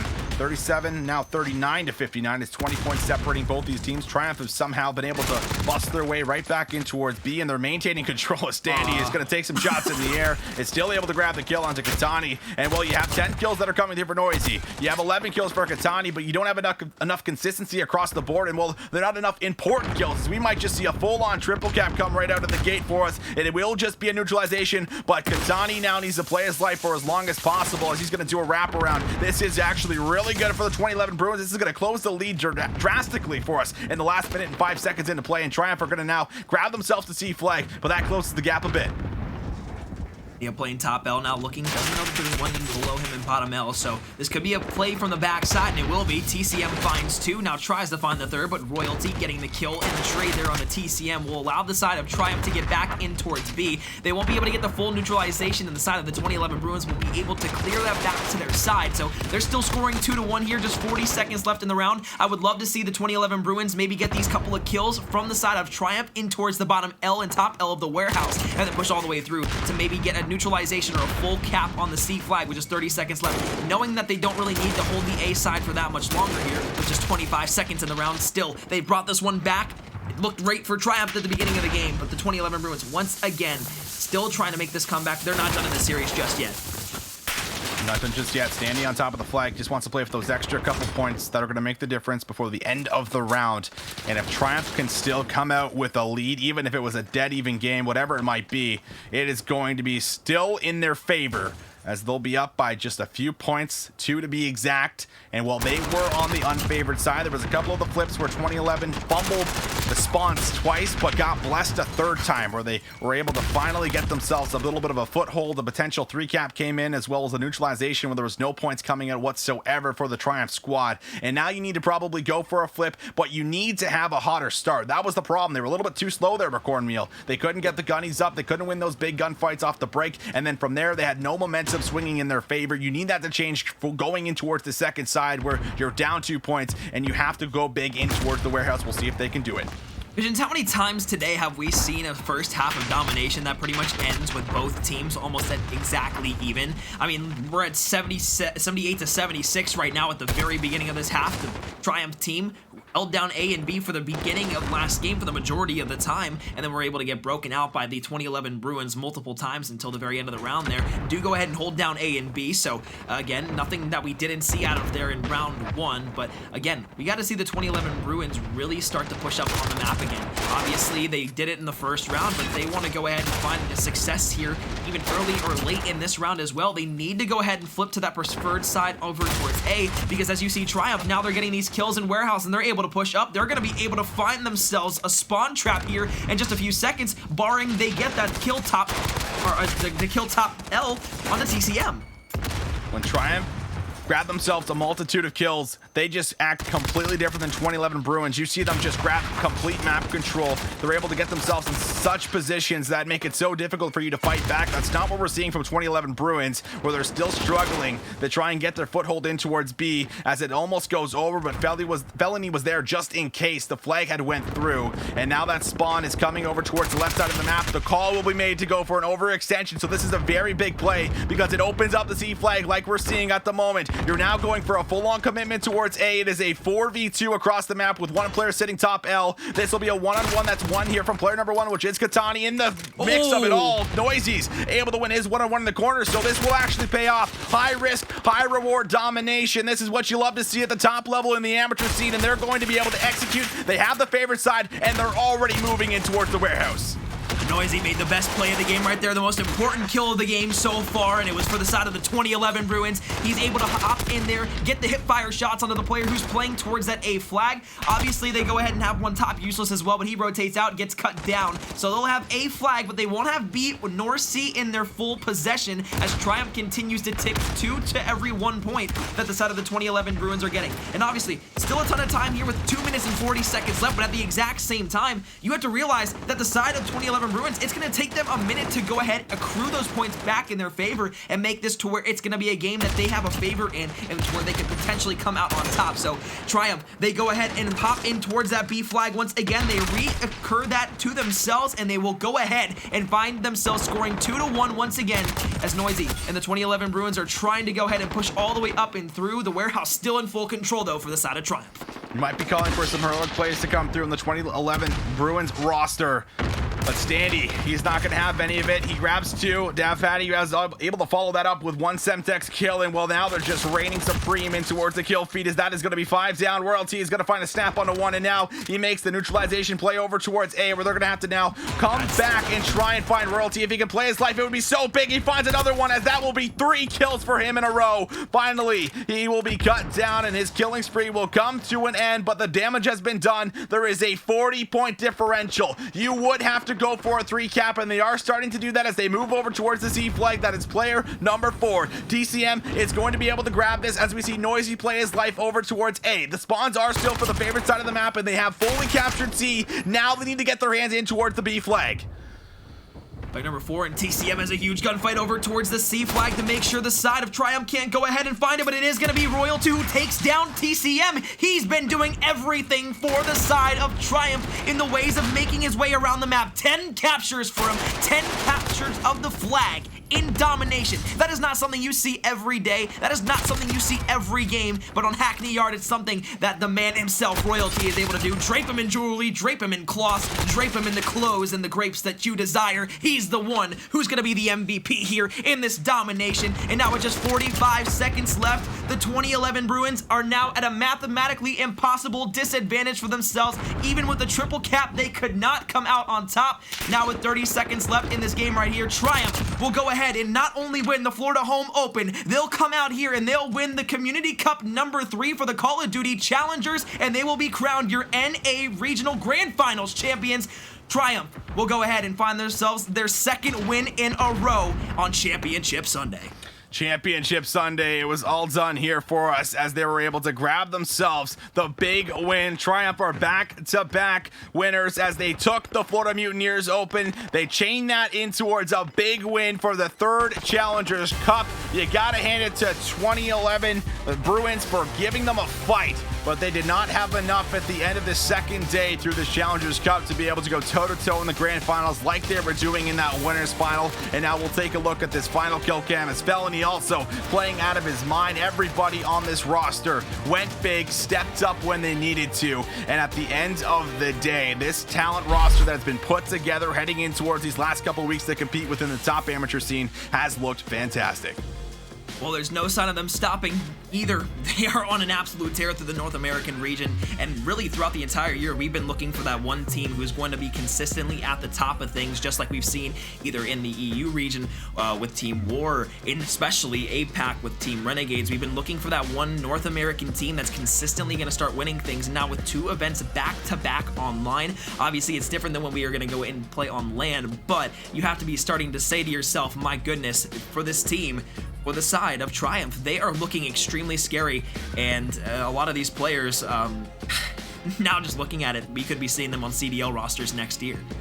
We could be seeing a lot of these players on CDL rosters. And now that's the best point, or best part of this entire Challengers Cup, where you have players that now actually have eyes on them, and you can see the players that are breaking through, that are standing out and able to make those big plays, as you're going to see the 3-0 come through in the finals against 2011 Bruins. But there was a lot to kind of break down in towards today, where there was a lot of teams that showed up, but just not enough. You see the final standing, Triumph are going to walk away with $10,000. That's a lot of cash that they walk away with.